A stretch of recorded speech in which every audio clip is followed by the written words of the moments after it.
something to snack on. I was going to need to make dinner and all that good stuff. And my husband came in and we walked by each other. And as we did, you know how you do the whole arm up in the air, swings around, pops somebody on the ass business? Okay, well, he was doing that and he thought he was being cute. And let me tell you something. I don't know if it was the clothes I was wearing. I don't know if it's just the momentum he picked up as he swung that arm around and popped me in the ass, but he popped me in the ass hard. Like, it stung and it burned, and I'd had a really rough day, and I turned around and I just started swinging, okay, because I was hurt and I was going to swing. And I'll have you know that man put his hand on my head and held me back while I just completely, don't swing me in the ass anymore. You're not allowed to touch my ass. And he laughed the whole time. And it just made me madder. It just made me madder. There's a big difference in that kind of that's totally relationship banter. That's and relationship banter, right? That's I'm different. decking some bitch in the jaw because she lipped off to me. There's a difference. There is a difference, yeah. There's a difference between that and maybe not getting what you want in a relationship and, and thinking, hey, the way I'm going to handle it is, I'm going to use my woman powers and beat up a man. But can we say that a man has the ability to not really be hurt by a woman hitting him? I kind of think that's bullshit. I think some women absolutely can. Like, I think there are definitely some women some men actually die at the hands of a woman.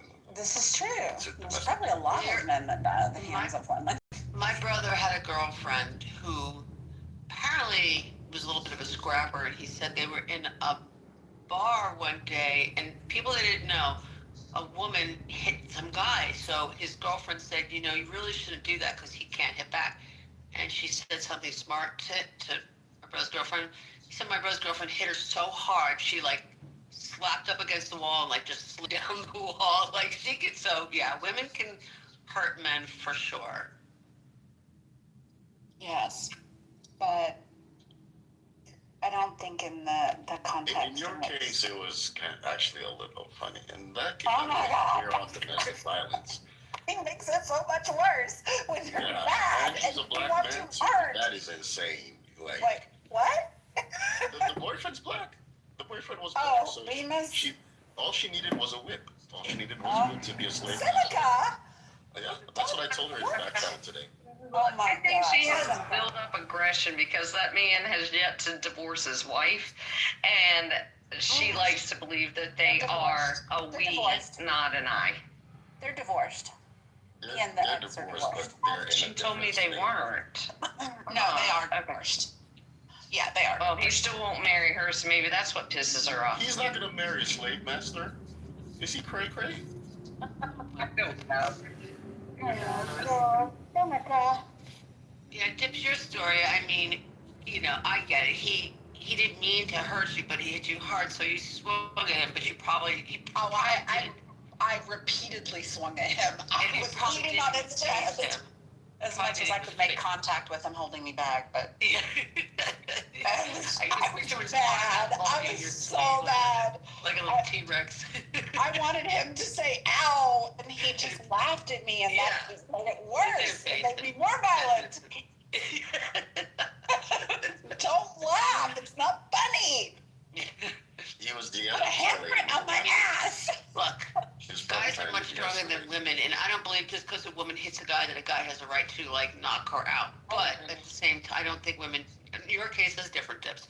That was something different, but women shouldn't put their hands on men because it's just like I said, they can't hit back. And I know women who I know another one who would hit the boyfriend with a phone over the head, So I will tell you some crazy shit. In all seriousness, as a woman, and I mean, I taught my daughter this. I've taught my boys, we don't hit women. You don't hit women. You're much stronger than them. But I also taught my daughter, you don't hit men because you know what? When you hit a man, you step into a man's shoes and you don't know what man is going to choose to hit you back. And if he chooses to hit you back, he's going to hurt you. Mm-hmm. He's going to hurt you, I'm not going to lie. The way a woman and I'm hitting back, bro. Oh, God knows See? where. I told my daughter, you don't hit men. All the way back, like, and I'm not stopping. What do you mean It's you're gonna not take a lot. stopping? Oh, I'm not stopping. I'm gonna. And then I got- to the pulp.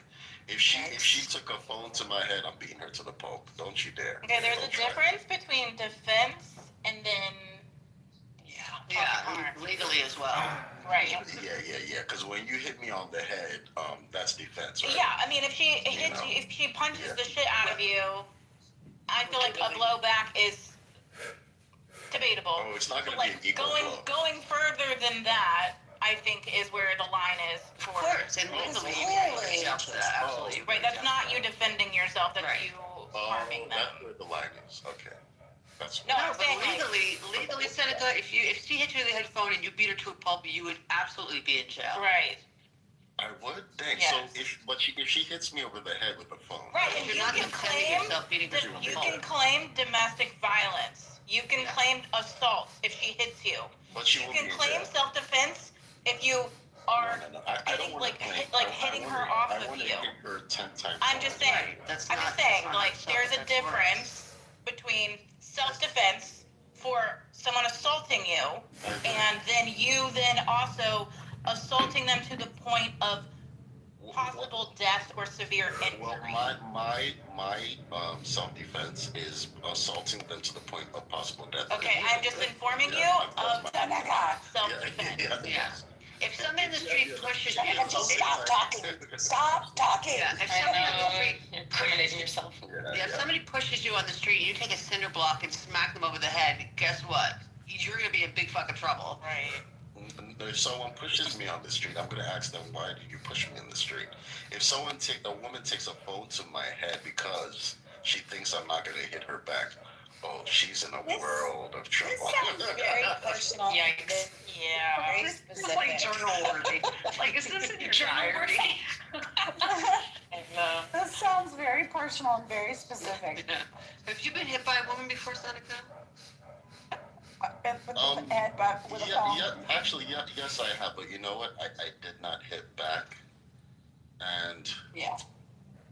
really, it's because like I had compassion. You know what I mean? I just cut her off. I knew she wasn't gonna do shit. I just cut her off. I got a protection order against her. Blah blah blah. But if she took a phone to my head that day, oh, she probably would have been almost dead or crippled. I'm like twice her size. I'm a big dude. I do push-ups every morning. I'm really muscular. Well, that's the point. Yeah, exactly. That's why you don't hit a man. Of course, I'm saying, I agree with you. Yeah, so if any women are thinking, oh, it's cool if I just, I mean, Serendipity's case is different, that they're married, that they're doing things and just tapping each other's butt, that's different. Okay, she had a bad day. No, I don't think Bima's story was funny at all, personally.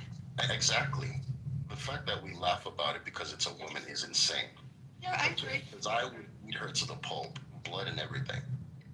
Well, her story made me think of my story when I went after my husband, and I was like, oh yeah. I remember That is not the same when he thing. smacked No, my it's ass so not. hard. That is What not the did same Bima thing, sir. say? What did Bima say? That she got upset. She was upset in her relationship. She wasn't getting what she wanted. She said, you know, I'm not going to leave the relationship. I'm going to hit and hit and hit and hit. And it went on and on and on and on and on. And he hit him here. She hit him here. And she would not stop. Why? Because she thought she would not get hit back. Man, I would knock her into Gibraltar, then pull her back like Mortal Kombat. Get over here. And then knock her into Mars. I'm laughing because of Mortal Kombat, but that's not funny either. No, it was funny when she said it. She was laughing. Oh, so Well, but I it's wasn't funny when laughing. you- Yeah, but this is a different context right now, Now bro. it's different. Yeah. No. We're different now. Oh. 'Cause she's not here. I didn't hear the story. Domestic violence is funny. That's what I learned No, I yesterday. mean, oh, no. I don't know about that. No? I don't know. Is that what you heard? That's what I heard. Domestic violence is That's- funny. See, I didn't take it like that. She was laughing. I took it as her being in that same kind of like just emotional spot that I was at. I was just like, I mean, obviously, I would never really want to hurt my husband. And you I didn't hurt him. reacted. You didn't hurt him, yeah. I reacted, but I mean, I made contact, But albeit it was different. He it made was- contact with you and you just kind of got annoyed and hit him back.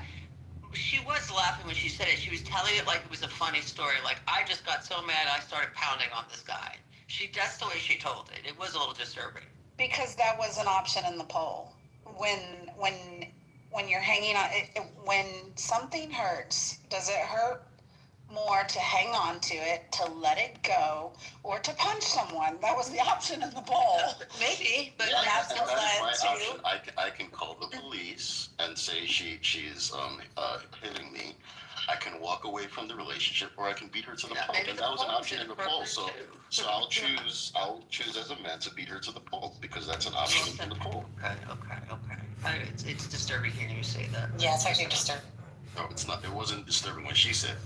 I think that it was. I didn't laugh. What are you doing, Seneca? What are you doing? I'm just saying we should Ears, normalize Bima. the laugh. Your ears Just burning. realize what you're saying is also very moving. That's all. I didn't laugh at it, and I don't think most people in the room did laugh at it, to be honest with you. I laughed at it because it made me think of my story. I got it, serendipity. Yeah, but your story is not the same. Are you talking about about me? Yes. Hell yeah. Yes, they are. Hell yeah. That's so funny. I think Seneca, first of all, I think you came in late, and I'm gonna give you the benefit of the doubt that you came in late. But serendipity, you were there the entire time. When I told that story, you were from the beginning. Is that what you got from what Seneca is saying? Is that what you got from what I? No, I equated it to a story where I kind of did the same thing to my husband because he slapped me in the ass really hard and it hurt, and I reacted. No, I just think that it's so interesting saying, oh, I think that it's funny that you laughed psychotically and all this other thing. First of all, it was not like that at all, okay? And the only reason that I'm doing this is obviously to defend myself because now you're running your mouth with all these other people, which is just that psychotic, okay? So, okay, listen, hold on. No, listen. First of all, the story that I said, and it's so funny because I prefaced this before Seneca came in the room. I said this before I said that story. I said that it's so funny. I'm going to be vulnerable and I'm going to give you a very sensitive part of my life. Did I not say that? Did I say that it's so difficult because you want to share things, but sometimes people won't understand, and they're going to take things and they're going to misconstrue, and that's exactly what Seneca did. So I just want to first validate that that's absolutely true. If people aren't there to get the whole story and truly understand the full context of whatever's going to happen, people like Seneca are going to take these bits and they're going to run around and pretend like you're psychotic and all these other things. I've never hit a person. I've never hit any person ever in my entire life, ever, not once, okay? Hold on. Listen, I don't give a shit what you think, okay? Because at this point, like, you're just, I don't even know what to think. I'm just, no. I'm going to take a breath. I think that it doesn't matter what you think. All I know is my truth. And what my truth is that I'm madly and have always been madly in love with one man, okay? Just one man. That's love, hitting a man like that. And don't try to take my story and weaponize it, or I mean, like, you can if you want to, and then obviously be more careful. Okay, that's fine, and you could do that, and you absolutely, you get to do whatever you want to do, and then I just have to make sure that when I move and I tell my stories, I know who to tell them around and who not to, because people are going to either be honest or not honest. So my story is that I've been with, no, that's just the truth, I've been with a man who I've been madly in love with, begging for whatever, just to have a life with me for 8 years, and what was it? The poll was, is it sometimes easier? Is it easier to let go or to hold on? And I've been in a position, getting later on in my years of life, as a woman, losing my time and, the biological clock ticking. Do I stay with the man that I'm madly in love with and risk never being able to have the things that I want to have with this man, a child and a life? Do I hold on and I let the pain just kill me for the rest of my life, having to constantly look back on that? Or do I let him go? And do I leave him and say, okay, I'm done? The point was at that point, this story that I gave was a moment of me in a whirlwind of a power and a buildup of 7 to 8, because it was last year, of 7 years okay, of the pain of fighting for a family with a man, and to sit there and yes, I lost it. It wasn't domestic violence, like I was wanting to hit him and abuse him, and this is like it, no, it wasn't. It was a woman who was physically and cellularly being killed internally. I was dying. So you're last year. Last year, hold on. You could say that all you want, Seneca. Like, I don't listen. You could say that all. What I don't care what you have to say. I don't respect anything you have to say on this topic, and you and I both know why. Okay, but the idea is that cellularly, I was dying. I have been dying inside. No, listen. You could say that all you want, and you could laugh about it. Like, I don't care what you have to say, but I was in such a sick place last year that my body, I was shutting down, and I've been absolutely sick. I was not, there's other things that I'd like to be honest and share, but I obviously, you both are not able to, many So why people. didn't you just leave the relationship? And that was the whole point of the poll, Seneca. Is it harder, is it easier to fucking let go or to hold on? That was the whole point of it. And then the third option was to punch somebody. And that was my point. It's not easier to let go, and it's not easier to hold on. They were both the same, and I didn't know what to do. And in a moment of passion, in a moment of pain, just being caught up in a pain and thinking that it's some game, that's how I ended up reacting. Okay, I wasn't proud of it. I don't go around and talk about it and think that it's funny. Okay, you fucking bitch. You're a fucking asshole, Seneca. You're being an asshole now. Fuck you, MK. Fuck you. This guy's over here running his fucking mouth about some shit he doesn't know. A moment that it was actually very vulnerable, but fuck you. I don't give a shit. Give me a second. Mark, shut the fuck up. Stay the fuck out of it. Like I said in the chat, I imagine an emotional outburst of a woman. I mean, how many times? Think. How many times can you imagine this? Do you see it in movies? Do you see it with people that are going through something intense? Where men get killed. An emotional moment of a woman pounding on her partner's chest in frustration because she doesn't know what to do. In tears. And he's embracing her. He's hugging her. He's letting her do it to work out her frustration. Not like she's clocking him in the jaw, like bam, bam, bam, I'm gonna knock you out. Not like this abusive outrage, but like just this complete and total source of frustration and him letting her work it out. Like, So I guarantee you, if you asked Bima's partner if she ever hit him or abused him, he would categorically say no. You guarantee that? I guarantee You were there? I guarantee it. You were there? Because you want to fend for a woman. I just know Bima. That's I funny. just I was see going to say that same exact thing. I was going to say that same exact thing because also he knew. He understood what's been going on because do you know what? He didn't react in a way that was angry and violent back. Do you know how he reacted? Embracing me, telling how it's gonna change.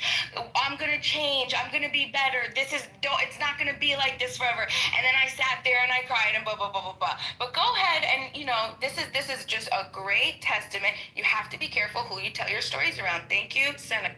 Yeah, don't be a man and tell me about it, especially Okay, black deflect. And you're a white woman. What does it have to do with being black or white?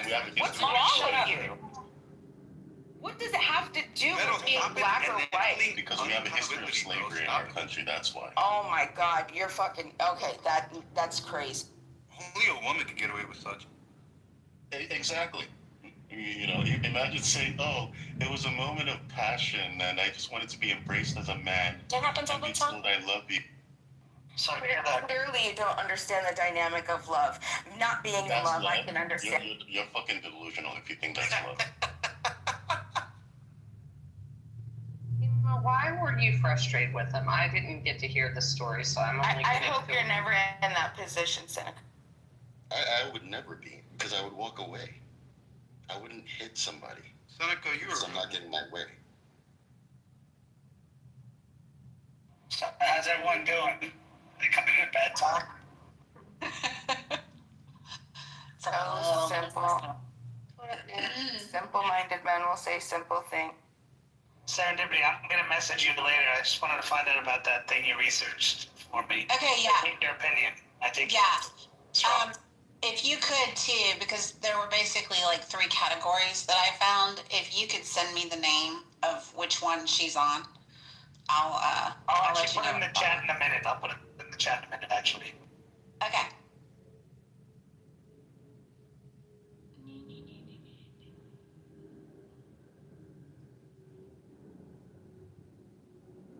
What a morning. Okay. Yes. Now, serendipity. So we still, talking about domestic violence, or do you want to just chill? Yeah, real quick. Just a quick little story. One of my buddies got charged with domestic violence, and I went to go to his court hearing, and I knew that the woman that was filing charges against him also had a history of accusing other men of either harassment, sexual assault, or domestic violence, right? So when I went to court, I thought they were gonna bring up her history, but they didn't. That would have helped him. But anywho, he lost the kid. Just because you've fabricated stuff in the past does not mean that something horrific can't happen to you in the future. And you can laugh at me all you want, Seneca. No, I I'm not just think you should excusing. protect I'm not a woman excusing. at all costs. I'm not no matter what she excusing. does. And that is true for a man Even or if she a kills woman. a man, you protect her. No, because that's murder. No, it's not murder when she does it. Okay. Are you Somebody just said that like sentence. just whataboutisms all Yeah. day? Do you want me to just hold your hand? And I will hold your hand and tell you The length your to which you experiences are defend valid domestic and true, violence and that's. from a woman is disgusting. It is disgusting, ain't it? I'm sorry. You want me What to did you repeat say? it? I said the Yes, I length would to like for which you to repeat it. defend domestic violence from a woman is disgusting.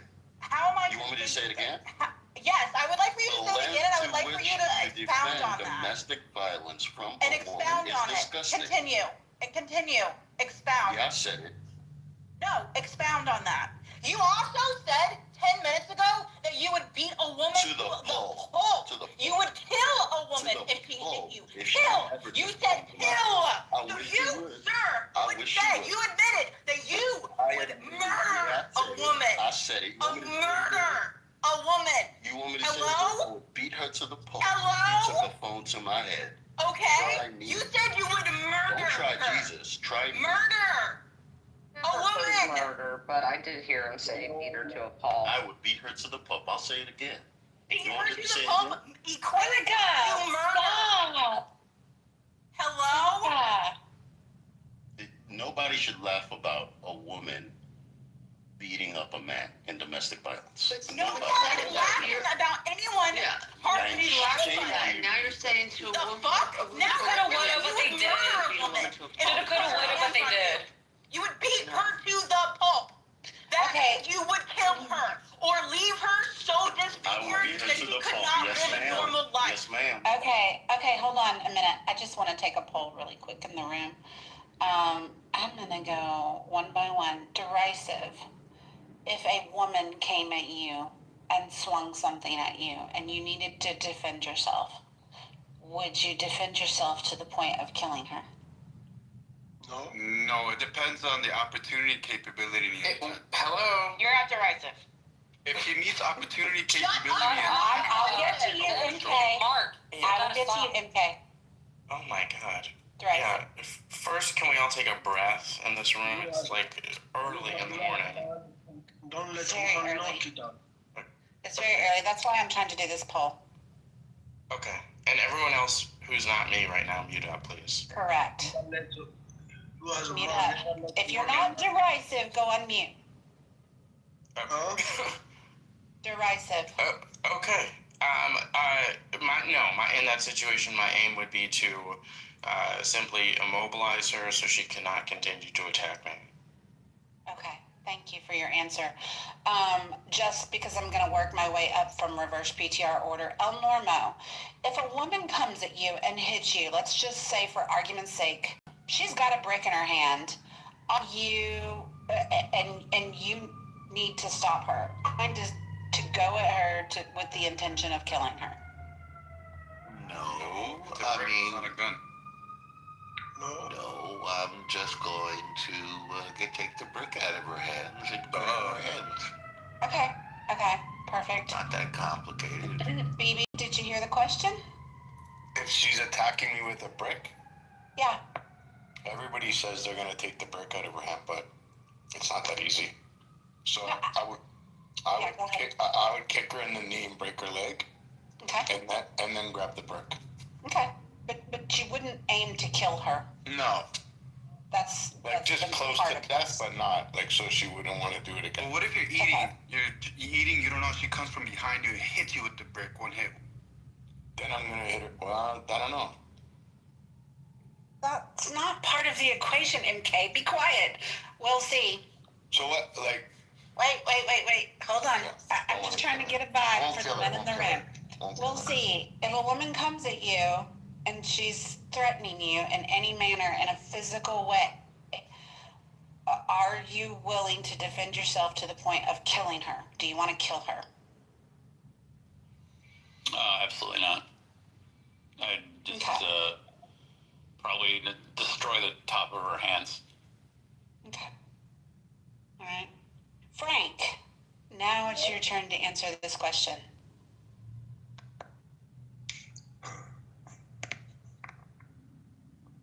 Yes, no, maybe so. All this time. You gonna kill her? No, I'm not gonna kill her. I'm just gonna take the brick out of her hand, Okay. knock her down, and walk away. Okay. All right. And call. If I have the opportunity to call the police, I'm gonna do that right Okay. away, so that we can pick him up, free our fuck up, and take her to jail. That's all. Perfect. Thank you. Naveen. Wait, can I know who the lady is? I would not even, probably even touch her. If she's just hitting me, I would call someone and try to, get assistance that way. I wouldn't try to hurt her or do anything that way. Probably has some mental issue. All right. MK, what are you doing if a woman comes at you with everything she's got? Well, it depends on the situation, but I think if it's a brick, I'll just run away. Just run. I'm a good runner. I'll run away. Okay. Seneca, would you like to tell the room what you would do if a woman came at you? Beat her ass to the pulp. Yeah, I said it. I'll say it again if you need me to. Yeah. Her ass to the pulp. Up to and including death if necessary. No, you can include anything you want to and make it worse than it sounds. You don't really need to do that. Okay? I said I would beat her to the pulp. Okay. That's what I said.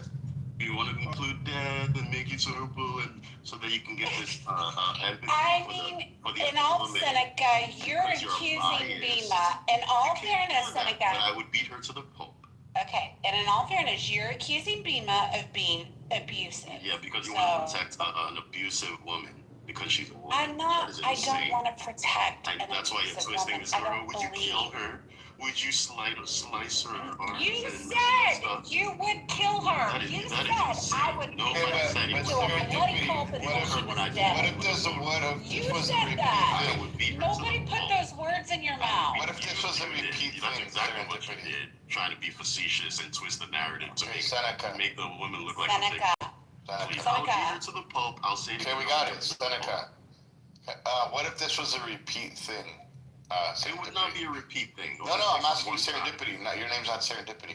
Oh yeah. What if it's a repeat thing, serendipity? Like you're in a relationship, but she keeps trying to beat you, Correct. and then the camel's like, it's like enough's enough. Here's the thing. I don't think any person should hit any person.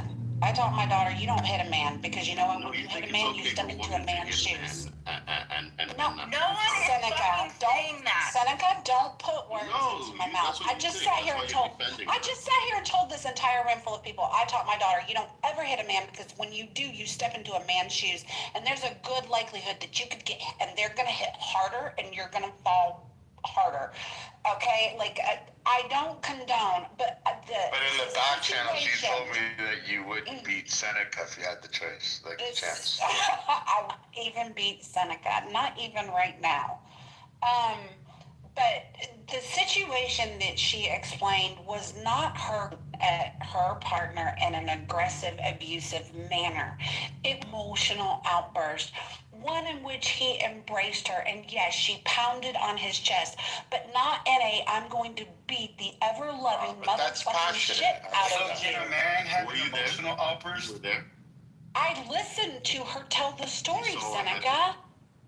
I listened to her tell the story. But that sounds like passionate. Did you? And like, Did you see what happened? Did you see her like? You just Bust want to his protect jaw the woman open? so bad. I get it. She's a woman. You want to protect the woman. No, but I'm going on the same. process. Do you think it's okay for women to take a brick to a man's head? No! Of course I don't. What's going on in here? What's going on? I was trying to you use a legal delay. Rage bait. Seneca, the reason I used that example was I was intentionally trying to go to the extreme of this isn't just an emotional situation. Let's just say this woman is truly violent. Like, how would you respond to her? That was for your benefit, not To my benefit to suggest that I wouldn't kill a woman? no, but Seneca, do you think No. women can get away with Oh my more? God. Do you think women are allowed to do more things than men? Yes, obviously. That's I do. obvious. That's obvious. Yeah. Well, it's not obvious. Women. No, it's totally obvious. Like, court records indicate this. Women get lesser sentences for the same crimes. They're oftentimes lesser charged. Yeah, women get away with shit. It's universally true. Facts. I agree. I think they should be They're also allowed to. easy to beat up. You know what I mean? They're not. It's not. Not really. Thank Not you. particularly No, we are easy to beat up, bro. We're easy to beat up. Sorry, Even the most let's do pro for this. average man. I'm so little, you could beat me. The weakest man is a threat to the average. So, Serendipity, I have a question. So, if the person attacks you with a weapon, right, woman or man, right, and you shoot them, isn't it kind of the same thing? You say, hey, I shot to kill, but I felt like I was going to be killed in that manner. Wouldn't that situation be different? The same as this, right? You feel like you're going to be severely injured or potentially killed, so you shot to kill. Stand your ground law, right? So isn't that kind of, in a way, the same thing? It doesn't matter if it's a man or a woman. If someone's attacking you, you feel like you're going to be injured, you can defend yourself, right? You have a right to defend. correct. So if you end up killing the person, that's right. I guess, like I said, the point was Bima shared an emotional story. We had a poll. One of the options was punch them. She chose punch them. She shared an emotional story. It was in the context in which she shared it. Seneca took some of the information, and now he's choosing to run around telling everybody that we all protect women abusers. And, it's funny when women abuse men, but it's not funny when men abuse women. And he's, to make his point, he started, yeah, man, I jacked that bitch in the jaw, da-da-da-da-da. And it's funny, right? Everyone laugh. Like, this was Seneca's whole premise behind how all of this started. And just But to add to Seneca that, misinterpreted. He completely took out of context the story that Bima shared, because the story that Bima shared. Yeah, and just to add extra context, the poll was When you're hurt, when you're hurt, is it easier to hold on or let go or punch somebody? Okay, the point was grief, pain, right? yeah. And so And now it's easier to take a person to the head because you can always accuse Why them are for you wanting saying to kill taking you. a brick to the head? Why are you Because saying that's what those Serendipity things? said, No, I'm asking you why you're saying that. But why you're saying that after you're coming here talking about me Go being ahead, abusive, support like murderers. conflating Women stuff. doesn't- I think we all agree on I one used thing. the example of a woman being in opposition to what I think Bima did. If she had I used the example of a woman being extremely aggressive for the sake of saying, like, if you really believe this woman is coming for you, and you compared that harm to killing you. her, which is insane. I did not compare that to killing. I said, You don't want to justify. I wanted to. You okay? Wait, Bima. Melissa. Hold on. Seneca, I wanted to stack the deck in your favor to say this isn't just some woman having an emotional outburst. This is a woman In my who's favor, angry. by She's coming suggesting I for would you. kill her. I didn't suggest said you would. that I wasn't You gonna kill said. her. What's going on? You said you would kill her. You're the one that said that, Seneca. No, you said it. You're lying. You said it. Oh my God, Melissa. Did you hear him say yes? If that's what it, he said, if beating her to the pulp means killing her, then sure. Everybody was here. That's what the fuck you said. Can I have I'll say it again. I would beat her to the pulp. I would beat her to the pulp. I would beat her to the pulp. And what exactly do you I'm not mean by ashamed that? of that. I Is would that beat her equated to the to death? ball. The pulp is dead. Hello? Can I ask this retard Can we convention, define please? pulp? I do want to say one thing. I want to say one thing. Because I've been listening to this a while. All right, you go ahead now, and then I'll go. No, give Mike the mic. Sorry, go on. Give Mike the mic. He's going to be the voice of reason here. Clean this up. Okay, so I've been listening to this, and here's what I think is being missed.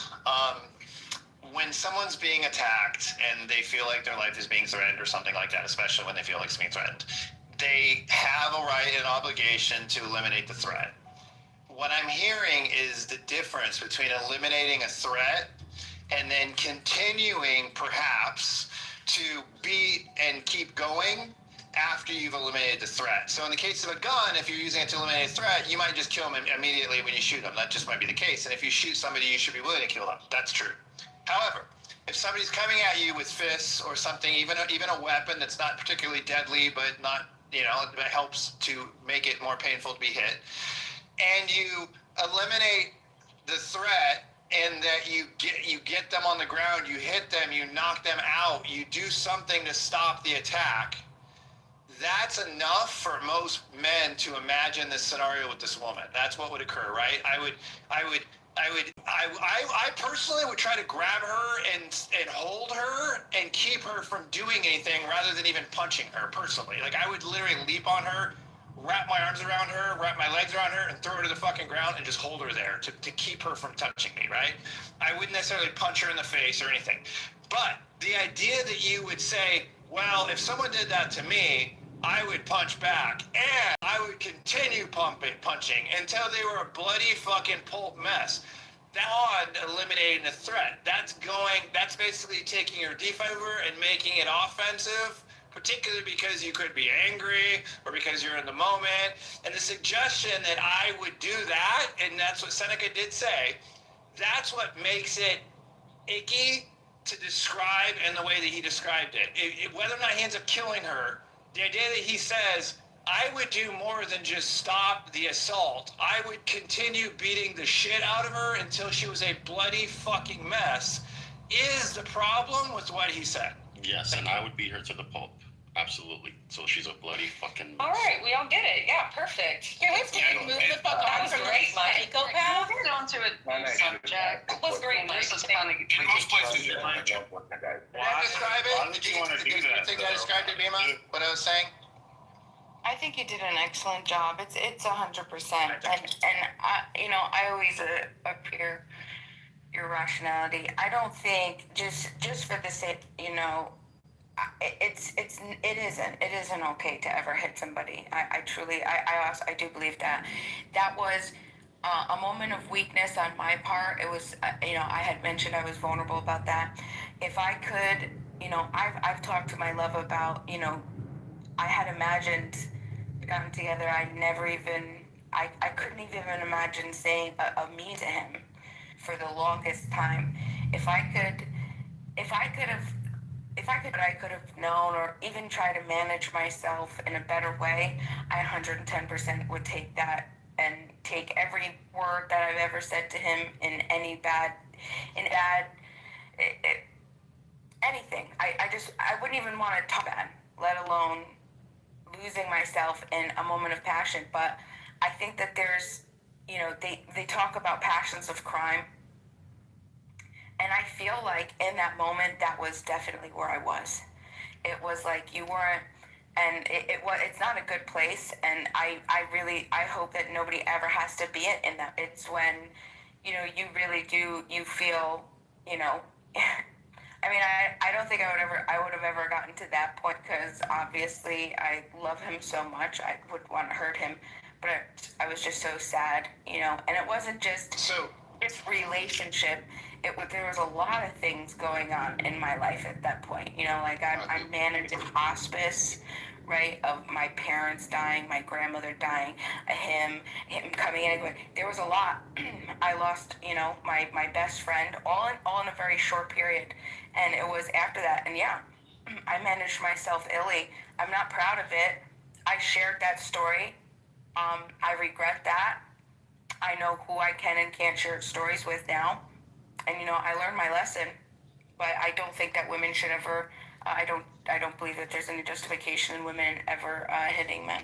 So, my best friend in the whole world is a Hulk of a man. His name's Adam, and he's an FBI agent, and he's 6'4".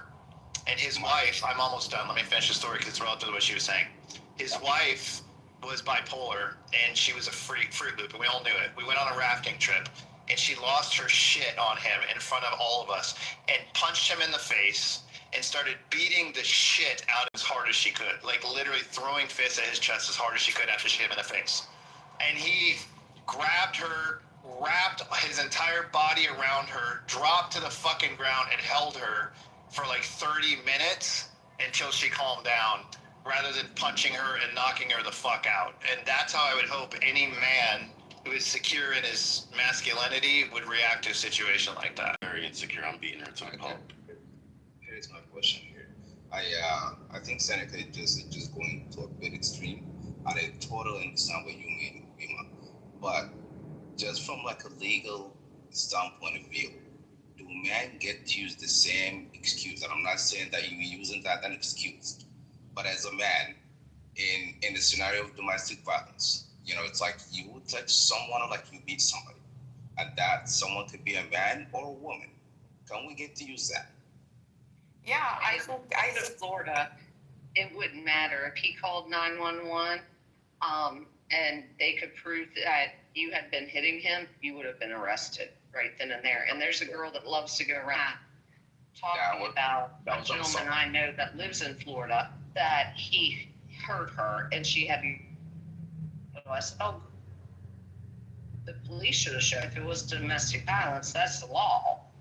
And she's like, no, the police never showed up. I said, okay, then what did you actually go to the hospital? It shut her down in a heartbeat because this guy, I know him fairly well. He only lives south of me. And I'm like, stop making up stories and running around an app and trying to discredit somebody's, you know, image. Not cool. I know the laws in Florida. I've been married to a cop for 25 years. Somebody would have gotten arrested. Exactly the point I was making. That was an assault, regardless of how you look at it. And I get it's like a passionate moment, whatever it was. If the cops got called and they got in there, that's like just an assault. Exactly. Thank you, brother.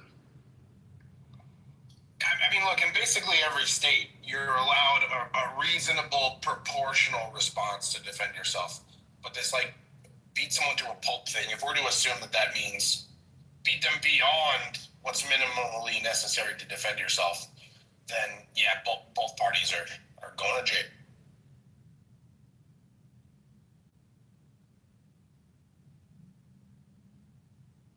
Your hands to yourself. I'm pretty sure your Sunday school teachers taught you that, along with your preschool teachers or kindergarten teachers. Keep your hands to yourself. This has been a feisty fucking morning, I must tell you. It's been fun, right? I was getting a crown done, and I was listening to everybody kick each other's asses, and then I had a grinding drill in my fucking head at the same time. It was really fun. Oh no, you're I'd say my blood pressure was quite high. I was wearing my headphones listening to this shit while I was getting my fucking mouth drilled. It was quite the experience. You were awake? Oh no. Oh yeah. Listening to Clubhouse. I can't do that awake. Oh my God. I was listening to Clubhouse in a denim chair, and then I noticed my hand. I mean, the hand was gripping my leg so hard that I was like losing circulation in my fucking thigh, and I was like, oh yeah, my blood pressure might be elevated. Oh my God. Bad decisions were made. That was one of them. I'm glad you made it through, man, without an ear infection. That's a lot. Good morning, guys. Good morning, Marquise. How are you? I'm good. Are we done talking about people beating each other up? Everybody's waking up and I'm trying to go to sleep. So hey, you know what? That was a realistic composition, guys. Appreciate it. Serendipity, I posted that stuff. Did you see it? I don't know if you missed it. Oh, no, I didn't. You may have to scroll up a little bit in the chat. All right, I'll look for it. Just go above. You'll find it. I found it. Clomphazine, and then it says Intuniv is the brand name for the generic drug of clomphazine. Okay. I'll put something in there. All right. I have a question. I have a question about voting real quick. Do you I live in New York City, and so I just got this little application thing, or like a QR code I'm saying they could put on your wallet. Is that safe to put your election, your candidate, whatever the thing, election thing on your wallet and your iPhone? Has anyone done that? Like your registration, like your voter registration card? That thing. Your wallet is extremely secure on your phone in general. Okay. It's tied to the actual chip of the phone itself, and it cannot be hacked. Okay, that's what I was wondering about. I'd be careful about saying the words "cannot be hacked" basically ever. But that's it will not be hacked. It's remarkably safe. Yeah, and you as a target are probably significantly lower value than the folks who can accomplish that sort of exploit. Perfect. Well, that's what I wanted to hear. Hold on, Mike. Just to be fair, right? And I've done this before for tickets for airlines and stuff like that. When you put things in your wallet on your phone and you screenshot the code and you could text it to someone. I've done it before because I was traveling with someone and I just added everything because I booked it on one ticket and then I screenshot it, sent it. That person can essentially scan that code for you and can just go in and you're good to go unless you have to show a secondary form of ID. So while it's secure from hackers, it doesn't prevent you from giving your code to someone else. Does that make sense? Yeah, but that's like saying if you have a really nice lock on your front door and a really great alarm system, and then you leave it all unlocked and turned off, someone can break into your... No. So the mentality is this, right? When you walk in to vote, you actually go in and you show your ID. There's a verification that it's you, right? There's an ID, there's all this stuff. If I wanted you to vote for me and proxy, I could send you that. If that's the only form of verification, then there's no way to know if that person actually. I don't know this for a fact, but I believe it's not just about the picture that's actually in there. There's an NFC attached to it that you would scan. That's how the wallet works. Yes, you're correct, Naveen, that if you're just suggesting that you can show the picture on your phone and that's all the ID you need, that could be problematic. My guess is there's going to be some kind of scanner that you would do where the NFC communicates the code, much like the debit cards work in the phone. I imagine that's how it works. That's certainly how the digital driver's license works that goes on the wallet these days in many states. So there's more to it than just the actual photograph sitting in the wallet. It's actually the NFC code that's tied to it that's locked within the chip in the phone itself that cannot be hacked. So, but if she's saying it's a QR code, it's not relying on NFC. It's totally optical. In which case, the screenshot would replicate the credential. If that's if it's a QR code, it's the only layer of security, then that's a bit of a problem. Well, why is Zero screenshotting her voter registration and texting it to people? It'd be accidental, you know. You've never accidentally screenshot your homepage or anything. Well, I sometimes to send it to someone is another, one. Yes. Have you ever? Liberty, have you ever seen those memes of when you drop water on your cell phone to crazy and texting your mom, go fuck yourself and all that? Okay, literally, one time I was washing dishes while I was in a Teams meeting, and a drop of water went on the turn the camera on button. And so then all of a sudden, I'm washing dishes in a bra, and then it was like, my screen turned on for a minute. I was like, oh, fuck, and I just like chucked my phone, and that's Exactly. yeah, it was bad.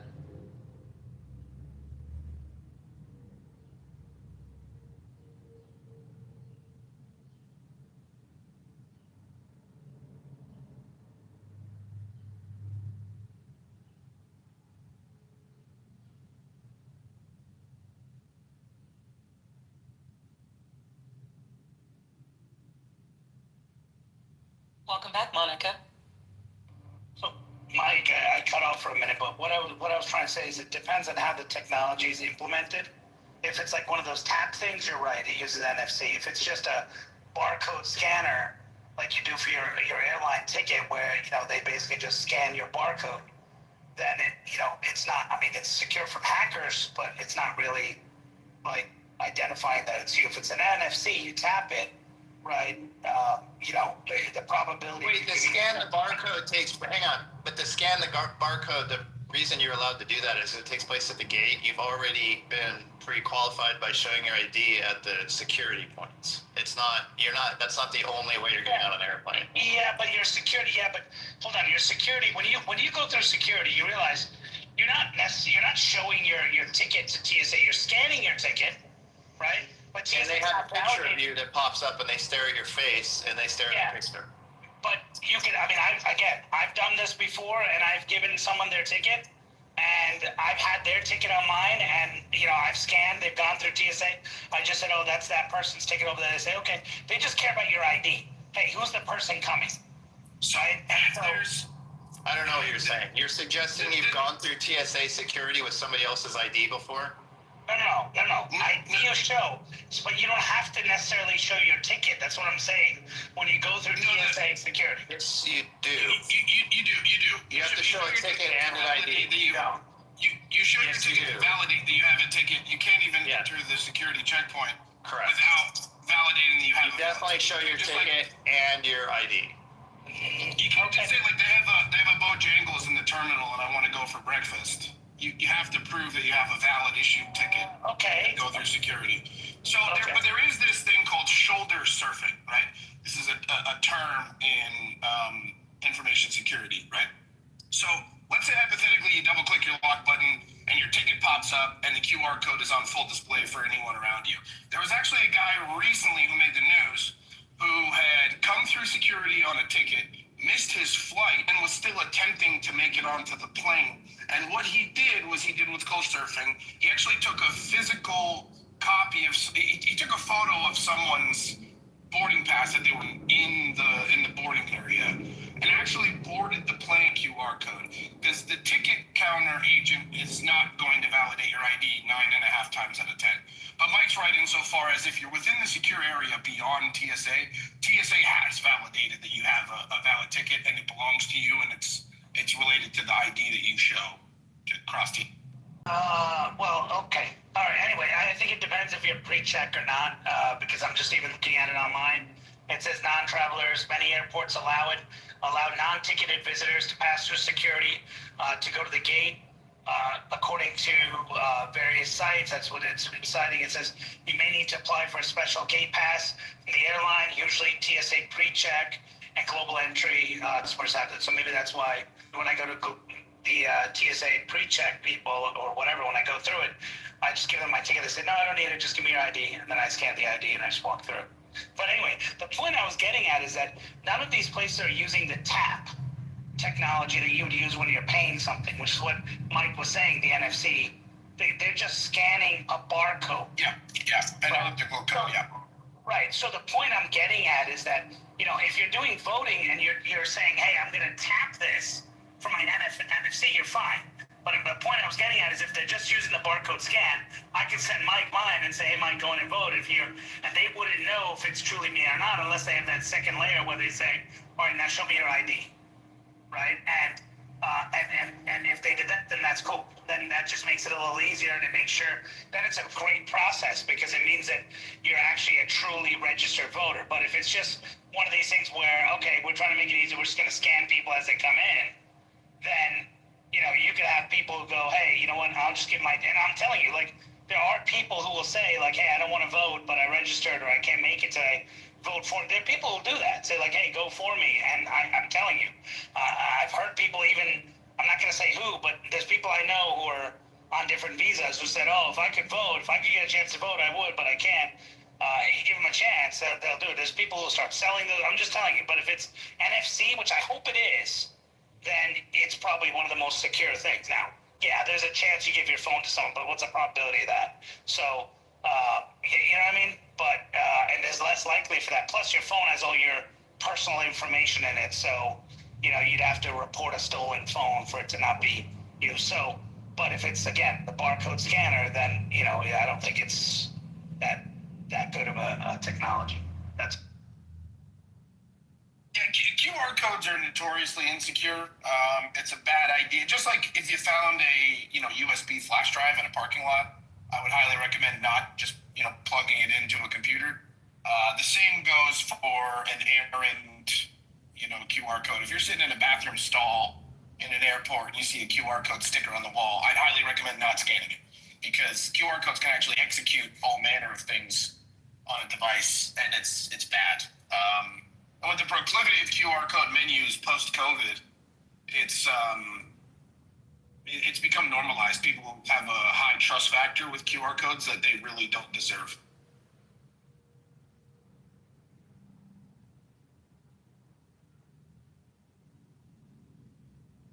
actually NFC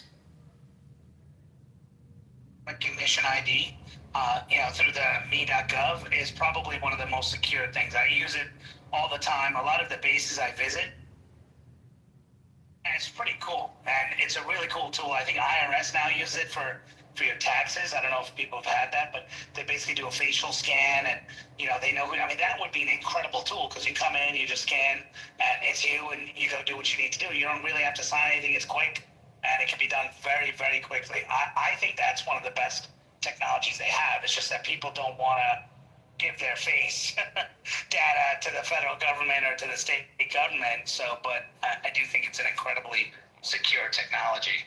Like, they do the eye scan, everything. It's really cool. It's great for payments too. So, like, if you use Apple Pay and use NFC to pay with your debit card, it generates a unique token, and that unique token is one time used. So you can have that token and try to utilize it. It's already been utilized. It's no good. This becomes a real problem if you're a serial returner, as I am. If you make an NFC payment at like Best Buy and then you lose and you want, because it's a unique one-time code and you can't reference it back to yourself like you could with a debit or a swipe.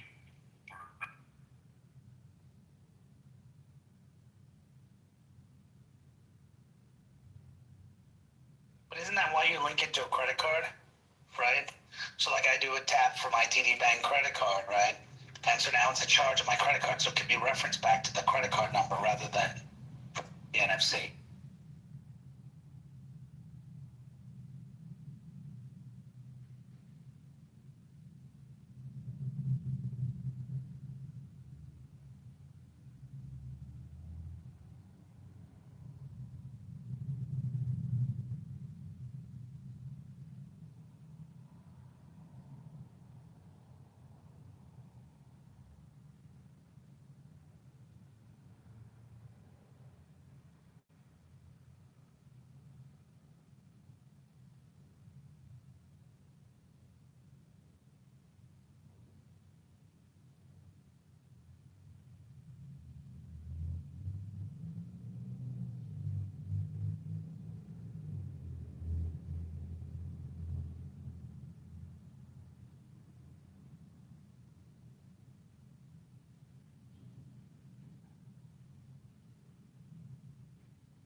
Oh my, it got quiet. Oh, I thought I was in the Matrix. That's why I couldn't hear anything.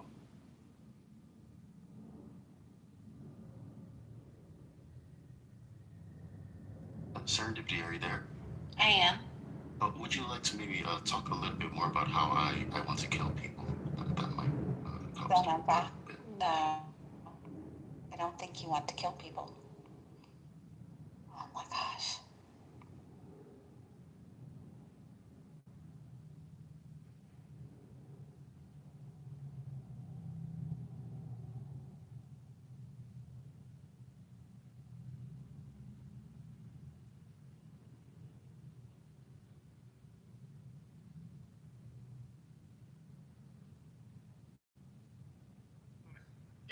Oh my gosh, I'm looking up recipes. Like, I don't know why my Facebook feed only has recipes on it anymore, but these they're garlic parmesan cheeseburger pops. They're like little sliders. They look so delicious.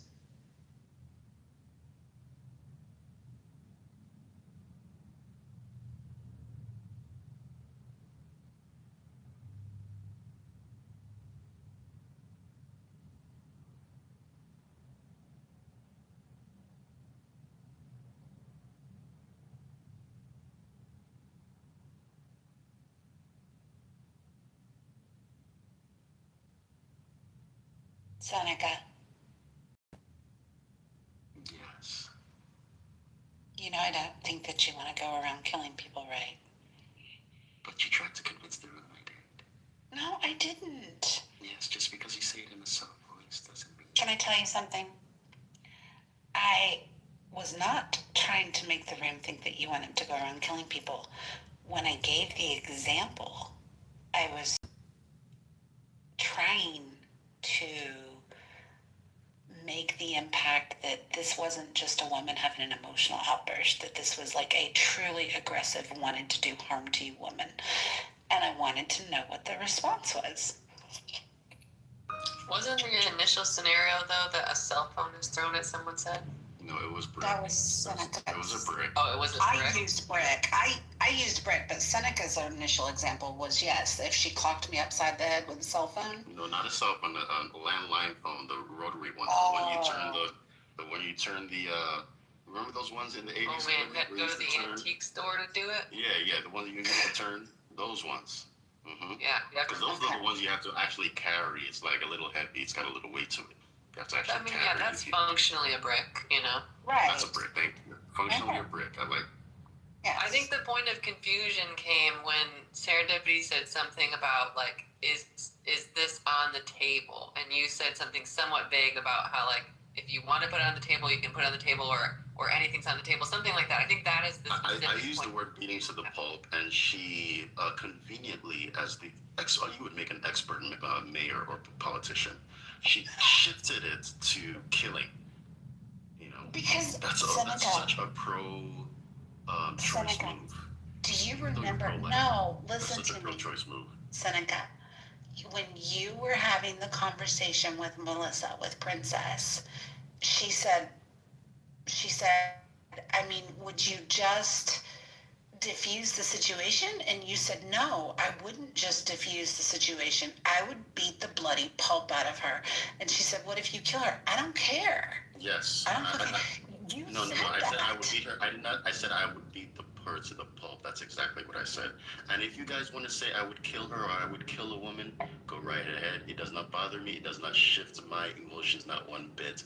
I see the manipulation from like 10 miles away. Oh my God. I don't even think you're 10 miles from me. I think maybe you're Sandy Spring or something, 20 miles. Okay, I see the manipulation from there. Yes. I'm not trying to yes, be I would beat her to manipulative. the pulp. If you want to say I would kill her, slice You her said arms and you all would this kill stuff. her. That was not my words. Those were your words. Those were not my words. And I said pulp, and I repeated myself repeatedly. You did. You Yes, did say pulp, pulp, and I and you pulp, said pulp, if she pulp, dies, pulp, that's pulp. okay. No, that's what you said. I did not say that. So nice try though. Nice try. I did not say that, Seneca. Nice try, nice Darbo there. I see it. Seneca, what are you talking about? Fortunately, I read a lot about these manipulations, and I read a lot about reframing.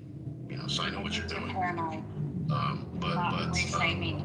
I'm using your words. No. Mike, were you in here? Did you hear him? And you used kill, and So you're trying to You conflate pulp with used kill. that word. That's a You difference. were the first one to use that word.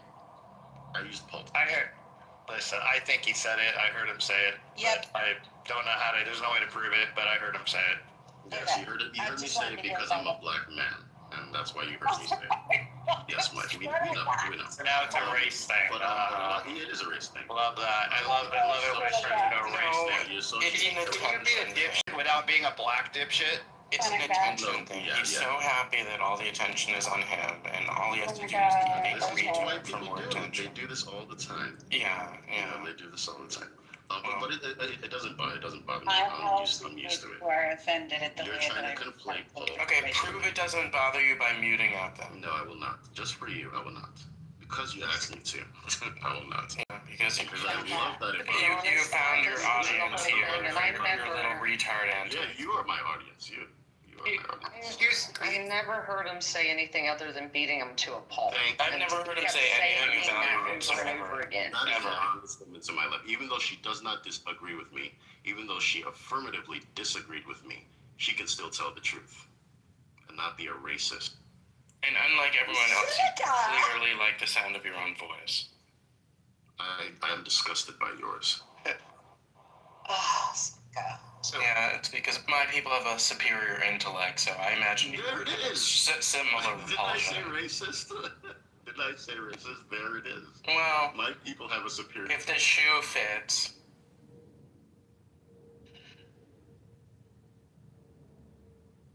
Yeah, I'm the only black man on the stage, Monica. You might as well. I love you, Seneca.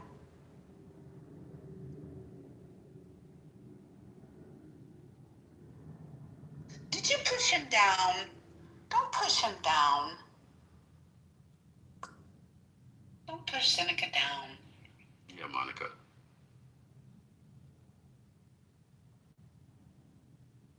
He said I could. Seneca, don't tempt Monica.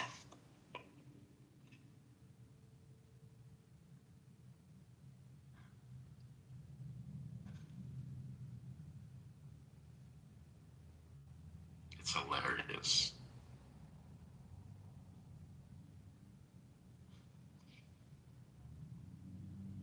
No, my mom never said she'd kill me or murder me, but she sure the hell did tell me that if I acted up again, she was going to beat me to a pulp. Beth, I don't know if your parents ever said that to you or not.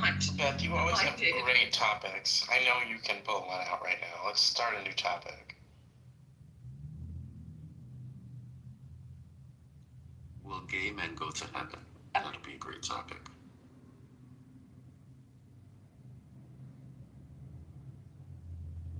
Lord. Serendipity, I think you are a true Christian in the sense that, Jesus took upon himself to be with and provide support and community to the absolute most dejected in society, the people on the absolute fringes who have nothing to them and no wits, no means, no wherewithal. So you are a good person. Yeah, thanks for supporting gay people. Yeah, my thing is, like, when I was in the military, of all the gay people I knew, like, a bunch of them I knew got, like, busted because it was, like, don't ask, don't tell, but if they got caught, being homosexual, they got put in Leavenworth for sodomy. And they would do, like, 18 months in Leavenworth, like, for being gay. And to me, like, you're talking about people that are willing to go and fight and do for all of us in their lifestyle, like they're subjugated to your moral or ethical understanding. That really bothered me. Doc, is that a new pic? Did you just take that? Oh, that was a picture of me when I was 50 on my 50th birthday.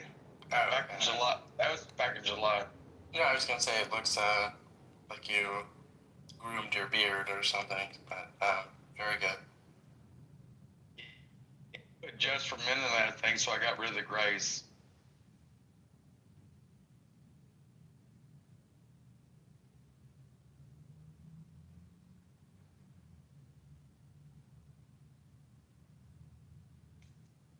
No, I mean, but like, my question is like the way that Pete Hegseth is looking at the military. I agree. There shouldn't be open transits within the military. That's not professional. I don't care if you're gay in the military. I knew the guy that was behind me when I was like knocking in doors. If you know what I mean. I knew he was gay. He never hit on me, but I knew he was gay. I love that dude. I would fucking live, eat shit, breathe, and die for him. He saved my life one time. I got 0 fucks to give about where you put it or stick it. That has nothing to do with me, but it has to do with how you professionalize your life. I know that was supposed to be a charitable, and thank you, Doug, but I don't think we need to,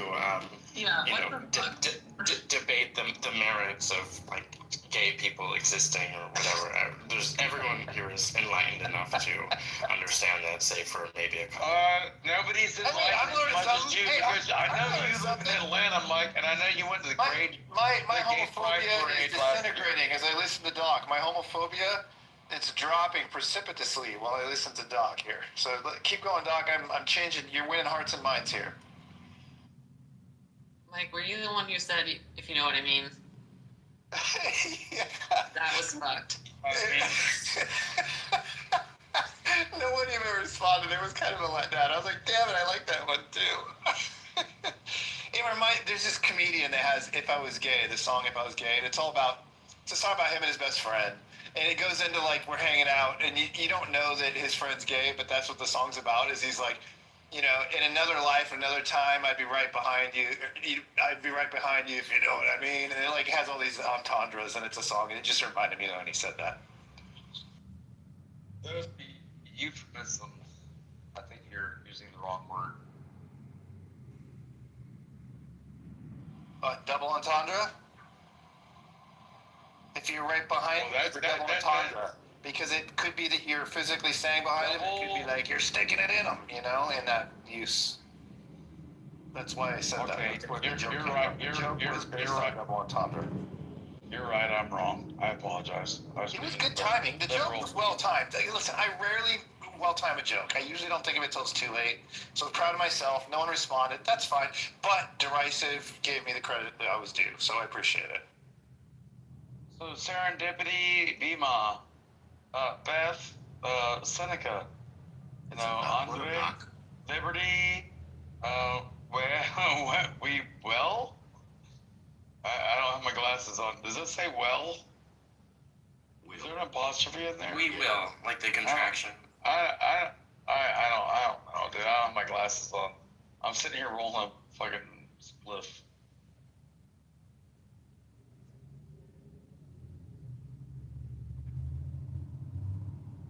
Maybe it doesn't open rooms anymore.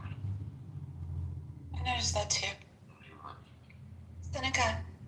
Well, I saw him he was in my room like 2 hours ago for almost an hour.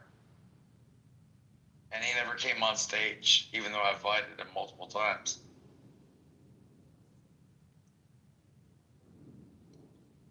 So I think he's just recording it and throwing it on his side channel.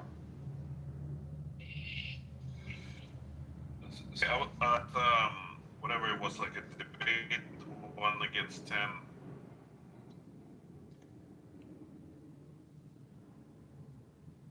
Is somebody talking? Oh yeah. Hey, Serenity, the subject. Hey. I was wondering if you guys finished that 1 against 10 debate the other day. I think it was like 1 conservative Christian against 10 liberals. We did. It was really good. So what was the verdict? What was the verdict? Was it a Talking Apes room, or what room was it in? No, it was a room where we streamed the Jubilee. It was 1 conservative Christian versus 20 liberal Christians. I literally just finished that this morning with Allie Beth Stuckey. Yes. I literally just finished it this morning. It was good. She did a good job, mostly. I will say my one biggest gripe with the liberal conservative Christians was that there were multiple men that rushed the chair to talk about abortion.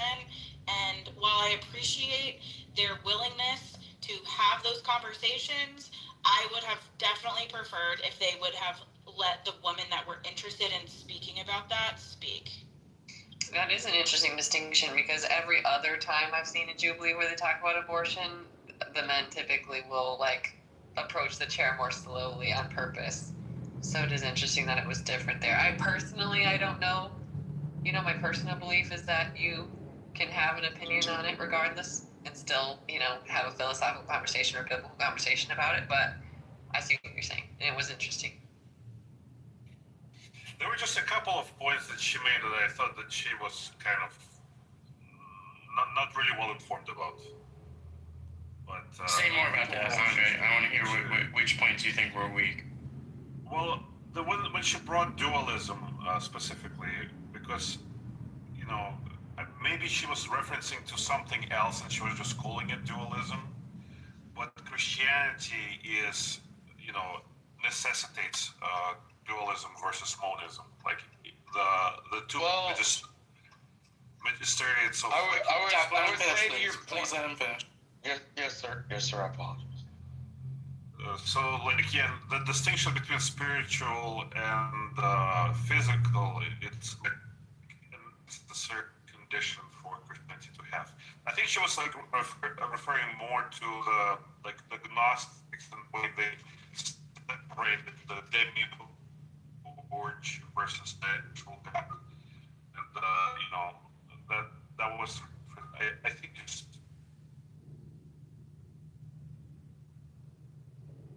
Well, I think I have no idea what he just said. He hit the matrix really hard. But what I was saying is, like, when it comes to duality, I go back to, as a Christian, when I read about Zoroastrianism and the Parsi philosophy of, like, Ahura Mazda, and, like, within that philosophy, which was 1,500 years before Jesus was ever even born. And you read that text, and like, you know, you realize, like, they thought that Ahura was God and Mazda was the devil, but Ahura Mazda were the same people. But it was the duality of their personalities when it came to their understanding of religion.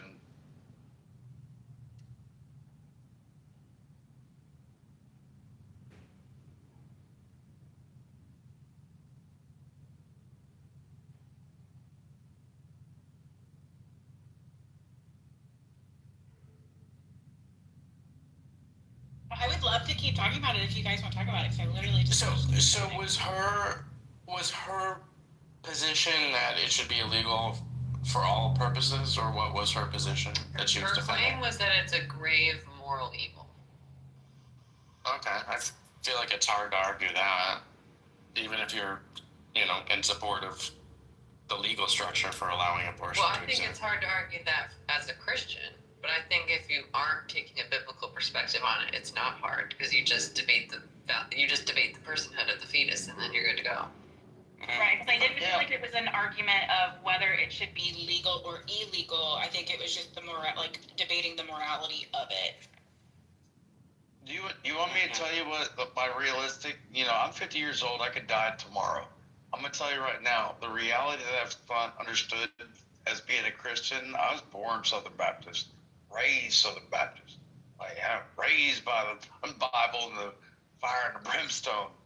But, like, when it comes to Christianity versus like the Tao Te Ching or, like, the Holy Quran, you know, peace be upon Muhammad, inshallah, alhamdulillah, mashallah, whatever. I don't really care. But with all my understanding of it all, like, Christianity is the only one where God comes to you. Every other way and every other religion that I've ever seen on the planet, you have to go to God. You know, if you're a Christian, Jesus comes to you. if you're any other religion, you've got to go to God. I mean, I'm not a religious scholar, but what about Moses in the Old Testament? What was pre-Christianity? God coming in the burning bush and what about all that?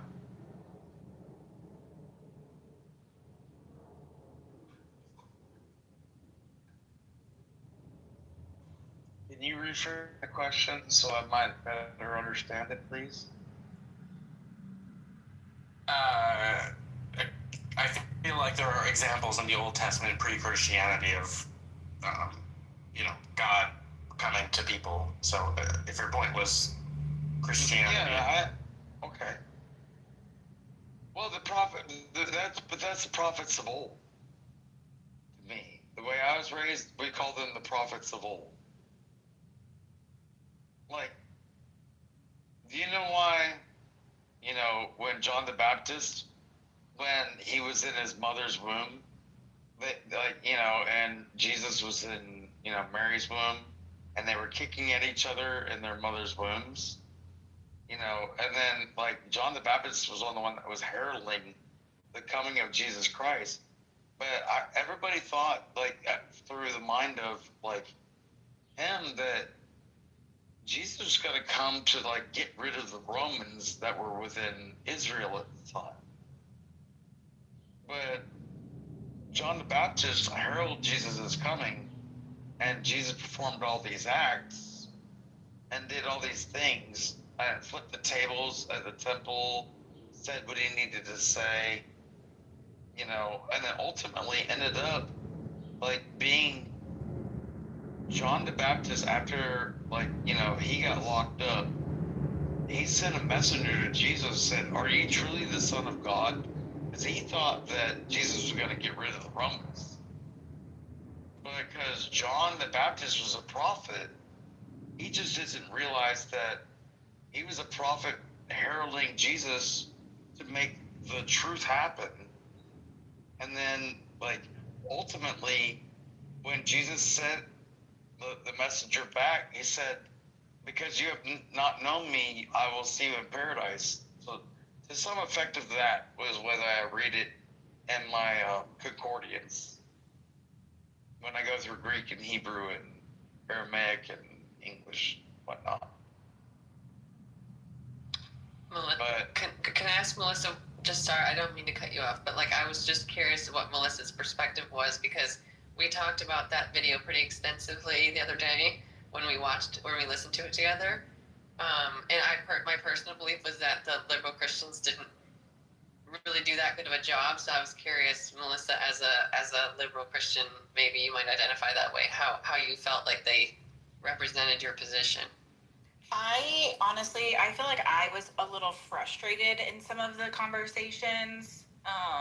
As a liberal Christian, as a Christian who has studied clobber verses, as a Christian that supports abortion,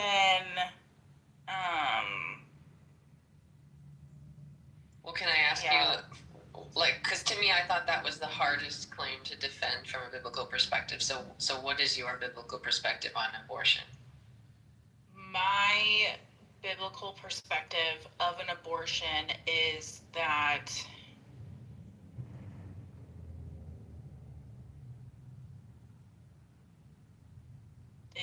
I feel like it is fairly different than my political beliefs. However, I wish that the woman that did bring up the example of the I forget what it's called, but it's that spell of the drinking the potion, and if the woman, if she's caught in adultery and she drinks the potion,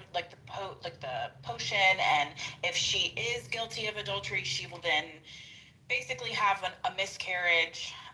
To me, that's an abortion. Where is that in the Bible? It is in the Bible. There is a story of, I don't know exactly where it is. I'm just going out. She committed adultery against us. When Gomer did her thing. I just wish that the woman that had brought it up had a lot like had researched that a little bit more and to like have that conversation of that example. However, I don't believe that it is a part of the 10 Commandments where it's thou shalt not murder. Because it's like, and there was like there was another discussion of where it was like, you were knitted in your mother's womb. I've known you basically before you were born, and that was actually that's God talking about a different. Oh my God! Talking to all of us. Oh my God! He's not talking about all of us. He was talking to a specific person within the Bible. Knows all of us before we were born. No, that's not what that verse is talking about in context, and that's where it's like I know that verse is used a lot, and that verse believe it your way, and I believe it mine. That's why we have different belief systems, right? Of the Agree to context disagree, and then we leave it there. That's fine. I'm just informing the room, and from my biblical research, my reading, that verse was talking about a very specific person within the Bible. So they were talking about when it's been a very long time. Let her finish. It was talking about a very specific person, and a lot of people have used that to relate it to every single person. And that's where I'm like that verse right there gets utilized a lot in the pro-birth, anti-abortion conversation. And I feel like that's like cherry picking a verse to make a point. He was speaking to Jeremiah. Thank you.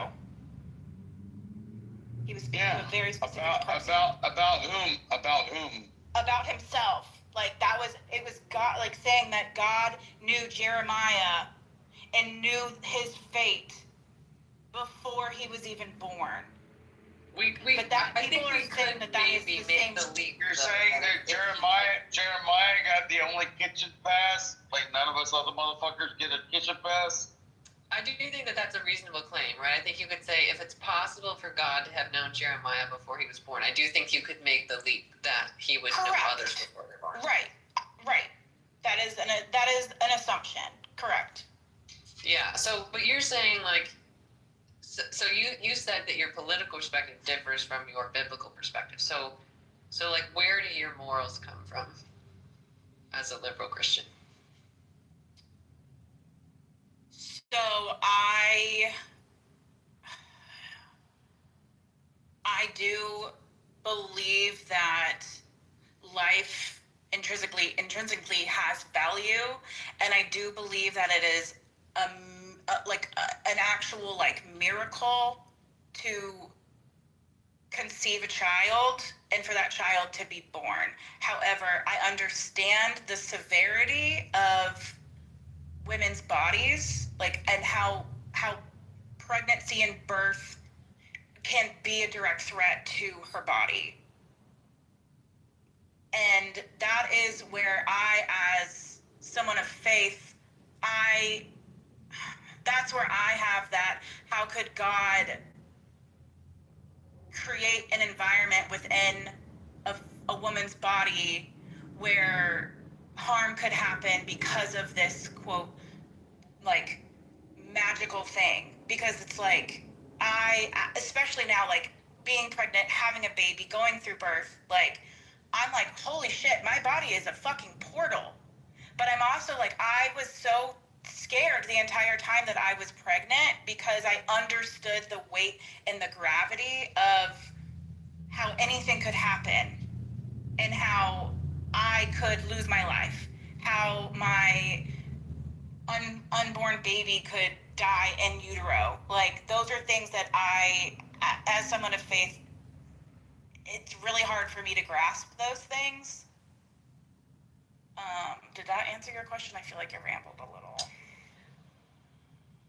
I don't know that it did answer my question, just I think what you said was interesting, and I'm glad you said it, but I think it's just like, because I had asked you like where your morals come from, because basically I was just trying to get at like, sort of some of the debate that happened in that video was, there was basically there were some people who were trying to make a claim that abortion abortion is not murder, right? That Right. Either the Jewish perspective, allegedly, that life begins at first breath, and Jesus was a Jew and never really contested that, or, you know, examples of where, you know, like that weird story that she concedes is like a little bit confusing and hard to know exactly what's happening with the potion or whatever.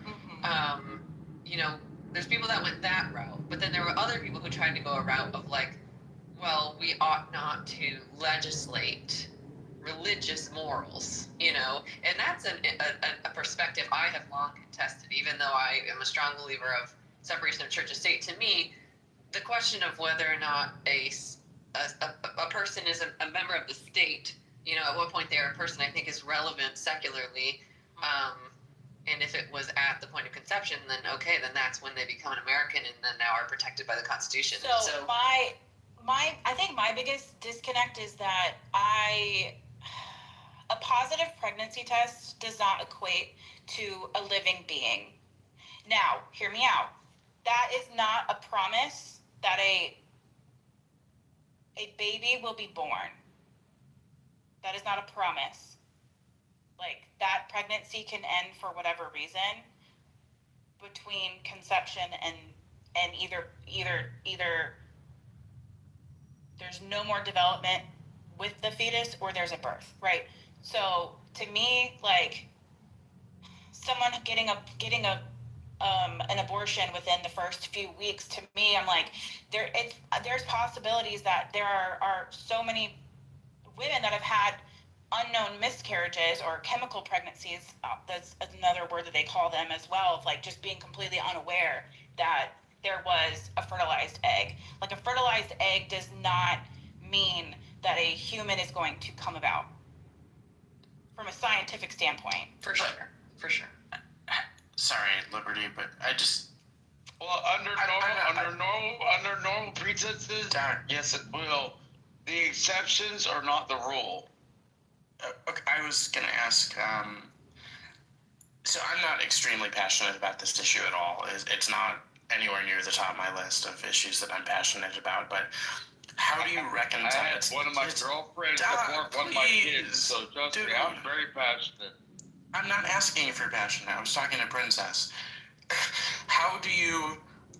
It sounds like you're struggling with your position on this yourself. So how do you reconcile the intentionality of, you know, it may not possibly result in a baby versus, you know, intentionally destroying the baby through human intervention? I think, like, I politically am very strong in my stance that I don't think that government should be intervening in women's health care and their, like, reproductive choices. Like, I'm very firm in that. Like, and I'm very passionate about that. And I also, I agree, by the way. Yeah, so, like, politically, like, I'm very strong on it. And I've always said, like, I feel like my morals, I feel like it's up to the person's moral decision. Well, I gotta ask you a question seriously, like, Princess, like, straight to you. Like, if you and I found each other attractive at a bar one night, right? And I'm a grown man, you're a grown woman. The answer is I would get an abortion, period. All right, that wraps up this topic. So does that mean I get to kill your dad? What the fuck? No, because it's again, a fertilized egg does not agree. Well, you killed my son. Why don't I kill you kill one of my family members, I get to kill one of yours. Okay, I think I found what I was asking about, Princess, then. So you fundamentally do not believe that life begins at conception?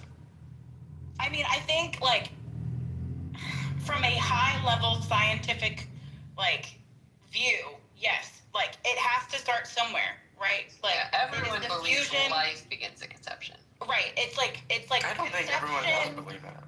It has to start somewhere, right? Like, but to me, I understand that, like, a woman does not need to be a vessel used to grow a baby.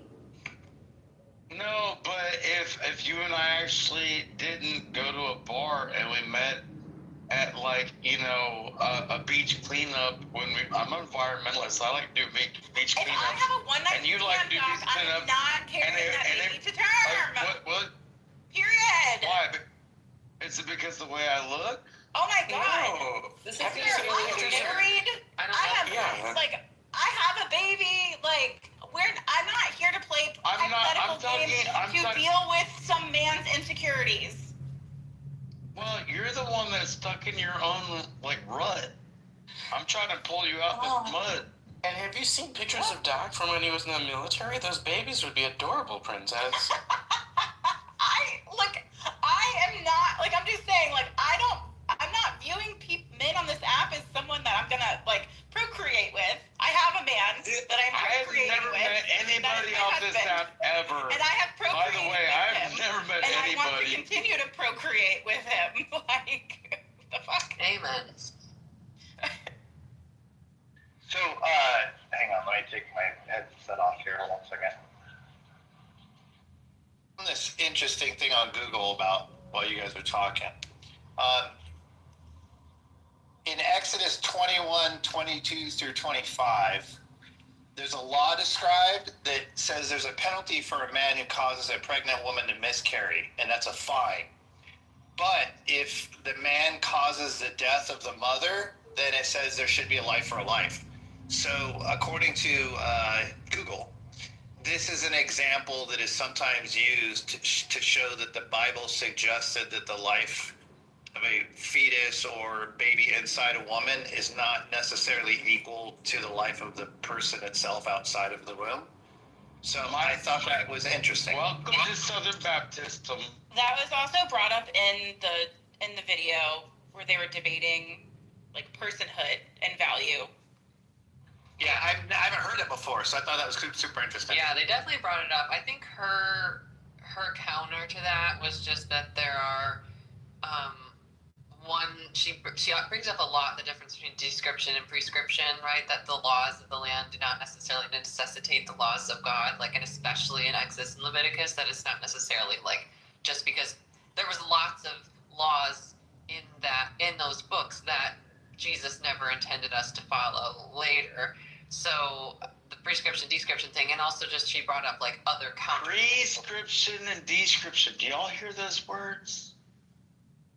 There were the words that she used. Prescription meaning God is telling you ought to do something. Description being a description of what was happening at the time, whether or not God condoned it. And I always say it like this: as boys will always complain about what should be, and men make it what it is. Thank you for your contribution.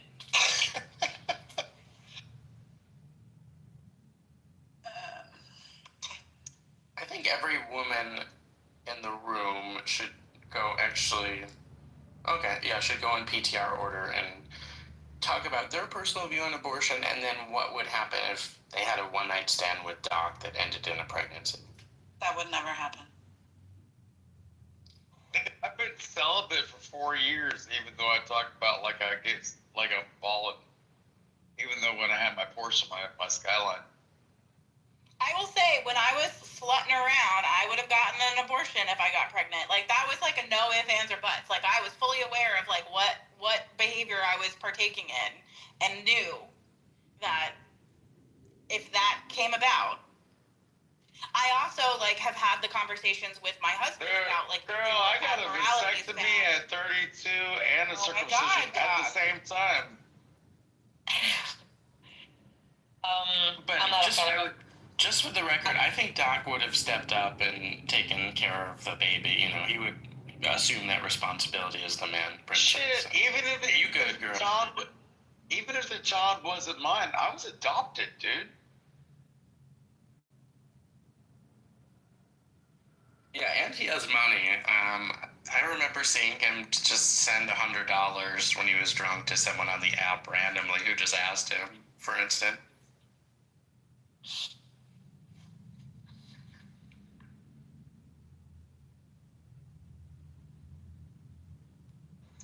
Yeah, that's the craziest thing just happened. Yeah, but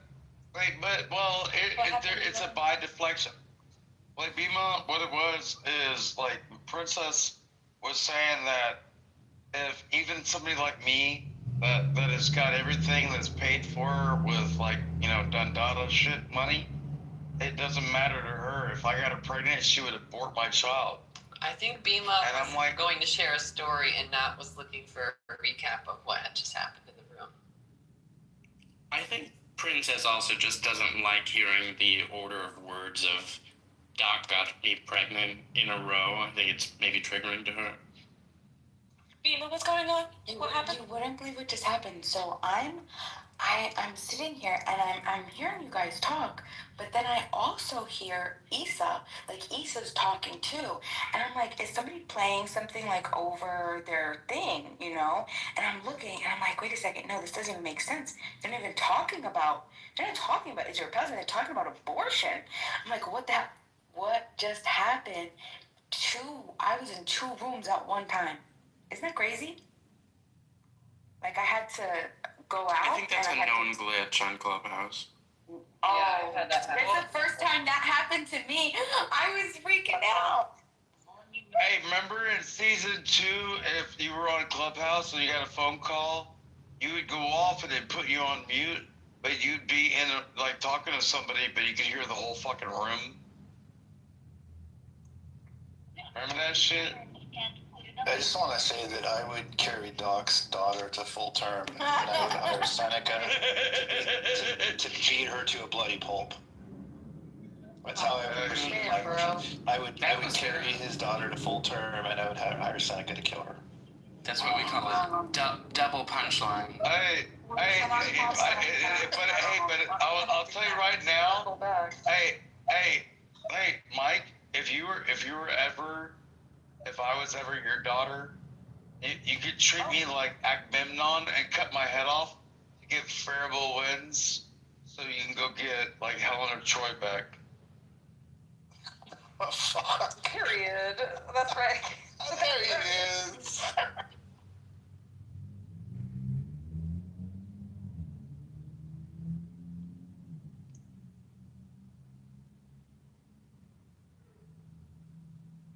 Also, I'm pretty sure I've met Gilbert like long fucking time ago because I used to be in the digital quote unquote influencer world of like liberal Christians. I was like, oh my god, he looks so familiar. I'm pretty sure I met him, but I can't remember because it's been such a long time. Because back in the day, I had a video like pick up some traction that was titled something similar to like I'm a Christian and support like marriage equality. And needless to say, I had a lot of people reach out to me regarding that. Famous. Oh, I know. I still I have this one. He was a kid at the time, and I was at a convention, a YouTube convention. And he like came up to me and was like, "Hey, I'm here with my dad. Like your video really like encouraged me and like to come out to my dad and still continue to explore my faith and Christianity. And I still follow him to this day, and he is just living his fabulous life, and it makes me so happy."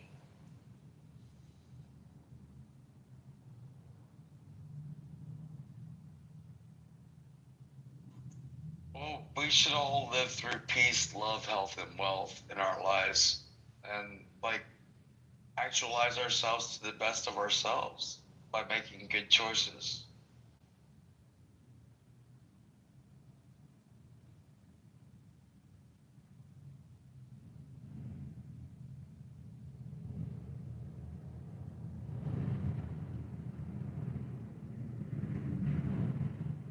Thanks for being here. I do think it is like really interesting. Like there was a lot of the conversation about marriage, like gay marriage and sexuality and sexual orientation and And I think like one thing that just does not sit well with me is basically telling an entire group of people, you can't love like me and your love can't be holy like mine. And that just seems like such a fucking gut punch. No, I mean, you're equating that applying to one particular portion of the population, but that doesn't just apply to one particular portion of the population. That applies to heterosexuals too, that are fucking outside of marriage and you know. Right, but it's like I feel like it's like, but they're saying like, oh, but see, I feel like the argument isn't you're being unloving and you're being sinful. It's like, oh, but the merit, like the Bible only, I'm trying to remember what she said. Who? We're talking about a video debate between one Christian, Allie Beth Stuckey, and 20 liberal Christians. This is the heart of the conversation. Oh, that was recently. Yeah, yes. I just only watched half of it. I'm sorry. No worries. He just joined them all, by the way. He? She? Oh, did you watch this? Did we watch the same video? Apparently, I thought it was the Indian guy that did. Oh, dude, I mean, so many people have been doing that room. 20 liberals versus one, like, you know, conservative. I think that one was. I love those. That one was, I think, a capitalist. One capitalist versus 20, like, socialist liberals. That, dude, yeah. They've all done. Dude, a lot of people have been through that. That's a good room. But Princess, I think, like, it's not, like, is it not just accurate to say that some loves are more holy than others? Like, is that not just the truth? No, I disagree. You think? Yeah. I mean, what if I had a loving couple that treated each other with kindness and followed each other in faith and read the Bible together and blah blah blah, like did their best to. Well, are they homo or hetero? Hang on, and then you have another couple where they are vile toward each other. They, you know, they disrespect each other. They just, you know, like they maybe they have behaviors where they drink too much and they don't encourage each other to be better. Like, you don't think one of those loves is more holy than the other? 1.5 beers. So I personally don't think that they are acting in love, just because it's like in the Bible, it's like the fruit of the Spirit, and I feel like that is, and there's like you guys are like touching, I'm working, so I'm like, I can't just be like, oh, let me pull out my Bible. I can. I got it right here. I just gotta find my fucking glasses. There are the list of things that come from love, and I just. Oh, there they are. For me, like, I don't feel like that second couple is acting in love. Sure. So you're taking a definitional approach, like essentially. Are we talking about a man and a woman in a traditional relationship, or what? No. The fact of the matter is like we're called to love in general, and like. There are different types of love. Yeah. There are 20. Dude, if you read the concordance through Aramaic, Greek, and Hebrew, if you open up the back of the concordance of like a Strong's Bible, look up the word love in English, it'll tell you it's said 107 times in the Bible, and it'll show you where it's said in the Aramaic, and you can look up the definitions of the words where the passages where they're talking about love. And it'll show you through the Aramaic and the Hebrew and the Greek and then into the Roman and then to the King James and to the NIV. Like, it, dude, that motherfucking book cost me $450. Hey. Like, I love studying religion, but I think people got it all screwed up. Because I'm the one that went to freaking Iraq, and I thought I was a poor kid from like South Georgia. I went to Iraq and I was like, damn, these motherfuckers are really poor. And like they were the nicest people, like talking about Southern hospitality, like how we do down here in the South. Like, hey, we ain't got much, but what we got, you can have some of, you know, kind of thing. Like, they were the same way. And I love my friends from Iraq. Oh, yeah. I mean, I don't like one to hurt me, But I love the ones that wanted to be my friend. Mm-hmm. Hell yeah. Respect.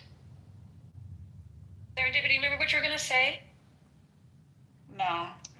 We were talking about like if one love can be more holy than another, and I think Princess is taking a definitional approach of like to if it is love, then it is holy, and if it's not holy, then it's not love. Is that accurate? Yeah, I would say that's pretty accurate. Okay, and I think that that's a way to look at it. So, but then you would have to then ask the question of like, how can you make the claim that homosexual love is holy? Well, number one, how can you make the claim that any love is holy? Because the only thing that's holy is God. Like, I don't know. You can, like, that whole concept of being holy precepts that we're capable of holiness, and I don't think we're really capable of holiness.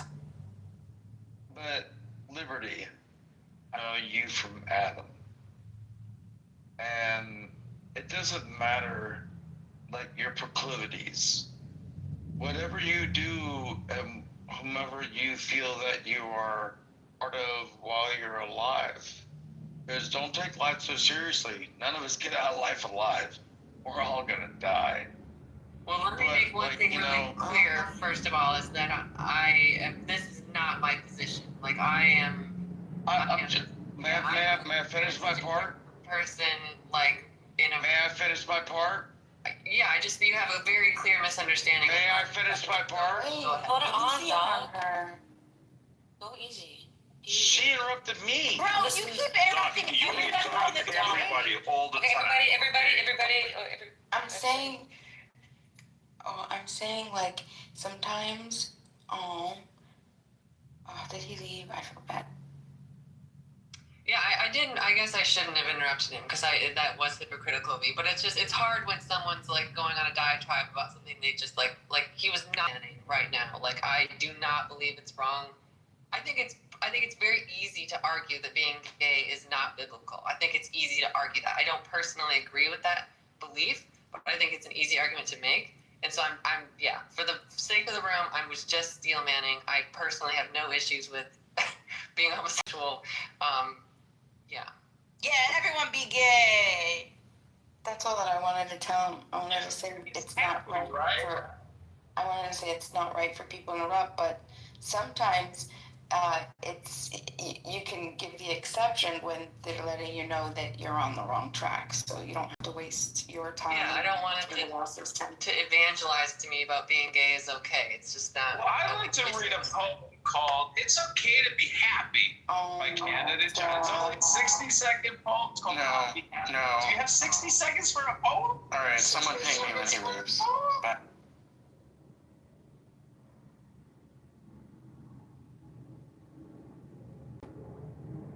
Bring him back in. He did leave.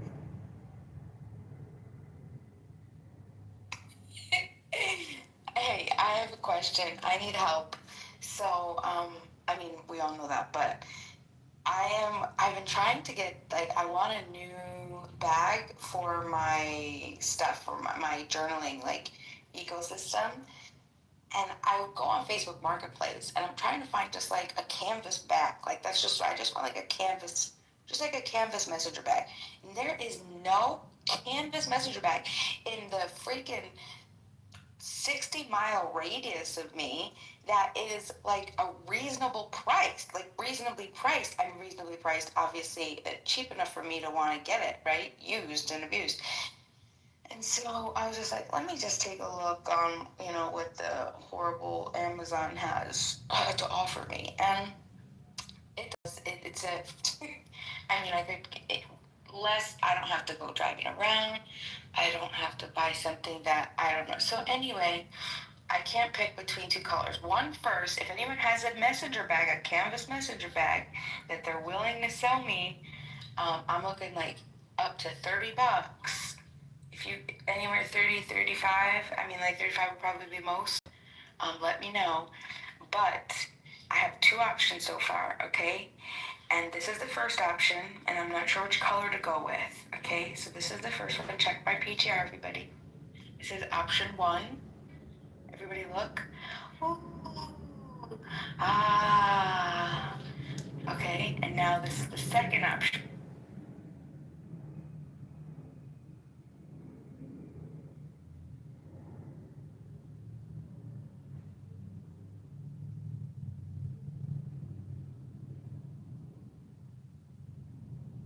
Okay, this is the second option.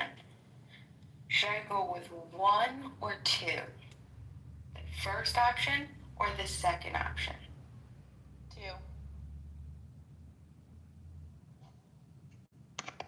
1.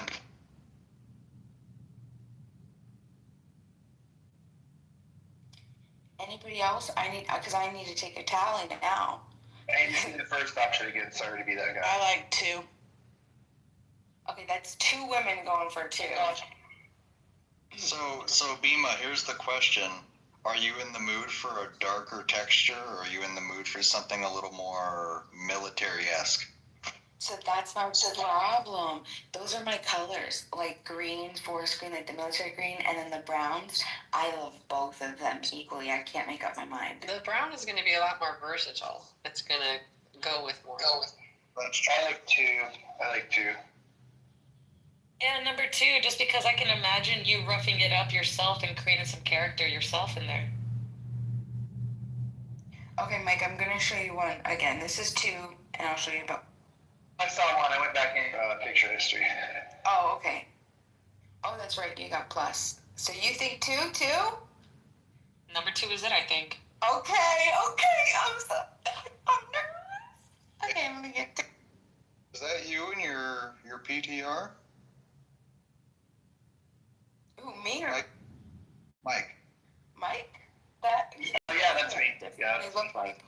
That's a good shot, man. I like that. That's a good shot. Thanks, man.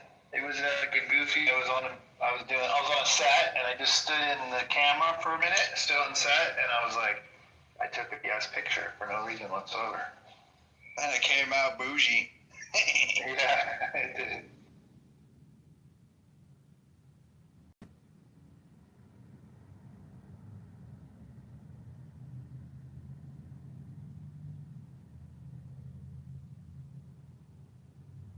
I just wanted to say I was very, I was enjoying the conversation about theology. I like having conversations about theology and opinions and life.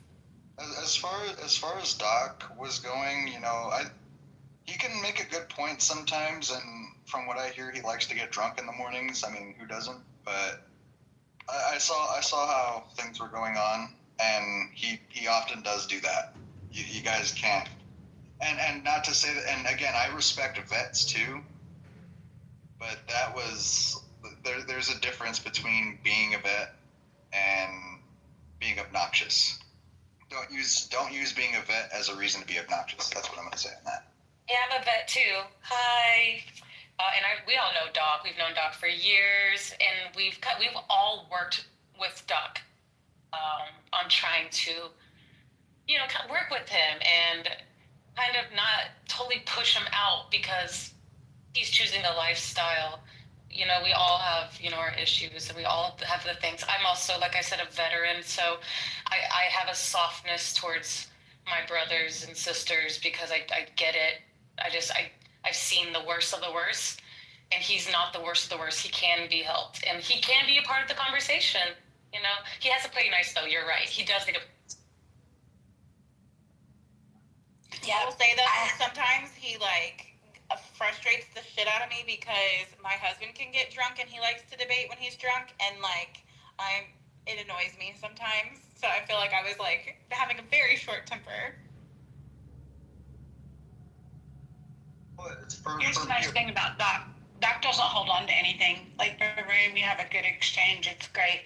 You have a room, you have a bad exchange with him, and he ends up getting moved to the goo or whatever. He doesn't care. The next time you see him, he's already moved on. I just didn't agree with the stuff he said about Iraq is all. The Middle East is not necessarily like to represent what Western democracy is about. Yeah.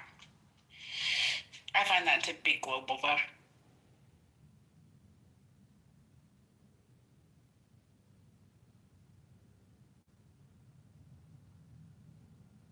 I do want to say, Liberty, you were valid, though, to stop him in his tracks, because I did see it going down a route that it wasn't representing who you were or what the conversation was about. I think he was centering you for a second, which was also, I don't know, uncomfortable, and I can imagine that I would have stopped it, too.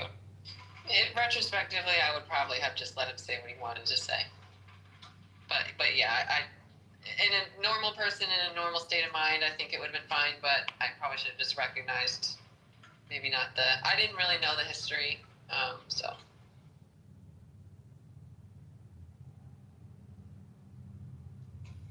Poor John. We wouldn't listen to his bong, so he just opened up. Oh. I didn't feel. Is he okay? Like, I heard he kind of records rooms and stuff. He has a lot of Instagrams he's trying to follow me with. Yeah. Okay, it's normal. Okay, got it. Yeah. It's normal. For him. I didn't say it was normal. It's normal for him.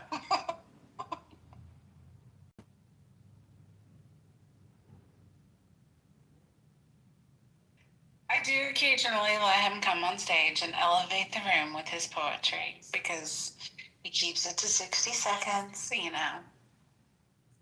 I humor him. Because I believe in humoring people. People are...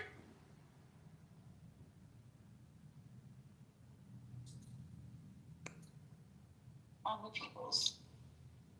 The Docs, the Johns. I don't know. I give it to him. I don't know why he likes to. I mean, like, I haven't figured it out yet. But this character that he sells, you know, the character that he comes in here with, it's so, like, I think people probably get more annoyed than not with that. But there have been times, very few, but there have been times where I go into one of his rooms and we have, like, a normal conversation. Like, just, like, he's normal. Like, normally, and good, yes. And I'm just like, what? Who is this? Yes. Isn't the same person I know? What?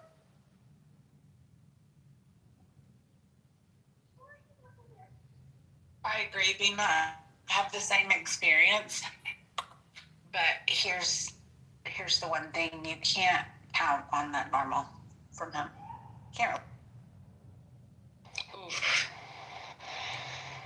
That's deep. Yeah. Same for me. It's great when you get it. It's just not something you can rely to be there at any given moment. I don't know. But I don't think he's evil.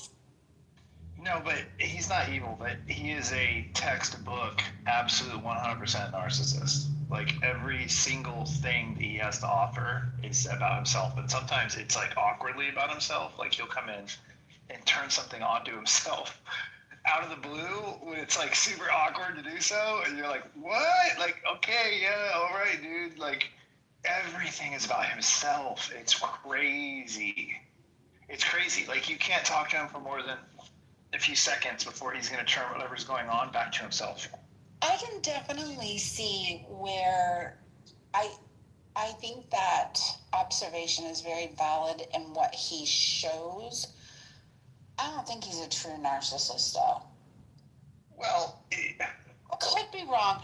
I think he plays one. He's performative and he leans into that persona. But I think there's a big difference between him and... I'm trying to think. Who else is like a really well-known narcissist? I don't think he's a dangerous... I think narcissists can be really dangerous. I don't think he's a dangerous narcissist. Yeah. And he might even be like... There's also a difference between real narcissists, like pathological narcissists, and then like people who socially act like narcissists because they don't know any different, right? Like, there's two different like types of people. Yeah. And I don't think he's the pathological kind of narcissist. That doesn't track with him. I don't know. I mean, I don't think he's nefarious. I don't think he's dangerous or nefarious or in bad intention. But I do think he might be an actual pathological narcissist. But I don't know. He's incapable of not turning things on himself. Like, he's literally capable of it. It's not something he does as a shtick. He does it, like, organically. It kind of seems like when the points come out, like he genuinely means them. It's not like it's a troll move or it's nothing. It does seem pathological. Yeah, 100%. Yeah, I agree with that. And I don't think he's bad intention. I don't think he's a bad guy at all. I think he's a character. Like, he's a perfect example of somebody that, like, I wrap my head around is like, oh, this is the character. This is the Elmer Fudd character that comes in here and he talks, you know, with a weird lisp, and we all know that's who he is, and he's goofy. And, like, I mean, if that's who he is, he's that character. And, like, we're all characters, kind of, but some of us are more cartoonish than others. He's very cartoonish. He's drunk most of the time. Hey, y'all, speaking of heavy conversations, I know we had a really, really heavy conversation this morning. I wanted to give you guys a heads up. Did you hear that story in the news about the 9-year-old and the 10-year-old that attacked the 5-year-old? I'm trying to be... Was this an older story? No, this just happened. A 9-year-old and a 10-year-old were just recently charged with, I think, raping and murdering a 5-year-old child. And Francie is going to do a room today, I believe. She said that the mother described the 5-year-old as completely unrecognizable when she had to go and view the body. They beat her so badly. So Francie's doing a room today on parents and children, like signs that your child might need to be evaluated, statistics on child violent crimes, parental responsibility, failures of CPS, prisons for children versus psychiatric help for children, and prevention for parents on how to help. I don't know that you can keep your kid. I think that sociopaths are born. I think.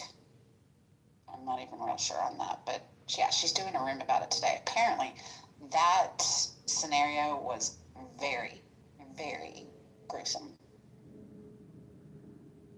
That's terrible. I don't know if y'all's story, this happened in like 1993, 95. There's two, I'll go through this quickly, you can look it up. In Liverpool, England, 2 10-year-old boys kidnapped a 2-year-old boy and they killed him like that. This is in the 90s. Something's going on. I don't know. I'm going to see if I can pull this story. Honestly, I have avoided this. I heard about it, but I've avoided looking for this story. I might respectfully leave the room. If you could let me know when you're done having this conversation. I won't bring it up anymore. I just want to. I want to respect, like, some people want to have the conversation, but I'm having a lot of Yeah. Yeah. Well, it's like I said, I've avoided it myself, Melissa, so I get that. It seems like everybody's been having trouble trying to define the insanity that has been going on with all of these different situations. And I think that social media, AI, has had a lot to do with people's opinions, with their ability to create their own opinions. And it's kind of frightening because it seems like there, as Vero said, something going on, a greater power maybe that we can't see. And, you know, that's my inner conspiracy theorist talking, but that's how I truly feel about it. Like, there is something greater going on, and every time we're looking at the newest, what we feel is the newest shock value, they're already planning the next one.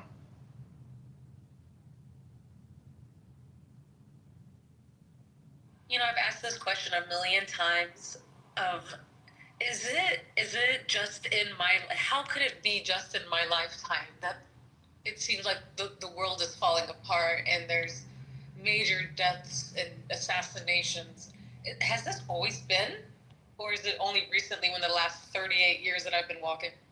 Don't you think that some of this, I mean, because statistically, and I hate to be this person, statistically, crime was at its pinnacle, at its height, like in the 80s, I think early 90s.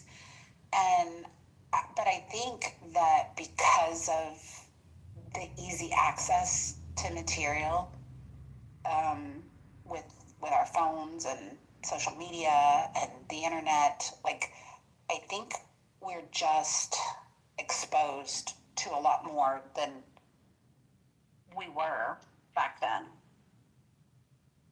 Because the statistics don't bear it out that it's worse now. Yeah, I also think it's precisely because the world is so much safer and less violent now that when we hear examples of violence and stuff, that it's so much more jarring, like, because we're so used to the world being more calm than it is. Well, and everybody has a video camera in their hands. Like, even when you historically heard stories, there oftentimes wasn't like video corroboration, and now we're actually seeing everywhere. Security cameras. Yeah, we're actually seeing people get blown away on live feed footages, and like it's one thing to hear it. So here's wherein lies the real question and the real point. Is it the fact that we've seen it happen for so long that we've just became customly adapted to it? Like, have we become comfortably okay with it? Or are we lazy? Or are we scared? And is the point that since this has been happening even before the cameras, and when kids were shooting up Columbine and they thought the world was going to hell, and 9/11 happened and they thought it was going to be a whole national crisis, is it just possible that everybody's been in a denial, and the fact that every news source that places this new shocking event breaking, a new kid gets shot today, like, a lot of these, it's always about something shocking, and that's why people think it's so normal.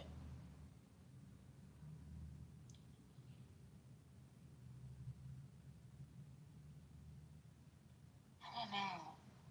This 5-year-old did not die, apparently. I think the social media piece comes into play too, because I think that you have this like subset of people who, they want attention. They want to do something horrific that will make people go, oh my gosh, this is so terrible. Like, they want to scare people or whatever. Like, now they have this incredible tool of social media to like execute that plan very effectively in a way that, like, back in the day you might have like lit up all the local newspapers, but it wouldn't have been global news. Yeah. Like I said, everybody's got a video camera, a camera right at their fingertips. There's not much that goes on anymore that, we don't see, like, up close, personal. Yeah, we're also finding out, because of technology, I'm sure, and access, we're also finding out a lot of things that have been happening from the 60s, the 50s, even the 30s. So yeah, it's all just coming at us right now, full force, with all, like, everything, no hold bars. It's crazy.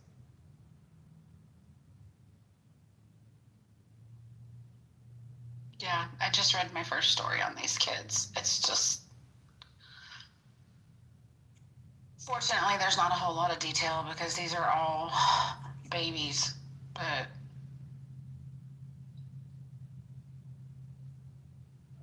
yeah, it's hard to talk about when children murder each other. And how do we handle situations like this? How do we treat the child and the victim and their families, also the families of the children who committed the crime? Because I'm sure the families are also equally, what the hell? Is anybody going to be triggered if I read this very short synopsis I'll be fine. of the charges? Prosecutors say a 9-year-old boy, a 10-year-old girl are facing initial charges of attempted murder, rape, felonious assault, kidnapping, and strangulation.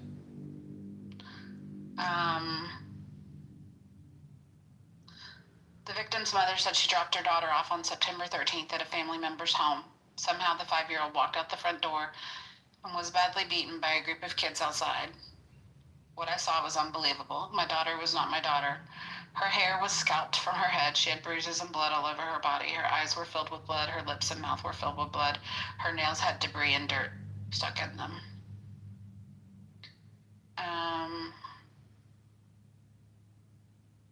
Given the sensitive nature of the matter and the age of the suspects, police have not released any further details about the attack.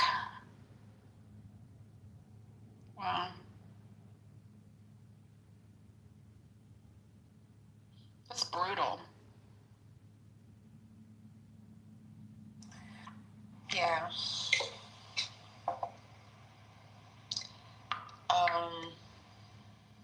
9 and 10-year-olds, felonious assault.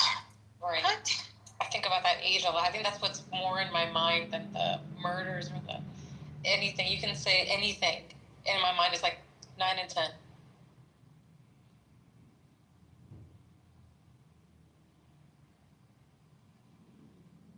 Yeah, it's brutal. Yeah. You know those 2 young girls that the Slenderman bite attack? The one girl didn't die. Thank God she didn't die. They just did an interview on those 2 girls in prison and the victim. Really interesting. The girls are about to be released from prison soon. It's very interesting. But it'll probably help because the girls are now adults. Maybe it'll put some insight, give some insight on this. Terrible. Damn, 9 and 10.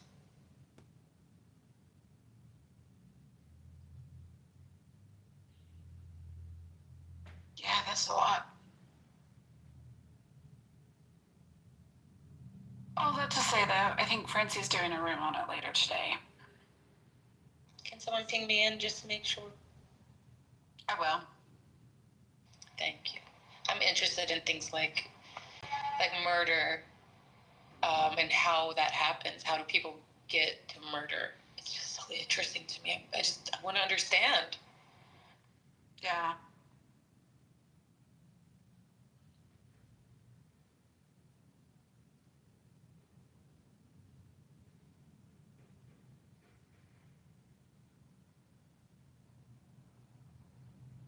Starts with anger and hate, you know? I think that's why I worry so much about all the finger wagging and the pointing, and I can honestly say, like, if a right-wing crazy nut job does something crazy, like, I don't feel accountable for that crazy person, nor do I think I should feel accountable for that crazy person. They did a crazy thing because they're fucking crazy. But yet we all play this game of the left did this, you know, and vice versa.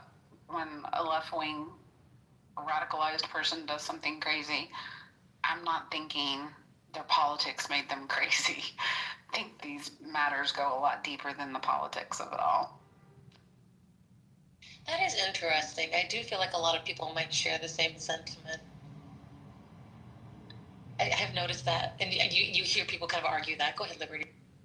No, I was just gonna affirm that like I feel like Clubhouse is the best place to find those people where it's like you know who they are. They come into the room, and it's like you can just tell they have like brain worms or something, you know, where they're just like incapable of having an objective perspective because they're just so entrenched in the media that affirms their confirmation biases. You know, like we all see them.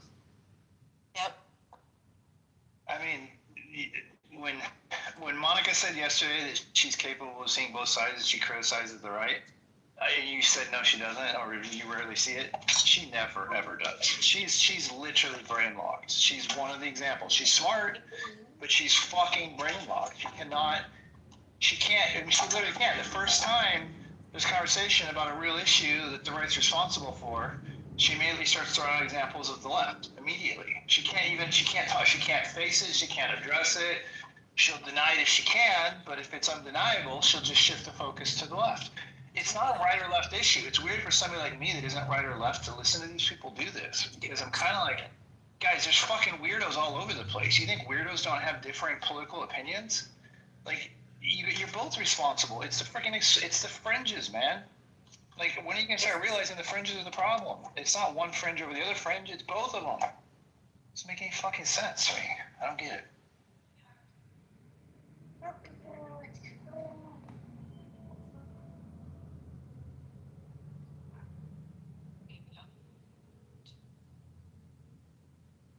I personally find it a little hard to like interact with it in real life, as like it's easier on the internet. But like I was hanging out with my best friend a week ago, and they were like just talking about how like, oh, their friend lives in Chicago, and like, oh my gosh, this is just like so scary what's happening with ICE. Like, it's just like, it's not human. It's not safe for them to be out on the street. Like, they literally said the words, these ICE agents aren't human. And I was like, I didn't even know what to say. Like, I regret to say that I guess I didn't really say anything. I just said, like, I just kind of nodded and was like, like, yeah, it is pretty intense right now. Like, I was just like, what do you say? What do you say to that? Like, I probably should have been like, oh, that rhetoric I think isn't appropriate, but it's like, they're my best friend, they're my only friend, really. So it's like, you don't want to put strain on the relationship. I don't want to have a political argument. So it's so much easier to just move on. But I know that there are times where you probably do really need to address something. Yeah.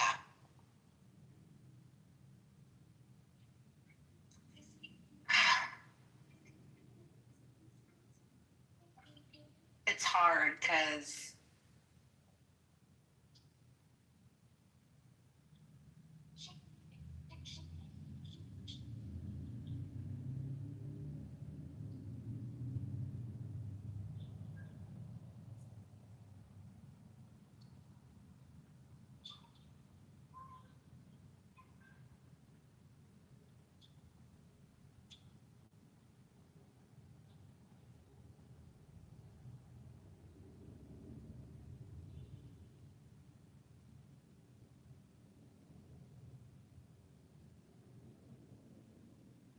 Did you lose your train of thought? You said it's hard because...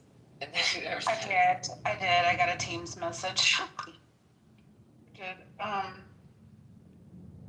Yeah, I completely lost my train of thought. I don't know.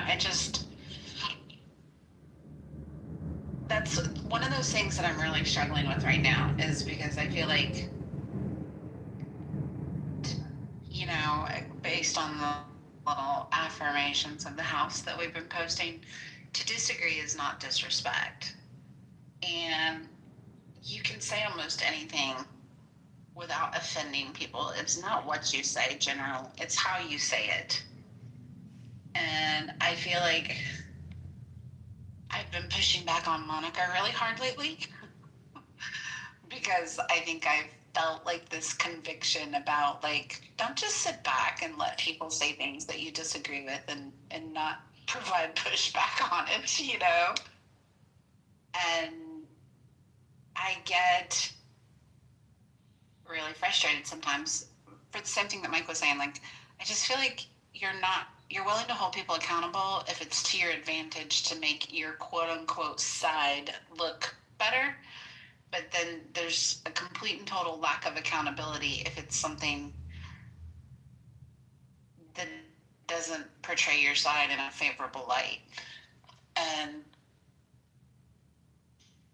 I mean, I thought it was interesting this morning in Beth's house when we were talking about swearing, and I was talking about how, I said this earlier about how it's an indication of higher intelligence, according to a lot of research. First thing I hear is, research is all bullshit. So first I hear a denial of facts, and then I hear somebody say, well, it doesn't make you sound very smart when you're saying 20 cuss words in a sentence. And I said, okay. I said, can we talk about something, the nuance between saying 20 cuss words in a sentence and saying that swearing, no swearing is acceptable, or that it has no purpose? I said there's a middle ground there that we should be talking about, because the reality is not that. I'm not claiming if somebody says 20 cuss words in a sentence is smarter than other people. That's like you're basically steel manning me, or you're basically gaslighting me about what I'm trying to argue, right? And so I said that, and it was real eye-opening, because I was in a really conservative room, and the first thing I was accused of was being a liberal. Nuance. Nuance is a word that liberals use, according to this fucking guy. I'm like, so are you just making the argument that conservatives are locked-in retards, incapable of seeing nuance? Is that what argument is, by calling me a liberal because I'm talking about fucking using a slight bit of nuance to this conversation?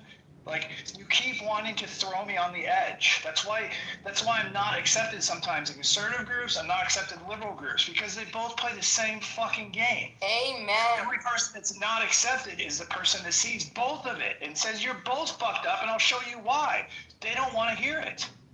They don't want to fucking hear it. And they don't want to hear common sense arguments. Like, for instance, abortion. I've said this before. Listen, personally, if it looks like two bubbles in a third bubble, I'm not so concerned about taking medicine so it doesn't stick to the side of the uterus. If it looks like a seahorse, I don't know. I'm not quite sure about that. I'm a little still more okay with it than if it's a full fucking baby with arms and legs and fingers, and it's sucking on its thumb when you pop its skull open and suck its brain out. Yeah, that bothers me. So, like, do I represent a large majority of people? Yes, I do, actually. I'm probably the majority who says that the bubbles are okay to not stick to the side of the womb intentionally. I'm okay with that. And the seahorse, I'm kind of okay with that too, if it's a tiny seahorse, especially if it's a seahorse without a brain. But the fetus, the baby, the fucking human being that you waited 7 months not do anything about, and now you want to take action? No, fuck you. Can't have it. Like, that's what it requires. And until people are able to have that conversation and recognize that probably 75% of people agree with me, then, the morning after pill being okay is what I'm saying, right? It's very extreme, a pro-lifer, to be against the morning after pill. Like, you're going to give these people absolutely no choice to correct their mistake, even fucking hours after they made it. Well, then you're going to have to deal with their mistake. And hey, pro-lifers, I don't see you doing a lot about fucking adoption. You're not making it cheaper. You're not making it easier. You don't give a fuck once they're here. That's why I don't believe it's legit. I believe you legitimately just want to control people. I do. Because if you really cared about the babies, then you would be concerned about the babies that are being forced to be born to women that don't want them. They my cousins, and like what I'm doing for them. Oh my God. If you So, no, I'm almost done. You're on fire now. you are still. So to finish up, if you really cared about the babies, if you really did, then you would be concerned when you force them to be born to people who don't want them, because you would worry that they are not going to have a very good life living with people who don't want them. You would find a solution for that. You would make it easier. You'd make it cheaper. You would take the profitability out of abortion. You'd make it less than $30,000 to take a kid into your fucking household as a couple that desperately wants one. But I don't see Christians doing shit about that. All they want to fucking do is stop abortion. That's fair to say. I don't see them doing shit about it. Most people that are pro-life are also pro-major adoption reform and making it easier for childless couples to. If they put in 1/10 of the effort into that end of it, most Christians don't give a shit about what's going to happen to these unwanted quote-unquote baby.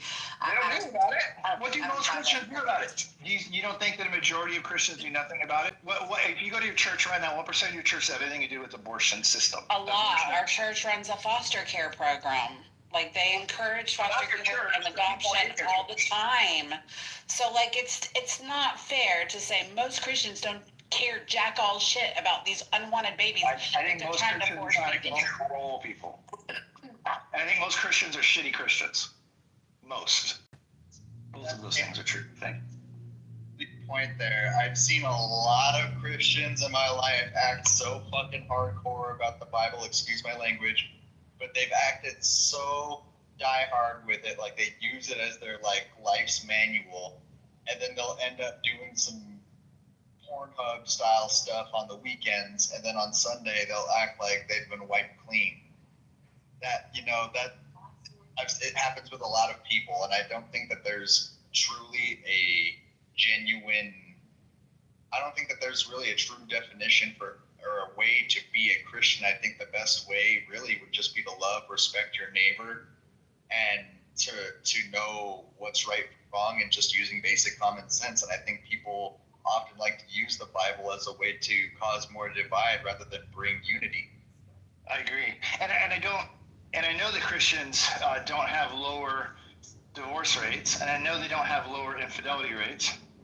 So I would argue that Christians are not worse than other people, but they're no better than other people. They're exactly other people who believe something, but they do like to prophesize and to expect others to follow their rules. That's very important to them. So that's the difference. If they're no better or worse than anybody else, I disagree. they have agendas that are different than other people. That way. And none of the Christians that Christians are not perfect people. Christians are not perfect people. Well, they're not only perfect. They're not even elevated above regular non-Christians. They're nothing. I'm not saying they're not perfect. They're not even better at doing the things that they argue need to happen. They're exactly the same as everyone else with an agenda that's different than other people's. You're Christian right now. Are we saying people that have, like, you know, they put Christian as their religion and they can't really name a single Bible verse off the top of their heads, you know, those types of people? Yeah, they go to church every Sunday, maybe, or whatever. Just people that say they say they're Christian. It's a small amount of Christians that go to church every Sunday, if you believe it or not. Like most Christians probably do not go to church every Sunday. They'll skip a Sunday depending on how hungover they are. And I mean, not to say that they're like bad people, but that's just the reality of it. Most people, and this is of almost any religion you could think of, they're not like the most devout. Being devout is rare in the sense that, you know, they actually they abide by what they preach, and they go to church consistently. They're active in their church. They contribute. They pay tithe. That's rare. That is rare. You're not going to see that often. So I guess I could agree with you if you say that those count as Christians. Most Christians aren't really, you know, as Christian as they should be. But listen, infidelity and porn are viewed. The statistics are exactly the same. They're identical. Like, if Christianity was doing anything, do you think you could tackle those things to show any kind of movement on the needle that represents that they are abstaining to any kind of their values that they profess? Like, do you think you could find examples of any statistics that would show that it's like that it's rising above average non-Christians in certain capacities? Like, it's very hard to find those. I think I'd have to look at the statistics, because some statistics you'll see are from like the 90s and 2000s, but generally, ironically, happiness rates in marriages among Christians are higher. Marriage rates, divorce rates are lower. I could go down the list, but I'd have to look at the statistics again. Like, there's a visible difference. And of course, like, there's still levels of infidelity and other things that are, you know, considered sinful, but there is a difference amongst the general population, both in what I've seen in person and what I could gather from statistics. I guess I have to look it up before I just say that. I'd be curious though. Maybe I'll Google it, figure it out. I think infidelity is identical. I've looked it up in the past. At least it used to be. But maybe there's other things that are different. I guess I can look at it. Several sources indicate. Hold on. It's still analyzing. Hang on. Ooh, it's doing a lot of analyzing.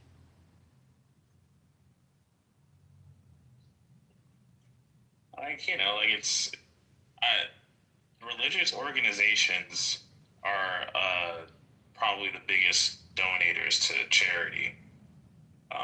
So whether they're Catholic or just evangelical, half the reason homeless people in my town get clothes are due to the churches. So, like, I don't think it's there's been so much like arguments I've had with like atheists who are like, and I'm not saying this is you, like, but they're like, religion's just terrible. Faith-based marriages experience about 30% fewer divorces than non-faith-based marriages. But you were kind of leading on to a point that I was gonna make. Like what I've witnessed as far as Christianity is concerned, there are three types of Christians. There are the Christians that live their life by Christianity. There are gangster Christians who use Christianity as a way to justify a means to an end. And then there are corporate Christians, those who use the name of Christianity to further their own agenda financially. So I would kind of use the statistic more in that range as to where infidelity in marriages and stuff like that fall short. Which Christians do you think are representative of Christians as a whole? Right now, I believe that the corporate Christianity represents it as a whole based off of a lot of public events that have gone down. And just a lot of, especially with, I believe that a lot of people have actually been converting to Catholicism. My mother has been one of those people, and she did it for the wrong reason. So I'm thinking that if she did it for the wrong reason based off of something that she was told from a church she felt was rich or wealthy, I feel like corporate churches, corporate Christianity has more of a hold. Well, why did she convert to Catholicism? Because she was in love with a guy that she knew when she was 14, and he ended up being no good. Me and my brothers knew it, and we kind of wanted to hurt him, but we were told not to, and she converted pretty much for him. But she said that it was because God was pulling her in a different direction, and I'm like, huh? How can and that made me question religion myself too, even further than I already had been. Like, how is it that you can have a faith, but that one faith of a particular branch makes you switch faiths? What if that faith wasn't any good for you? What good was the faith?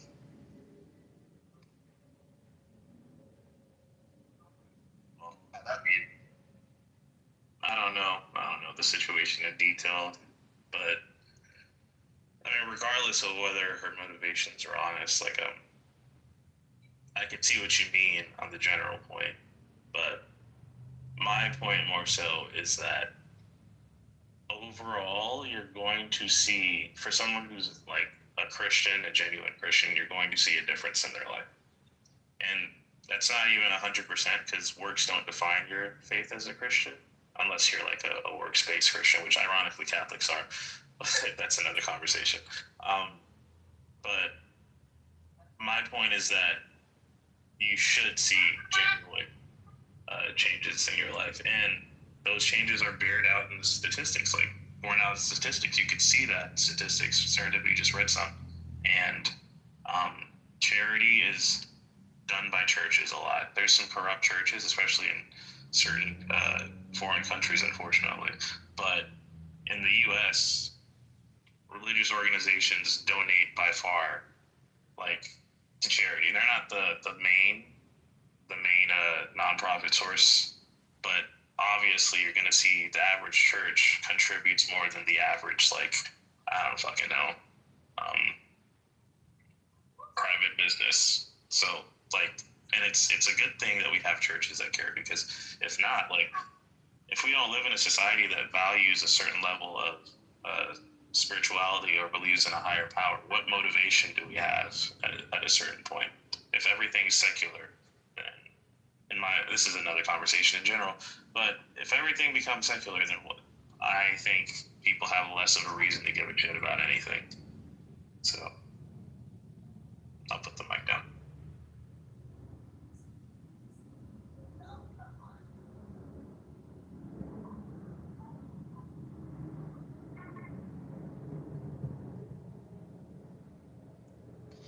Sorry, serendipity, didn't mean to hide.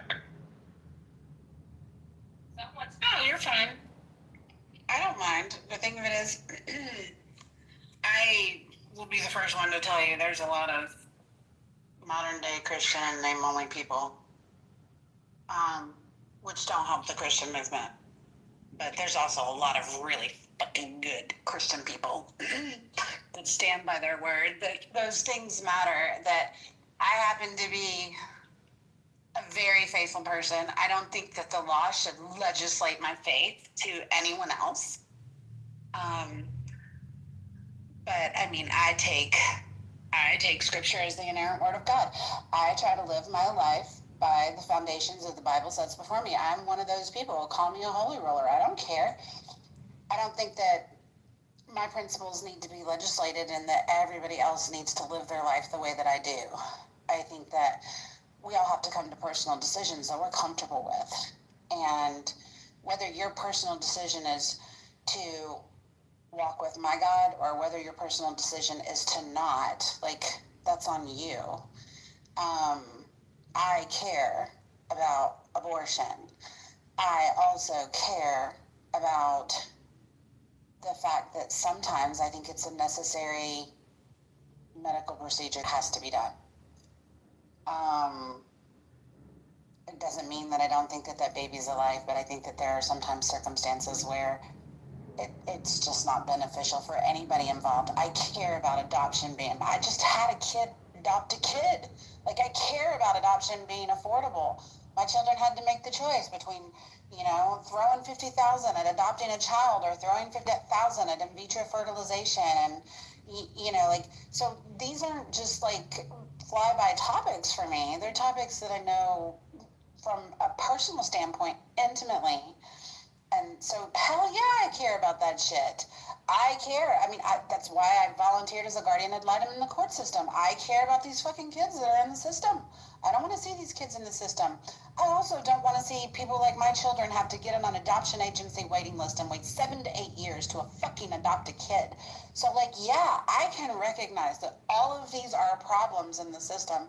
And I can team with the people in my community. But to sit there and just collectively say, yeah, fuck Christians. Christians, they're just as bad as all the rest of us. And like, yeah, as a Christian, I'm going to take a little offense to that. And I'm going to stand up and say, no, that's not all Christians. That's not all Christians. And it's not even the proportionate number of Christians that I know, anecdotally. So, yeah, like, I don't know. Just my opinion. Be it not so humble.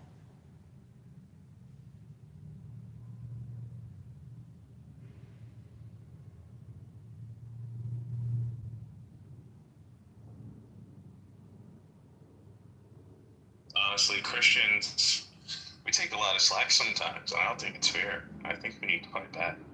Well, I think the good ones do, though. I think the good ones do.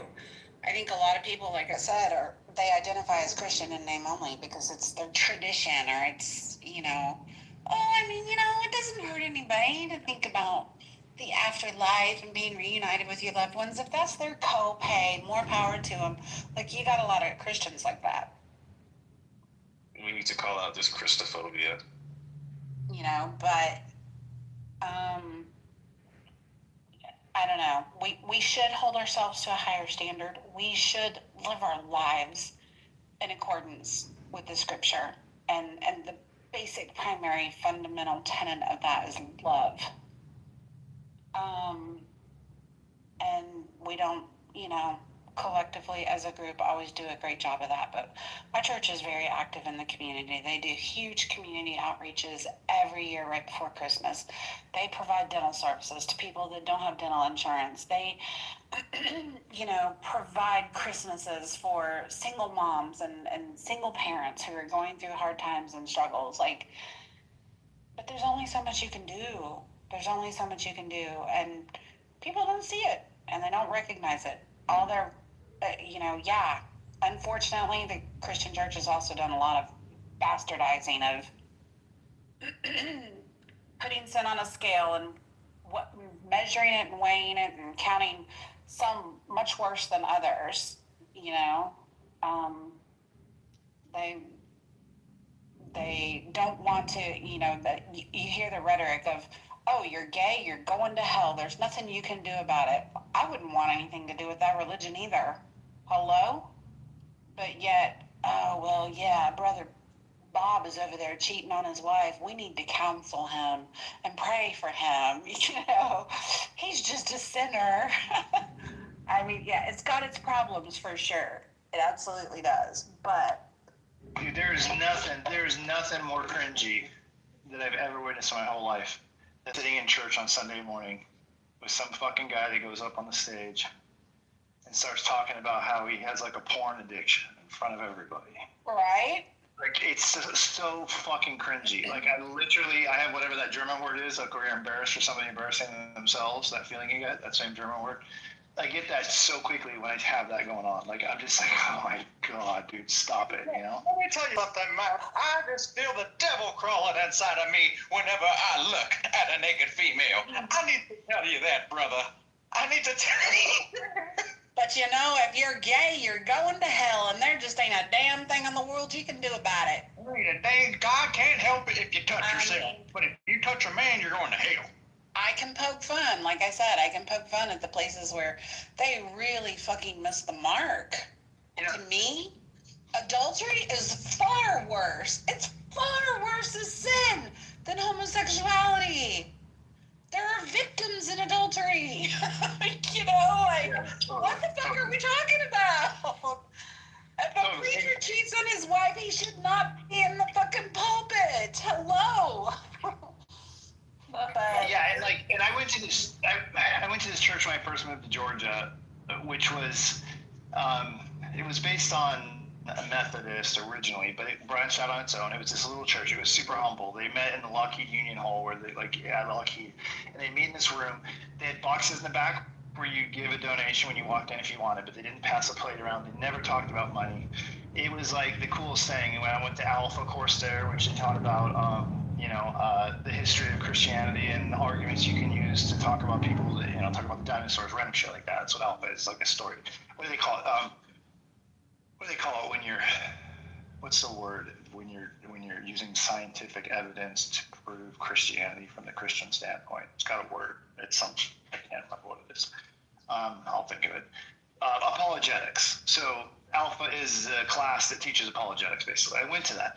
But this church was so humble. It was so cool. It was so nice. The people were so sweet. I really felt it was very community-based. They're doing tons of outreach, all this stuff. And then over time, it started getting bigger. And then before it filled the hall, they started passing around plates. And then they were talking about taking money every fucking weekend. Okay? Every time they're just constantly taking money now, talking about money, talking about their growing church, all this shit. Boom. They bought a property. Then they freaking built this big ass church. Had no fucking windows. It was the darkest, dankest, cave-like, weird structure ever on the inside. They build this church, and they all start going to it, and they get a pop band. And now they're hiring a better pop band. Now they're paying their pop band. And it became this thing, and I was like, oh, this fucking sucks. And it was like, what I felt like was, at some point, they started with the mission that I would expect should be what Christians want to be doing. And then they started putting into themselves to grow themselves. And they did it under the guise that if we grow bigger, then we can be seen by more people. We can bring more people in. It seems to me that charitable giving is not necessarily aligned with growing the religion and having tangible assets. I mean, when I shoot a wedding in a Catholic church like downtown in Buckhead, and I go in that fucking cathedral that they have, I'm looking around, I'm like, dude, there's a lot of fucking poverty money here. Like you said, they can only go so far. They could go a lot further if they didn't build structures like this. Like, they go in every Sunday and sit in this fucking thing that looks like it's in fucking Rome, and it's in Buckhead, and I know goddamn there's a ton of money in that place, right? They got parking decks full of cars. I don't feel that they're doing the mission. When I bash on Christians, I mean, I believe in Jesus. I believe Jesus is the Son of God. I believe the whole thing. But I'm more disgusted when I look at Christians that I've encountered around my life than I am satisfied with what their motives are. And I just don't get it. Maybe it's the prosperity gospel, which is bullshit. That's a horrible thing too. I don't know what it is. Maybe it's Atlanta Christians because there's so many of them and they're so dominant. There's church on every fucking corner. I see the hypocrisy more than like when I grew up in Seattle where there's very few Christians. And if you're Christian, people look at you weird and you have to really defend it to be there, you know? It's just different. I think the church overall has lost the concept of humility. You don't see very many humble Christians who are humbled and awed. And, you know, you do see a lot of prosperity gospel, where, you know, growing the church, making it bigger, making it better.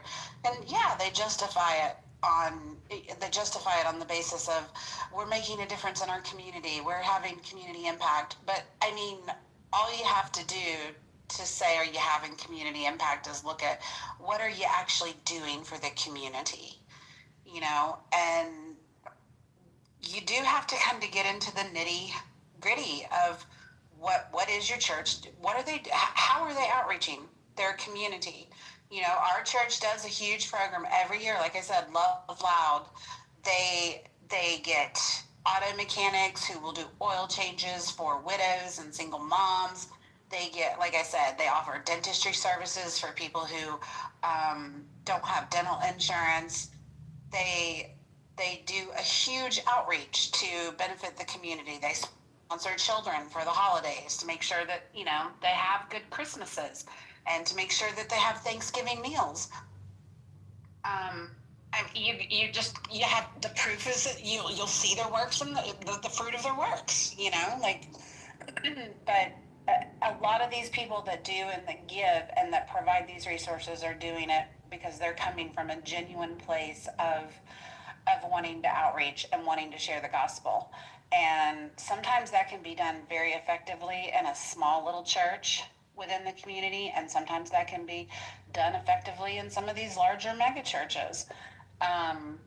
We just left the mega church for one of the smaller churches, but I will still stand on at least the mega church that we went to, that we were a part of for so many years. The proof was in the pudding. They do a lot of community outreach. They're constantly sponsoring people for paid classes to help, you know, elevate people's education and their understanding, whether it's in personal finance or whether it's in job skills. It's like I said, the proof is in the work that they do. And it's a lot of godly led people. It doesn't come without its problems. It doesn't come without its criticisms, because at the end of the day, it's all run by men. And men are fallible. Men are imperfect, and they're going to screw up. But I know a lot of really good Christians, and I'm not categorically going to sweep. I don't expect a Christian to be perfect, because I'm a Christian and I know I'm far from perfect. I have my own struggles. I have my own things that I battle with. Joe B actually asked a question in chat, though, that I thought might be interesting. Pornography.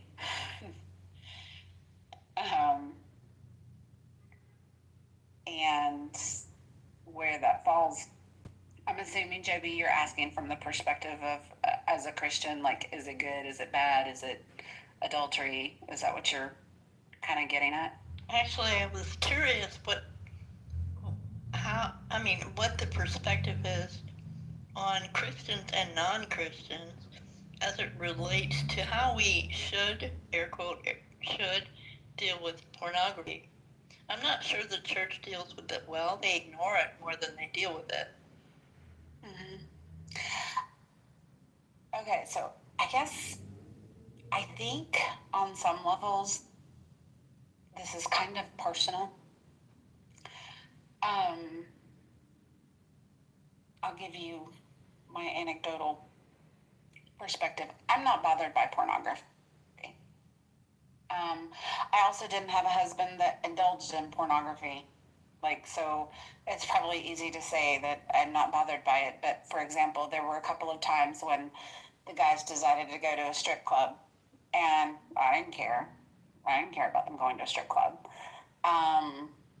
pornography was not one of those things. It never really had like a hold in my life. So my perspective is maybe if I were dealing with a man that was addicted to it and I felt like he was watching it all the time and that it was impacting our sex life, I might feel differently. I will grant you that. My sister abhors pornography, and to her, looking at pornography, going to a strip club, fetishizing another woman in any form or fashion, to her, that's as good as adultery as far as she's concerned.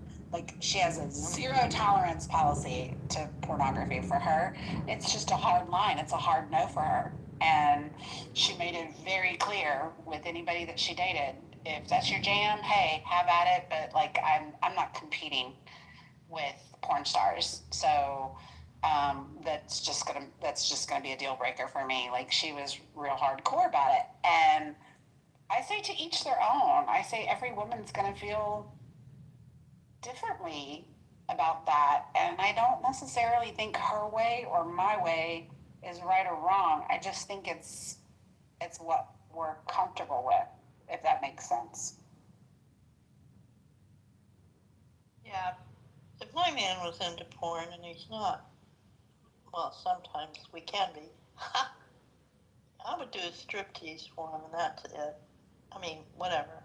I would try to, air quote, accommodate when appropriate. I was almost 30 years old before I saw my first porn. I had to make my husband go borrow one from somebody at work because I just had this wild curiosity about, like, what the fuck is this all about? Like, I don't understand. I don't understand the intrigue. And I'll never forget, he brought one home and I was like, you know, you get the kids in bed, it's all dark, you're sitting on the couch and it's like, okay, let's do this. Like, I want to see what, you know, what this is all about. Like, what the hell? And it was just so awkward and uncomfortable. I was just like, why is this entertaining for people? And I'm not even gonna lie, I kept spot checking, like, is this making you hard? Like, is this getting you off? Like, what's going on here? You probably sat there watching your response. I know, I'm just like, oh my, is that, like, you know, you're turning your head, you're like, is that really possible? Like, what? It was a rather humorous educational experience for me. And that was it, you know, I was like, okay, well, now I know. Now I guess I know, but I don't know.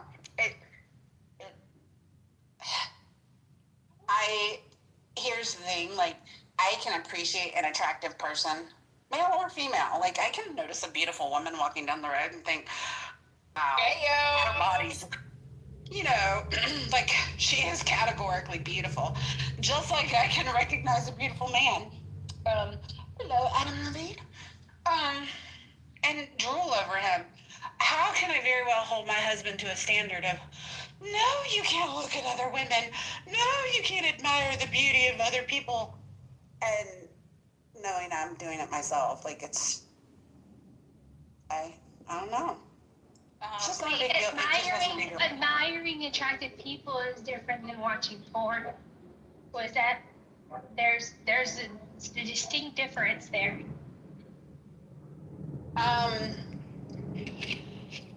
Yes, admiring attractive people, but for people, my sister, who takes a hard line on porn, she takes a hard line on, you shouldn't be objectifying anyone but me, or it is adultery. It's categorically all in the same category to her. Is she married? She is married. Yep. So does she flip, if, like, she notices her husband do a double take on someone, does she flips flip her out? shit. Yep. She flips her shit. Yeah. To me, I get it. I think, like, I just don't understand why watching someone, like, there's a difference, obviously, between having sex with someone and watching someone else and, you know, doing something with yourself. But, like, to me, there's no difference between that and, like, if you were gonna go, you know, I feel like emotionally I see the difference, but, like, or another example being, like, if you have an OnlyFans and, like, you subscribe to a specific person And like, especially if you're like messaging with them or requesting videos for them, to me, that's like, whoa. But I think most people would probably agree that that's like crossing a very thin line. But to me, I don't think the line is that far away from like, let's say you have a specific porn star that you like tend to watch. To me, it's like, what's the difference? But I am a person with a very different perspective where like, I let my partner sleep with other people on occasion because to me, it's like, I do see them as the same and also I don't have a problem with it. So it's like, I have a very different perspective. But to me, I don't understand how other people reconcile it. I think there's like a difference between using it, like how it's being utilized and how it's impacting your relationship. I think that if you have a healthy relationship with your significant other, I think that porn is okay. I think for me, I don't like the sneaking of it. But again, like we all, I mean, I would assume, we all have our own little things that we sneak from time to time.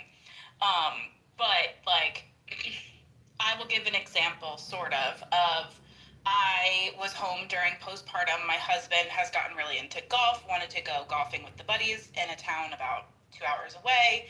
Sure, fine and dandy. Husband calls and says, hey, we're going to stop and have lunch before we go. We come back home. Okay, great. I check his location. He is at a strip club. I lose my fucking shit. I am at home with our baby, postpartum, and you did not inform me that you were going to a strip club? Sir! The fuck? Now, I have no issues with my husband going to a strip club. I know that my husband is not someone that's going to go and request a private strip tease, dance, whatever, in a solo room, right? However, to me, I was more frustrated of the lack of information on purpose because he knew that I would be upset. And then like our conversation was, well, if you knew that I was going to be upset, why did you do it? You did it because you did not want to look at your friends in the face and say, I'm not disrespecting my wife like that. Right? Like, I mean, is that you projecting on how you thought he felt, though? Yeah. So I had some time to process this, right? Like he had to drive back. He was with people. Like I called him and said, where are you? Right? He said, oh, I'm at lunch. Well, first he like ignored my phone call, which pissed me the fuck off. Second, he answered and I was like, what are you guys doing? He was like, we're having lunch. And I was like, where? And he like eventually told me because I think he realized that I knew where he was. But I mean, I will say with that time frame of my life, I was very insecure about my body. I don't know if a lot of people in this room are aware that your sex life when you're pregnant and postpartum is not really that fun and exciting. So I feel like we were dealing with things within our relationship when it comes to our sexuality, which is normal, so normal. I think for me, I was just frustrated of the sneaking and like just the disregard of how that would impact me. You said a few things that are contradictory. Okay. Most notably, you said, I'm mostly mad about the dishonesty of it or something like that. But you also said you're mad that he was too small to tell his friends, I'm not going to disrespect my wife. But you also said you wouldn't mind him going to a strip club. It was the dishonesty. So it's like, which is it? It seems like he didn't have a good option either way. Right. And that was something that like we discussed of like, okay, like you're with these guys that you're trying to be friends with. One person decided that you guys were going to go have lunch at a strip club. The rest of you either agreed or went along with it. I understand that in that scenario, usually you just kind of go along with it. I think, like, for me, I was really upset when I called and he, like, did not give the he did not, like, was not forthcoming about the information. I think that is what tripped me, like, significantly, right? I think that expecting him to basically be like, nah, man, I'm gonna go home. Like, would I have preferred for him to do that? Yes. Did I think that that was the easiest option? No, I don't. Do I want him to hang out with these people again? No. Could he possibly hang out with these people again? Yes. Like, I'm not gonna tell him who he can and cannot be friends with. I just informed him that, like, I was just disappointed in the situation, and I was honest with him about how I am dealing with a lot of insecurities in my postpartum self. So, like, we had that conversation, but I think like, for me, when it comes to porn and strip clubs, I think that, like, you kind of have to take into consideration of how the other person in your relationship can feel because of that. From someone who's dispassionate about, your intimate relationship, which obviously I don't know anything about, and also I don't know what you look like, so what I'm about to say is not about you at all. But to me, it sounds closer, just to my ear, it sounds closer to, like, a wife asking her husband, and again, not you, like, honey, does this dress make me look fat? And the husband lies and says, no, of course not. And so he's technically lying, but he's really doing it because he wants to protect her feelings. That was the sense I got. Maybe his buddies pressured him into the strip club. He didn't want to hurt your feelings, right. But he also... So, anyway, Yeah, because, like, he sounds like not a bad guy. No, and I don't think he's a bad guy. We've had conversations in the past about strip clubs, and, like, I don't necessarily, like, think that they're a moral evil. And he also has kind of said, like, they're not really my thing. Like, I will go with my buddies sometimes, but, like, he's also, this was, like, early in our relationship, and, like, we've had this conversation a couple times here and there. But, and like, for me, I was like, well, if it's not, your kind of thing, why did you go along with it, right? But then again, it's like, I'm sure all of us have gone along with things that aren't really our thing because we're trying to be friends with people, and that's kind of, you make that decision when you're friends with people.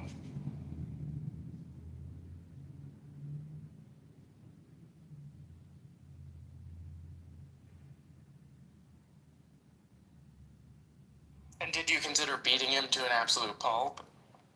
I mean, for a second, I considered it. I'm just kidding. No, I did not. This is going to be a great new inside joke.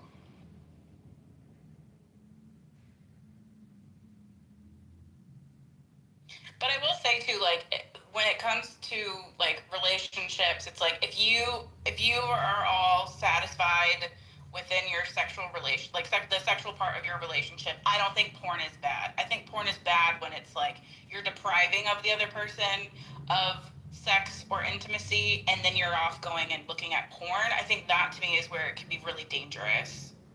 And that's probably kind of, I'm assuming your sister felt deprived or did not feel, like,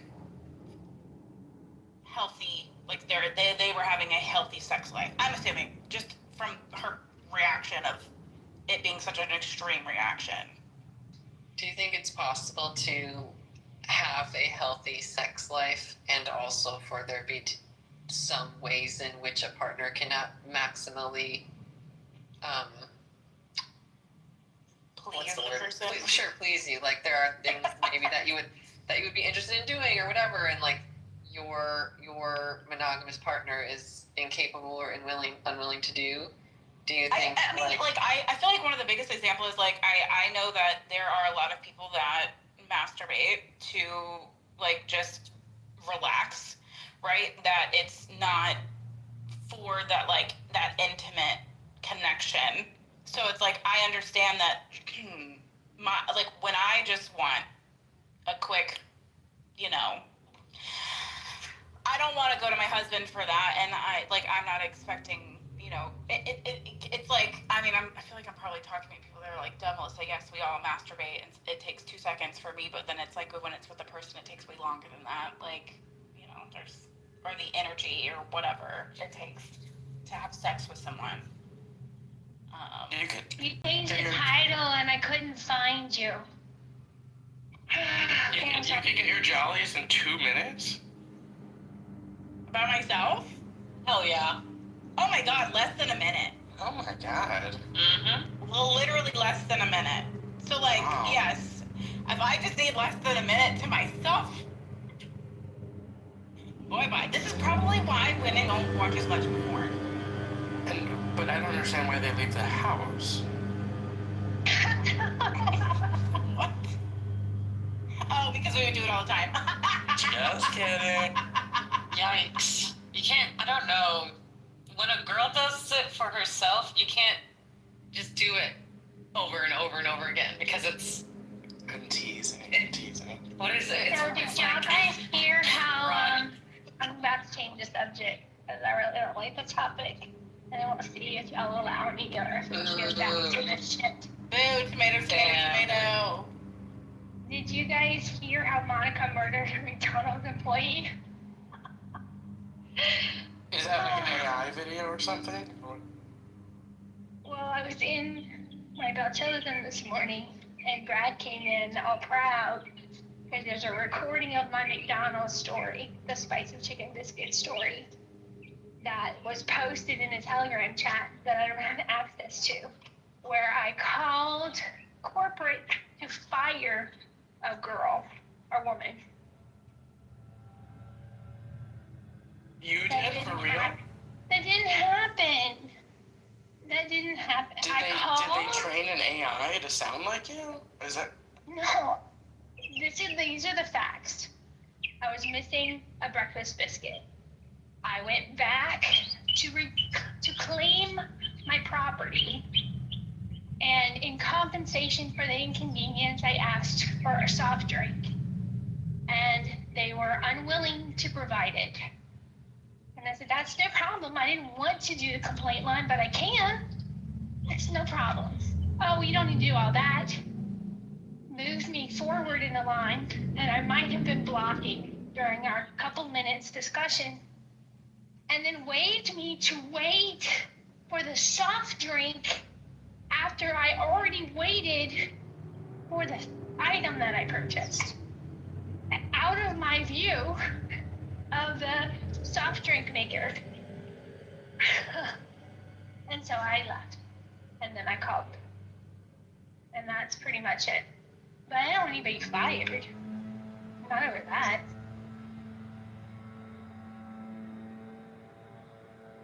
So Brackley's lying on people again, which was what Brackley does. For attention and status or whatever. Just FYI, if you hear about Monica calling places to get people fired, never been my style. And I wanted you guys to know that. Not that y'all would believe it anyway, but just in case. We can go back to women masturbation if you need. Yeah, we really need to. Let's get back to it, guys. Do we really need to? But okay. Yeah, one mic on Monica. Monica, tell us everything you know. Your Ison, your PTR is exceptional. I really enjoy it. Thank you. I just want to know why people, if they would let their partner masturbate to another person, why they would be completely unwilling to let them sleep with another person. Valid point. Like the other person, like masturbating in front of a person being a person on the screen, like in pornography? Or in the house? I could concede that there's a distinction between having sex with a person and masturbating in front of or to. STDs would be a factor. Sure, yeah. So obviously communication and safety would need to be a priority. But I just think that I think every relationship looks different, and every relationship that you might describe as open looks different. But I guess it's always been interesting to me why so many people are so opposed to any form of openness in a mostly monogamous relationship. I think the biggest thing is jealousy, at least in my personal opinion, experience. So what's there to be jealous about? You know, like if, like, I don't know. For me, it's like with my partner, like we have a whole life together. We live together. We love each other. We're so affectionate with each other. Everything about our future we plan together as a couple. And every once in a while, she has two different friends that when they get together, they'll get freaky with each other. And it's like, it doesn't bother me. Like, she comes home to me.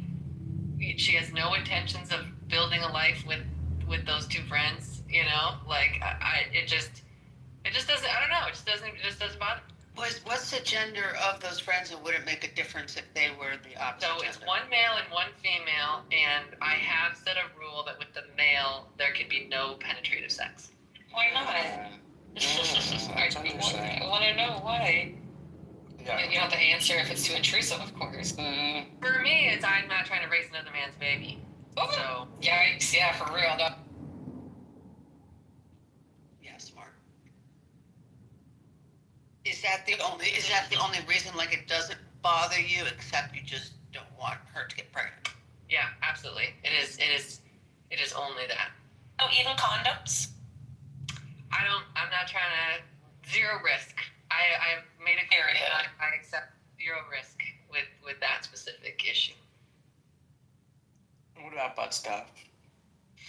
But stuff would be fine if that was something she was interested in, but she's not. What about her penetrating him? That would be fine. If it doesn't produce a baby, it's fine. I know, again, obviously, if anything's too intrusive, you don't need to answer, obviously. Are you interested in having sexual relations with somebody else? No, and that's the thing, is it's like, I feel like it feels weird because she does it and I don't. But I don't want to. I don't even like sex that much, you know?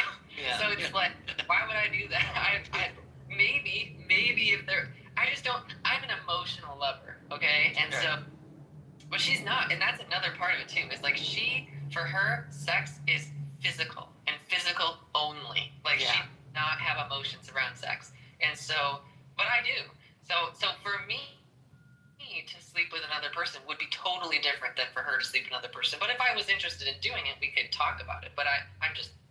So have you ever had the conversation? Because I'd be curious now, since it is emotional for you, would she not be okay with you doing it because she knows that there's an emotional connection and that's the only way you're going to do it? I think, that would have to be the conversation. I think it would be if I was like, I would like to propose that I have sex with this person. I think the first question would be like, why? You know, like it's like the rules are there.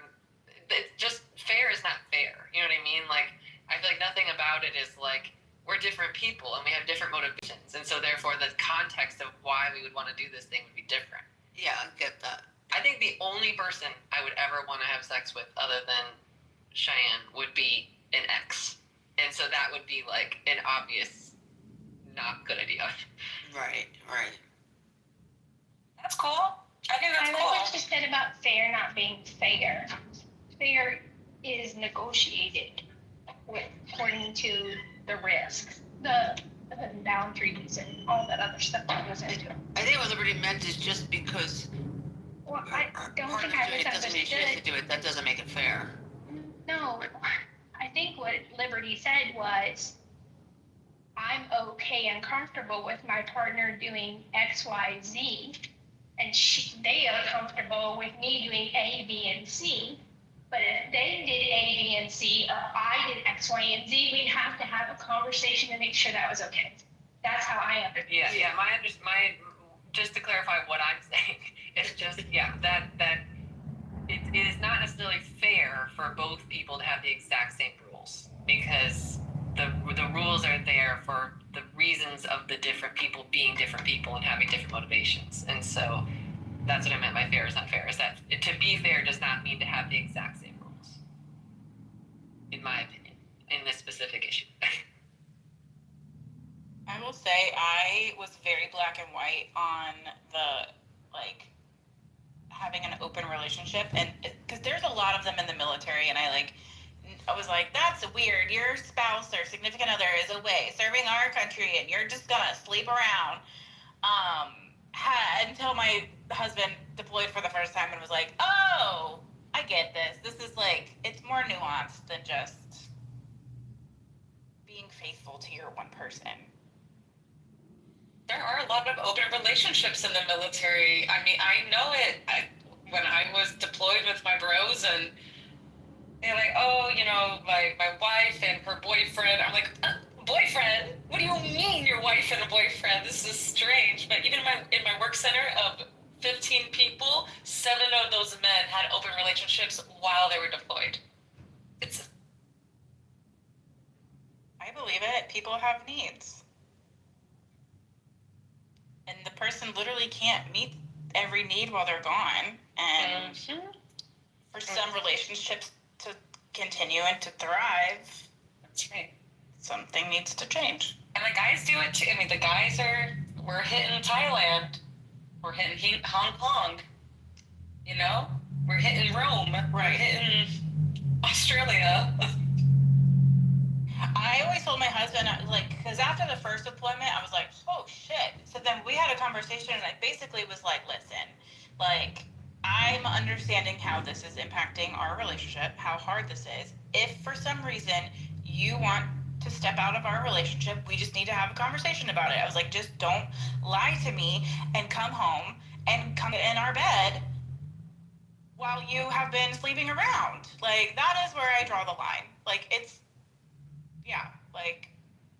We haven't had that conversation, but I just was like, hey, if for some reason... You think you would be able to allow it, or you're going to cross that bridge if you ever come to it?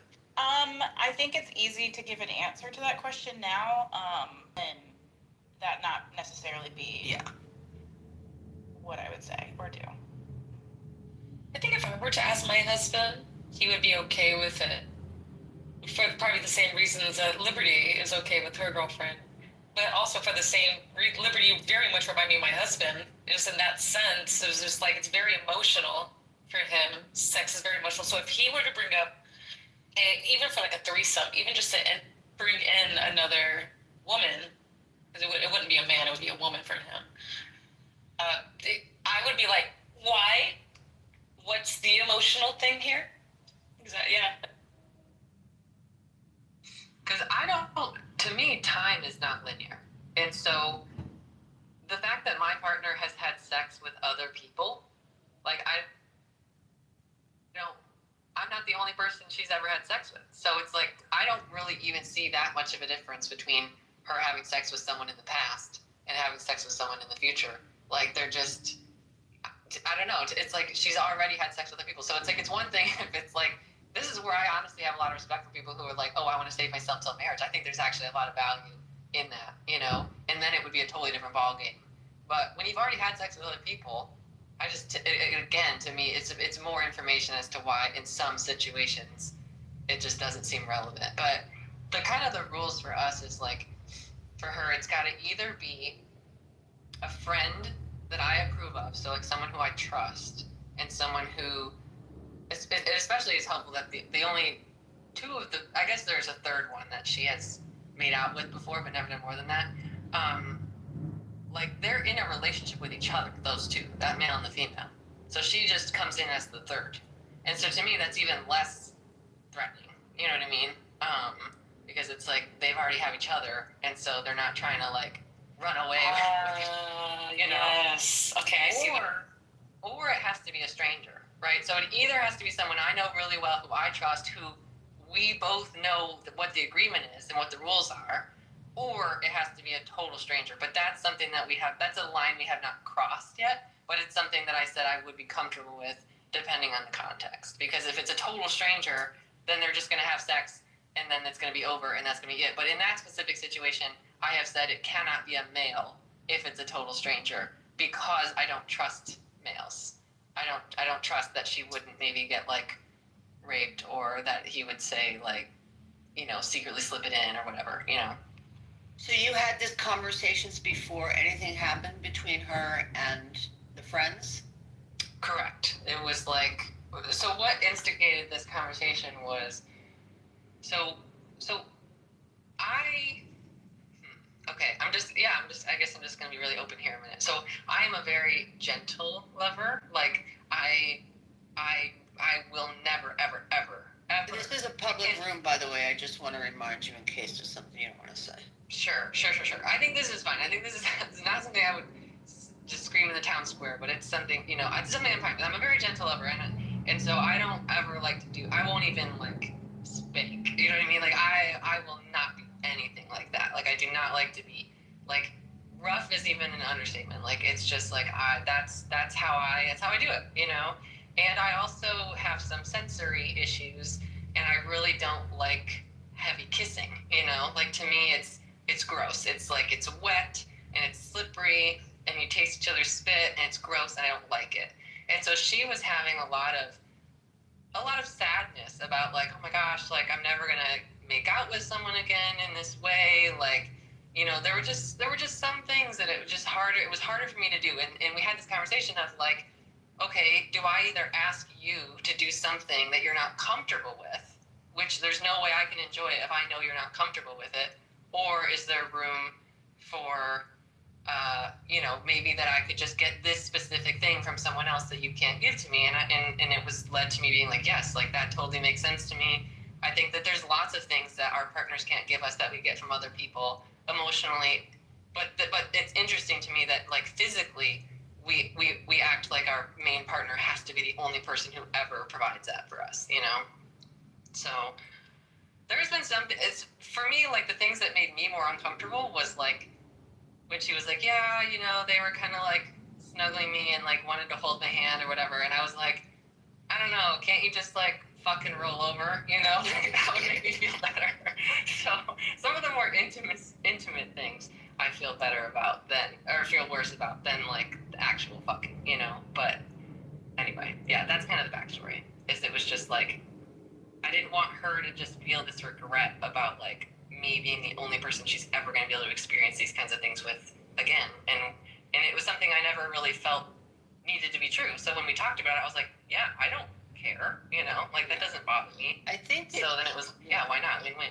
Yeah, I think if both people in agreement, I think there's lots of reasons to do it. Like I said, my personal experience with knowing people who've done it, I don't think they were honest. And after it was all over, they were like, yeah, being in an open relationship kind of sucks. But clearly they weren't honest with themselves to start with. But if you truly are, yeah, I think there's like I said, there's reasons to do it and ways to make it work perfectly fine. But you have to be super honest with yourself, and your partner has to be super honest with you from the jump.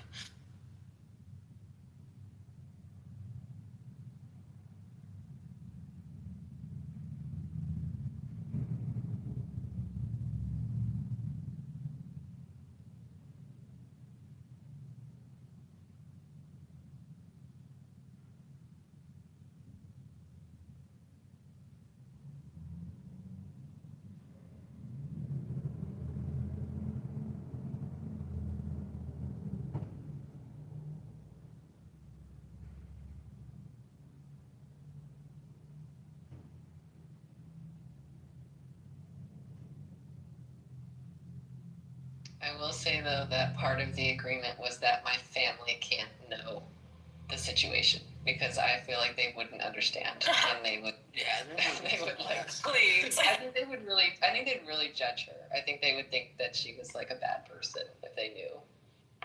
So we keep that part under wraps.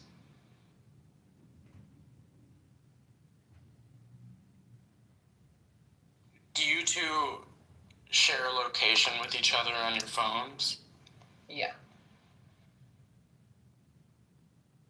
Okay.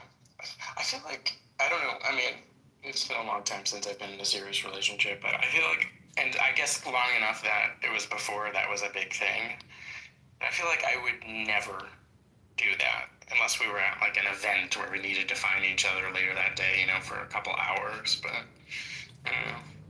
I don't like it. I know most people in relationships nowadays do.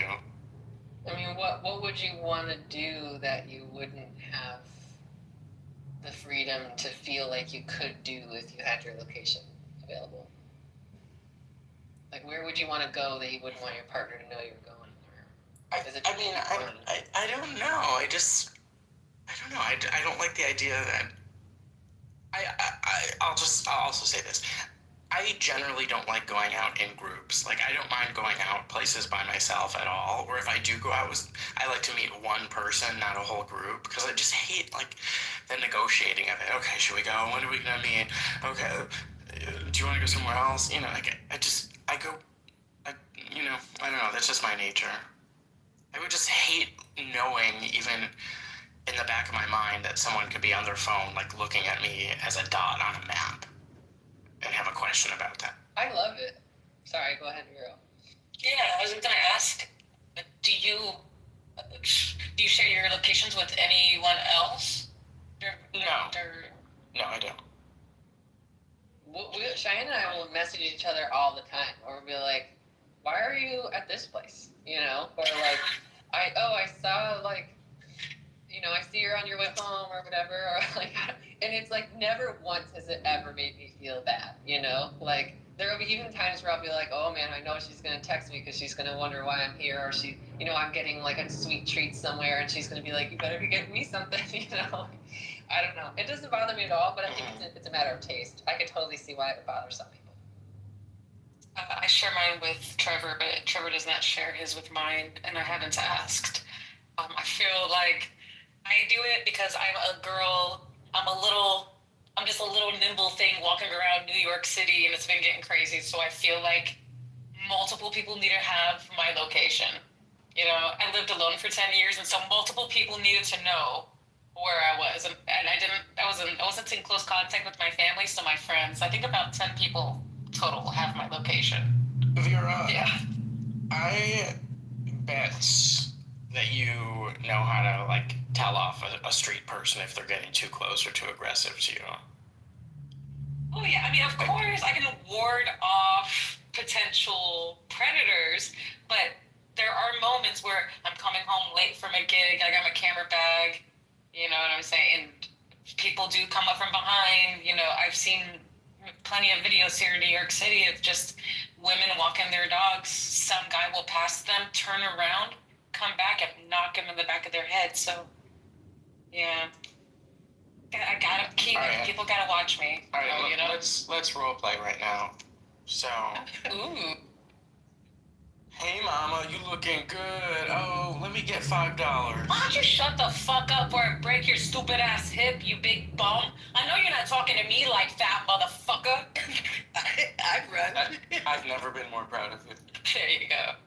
Yeah, did your dad that she had that in her? No, I knew she did. I knew she did. Yeah.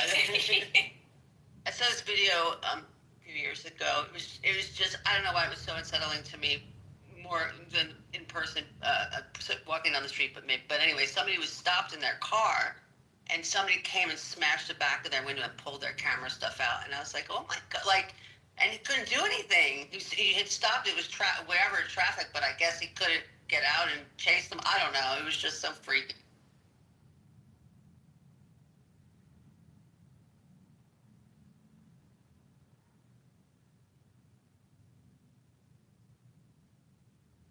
I didn't have my husband's location until he had a heart attack. And then I was like, please put your location on so I can come find you wherever the ambulance takes you.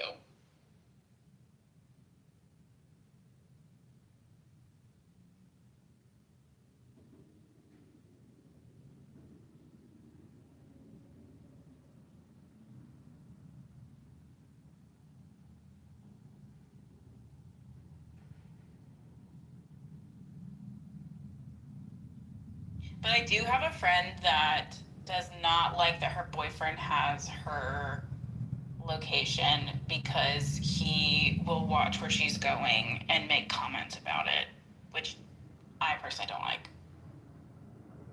So I understand derisive of, like, there are people that use it in a way to look out for you, like Vera was saying, of like your safety, your security. But then there are also people that use it in a controlling, manipulative, keeping tabs kind of way.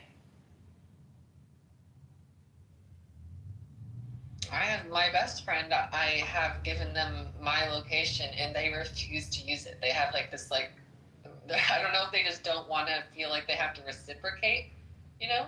But there'll be times where they'll text me and they'll be like, "Are you there yet? Did you park?" And I'm like, "Dude, you have my location. Like, just look at my location." And then they just say, "Oh, well." And I'm like, oh my gosh. They just don't want to share theirs with me, I think. Do you use the Apple, built into Apple, or do you use it on Google Maps, or it doesn't matter? Just the built-in Apple feature. Okay. The only time I've done it is with my friend, and we're going to the same event, and we'll share it for, I think there's an option to share it for a few hours or something, so we'll do that, and then, but it's through Google Maps. I don't even know how to do it on Apple. I'm sure it's not hard. It's the same. It's up to an hour until the end of day, so midnight, or infinitely, or until you turn it off. But y'all, I've been mugged before. So, like gunpoint. So, here in New York City on Canal Street. So, you know, once that happened, I'm like, Oh, yeah, that makes sense for safety purposes, of course. And you never asked your husband, you never were like, why don't you put it on tonight? You never did? no, he doesn't do anything. He doesn't go anywhere. He goes to work and he comes back. This man is even keeled, never raised a hand to a mosquito, just lets the mosquito bite him because he feels like it's probably hungry. And its family. Just the kindest man ever. I don't know. Aww. I trust him fully.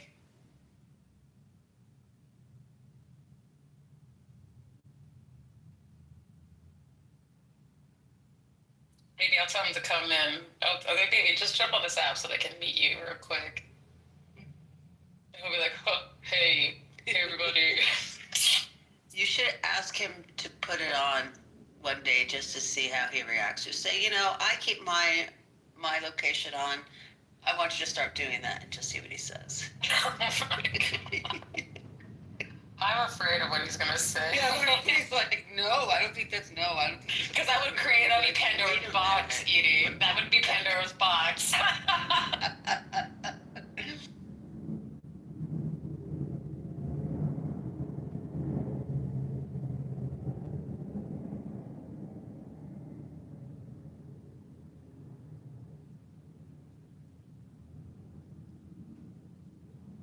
Did I miss anything delicious or wonderful?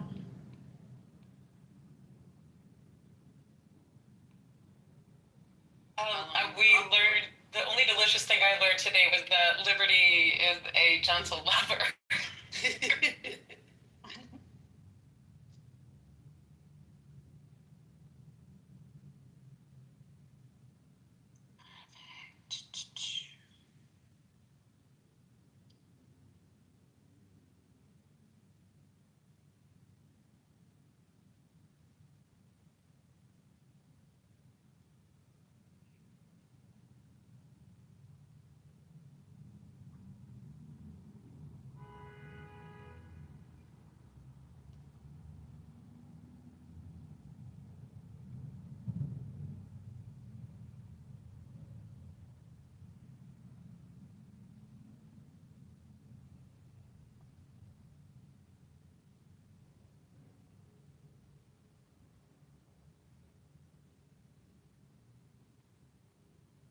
Everybody got so quiet.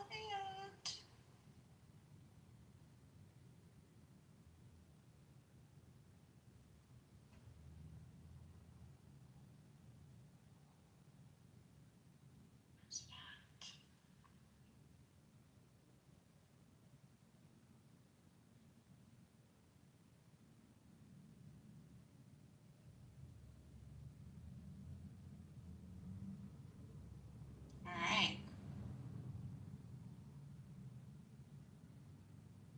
Now that we're done talking about porn.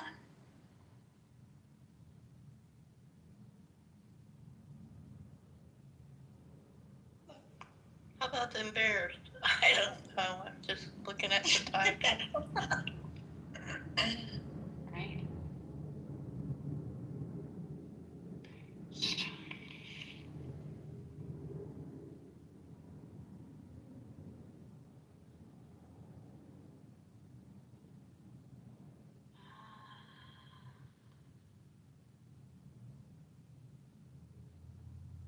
Liberty, I'm glad you're back. I haven't seen you, a year maybe? Yeah, I've been back for a little while, but only during the day and only in this group. But yeah, it's good to see you.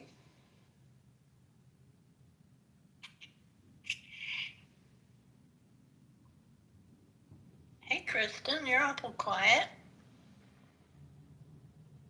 Well, I ain't got nothing to say. That'll do it every time. Either that or it's a deadly onslaught. People are like, oh my God, kick.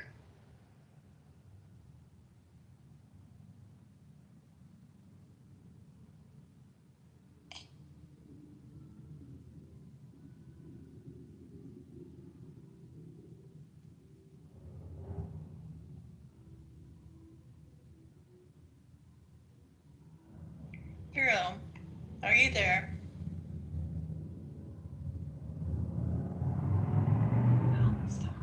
Yeah, I'm here. What's up? I just wanted to tell you, I appreciate you on here because, well, you're nice, but generally speaking, there are no military women on here, and Thank you. Yeah, no worries. Here I am. You know, I didn't work with a lot of women either in the military. So it's nice when I meet other female veterans. There are a few on here that stuck around, but not a lot. Mostly dependents of military, like children or wives, which is also cool. Do you know Miss Clark on this app? I do. I'm not air quote military. I was former NSA. Seriously, I was. Oh, that's fabulous. My dad was 30-year Navy. Oh, hell yeah. Yeah, we loved the Navy. We loved the Navy. My mom was in the Marine Corps. My two brothers, my two sisters were in the Marine Corps. My uncle was in the Army. My other uncle in the Navy. I was in the Navy. And then, I think one of my nibblings, my niece, I think she's thinking about joining the Marine Corps. Big military family. Lots of women. Same, but mostly men. You might know my brother, Scooby-Doo, on this app. He was, yeah. He was a Patriot missile guy. So I'm like you, but not quite as many. My brother and my sister. Yeah. That's fabulous. Good for them.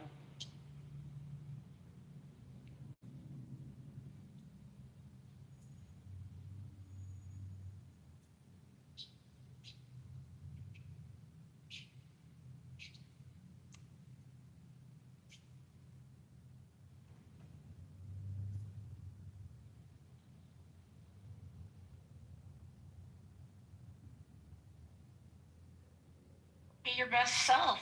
Get snatched, girlfriend. Point. Oh, I love that. Nobody uses fleek anymore. Yeah. That's what it is.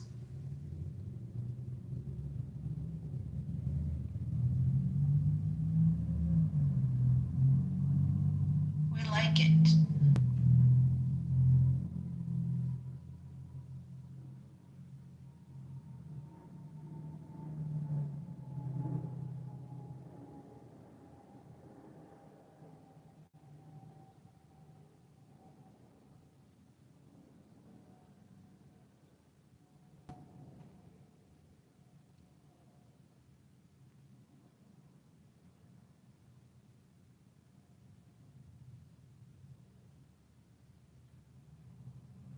Oh, that baby's having a time. She's so pitiful. She's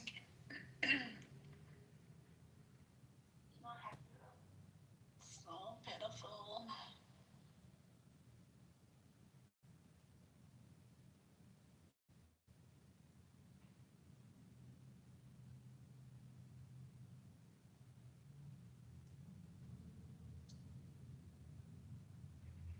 We have our mayoral elections coming up. That's exciting shit. New York. Yeah, New York. But Good luck with that fucker. Yeah, it's happening. It's happening. I already see it happening. Are you not excited by one of the candidates? Well, I'm anxious as to what's going to happen. Just because it's going to be a major turnover. It's just a major turnover. Adams was kind of just running this place like a party capital, trying to bring party life back, and I get that because it's huge economically for the city, right? That's a huge part of it. So I get that, but a lot of things are going to the wayside. And he created a lot of issues that don't necessarily impact me because, I'm now married. I live in a different part of town now. And, now I'm out here. I'm a filmmaker and I'm traveling. And so, I'm just doing my thing in a different space. And so now that I'm aware of what's going on, I'm like, oof, I wonder what's going to happen. And are people like myself and my husband, are we going to have to move? Because we won't be able to keep up with the prices. Yeah. Expensive and shit. We're trying to buy property and the prices are fluctuating. It's a lot.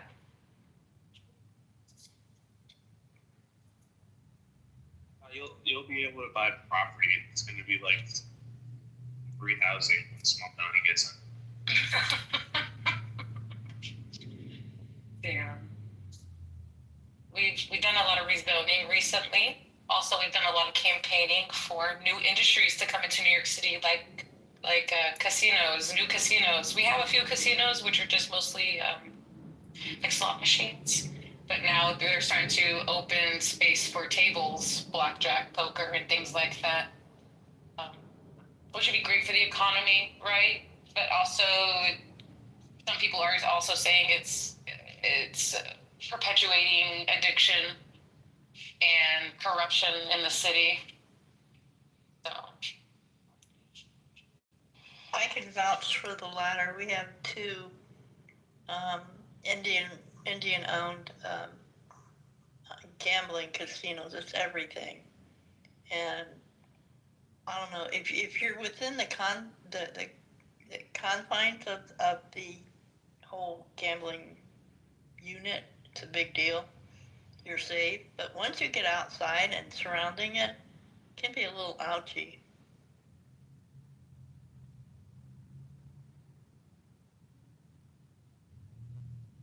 By Indian, do you mean Native American? Yes, I do. Sorry. That was very insensitive of you. I know, right? You know what I always find interesting is when people really throw around the term indigenous, Like when someone will be like, oh, that person, yeah, they're indigenous. And it's like, what do you mean? Like indigenous to where? Like, I guess you can assume that you mean that they're indigenous to the place that you are. But like, if you're talking about like someone who is in Great Britain and you said like, oh, they're an indigenous person, it would be like, so like they're an Anglo-Saxon, Like, it's just funny to me the way that people use the word indigenous to mean like the native peoples of the Americas or the Aboriginals, but in really no other context.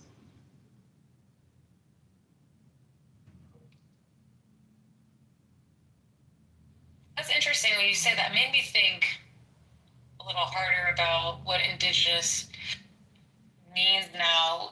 So are we saying that we are occurring evolutionarily? We are occurring naturally in this location. So that means we are indigenous.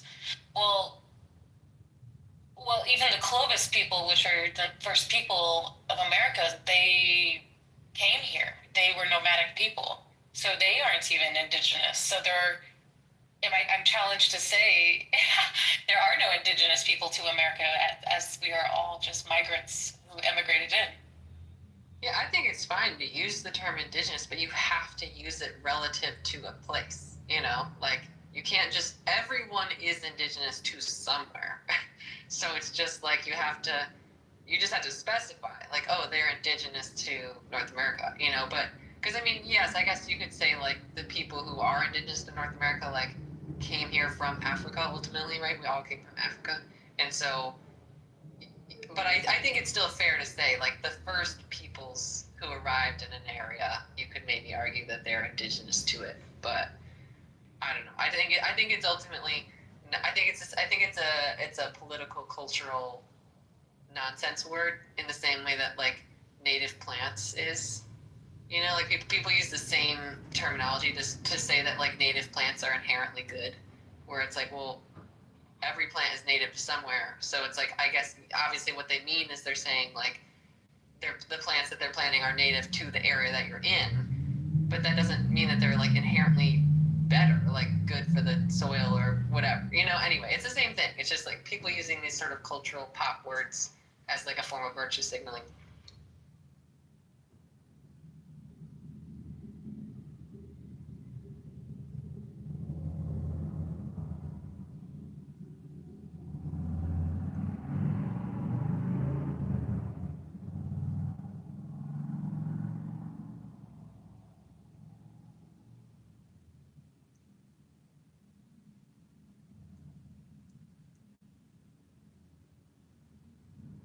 Oh, the baby. She's been crying for almost 24 hours straight, y'all. This is the saddest thing.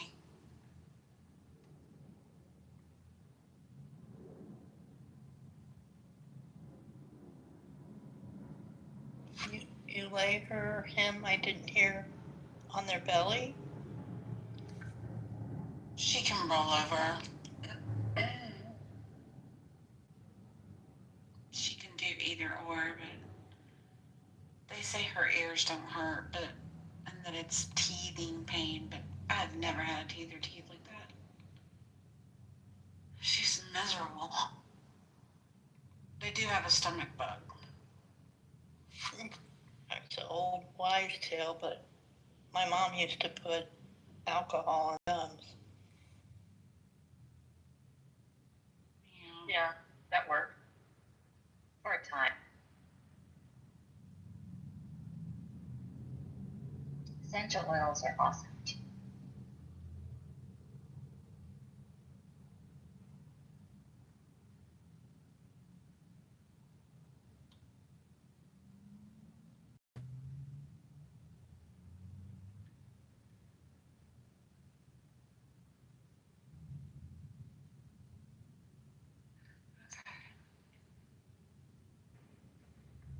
Not able to see this room in the lobby. This one? Yeah. Okay, now I can. No, I still can't. It might be my porn title. Yeah. That's my porn title. Hold on. Nobody's blocked. You were guys talking about porn that long that it became the title? Lions, It tigers. wasn't that long, but we were talking about it for a little while. Okay. Now look and see if you see it. I see it now. Until Monica declared that she didn't want to talk about porn. Oh, she did. That tracks. It's ironic because if people could see the room, it would probably get even more traffic. This is true. Okay. I changed it. It should be visible now. Clubhouse knew that it was you know, the P word's gonna get people's eyes there, unfortunately, regardless. So they had to ban it. In unsavory ways. Yes, this is very true. Mm-hmm. Which is funny because this is really, I feel like, a pretty uniquely terrible platform for such a thing. You know, like, I guess you could do, like, there's moaning rooms or whatever. But it's just like, I don't know. I guess some people do like phone sex, so I don't know. It's not like they didn't teach us how to be clickbaity. Come on, let's go. No, I don't like it. I mean, I'm sorry, but too, like, hello? Pornography, the ills, the rights, the wrongs of it, like, that's a good topic.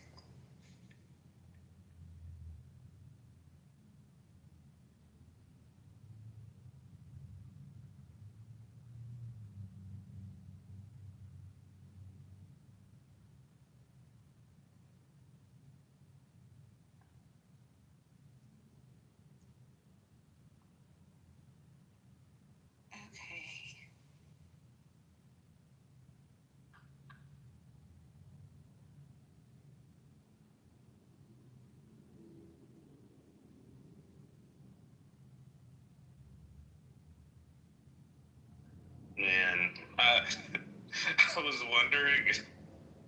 I was wondering if Akeem came into one of these rooms. I'm trying to do my best to troll him whenever I see him now. Why are you trolling Akima? Yeah. A couple days ago, I don't know if it was yesterday, a couple days ago, I remember Akima came in one of these rooms and I just said, I love Trump. Does anyone else love Trump? And I wanted to see it. I wanted to know if he cared enough to get on stage just because I said that. Oh, brother. Well, that would definitely trigger him. I like Akima, but Akima don't like that. Oh, man, he's got major TDS. Yeah, he does. And he's not even liberal. Yes, that's what makes me feel weird. Like, he's not the stereotypical liberal. He's not going to be saying, like, the most basic DNC talking points. Mm-mm. But he will just, call Trump a racist. So that's the most liberal argument he has. Yeah. But, I mean, he's kind of indiscriminate in that. I mean, he's just Akima. This no harm, no foul. I know who he is. I don't have any personal grievances towards him. It's just funny how he reacts whenever he comes in these rooms. Like, he's got definitely a burning rage regards to Trump. Mm-hmm. Sorry, I had to brush my teeth again. Coffee and all. You brush your teeth after drinking coffee? I do. Honestly, good for you, because I really don't like it when people's breath smells like coffee. Isn't it the worst? Yeah, it's annoying. I hate the smell of coffee in general, but coffee breath is awful. Yeah, I don't want people to smell my breath unless it's because it's like, it smells good. That's minty.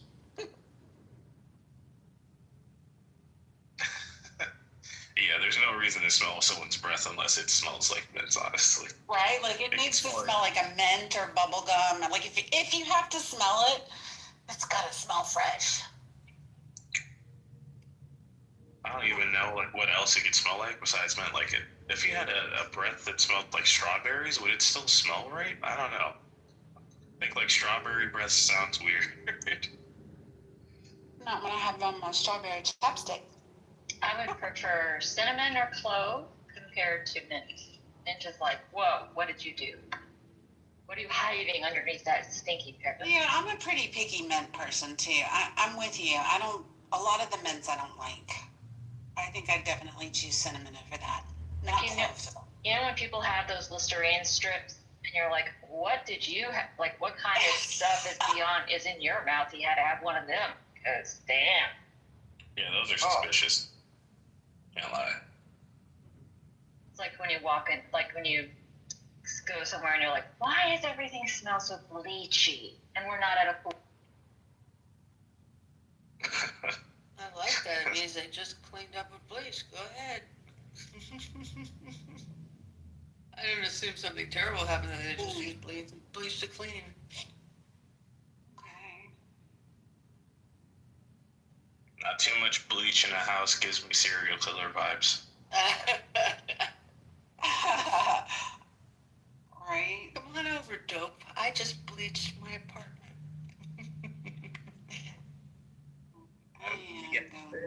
In a second. We just call the police. Actually, I'm just gonna start marking the calendar. I've been watching more serial killer documentaries, man, and it's like true crime almost, but like, I guess it is true crime. I just don't like calling it true crime because like it's like kind of a girly genre now at this point. It's really weird, but yeah, I've been watching like a bunch of true crime documentaries with serial killers like John Wayne Gacy and Ed Gein, like done some fucked up stuff, man. It's kind of creepy. Like really creepy. So I tend to watch that kind of stuff on YouTube, or it'll be like a clip of like police interviews of like, you know, people who murdered somebody. There was this girl. It wasn't the interview actually, this one, but there was cameras in her house, so it saw what happened. But she, 14 years old, she shot her mother, and you see her on the camera like go into the room where the mother was. You hear bang, bang, bang. Then you see her go sit down. She's like got the gun behind her back because she's aware there's a camera in the kitchen at that point. Then she texts her. It wasn't her father, but I think her mother's fiance. They were together for a while. But texted from the mom's phone saying like, "When are you coming home?" And he's like, "Oh, soon." And that's when I think she got him towards the door where there wasn't a camera, but you hear the audio. Her name is, it's not Julie, but I'm just going to say that. But you hear him going, "Julie!" And then like bang, and he's screaming and wailing. She didn't want him killing him. The mother died. But it was like, when you see kids do stuff like that, it's just something beyond. I don't know. So fucking, and they couldn't figure out, well, at least the clip I saw, I mean, these parents weren't abusing her. It wasn't anything like that. Oh, and she had a friend come over too. After she killed the mother, she had a friend come over and said that she was going to kill the boyfriend or whatever. And the friend was hiding in the backyard because the guy got the gun from the 14-year-old hand. She ran out of the house and like jumped a fence or something. You see the friend then running behind her. And I'm like, oh my goodness. So not only did she do this, but she had a friend sitting in the backyard waiting for this to unfold. And there was no abuse or anything like that. It was just, I don't know, she was having problems with depression and was on some medication. And it was just the craziest thing. Name of that? What's the name of that case? I'm going to see if I could find it right now.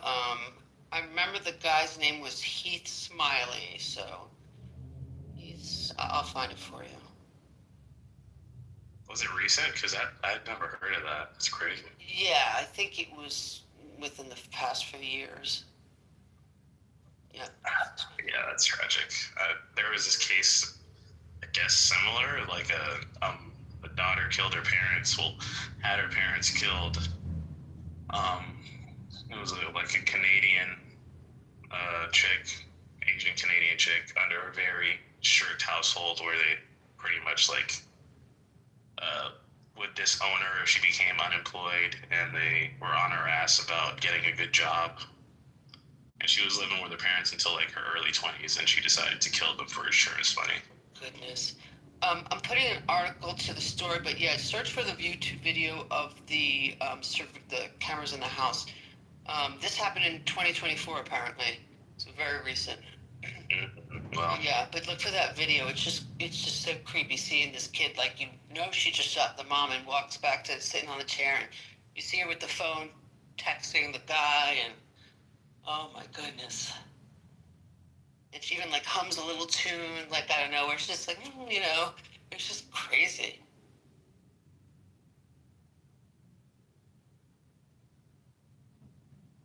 Oh, I finished Task last night. It was good. It's definitely worth the watch. It was? Okay. I'll have to get back into that one. That's HBO, right? Yep. Okay. Because I canceled Netflix as well. Yep. Plus, Netflix was like the most expensive streaming service I had. I was like, why am I? Yeah, fuck them. yeah, and I use Netflix the least, but I pay for it the most. Exactly. Yep. You know what I watch mostly is Acorn. It's British stuff, but like I like a lot of the British series, but that's what I watch the most of, and that's like $8 a month. I'm just trying to pirate all this shit now, man. Go back to the old days. Yeah, I've got too many. Well, some of them I get free through my cable service. It's included, but yeah, I've got too many, more than I actually watch.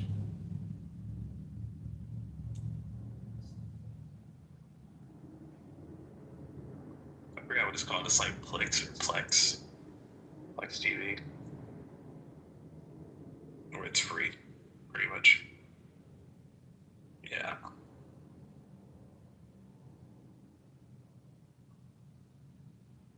We spent like a 15-year transition from paying for cable to paying for so many streaming services. But you're still paying for cable. Yeah. Well, Yeah. and they do it on purpose. Like, none of them are all inclusive. Like, so that you have to pay for multiple ones. Well, my cable's included with my HOA now, but honestly, I would just cancel the cable if it wasn't, because I still have the old DVR boxes, and they have like streaming boxes now. I haven't even hooked them up, so I can't watch the regular cable until I hook up their boxes. And I haven't used it. This is like maybe 6 months now. So, but, what was I gonna say? Oh, my thing is though, I can't watch commercials anymore. Like I have Hulu with commercials because it was like 99 cents a month. I never watch Hulu because of the commercials. So I always have to get the plan commercial free, or I'm not gonna watch it.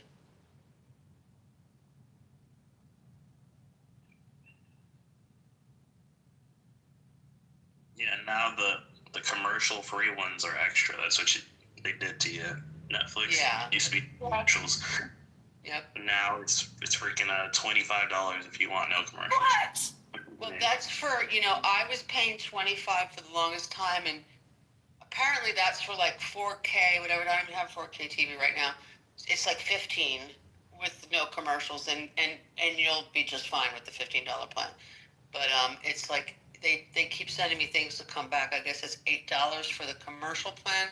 So it's like, pay as little as $8.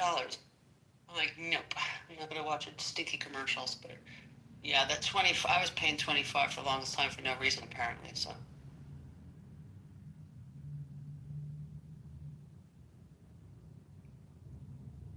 I started using, so I don't like to smoke weed in front of my husband, just because he doesn't smoke weed, and I would hate for him to mess up with his work because he got secondhand high. So I use commercial breaks. Like, maybe don't pay for that, because let's use these commercial breaks to my smoke breaks in between severance or something, you know what I'm saying? And it worked out.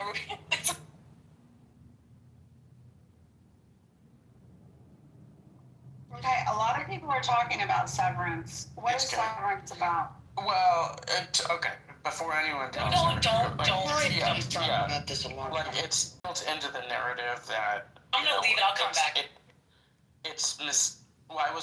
Okay. It's built into the narrative that it's mysterious, and the narrative slowly reveals more to you. So it's better if you go into it completely with no idea of what to expect. However, I will say it's gripping from the very first scene. It doesn't take any length of time at all before it gets interesting. Isn't it on Apple or no? Correct. Yeah, that's why we weren't watching, or I wasn't, because it's on Apple, and I have Apple.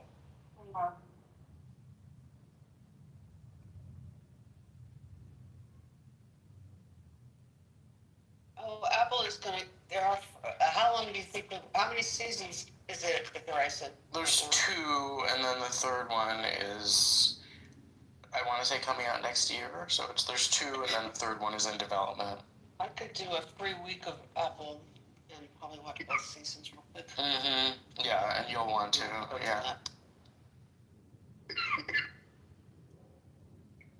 Oh, I got choked on a piece of sauerkraut, y'all.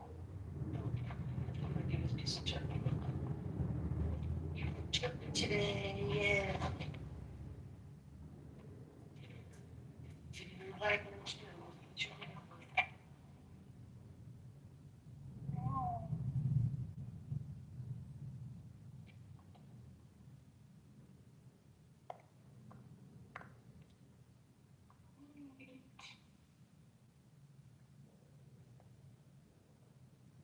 Greatest show of all time, in you guys' opinion, like the greatest television show.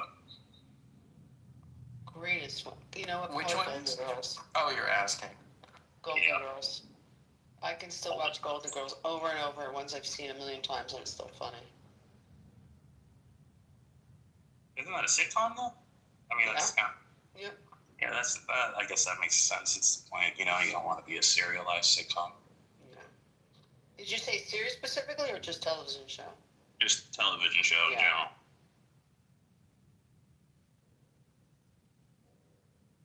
I don't know. That's a nice answer depending on your taste. Usually it's like the more serious TV shows. But then again, a lot of people have Friends as their favorite TV show. I never got into Friends. You know what I really like? Right, so like, oh god. Yeah. Lowbrow. Did you ever watch Battlestar Galactica if you like sci-fi? Oh my goodness, I love Battlestar Galactica. Yeah. That So was good. great. That's another show that it's a weird order. I think technically the pilot is the first episode, but you have to make sure you watch the correct first episode, not what's listed as the first episode. Yeah. It's another show gripping from the first minute. Yep. And it didn't get lame, right? At the end, I remember getting It got weird. It didn't get lame, but the last 2 seasons got kind of weird, but still good. Was that because they finally landed or something? Didn't they finally land on a planet or something? I mean, I can't. Yeah, it's foggy. The end. The last. Maybe I don't remember the end so much. It was sort of like the it got more philosophical at the very end. Okay. Yeah. You know, True Blood, I really, really enjoyed, and I rewatched it recently. Yeah, True Blood, I really enjoyed. Breaking Bad. Yeah, Still I went to eat. True Blood. True Blood was great. Breaking Bad, Game of Thrones. Yeah, Game of Thrones up there. I love 6 Feet Under back in the day. That's one of my favorites. That was the first show I ever binged. Yeah. I kind of I love 6 I Feet liked Under. Mad Men, and then that last part, I'm like, man. I really like Alan Ball. So Alan Ball is responsible for 6 Feet Under and True Blood and a lot of other stuff. And I pretty much end American Beauty movie. I pretty much like anything that he screenplays, to be honest with you. I don't think I've ever seen an Alan Ball project that I didn't absolutely love. I just like his humor, I guess. Dark humor.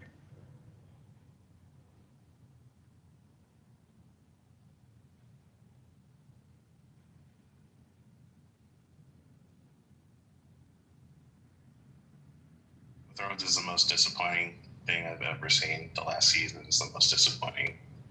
The last season of Game of Thrones. Disagree, but that's endlessly litigated. Okay. I would say the last season of Game of Thrones, or any season other than the first one of Westworld. Dexter, the last season. Westworld was an incredible first season, and then it just went to absolute dog shit immediately. It was really sad, actually. I just heard somebody talking about Westworld too. Oh, it was on a podcast. Well, the first season. The first season is incredible. The first season's amazing. It's a real simple problem. So the show, what's cool about the show itself, hang on, I got my other headset. What's cool about the show is that these are humanoid robot things that are made, and then rich people can go to this Westworld, this place where there's all these robots there, and they look like regular people. And you can do whatever you want when you're in Westworld, right? So, like, the first season really takes advantage of the depravity of human nature. So basically, they're raping these women robots, and they're torturing some of the robots in front of the other robots, and like they're just ruthless at these robots. And I thought it was super gripping and super amazing to think about that, because that's pretty much what would probably happen. And then the second season, they immediately like gave the robot self-awareness, and then from then on, it was the robots fighting back. And I felt like they should have drug out the concept of how the humans use the robots way past the first season. They ended it way too quickly. Said the same exact thing. Yeah, and then they drug like 3 seasons out of the robots, which was lame. It got really dumb really fast. It was really disappointing. It was honestly as disappointing as the last season of Game of Thrones, which was a fucking joke. There was this series. But it's I hate when people say that, because the pacing was off, but that was it. I mean, as far as like Daenerys finally raining hell upon King's Landing, that was incredible. And then the last storyline between Jaime and Cersei, like there was. Dude, no way. That Brendan being the fucking end, like that wasn't very satisfying. And frankly, Daenerys was completely out of character. Completely out of character. She was a freer of people free her slaves, and then she goes and just starts wiping out civilians at King's Landing. Bullshit. But her father was the mad. So many mistakes. Her father was the mad king. There wasn't enough of. It didn't explain why she went mad. She didn't just flip out. There was enough, right? There was enough of her personality sort of shifting, right? It was right. Like, now she's but yeah, that was true. Dude, the last season, it deserves all of its criticism, dude. It was fucking horrendous. How they killed Cersei. I waited freaking how many seasons to see Cersei die, and then she gets just hit by shit over the top. Come on, man. In a tragic love story with her brother, that was they say a great literary. She needed to be fucking murdered. She didn't need to just have some freaking cave fall in on her. Well, everything she did was for her kids. She loved her kids and her brother. And yeah, they say a great literary ending is both tragic and yet unexpected. Both unexpected and yet inevitable. So I thought that was perfect for Cersei. It's amazing. They could have did it so better. They did it. It was 6 episodes, right? The last season. The pacing was off because the showrunners were done. They wanted a new job. Yeah. The dumb part is that they had characters doing what's outside of their fucking character arc after seasons of characters. And also the build up to the White Walkers. My God! And then they just they finally show up and boom, that's done. And then Arya kills. It's so stupid. It was one episode. It was like they rushed them. How can you build up the White Walkers for 5 seasons and kill them in one episode with Arya? No one's going to change anyone's mind on this. Okay. Well, but you know what, Dresden, honestly, you and I don't have the same taste in shows because I think Severance is intolerable. I fucking tried so hard. I got through the entire first season, and it was brutal. It was like pulling teeth. I was like, can something please fucking happen here? Yeah, it's more for the hyper-intellectuals. I get it. No, it's not. It's for you to say it's gripping from the beginning. Dude, the first 3 episodes, it drags on. It's what's the big secret? There is no fucking big secret. The secret is what the hell we're talking about. For serendipity. Let her decide. No, see, you know how it works in the first second episode. No, you don't. You still don't know at the end of the second season. No, I don't, and I will never make it. I'll never find it. I'm just excited. I've never ever been in a room or in a kind of conversation with someone who didn't hate the ending of Game of Thrones, so it's just always a pleasure to get to hear a hot take. Yeah, that's just a straight up bad call for you to not hate the end of Game. Yeah, or those people justified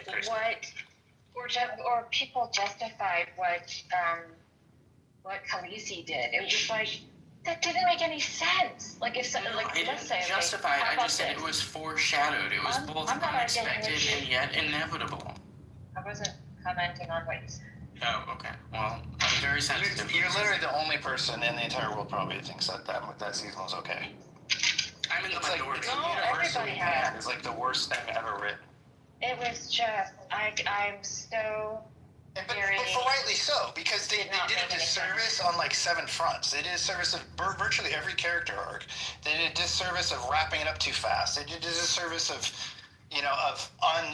not rewarding you with what you were waiting for in Cersei's death and all these things that you were kind of waiting for. They just there were a lot. Remember that there were a lot of things that were not remember at the very beginning when that lady who had the mask, a coin mask looking thing, and she came up to when Daenerys first came to in her blue dress after they let her into the thing into the city, and then he tricked her by trying to take her dragons. Do you remember that very first one? What about? Yeah, I remember. Do you remember the lady who came up to her and said some really cryptic thing about just something cryptic, and it was that was never followed up on. Oh yeah, I know what you're talking about. That could have been so interesting, and there were so many other things that were why was this even introduced? It just why?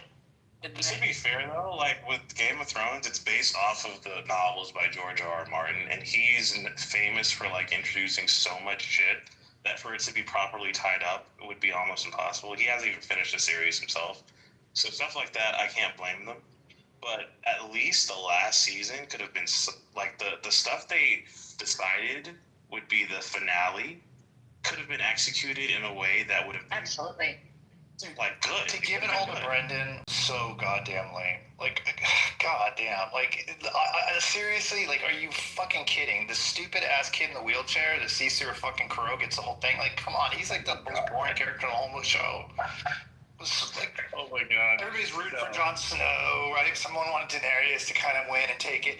Dude, there were so many people that could have taken it, and they like killed everybody off in a dumb way, and then they freaking gave it to Brendan. Like, oh god. Derisive, I'm curious. So obviously you agree that the vast majority of people did not think the ending, the last season was good, right? You agree with that? Yes. Okay. So do you? I'm just curious, to what end do you think, like, is everyone wrong, or like, 'cause I don't think everyone who thinks the season ended terribly was like a Philistine. So I'm just curious how you reconcile like your opinion being so different from the masses. I mean, obviously you'll grant that appreciation of art is subjective. Yes. So I think that it was such an incredible production, and those production values held through the very end. I think the thing that everyone is so angry and hurt about is the pacing, which I agree is a valid criticism, but I don't think it really takes away for how incredible the story and production were overall. That's interesting, because for me, I've debated like rewatching it, and then I don't, because I'm like, ugh, I know how it ends, and I know it upset me so much, so I don't even want to rewatch it. I watched it 3 times through and read all the books. It's good. So yeah, I don't think like the masses make something objectively good, but it's just like, I do think I think there's got to be other ways that could. It's just such a famous example of like how something went from a cultural cornerstone where everyone was talking about the last episode of Game of Thrones to no one talking about the show ever, in a way that like people still talk about Lost or whatever, you know? So I just think it's kind of interesting. Yeah, those two guys, the writers, those two guys that did it, they blew it, dude. I think they still haven't recovered from that shit. What do you think of House of Dragon? They rushed the project because they thought they'd be able to, like, off of the good reputation of being Game of Thrones directors, they'd get a gig in a Star Wars movie, essentially. Right. Or was it a TV series? I don't remember. And the freaking last season of Game of Thrones was so shit that they had no more goodwill. And I don't think they've had a single, like, major production since. Like, they've done... HBO rushed it because they started paying those characters too much money per episode, each one of them, and so they immediately decided to split it off and make it more lucrative to do multiple stories at once. So, I mean, HBO kind of forced them into it, and then they did a horrendous job of caring for it. I heard HBO were cool with the amount of money. Like, they just, like... where they had to make it like less seasons per certain amount of time. It was like 1 season for 3 years almost. But like still, I think it was the director's fault. That they could have done better. That's what led it to become a shit show. Writers, not the director, the writer. Writers and directors. They're all directed by different people. Most of It's the script was trash. Like, I don't think I wouldn't blame the director for the last season or last episode or anything like that. I mean, that's kind of where I agree with Derisive, is it the quality of it wasn't bad. The directing wasn't bad per se. It was a story. It was a writing. And the rushed aspect of wrapping up the stories too quick. You know what I mean? Like, it had good... The special effects were fine. The dragons freaking totaling the city were good. Like, all that shit was fine. Even though it's completely out of character for Daenerys, which really pissed me off. Especially hard. I'm having a time deciding what was the worst thing in that entire episode. Like, what was the worst thing in that season? There's so many bad things that I can't figure out what the worst I think the two worst things were giving it to Brendan and making Daenerys not act like herself. Those are my two. Okay. I think the death of Cersei was really bad. The funny thing is that you feel so passionately, and yet you're still saying her name wrong. He's saying both of their names wrong, but that doesn't matter. I know, but I'm like, it's Daenerys. Oh, Daenerys, I had an extra syllable. That's all right. I also, well, no, Daenerys. Sometimes she says aluminium, and sometimes she says aluminum. It just depends on. She's in England, so she says aluminium. So. You know what? You guys go ahead and argue as much as you want. I don't care. In the novels, they usually refer to her as Danny, which they never do in the show. Or Khaleesi. Or she who loves to show her tits.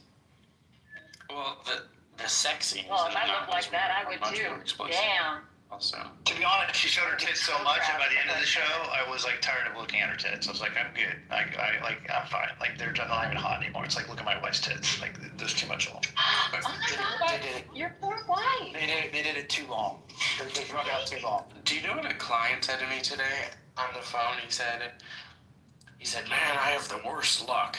He said, I could walk outside and it's raining tits and pussy and I'll get smacked in the face by a dick. So dumb. Funny, but gross. It's so dumb. Wow.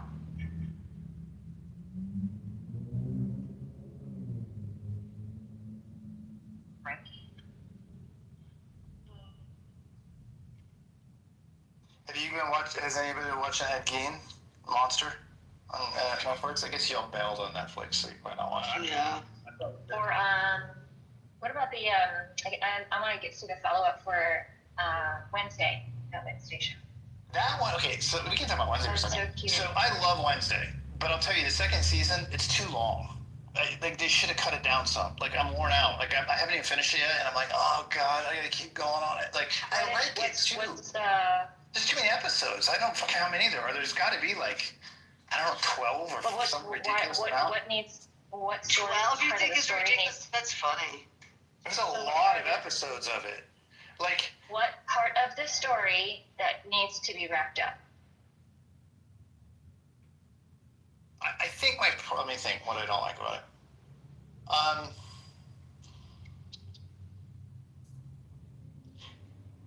That's a good question.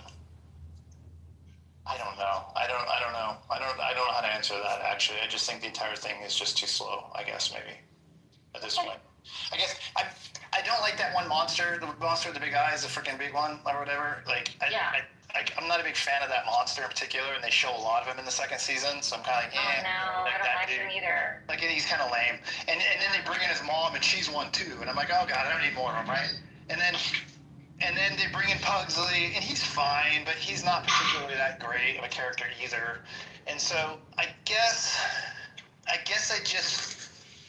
like the simplicity of the first season where it was all about Wednesday, and then I think they just brought in too much stuff. They just brought in a lot of stuff. Like they got like 3 stories going at the same time. They got this story about this zombie guy that Pugsley brought back to life. Just Wednesday and Friends, but mostly Friends. Yeah, I mean, there's an episode in there, strangely, where Wednesday switches bodies with her roommate. And so Wednesday becomes all colorful. Like, she runs around being her, like with her energy and her color and stuff. Which is pretty hot, to be honest with you, because Jenna Ortega, when you see her like cute like that again, you're like, oh my god, look what I've been missing. I forgot, right? Like, she's so dreary as Wednesday. I forgot how damn hot she is, you know? But then she gets all cute up, and she wears little, like, you know, colorful sweaters and shit, and makeup, and, you know, pink cheeks and shit. And she's really cute, and I kind of enjoyed that concept of them flipping it for an episode. I mean, that's the one thing I'll say that I thought was kind of creative and interesting. Yeah, I don't know. I love the actress that plays the invisible person. I love the actress that plays the invisible girl. I think she's amazing. I really like that actress. It's funny that you said that the 12 episodes is too much, because most series used to be over 20 episodes, remember? And I was like, I missed that day. Now sometimes it's 6, 8. It's funny you said 12 is like way too much. Yeah. Yeah, I don't know. I mean, I guess pacing matters, right? Sure. Like, I don't know what it is about it. I just wish they could leave me hanging a little longer. I wish I could wait for another season. I wish it could just end and move on, and then give me some more and give me some other monsters without that stupid thing, that thing with the big eyes, whatever that thing is called. Yeah, the Jekyll and Hyde. I don't care for him either. I thought he was going to be done by that. Oh god, he's like the focus of it. It's like the whole thing is about him. It's really bad, that part of it.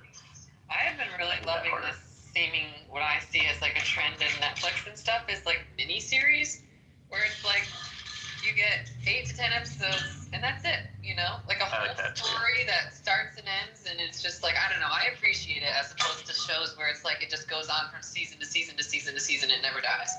I like that too. What was that one with Jason Bateman? God, was it not Stranger? Ozark? That's something. No. The one that came after that. The one that was based on. Oh God, what is it? It's not is it The Stranger? No. Oh my God, it's so good. It's like 7 episodes and it wraps up as well. Was Jason Bateman? Interesting. Yeah, it's really good. It's called. Hang on, I'm gonna look it up. Hold on 1 second. Hey, It's that's worth about seeing. Jude Law, is it? Jude Law too? Oh, Jude Law.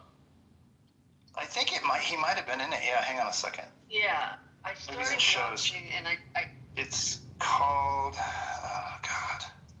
you know, the restaurant. The Outsider. The Outsider, 2020. So, The Outsider. It's about this creature. Oh, dude, it's so wicked. It's about this creature that murders kids. But the reason it murders kids is because it describes it in the show as the murder of the kids is the dinner, but the dessert is the grief that the parents and the community suffer over losing a child versus a regular adult. So it's wickedly deep and dark. It's really intense. And it's like 6 episodes or 7 episodes and it ends. It's called The Outsider. It's really good, actually. It was a big deal when it came out. Everybody gave it a lot of good feedback. I'm tired of those kinds of dark, troubling shows. Oh my God. That's the state of America, man. I know. We need something that, like, bring back musicals and not the, again, Don't bring back dystopian musicals. La La Land. Oh my God. No, not like La La Land. I'm talking about like old school musicals that are even to the point of being campy and cute and fun. I really don't like. That's what they did during Depression. Huh? My girlfriend took me to the theaters and we saw Wicked. I did not know it was a musical until I sat down and heard the first. Oh my God! Wait, which one? That you cannot blame anyone but yourself for that one. That's I true. did not know Wicked is dreadful. I don't know, but I didn't hear which one you said. Wicked. Oh. What was You know what? I hate musicals, but I liked Wicked. I actually was surprised by it. Pleasantly surprised, but I hate musicals typically. My dad and his. I saw Moulin Rouge, and that's another musical that I hated that one at first, and now it's one of my favorites. I really like So it. weird. Yeah. But I do hate musicals. I really do. I'm not a fan. But they're also different, you know? There's like pop. Smaller Broadway is nice. If you get off of the mainstream musicals, smaller Broadway's neat. I think I would like a musical in real life, no matter what it was, just because it's actual performers. But watching a musical on television, on a movie, is boring as fuck. Yeah, that's what I'm saying. It's so fun. You go with like your wife, or you go with a group of friends or something. You do a couple shrooms before. Oh my God. Do you remember anything on that? Yeah, musicals. Yeah. On a screen versus in person is a totally different experience. Yeah, I can imagine. I didn't. Yeah, I concur. There was like Chicago. I hated the musical, but the movie was amazing. Oh. I feel like there was like a cultural moment in like 2010 where they were doing a ton of like TV musicals where they would get like famous people, you know, like the live ones where they would do them live. Yeah. That was a thing. That was a nice little cultural moment we had for a minute there. What was that musical with Hugh Jackman? That one was decent. The Showman, I think, or whatever. Like, They're Showman, but I didn't hate that. I didn't hate a bunch of them. Wasn't a huge fan What of about it. Sweeney Todd? I didn't like it. You like Sweeney Todd? Sweeney Todd, yes. It is so dark. I can only watch it. Like, I'm glad I saw it once, and I did not like Johnny Depp or Helena Bonham Carter, because I'm like, why did they pick bad singers? Why? Like, it could have been, they did a great, yes, they can act and everything, and yes, we get it, so just pick a bad decision. The same with, the Mamma Mia ones. The woman is supposed to be 40. She's supposed to be like 40 years old. but they've cast Meryl Streep, and no shade to her because hello, Meryl Streep. But like Meryl Streep is like over 60, and it didn't make any sense. And it made me so. What do you mean? What do you mean it didn't make sense? Because the storyline is that she got pregnant at a very young age. So 20 years later, she's 40. But Meryl Streep's character is over 60. And so are her two friends. And it didn't make sense because the decisions that you make when you're 30 are not going to be the ones that you make when you're 20. You know the story? Okay. Okay.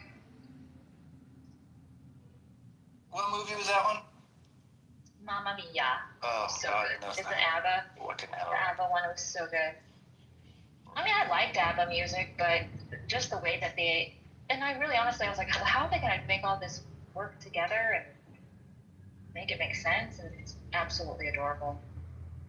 I prefer the stage one over the movie. It's great. The movie is great, and everybody does a great job, but the musicals. Priscilla, Queen of the Desert. That was really good when it came I out. never saw that one. I enjoyed that I saw one. that on Should watch that one. Yeah. Yeah, I've You heard nothing should but watch that awesome movie. stuff That about movie was it. great. Oh, the movie? I didn't. I saw it. Yeah, that on movie Broadway. was It really good. You saw it on stage? I used to, when I lived in New York, I saw a lot of shows, yeah. So. Ah, that's amazing. I wish I had seen it. You know, with show just closed down, Phantom of the Opera after so many years. Yeah. It just stopped. Yeah. I think everyone in the whole world has seen. I saw that Yeah. once on Broadway. Yeah. I saw it once on a time too. I think the last one I saw was Kinky Boots was the last show I you saw. go see How was that? Was that It's good? really fun. It's really fun. I took my mother. So fun. Did you see the movie? Because the movie was good, but I did not see the music would be movie. so much fun. Okay. But it was such a fun. It was a fun show. I'm so My mom happy to had hear seen that. Yeah, I wanted to It's- see Vera. Did you see? I wanted to see Oh Mary, and I wanted to see Six. Nine? Oh, six. Six. Yeah, how did you like that? How did you see it? 6, 7, 6, 7. Okay. Yeah. I mean, I've heard some of the music, and it just kind of sounds like it's very repetitive. And okay, here's a big disappointment that I had to see Little Women. I love that story, and I love the characters, and the musical just went on and on and on, and there was no big, it was so awful. I feel so like a traitor. It's terrible, but it was so horrible. It was like the worst musical. Did you like the movie with Winona Ryder back in the day? Which one? That Oh, yeah, it was the good. movie with Winona Yeah. Ryder. Did you like it? Oh, sure, that one was good. Yeah. I didn't even know Yeah, it was a Little Women musical. I thought it was just a play. It was so horrible. It's so terrible. I don't even know how I don't know how the actors actually memorize the songs because they don't sound alike.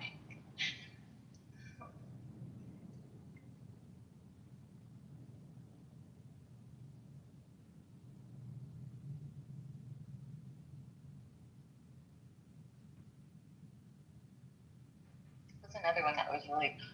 Spring Awakening was cute. That one was. It grew on me, especially when I found out that all the performers were actual teenagers, and I really liked that because who better to play to portray teenagers and their youthful transgressions than actual teenagers who have the chops to sing all that. Oh God, it was really beautiful. It was a little. It was sad, but it was beautiful. I wouldn't see it again. The last time that we were in New York City, we saw A Strange Loop, which was like a new. Oh, what's that? It was like a new one. I don't even know if it's still running, but it was pretty good. It's definitely like a little on the woke side, you know, like it's a black gay young person and just kind of like his relationship with his mom and like how he reconciles like the relationship he has growing up, right, where it's like you're a young fat gay black person and then you get like fetishized and like all this other stuff. So and it was, I don't know, it was good. I enjoyed it. I'd like to see that. I like seeing perspectives. That would be interesting. Vero, did you ever Oh see? God. Okay, you're gonna kill me. Oh, I'm so sorry. Go ahead. Did you ever see War Horse? No, is it still playing? I don't know. It was playing when I lived there, but it was really good. It was heartfelt. Yeah.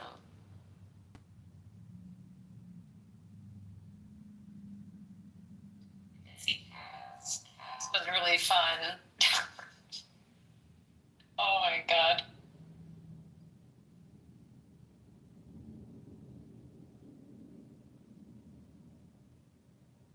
I saw American Idiot, and everyone loved that, and I thought it was kind of silly, and I do like Green Day. I saw that too. I thought it was also kind of, it was cheeky. It was just, I don't know. I liked Green Day before the British accents. I wanted to see the one that was based on Alanis Morissette's music. Oh, yes, that one. What was that called? Oh my God. Oh, Jagged Little Pill, maybe? Jagged Little Pill. That's what it is. Jagged Little Pill. Jagged Little Pill. I want to hear that music. Oh my God. I have that on vinyl. I love that album. That's my favorite album. Oh. Yeah.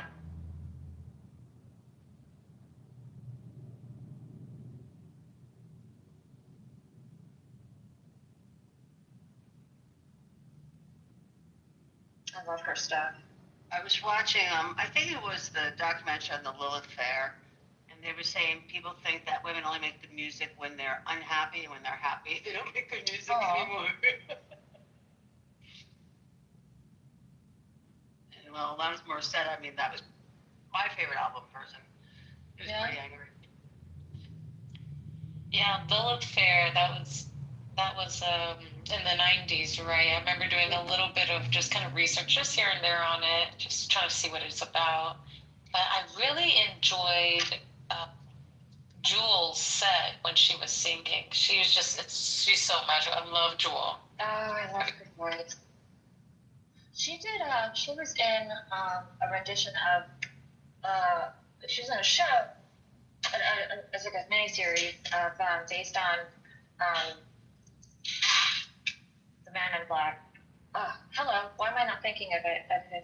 Well, just back to Lilith Fair, she wasn't super popular then, and she was like, I can't believe everybody's coming to see me, and like they want to sit through my set, you know? Really? It was pretty cute, yeah. She wasn't, because she wasn't really big at that point yet. Do you remember in Austin Powers when Dr. Evil went back in time and was playing piano and was trying to convince everyone that he had written songs that he hadn't, that songs that were later going to be written in the future. So he's playing the piano. What if God was one of us? And he says, I wrote that, you know. You gotta see, I enjoyed this film. It's called, oh my God, I can't remember. Anyway, this guy, he wakes up in a world where nobody knows who the Beatles is, and he starts playing Beatles music, and they think he wrote it, because for some reason, nobody knows the Beatles. And that's what that just reminded me of that, but I can't remember the name of it. I think it's a Beatles song is the name of it. But, yeah, it was pretty. Was it one of the Beatles movies, like A Hard Day's Night? No. It's this Indian actor, Patel something. Hamish Patel something. But yeah, no, it's just, it's not. No.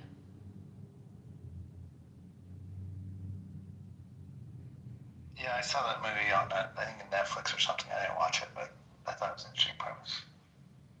It was cute. I liked it. And I'm not a Beatles fan. I just thought the movie was cute. You know which, I'm so glad that they made it, and it's really good. It's just not just the hype of it was obnoxious. In my opinion, is Rent. I get it. We're all struggling artists, and there's disease and shit. But God.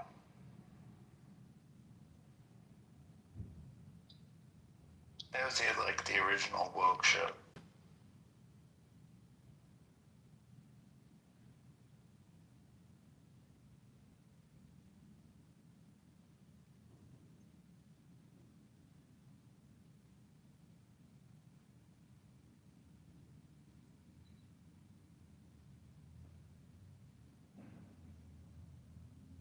You know, when I saw that as a revival, that I was so glad that I actually saw, because I just poo-pooed it, and I shouldn't have, maybe, because like, yeah, you see all these particular musicals done by high school, and it's like, ugh, but it shouldn't actually be done by high school. I don't think it's not an appropriate one, because they just won't understand. I mean, I guess it's educational, but which show? Just cannot portray is Audrey's Hammerstone's. The brain is not working very well today. It's yesterday, by the way, if everybody's interested. Yesterday. Yesterday. Oh, yeah. Some kind of wonderful. What is some kind of Some Enchanted Evening? What is that one from? It's the 1950s music. What'd you say? Which one is it? The musical, Some Enchanted Evening.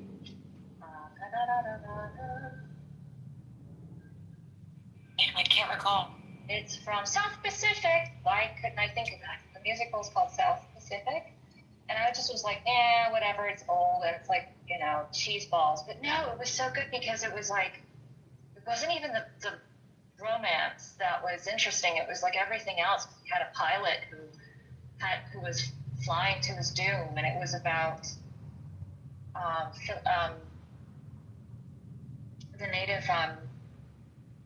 Filipino peoples, and how they were becoming their struggle with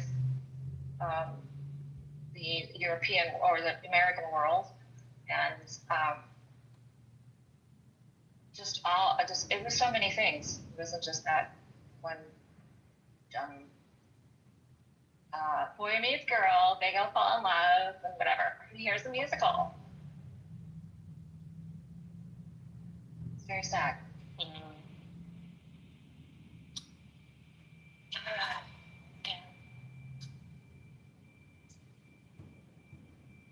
I like cabarets and shit too.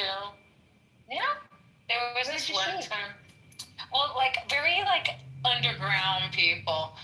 One of my husband's best friend, his wife, did a cabaret where she's played in multiple Broadways, like short or traveling Broadway shows. She's done like different Disney characters, like the Disney princesses and shit. So she's so cute. So one day she did a cabaret of a Disney princess cabaret, and so it was just the funnest thing because she puts personality to it. It was just so funny. But yeah, I love shit like that. There was one time when I first moved to New York City, I took some friends somewhere. We're just all hanging out, and this woman approached us.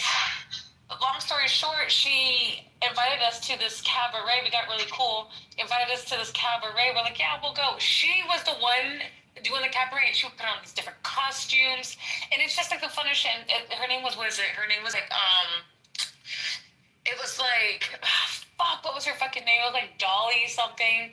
Dolly Gertrude, and, the Gertie Doos. And she had like a backup of 3 gay boys that would like do gay cabaret in the back. It was just, oh, fun.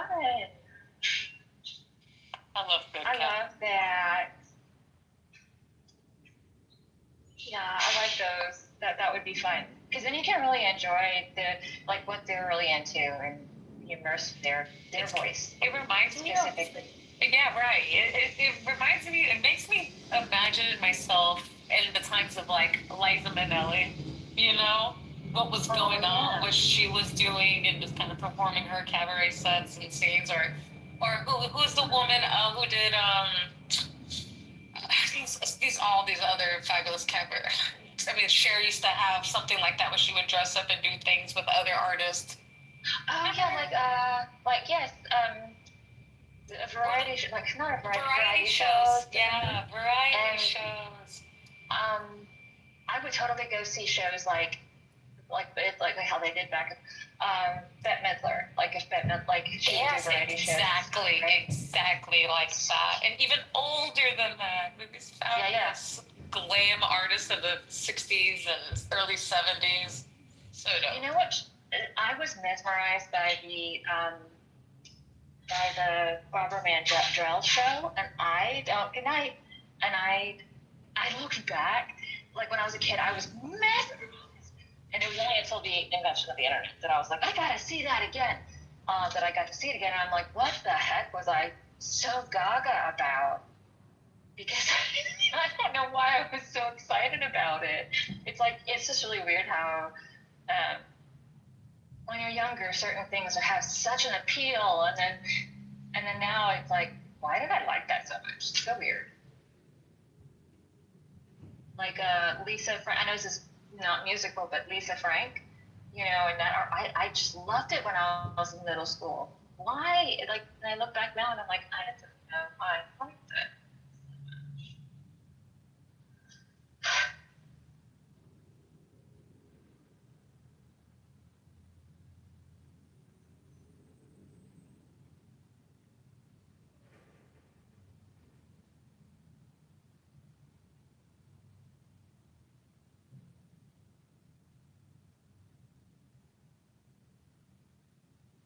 Ooh, Lawrence Welk show. I like that one, even though it's cheesy balls.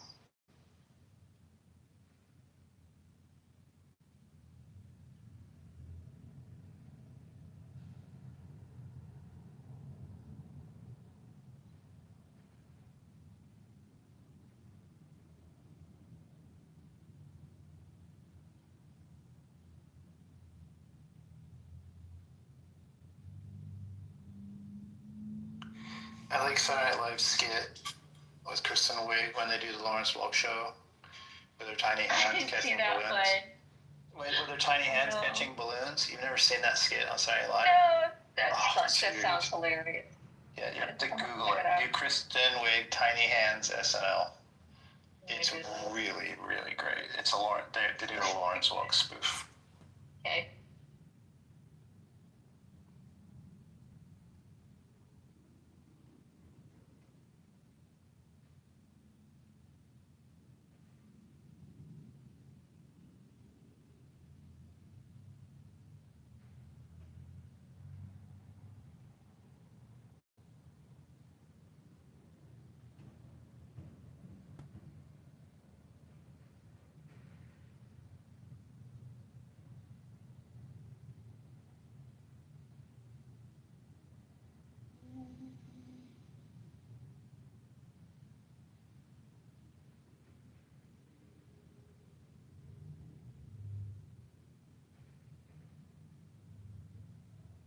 I guess this is the end of this room, eh?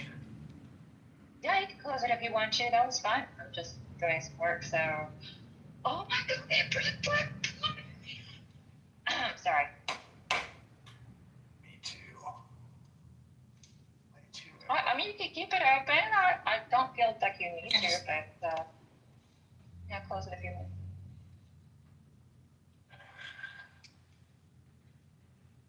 Ta-ta, Mr. William.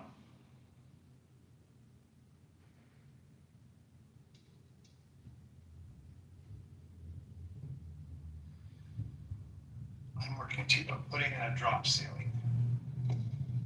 Oh my gosh! So like the metal part and everything, the metal grid. Yeah, I'm doing the frame on the walls right now that it sits on up against the walls. Oh my goodness!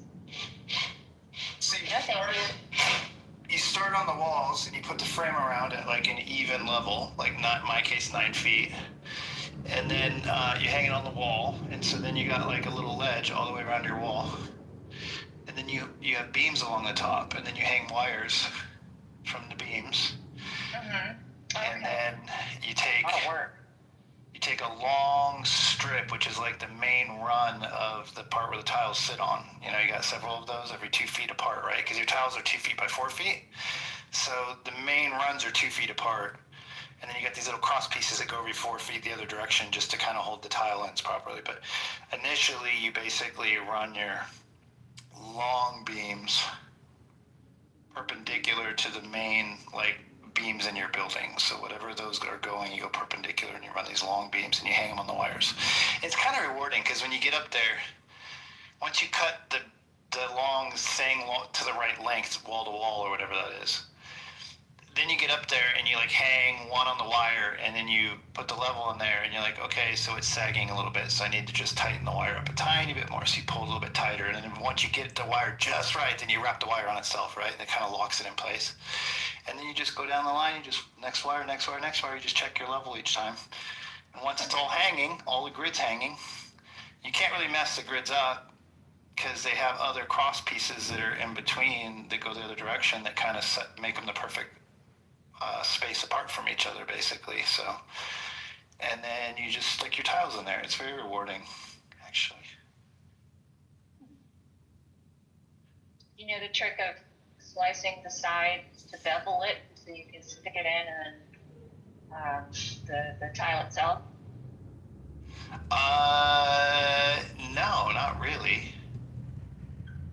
It makes sense though. So that's the thing. If say your ceiling joists are like kind of low in the room, if you hang them too close to the joist that they're hanging from, if you don't have more than like a good 12 inches there, then it gets really tricky to get the ceiling tiles into place because they have to go up at an angle before they pop into place or whatever.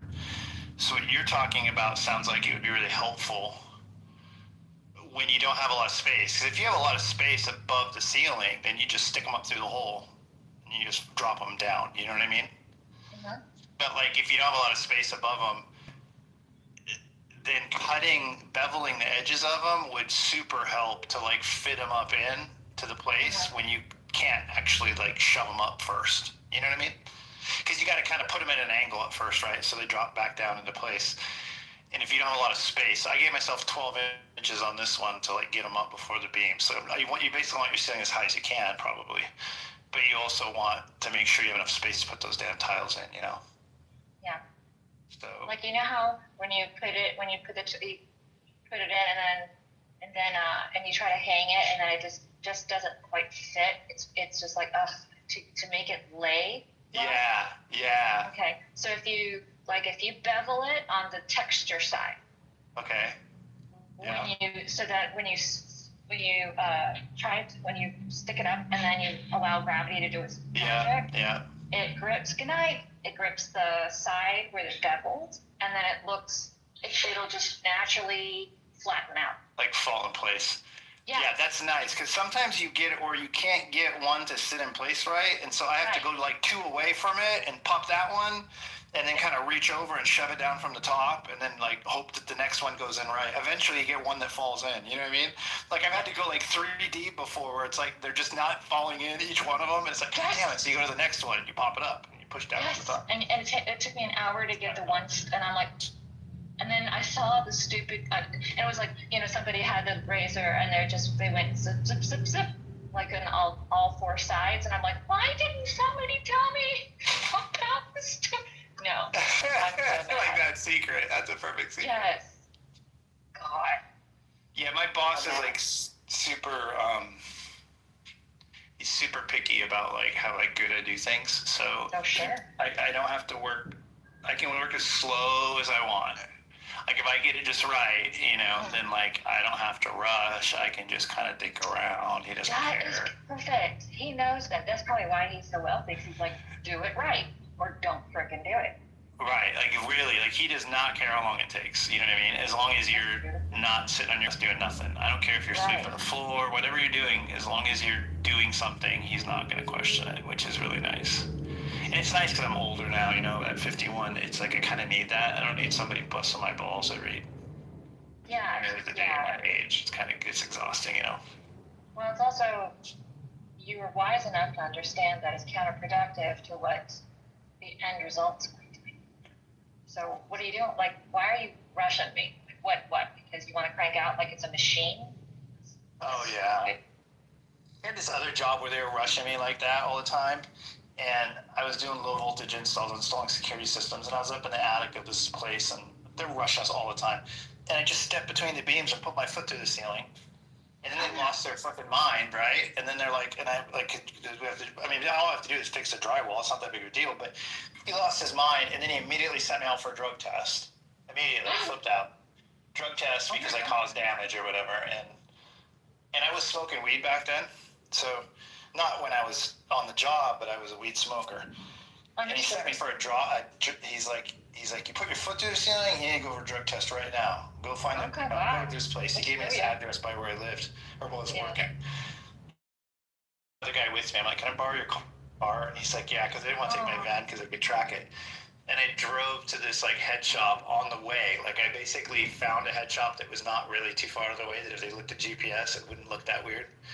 And bought some fake pee in there, like real quick. And then I stopped by a Panera and got hot water because it had to be warm.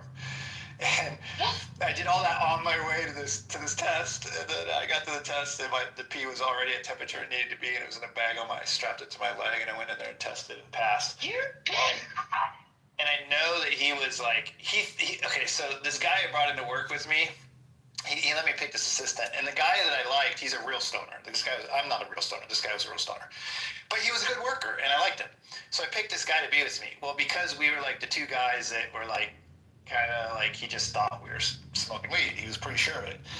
I know when he did that test, he thought he was going to nail me. And when I didn't test positive, I'm sure he was like, what the fuck, right? Like, I know that he was just like, what in the hell? How could this be possible, you know? Because it takes forever to leave your system. When I finally stopped smoking, I tested myself after 6 weeks, and I still tested positive. It took over 2 months for me to have a clean pee. Almost 3. So it takes a long time to leave your system when you find yourself. Interesting.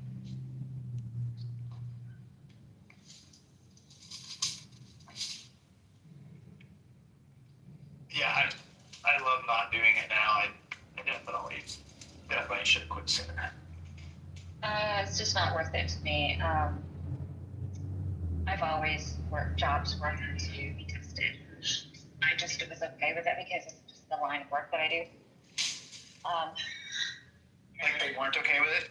What do you do? No, they weren't. No, I just that they always test for it. So I like it because to me it's just one more validation of, yo, I'm dedicated to do this job. Let's go. Right. You know. Right. I am. Yeah, like I don't know, go ahead. No, the more employable I am, the better off, throughout.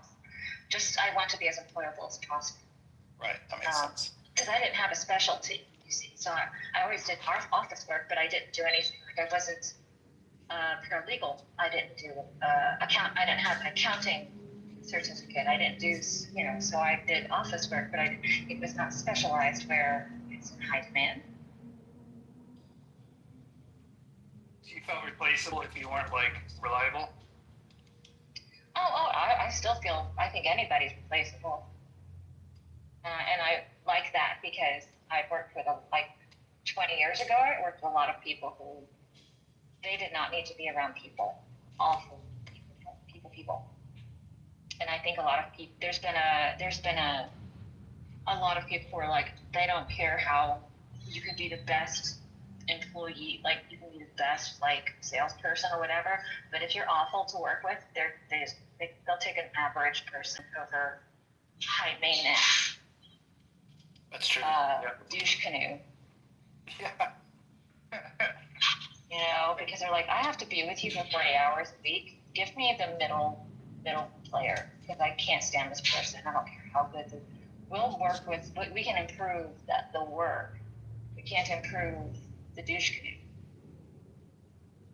Especially if said douche canoe doesn't want to improve.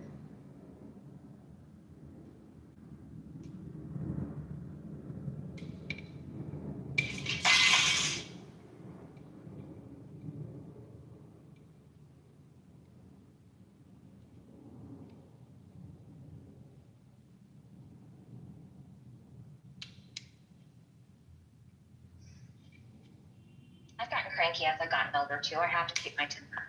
I'm surprised I was actually not let go a while ago. I had a terrible week and I should have gone to the doctor because I got the day before. Okay, bye.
tried therapy. Therapy. Okay.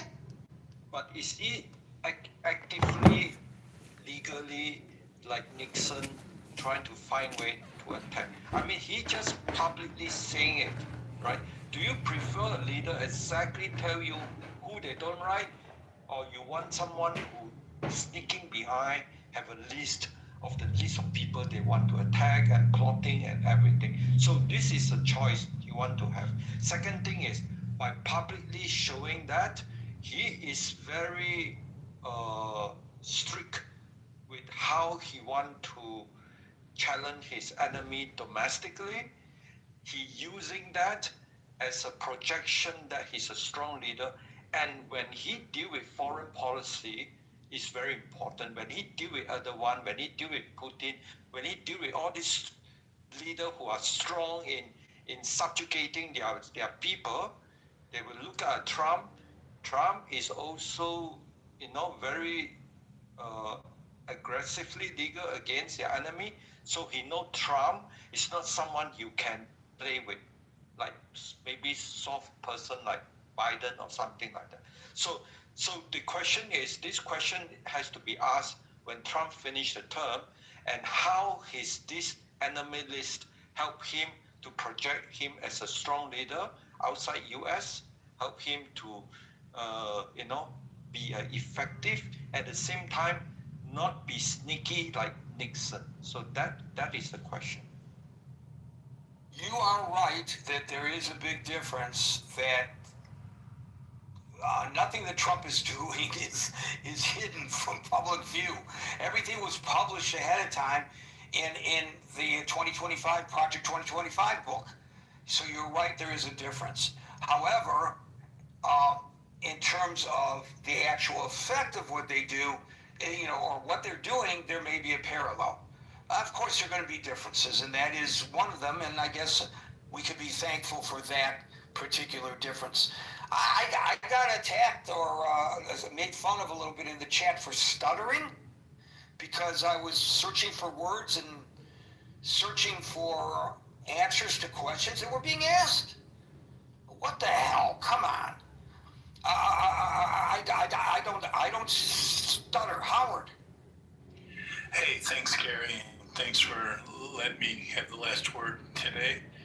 I'm going to be fast because a lot of my points were covered, and nice job in particular to David Garcia expressing some of the same things. And by the way, Gary, and I did look it up, I seem to remember in the first term, Trump did have an issue with 60 Minutes and threatened their FCC license, and I did look it up, and it goes back to 2017. So for whatever that's worth. But to answer the question overall, again, this is just my own personal point of view, not at all surprised. You have to have empathy for someone, don't you, who's been convicted 34 times and also has been impeached twice. He definitely has been very public. I mean, you can see it in real time. You think back to the whole lock her up chant, certainly going after Hillary Clinton during that whole period, and he's very much emboldened. And now with the Supreme Court and presidential immunity, I'm sure there is an enemies list that continues to grow, and it's actually probably fairly sophisticated. And if you take a look closely or listen closely to his language, he very often talks about basically being president, but you get the sense that it's being president of MAGA or president of, call it, Republicans out there or non-Democrats. And he does connect the dots sometimes with the enemy within and the blue states, and certainly against Democrats. So it's interesting from a leadership perspective that he basically does position himself publicly, I feel, talking about his enemies list. It is a little, I think we spent maybe a little bit more time than we needed to about the whataboutism. There's no doubt that Donald Trump isn't the first president, or even Richard Nixon for that matter, to have their own version of an enemies list. But just because people have done it before doesn't necessarily justify it or make it right. And I think you have to be bold enough from a value system point of view to call a spade a spade. And Gary, I'll just wrap this up with this comment that perhaps Trump's enemies list is in the same file folder as the Epstein files, and I'll land it there. Thank you. I love it. You always bring the Epstein files up, and I think we should never, ever. Oh boy, I screwed up here on charging my stuff. Big mistake. We should never, ever, ever, ever forget about that. Folks, we're here Monday through Friday from 5 p.m. to 6 p.m. New York time, so till 5 p.m. New York time tomorrow. For the next edition of the Critical Thinking Forum, everybody be safe, be well, and peace out. Here front and center for you to look at, and yeah, of course there's related issues to that, but like, can we just get to the meat of it? Like, how do I stop the compulsions? How do I stop the compulsions? I just need the behavioral therapy part. Like, do I need drugs? Do I not need drugs? What? Where do I? Yeah. Like, I don't want to be on drugs, you know. I want to do the behavioral modification and get the compulsion part of it under control. Like, I know what the problem is. I know what the issue is. Okay. I need to modify the behavior, and I'm a very good instruction follower. Like, if somebody will just tell me, do this, and do that, I would do it. Yeah. Okay. So you're obedient. I am obedient. You're good obedient. I'm a good little rule follower. Just need the rules. Can somebody just give me the fucking rules? Yeah. Yeah, they can. It's aggravating. I know. You just have to find the right rule book, and not even take all of it, but just you need to finding that you've got the rule. See, here's the catch: is you got the rule book in your head. It has to get unlocked. Here, certain chapters have to get unlocked with someone who can listen good, and who's gonna shut the fuck up, and who's gonna listen, and who's really going to take notes, like either physically or in their minds, and get to the bottom of what you don't know yet, and what you want to know. Might have to look for like a specialist in that one particular area that you're having a hard time with, right? Yeah. Yeah. That would be good. Yeah, like you said obsessive compulsive things like that. Yeah. I have obsessions. I've always had like little obsessions. That's always been a struggle my whole entire life. That's where the ruminations come from. I obsess on the ideas. That's usually that's usually, as far as I understand, related to serotonin. Like, if you don't have quite enough serotonin, your mind kind of itches at itself. So I think that's originally what my doctor thought, but for me, it's not the serotonin. Drugs did not help. They made it worse. The dopamine drugs are what helped. I needed the dopamine. Yeah. Oh yeah, that's what I mean. That's what I mean to say. That's what I mean to say. Dopamine uptake. Habilitators, whatever. Like escotagraphin. That's what helps. Yes. Yeah. Yes. Yeah. I take just take that stuff. Yeah. And it just kind of like, you kind of like chills you out a bit. You like care less, right? Well, what it does is it doesn't stop my ruminating. It did stop the compulsions though. But like, I want to know how to stop the compulsions without having to take the stupid medicine. I want to get to a place where it cured half the problem. It didn't get rid of the ruminating, but it got rid of the compulsion to placate the rumination. Right. I'm just curious, why do you find medicine stupid? Like, I take it and for me it's good. Because I don't think, it's not that I find medication stupid. I mean, I wouldn't be taking it if I found it stupid. But I don't believe that our bodies are designed to be sustained by virtue of synthetic medication. If we can get to the root of, the problem, I think a lifelong medication is probably, like, that's gonna have impacts on things like your kidneys and your liver, and I don't wanna be on medication for the rest of my life, you know? nothing wrong with I feel differently from you, but yeah, I mean, to each their own. Yeah, I want to use it to be well, obviously, you know, and to help me in this journey.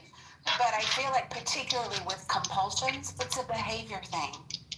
Like if I can learn some quality behavior modification, then I shouldn't need the medication to is it sustain.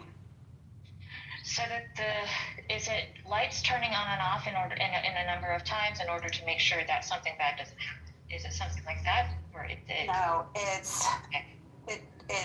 took me 6 months to get in to see this particular medical specialist, and on my way to the appointment, I start ruminating on the fact that my house is going to burn down and my kid's at home asleep, and I need to turn around and go back and make sure that my house isn't burning down. That's definitely dopamine. It's just dopamine.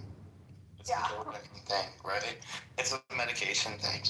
I think, you know, I mean, you may have to be on it your whole life. I mean, the other thing is, the self-soothing thing. I know, I get it because I have PTSD, and it's kind of somewhat similar. What happens is that your mind gets locked up in a cycle, and you go over and over and over, and it feels itchy, like you have to do something to stop it, and then it sort of resets. Yeah. There's a lot of people with that. It's mostly a dopamine thing. It's like dropping her off at a party and then suddenly being scared to death that somebody's gonna drug her cup or she's gonna overdose on something, and I need to be there, and I suddenly can't leave. Like I just sit there in the car and refuse to leave because. So that basically obsessive thoughts and negative thoughts are kind of related to dopamine. Yep. So you may have to just take the medicine. I mean, thank God that we even have it. Daily. Yeah, that's not a good idea. Because when you're high, you're going to be, everything's fine, but when you go down, it's going to be even worse. She's going to worry way more. I just say it. I can't do marijuana. It does not agree with me. No. Neither do I. Okay. Yeah, a lot of people who have this problem, they definitely cannot. They definitely cannot smoke weed. It makes it worse. Oh yeah. No, I don't know if you heard me. Serendipity. I said cocaine. I didn't say weed. Oh, I won't do any of them. I know. I'm too serious. I'm too Head is the answer. Trust me. You can get your head worked on. Get your head worked on. Real long and slow. We just need cocaine and head session. And a young man to work on your head. That's real talk. Real talk about therapy then. I didn't need any drugs when I was married. But yeah. The right person that works with your head, and I don't mean it in that way, like finding the right person that actually does work with you is probably like a major part of the challenge, is finding the right person that you connect with. It's just like finding the right, I mean, in anything, finding the right personal trainer, the right massage therapist, and not any weird way. I'm being serious on this, but finding a really good, because I mean, you know, God, the last therapist, because I saw a therapist, because I've been working on things that, again, that I've gone through in my past, that I'm trying to work through, and the problem is every time I see a therapist, it's like hitting a bee's nest with a baseball bat, and I'm leaving in a worse shape than I'm going in, and they're not doing a good job, and I mean literally this place doesn't even take any health insurance, $170 an hour. I'm really not in a good place then, because I'm going, this shit better fucking work quicker than later. And then at one point after 7 sessions, they said, well, we can't prescribe any medication, but we have a PA on hand, and that's $370 per hour. And so I did that. I did that session, right? And all they wanted to do is prescribe ketamine to me, and I'm like, no, I'm not doing that. I'm not just going to go with some role that you want to push on me. I said, I'm trying to work through things, and I don't want to go with some kind of drug like that. I would like to do it without being put on some prescription. So none of them works for me. So here we are again, back to square one again. So yeah, finding the right person is really half the battle, at least half the battle of the whole thing. If you find the right right person, and then of course not feeling the stress of the cost. If the stress of the cost is painful, then geez, I mean, find someone where insurance does cover, because I think the ones that where insurance does cover, you might actually find a better person that needs ones that are doing private with not taking any insurance. But well, and my whole thing is, I shouldn't need a lifelong medication to stop the fucking ruminating thoughts. Like, that's what I need to get rid of, is the fucking thoughts, because even the meds don't kill those. They kill the compulsion, placate, but they don't kill the ruminating thoughts. And nobody needs to be thinking about, you know, all the people that they love dying in horrific, gruesome, gory, graphic ways all the time. It's just not good for you. It's not good for you.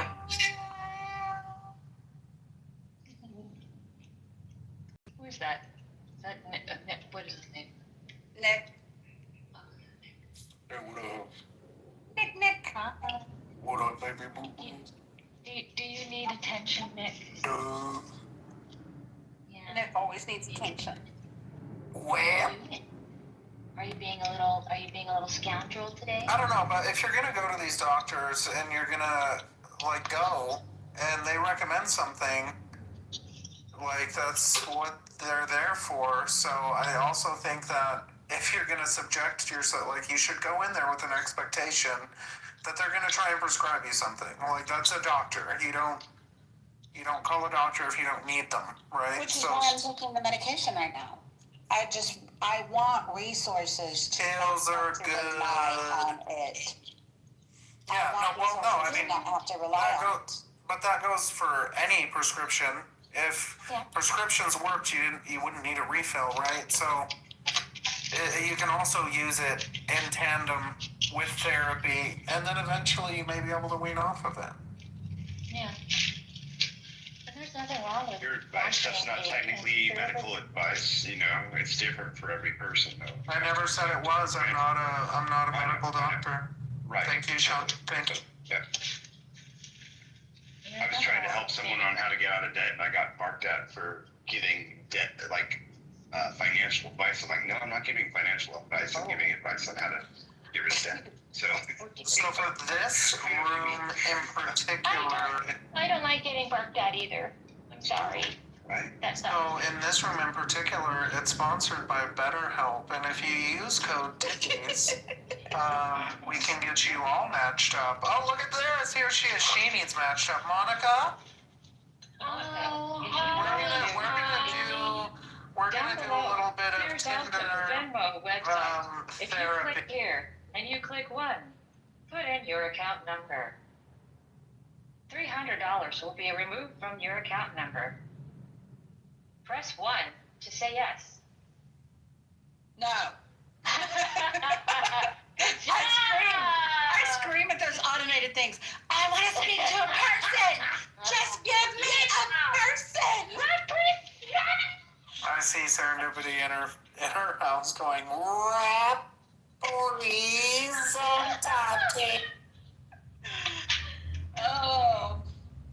Wow. And then you got the smart companies who disable the 0 option that just puts you back to the main menu. That's irritating.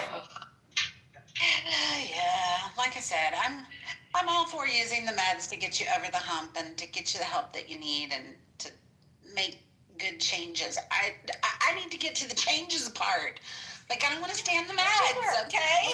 Okay, David Bowie, calm down, okay? Let me get to the changes part. Call her David Bowie. That's hilarious, though. Changes. Time to face the strange. Okay, that's great. I love that. It's okay, because if you think about it, there shouldn't really be that stigma for mental health, because if you think about it, we're in a ball of dirt floating through the middle of nowhere, and we're just trying to figure out how to survive, on a real level. Yeah. And we're trying to do it together so we don't hurt people. For fuck's sake. God. Oh, shit. You just have to, you know what, I mean, I think when it comes to taking prescriptions, it's really important to, put it on paper, list the possible side effects, medications Yes. in totality that you're taking, and be aware, be alerted on that, be aware of them, and make sure that they don't start prescribing another medication to offset that side effect, because that medication to offset that side effect could have its own side effects, and then you end up being, in your 50s, 60s, 70s, taking 12 medications for one. You know what I mean? God, that sounds delightful. It's not. The blue one wakes me up. The white one calms me down. Yeah. The red one keeps the demons from dancing all around. Right, Serendipity? Yeah, sure. What Nick said. Exactly. Sorry, I was texting. Sponsored by BetterHelp. Use code Serendipity for 20% off your first consultation. Right, Monica? For 1% deal, enter Sereni. It's kind of like Tinder, but for you and your therapist, we'll find the right match for you.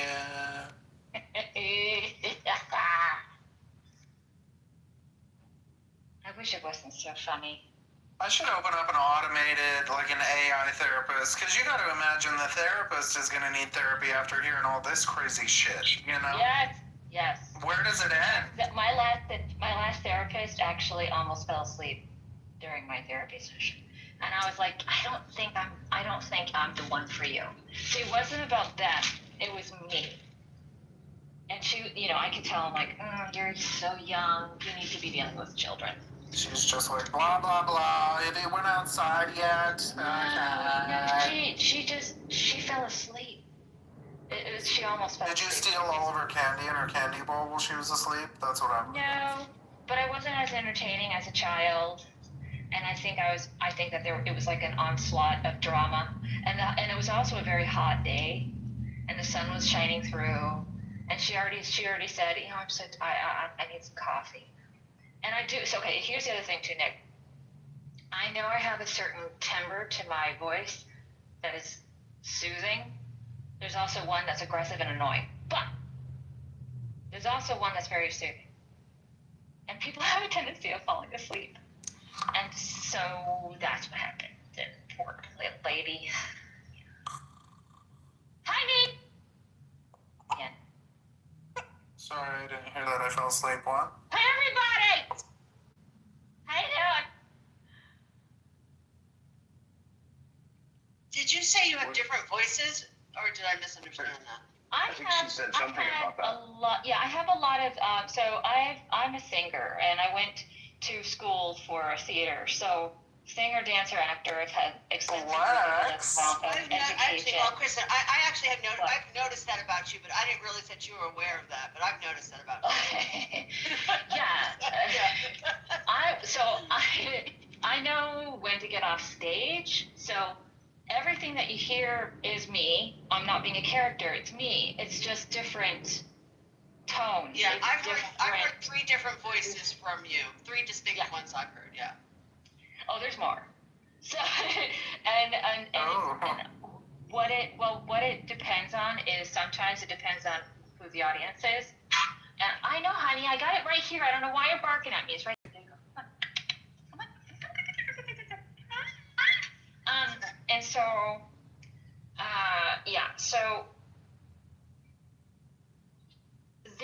so I've learned how to control it, and And so, anyways, it just depends on who I want to again, everybody communicates differently, right? So not everybody's going to respond to my regular, like this, the voice that I know, honey, I don't know what you want.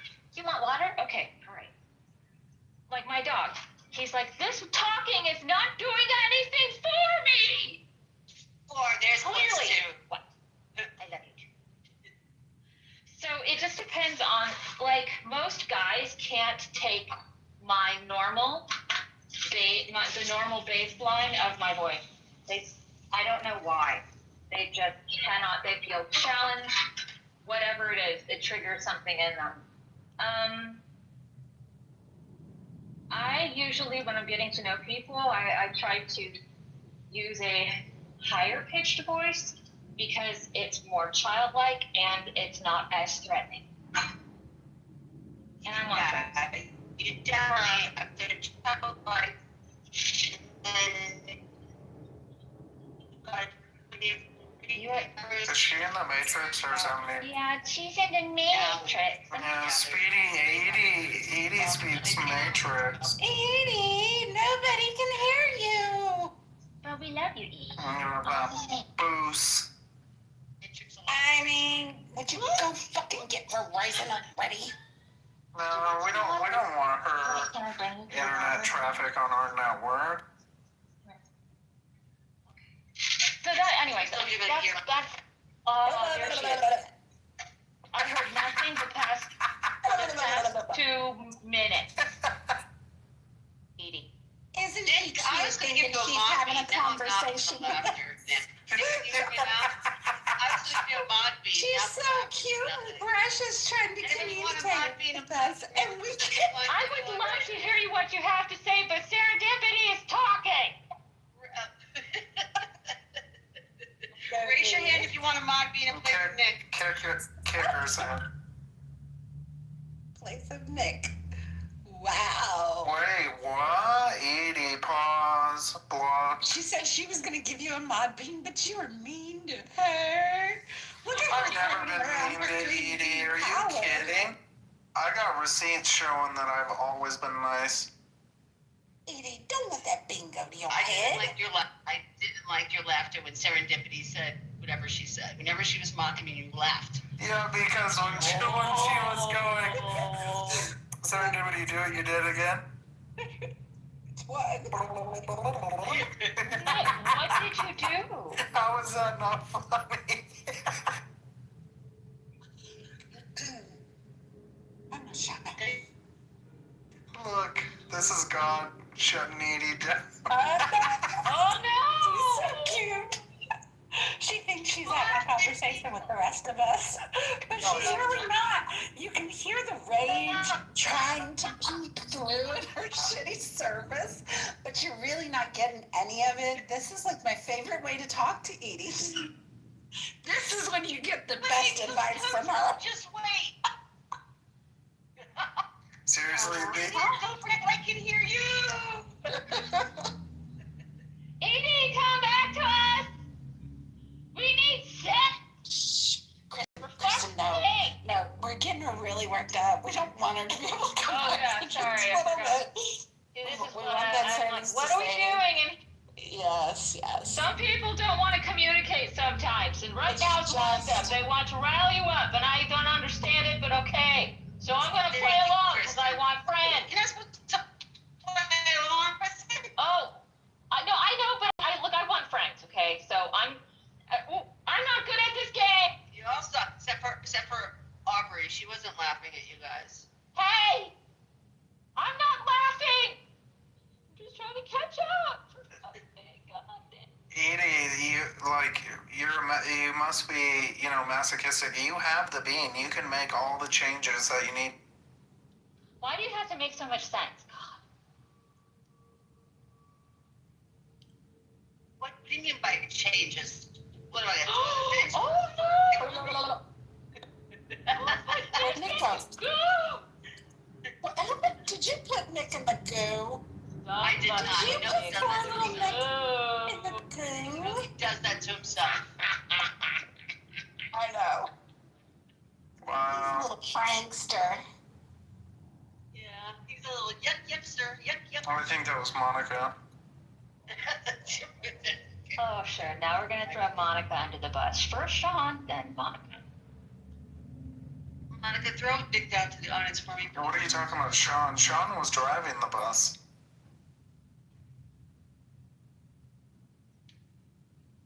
Or was that Vero?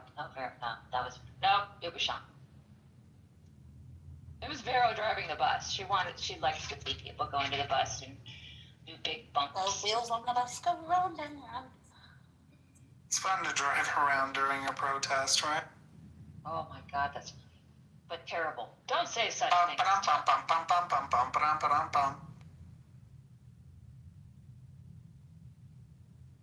Edie, are you still trying to talk? Because I don't hear you. And also your little zombie. I'm driving. Oh. Okay. And your zombie. Between cell phone towers driving, there's no way she can focus. And your zombie Hello Kitty is so cute. Even though it's a zombie kitty. It's very cute. Thank you. Green. Nick, he'll be starving after he eats yours, so he'll have to eat somebody else's. Does Nick have a brain? That's the whole thing. He doesn't I'll have be much brain, I'll be starving after I eat. Are you calling Kristen stupid? I said after he eats your brain. You said I'll be still hungry after I eat her. No, I said after Nick's brain. Nick's. You got it back. Nick heard it backwards. He thought She only eats kale. Hey, does anyone in here sew with a sewing machine? Yeah. Yeah. What? Yeah. And can you make things? I mean, I did. I made a baby dress. Aww. So, I have a proposition because my sewing machines are in storage right now, and I'm having a okay. I can't get to my sewing machines. My love made sure that he packed everything in the way back of a closet because our entire life is in one closet. It's like this big walk-in closet, and there's no way I'm getting them out. And so this is what I can't get this stuff out. And so this is what I need. This is so stupid. There's this thing called a Delphonics bag, okay? I don't even want to tell you how dumb this is, but I'm into a particular, I'll just tell you, I'm into journaling, and the journaling world, like journal talk, if you want to call it, they are obsessed with these Delphonics bags because they are able to like hold the entire journaling ecosystem with all the things the stationary bag, but the reason is because of the dimensions. Now, I've spent the past 3 days trying to find a Delphonics bag dupe because they're up to like $60, some of them. They're on average about $40 to $60. And all it is a 10.5 by 7.5 by 3.5 bag with a zip and just a bunch of little a bunch of little pouches on the outside. That's it. That's all that it is. For your pens? Yes, it's basically a stationary pouch, but the dimensions are what's really important, and the fact that it has a zip, because what we do is we take this stupid Delphonics bag and we pack our journaling supplies in there when we travel, right? So it's everything that you need to do it on the road. So this is my proposition. This is, that's it. It would be jean. I would want like a jean or a canvas. Canvas would actually be better. And if you do this for me, I will pay you as much as you want, like up to however the price is. Because I would rather pay somebody to do it personally and have you do it than have to put money into this stupid Delphonics bag that everybody else has. I rather have something personalized. So if you do it, I could show you the dimensions. I'll show you the link. Well, you already have my email, so. Yes! I have like 6 baskets. I'll tell you later. Yeah. But anyway, so, okay, if you want. Let's see, I'll have to figure out what I'm gonna do. How am I gonna, yes, I have that, and I have that. Okay, cool. Canvas. Okay. If you have jean, that would be fine too. Yeah. Okay, I'll have to see what I can have. Like, even if it was like upcycled material, like an upcycled jean, anything like that. Would it be adorable to you if it was hand stitched? Yes. Okay. That would be a lot, though. I don't want you to go crazy. I don't have children, and I have a huge maternal streak, and it's starving. So. We'll see. I'll see how. Yes, I can do this. It'll be fun. Yeah, I just need to know dimensions and stuff like that. And with a zipper, fuck yeah, that's bigger. Let's see that zipper. I want to have a good zipper. Gold brass zipper. Yeah. Then straps. What kind of straps? I don't need any straps. It's like it's something just free. Also, you put into a bag, like you want it to be slick enough that it slides in a bag but doesn't slide out. Yeah, just like a cute little thing that I put in my purse and I carry around, and then when I get somewhere, I could like take it out. Yep. Okay. Kind of like a makeup bag, but I can't find anything. There's no station. You need something more party. Yeah. Yeah. No, these bags are real hard to find. Yeah. Because it needs to fit the A5 notebooks, and it's not just an A5 notebook, it's an A5 Lewis Carmen notebook, okay? So they're like really thick, and then all the little gadgets and stuff that go in it. I need the stats and an email. Okay, I'm gonna send. Cool. That'd be great. Ooh,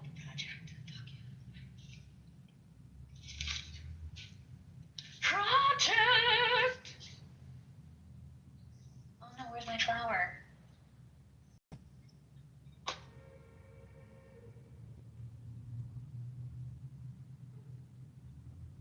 Somebody actually did ask me to knit or crochet a blanket, and I was like, I don't think you know what you're asking for. They're like, and they don't.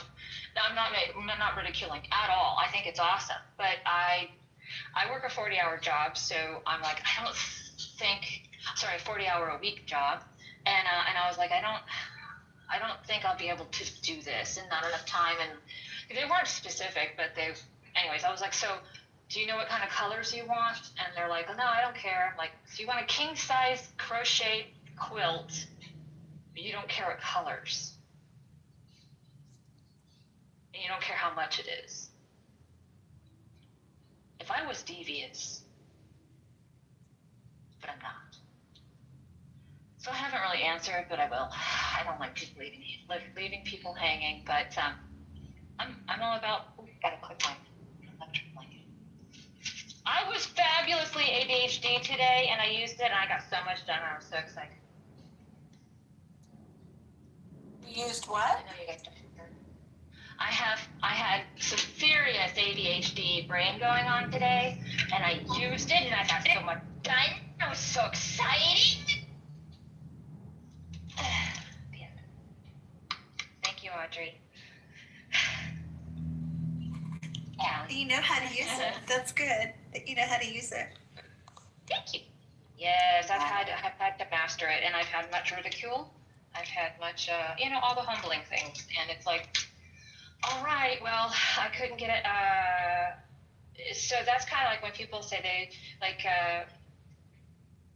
both Mike and Serendipity agree with the don't drug kids thing, even if they are struggling with that. And I happen to, as long as you have the support around you, I concur with that assessment.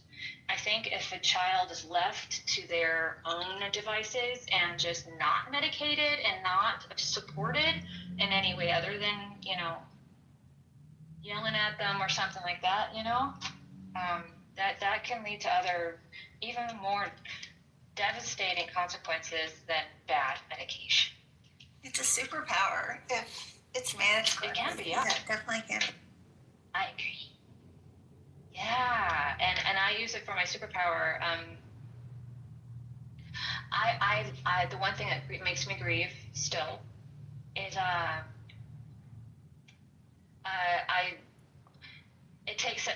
finally able to describe it, and that's the good thing about these things being talked about. Nobody likes being pigeonholed. Okay, I get it, but what happens is I'm able to finally, and it may actually change the diagnosis or whatever you want to call it. Assessment can change in 10 years, and that's great, but you know what, we're talking about it, and I don't feel so fucked up. I don't feel like alone, and I'm fine being alone, but it's like I have to explain myself to people in order to have friends, and that is just so hard, because it's also insulting to them, because they're thinking, I can make up my own mind, and I can listen to you, and I can figure it out myself. Are you saying I'm too stupid to figure this shit out? What are you saying? And it's like, can I just bypass the complications and say, hi, I'm autistic. Now I have a certain kind of tism that doesn't have to do with math.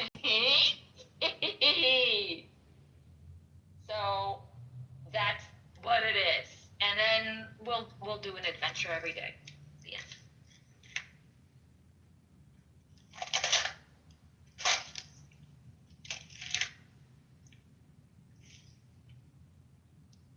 Yes, little guy. I don't know where my flower went. And I want to sew my flower. Hey, serendipity doesn't like quiet. I'm done. Now, somebody else can talk, or else I'm gonna get nervous. I have to be quiet for a moment. Yes. I had a visitor.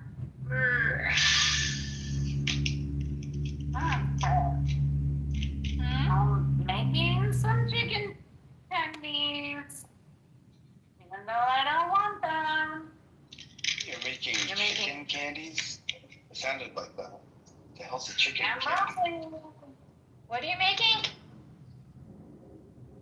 Chicken tendies. I still know. Chicken tendies? Oh, chicken tenders? Chicken tendies? Is that what we call them? Yeah, chicken tendies. Oh, nice. Ah, yummy. That sounds good. Even though I didn't want them. Are you frying them or what? How are you doing it? I'm just grilling them. Yeah. In the pan, sauteing them. Yeah. That's healthy. You got any kind of seasoning or anything on them, or just do them that Okay, way? yeah. Yeah. We had tenders, caramelized onion butter, and some garlic, and some salt, and some pepper. That's gonna be heavy. And a little bit of Worcestershire, and a little bit of white wine. It's very satisfying. Okay. Those are always, they fill me up. Right? And then I just added some broccoli in here too, because, you know, why not? Why That sounds not? good. Listen to this. This is what I've had to hear for the last 24 hours.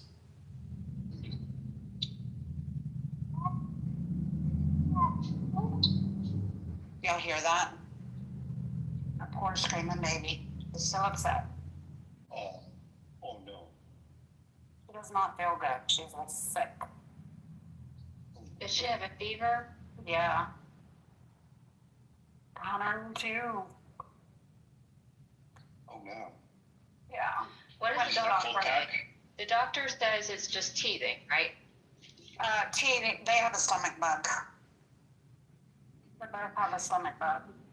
Are you using a cold pack to reduce the fever or anything? She's doing The fever is good, unless they. Yeah, she's No, doing the ibuprofen fever because is of the good. teething. And the fever is good. Like, you don't want to encourage it, but it does kill the infection faster. Yeah.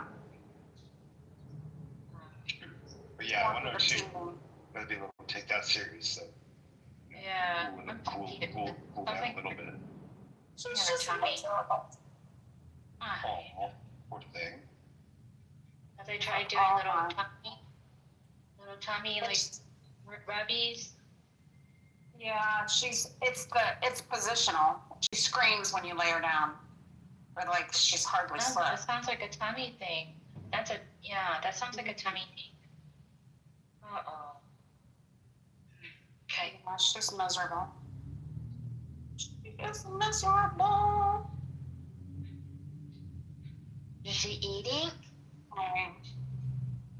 Yeah, she's doing okay. We're supplementing with Pedialyte because she's fighting with it a little bit because, you know, you lay them back to eat. The laying back is not working so much, but yeah. I think it's something in her tummy, definitely.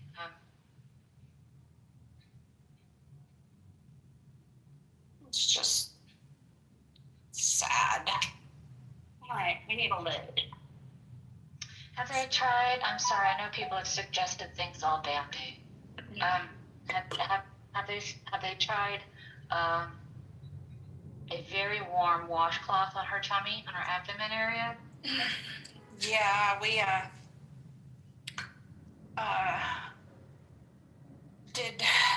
turned the heating pad and warmed it up and then unplugged it.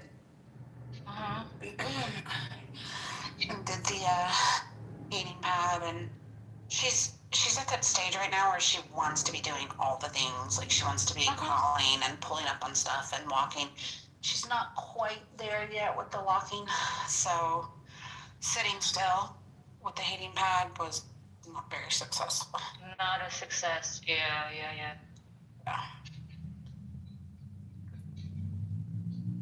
What are you doing, handsome baby? Are you jumping on my bed? What are you doing, handsome? I'm glad you're feeling better. Makes one of you. It's Grandma ever, I swear to God. I can't. It's hard to even call you grandma because you're not even like 25. Okay, so Oh my gosh. you're such a liar. She's a gilf. She's totally making up her age. I swear to God. There's no way. This is not a 51-year-old. You should see her when she pops her teeth out. Or whatever. Yeah. Oh. When she pops her teeth out. Oh my God. I know. Anytime I hear Sarah, like the grandma thing, I'm like, no way. Lies and slander. Such a grandma. Such a grandma. Why didn't you come and get on Mimi's bed? Grandma. He'd be a cool grandma. I know. He loves his Mimi. Look at his face. The red? Yeah, look at his pants and his legs and his feet. Have they got hand foot mouth? I don't know. They didn't say anything about it. Did he have it when he was there? It got like his little face just started popping up. It totally looks like he had mouth. Really? Explain why she's so miserable too. She didn't have anything on her though. Yeah, but you know they've got the same thing. Hi, Stinker. Serendipity, can she hear? She can't hear us, can she? Your dog. Yeah, she can. Oh, she can. Is that the one with the poochy face? No, that's my daughter. This is my daughter-in-law. Okay. Yes. I loved that. That was great. That was good. Yes, honey, the potty mix. The potty, yeah. The poochy. No. Like, Serendipity, did Francie have that room yet, by chance? She did not have it today, Vero. Yeah. She didn't have it yet. I promise. I will, what is today, Tuesday? I'm thinking she might actually do it tomorrow because they normally do a room on Wednesdays anyway. Okay. All right, Punky, what's like? Yeah, so I'm thinking, I promise I will ping you when she has it. Thank you. Yeah. I don't know. I wonder if maybe it's just taking a while for the rash to pop up. I would say, when would we know? And they both have it. You'll know if she starts getting them too.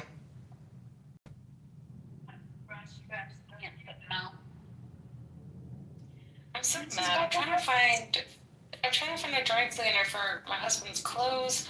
I just took these clothes to the dry cleaner and I'm looking at the ironing job and it's just fucking trash. I have to redo all the ironing. Pissed about it. All the lines, like all the creases and shit, wobbly. There's some of these have double creases. Like, oh my God, you couldn't pick a spot and go with it? Right. that's crazy. And you spent good money for that. In New York too, it's fucking crazy prices too. It's like $50 per top, I bet. For sure. Every dress shirt is $47 per dress shirt. Oh, it's like the same here. It's stupid. And the dress pants. Oh my God, I can't. Same prices here in California. Oh yeah. I'd be mad. You're like, we didn't even do this right. You charged me how much? You lost your mind. You know, maybe I need to open my own damn business. I'm good at that. That might be the whole thing. I'm really good at it too. These are the skills, though, that kids and stuff like that now don't know. How to sew, things like that. Like, they're not taught, like, how to do things in real life. Like, when's the last time you all found the volume of a cylinder? Okay? The volume of a cylinder. Exactly. Well, the other day when I was baking, I needed 2 cups, and I pulled out my cylinder with the 2-cup line, and that was when I found 2 cups of volume of water in volume. Okay, anybody else? Cylinder. Okay, period. That's what. Anybody else? Okay, I didn't hear anybody have anything either.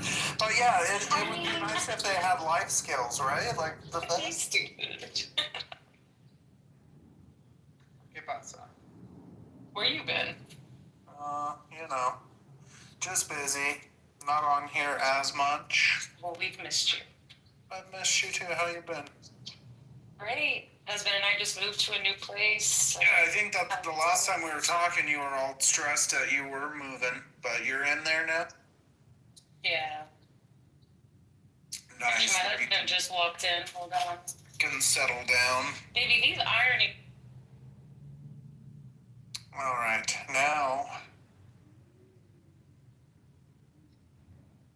she's his problem. Now we can hang out, right, guys?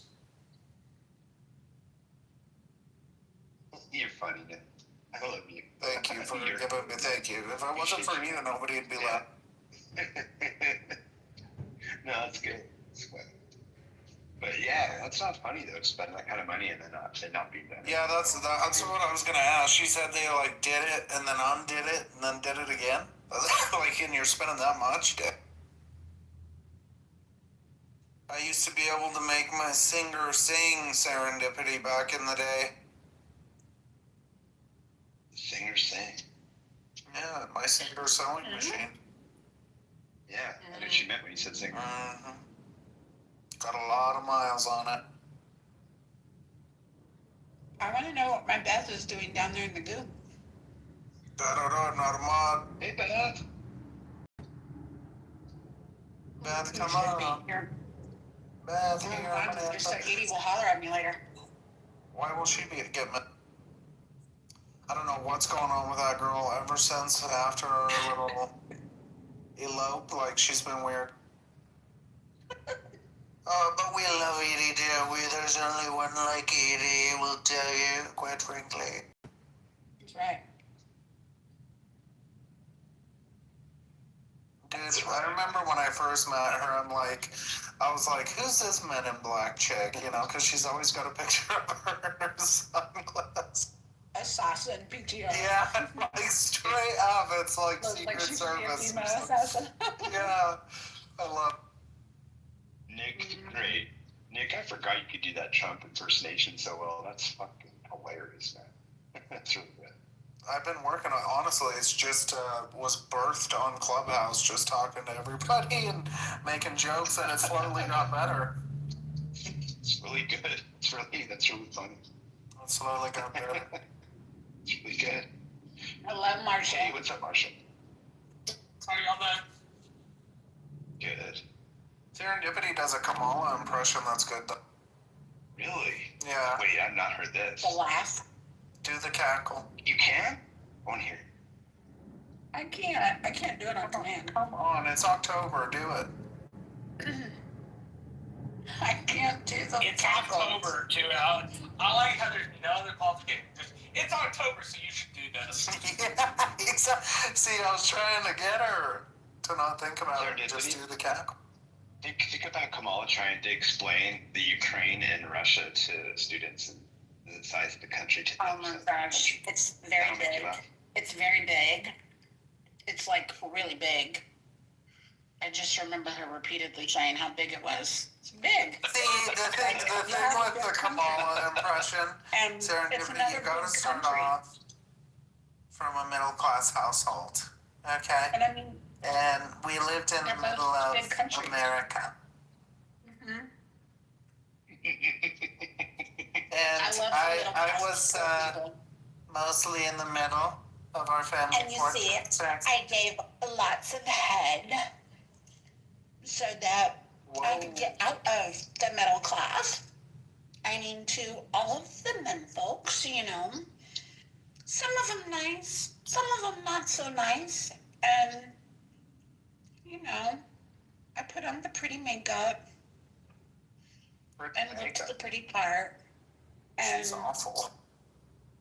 you know, It's crazy that Black America doesn't realize she locked up so many for like nothing in California. Like, hello.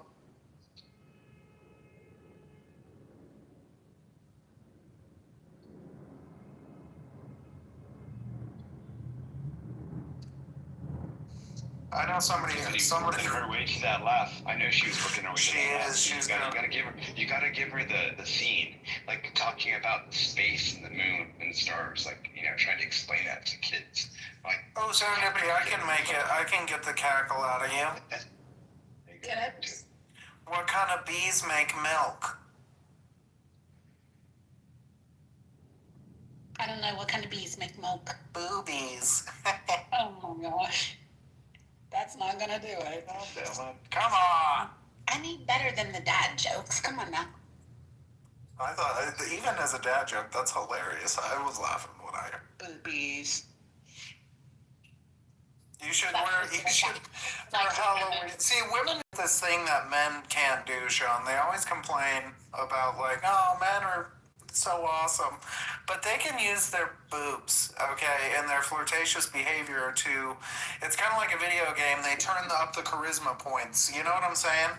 They have this, like, thing they can do we can't. I can't show a cop my balls to get out of a ticket, okay? Unless I'm in California, maybe. But anyway, you get it. You get it. Oh, wow. But it's true. Women have this. My balls. Have this. How fast was I driving, Lou? Hey, Nick. Check out Beth up on the stage. Hey, Beth. Welcome in. She just pulled me over. Hey, Beth. What up, everybody? I only have a couple minutes and then I'll be back on, but you can show your boobs. Just try it. Just like let a nip slip? I don't think that'd work. Press them together. You'd be like, put that hairy titty away. You don't want to see that. What was Alan saying? How non-feminist of you? I don't even know what he was talking about. Machines. Oh. This is great. I just spent like real estate professionals afternoon drinking with a gentleman I just recruited to my team. It was fun. Fun times. Did you drink? Fun. Did you drink, Beth? I had a happy hour. I had 4 beers. Period. He had like, I don't know how much. Yes. I just had him sign the paperwork and say, you're coming to my team, right? And he's like, yep. I said, here, Doc, you sign it. Thank you. I don't know what he was drinking. But he was drinking beer, then gin or something. It's not even 7:30. Oh, yeah. Watch him call in. I'm hungover. I can't come in. Now I have to put him through some training, so that'll be another deal tomorrow. But at least I got him to sign to say he would be coming over.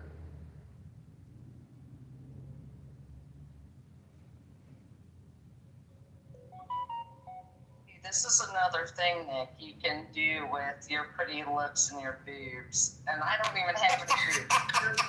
You've seen them. They're little. They're not big enough to. Oh, God.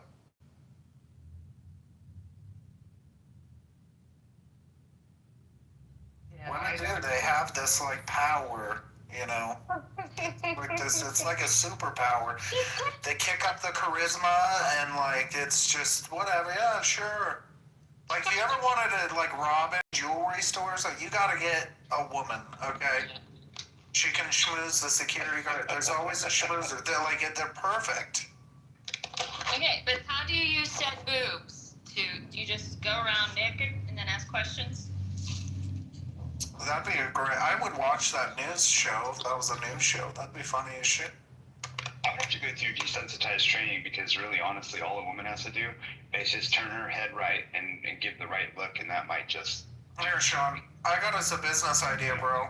She brought up, I brought up news, and she said, what do you do? Go naked and ask people questions. Get this, bro. Let's start a news channel.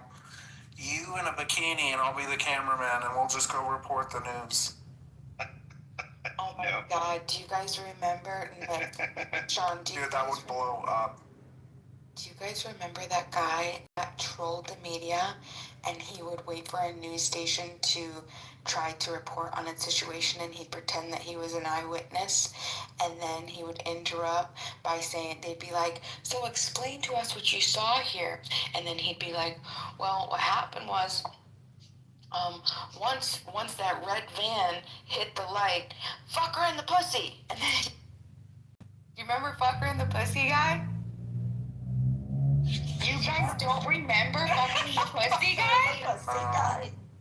Where was this? This was all over. He was on a bunch of news media stations, and he would troll the reporters, and then he'd be like, "Fuck her in the pussy." He was like a legend. I can't. Where were you guys? No. Is this a Beavis and Butthead moment where I'm like, shut up. But I don't look at that. What the hell are you talking about? I don't know. I don't know what you're talking about. Actually, for the butthead impression, I can do the Beavis side.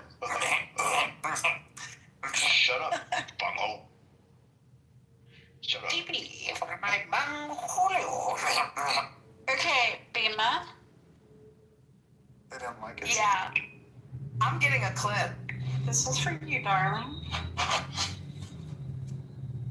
Define the crack in the 64-year-old pipeline. I'm standing here with Fred, who says he was greatly impacted by the gushing of oil. Can you tell us a little more of what you saw? I sure can. I was sitting on my front porch and fuck her right in the bush. So you have not purchased your costume yet. What are you going to be this year? A prostitute. Okay. This gentleman here has purchased his costume. What are you going to be this year, sir? I really don't know what this is, but I've got something a whole lot scarier. Let's see it. Sure thing. Fuck her right in the pussy. The 3 victims were part of a six. That's fuck her right in the pussy. Define the crack in the 64-year-old pipeline.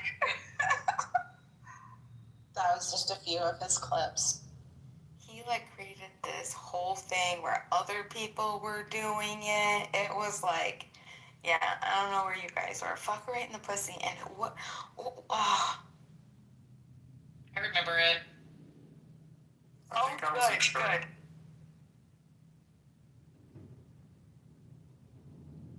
Chloe, that's all Bima's fault. That was Bima's influence. I did not see that. All I know is that's not where I'm starting. I might start on the neck before I get to that point. I mean, it has to start somewhere before just go at it. Okay, never mind. I would never say fuck her in the pussy. I know, right? I just don't get it. Have you seen the dude with the mullet who has the skate shoes and he says all these fucking creepy ass things and you can hire him to say shit to people? Like, you know how some of these Instagrammers will let you hire them to do a personalized message to someone? I mean, does anyone know who I'm talking about? I'm gonna have to get this link at some point and share. It's this dude with a mullet. He wears hyper color shirts. Yeah, I said hyper color. You only know if you know. You have to be a certain age to know what hyper color is. And he goes rolling down the street on these skate shoes, and he pauses and looks right at the screen, and he says, he's like the daddy joke king. Except it's not daddy jokes. It's always perverted ass shit. Does this ring a bell to anyone? Or am I the only one that has this on my goddamn streams? I swear to God, Instagram's crazy on my... No. Yeah, that's you. That's your algorithm. I'm gonna have to... If you saw this, it's funny for a week, and then you're gonna why did I follow this motherfucker? That's all I can say. Y'all know what Liberty did to my algorithm one time? We were sitting in a room, and Liberty kept she kept trying to divert the topic and saying, let's tell fart jokes. Anybody want to tell fart jokes? I think we should tell fart jokes. Who's got any good fart jokes? And she repeated it 15 times. Yes, you're all welcome, because I probably just did it to every one of you. Then suddenly I started getting all of these flatulent reels on my fucking Instagram. It was what in the hell? Wait, are you serious? My algorithm. I am 100%. So you're saying it listened to you? Fart jokes, yes. Just say fart jokes. Well, stop doing it to me. Why the hell would you do it to all of us? Yeah. Then you're going to start getting the flatulence reels. Okay? Thanks for spreading the love, Dan. You're welcome. Creepy, though. For real, though. For real. This is a real story. So Sarah's car, she's got a leak in her radiator. She needs a new radiator. Her radiator's done. And the car is not worth shit. And I'm like, we just need to figure this out, because I need a new car. I've been talking about it for a while. I'm like, why don't I just get a newer car and you can drive my Prius. You can just have that one. You can use that one. I get a freaking text message from our local Toyota from a virtual assistant, like an AI assistant, saying, yes, we've been informed that you're looking at giving your Prius to your girlfriend, and we're wondering if you're ready to buy a car. I'm like, what in the fucking Sam hell is this? It's like next level. It was a text message from a local dealership. I kid you not. AI. Does anyone have this?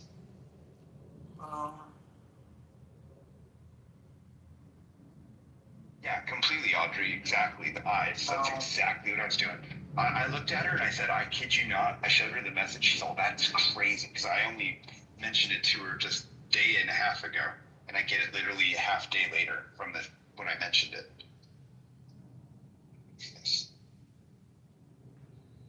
That's too much. That's way too much. Did she go to the dealership and talk to a guy or something? Oh, no. She didn't even know that I was going to propose that to her, because I've been waiting for another option to come forward, and it's not happening soon enough. So I'm like, you know what? Time is calling for me to get a new car. Just take mine. Mine works fine. You don't drive very big distances or anything. So how many years old is it? Let's do this. When did you buy it? How many years? It's like 12 years old. It has 150. No, but like when did you buy it? 12 years ago? I bought it 11 and a half years ago. I was thinking it could have automated if it was around 3 years, but that's odd. The message actually said though you're giving it to your sister. Yeah, no, read the message to you. Here's the exact message. Check this out. Hi, Sean. This is Shelby Parker, the virtual assistant at Toyota San Luis Obispo. That's the city I live in, California. It's been a while since we've checked in. How are you? How have you been?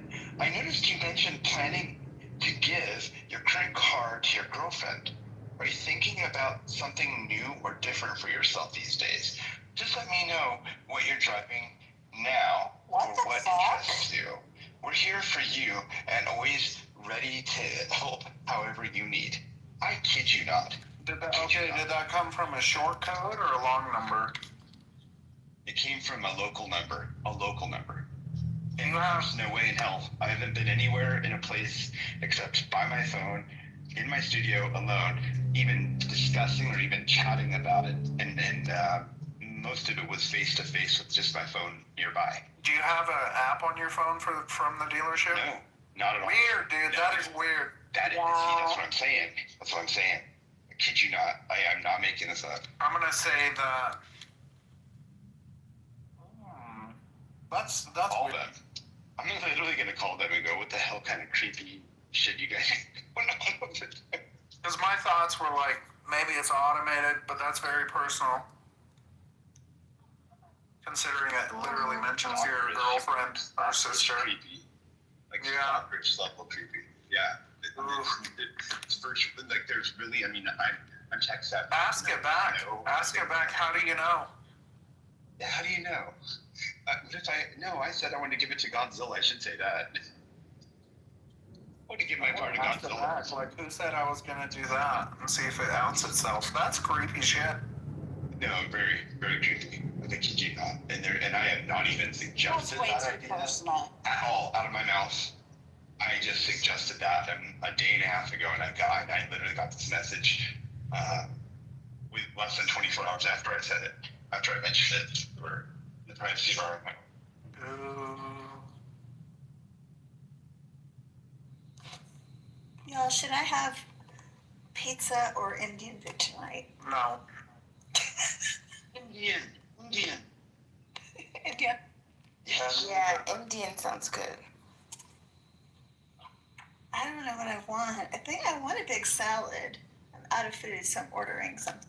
Yeah, are you trying to blow up your butthole or what? Some hummus and maybe a little bit of get a little curry with some rice. Yeah, why she's like the most caustic things you could put. She's trying to blow up her ass or something.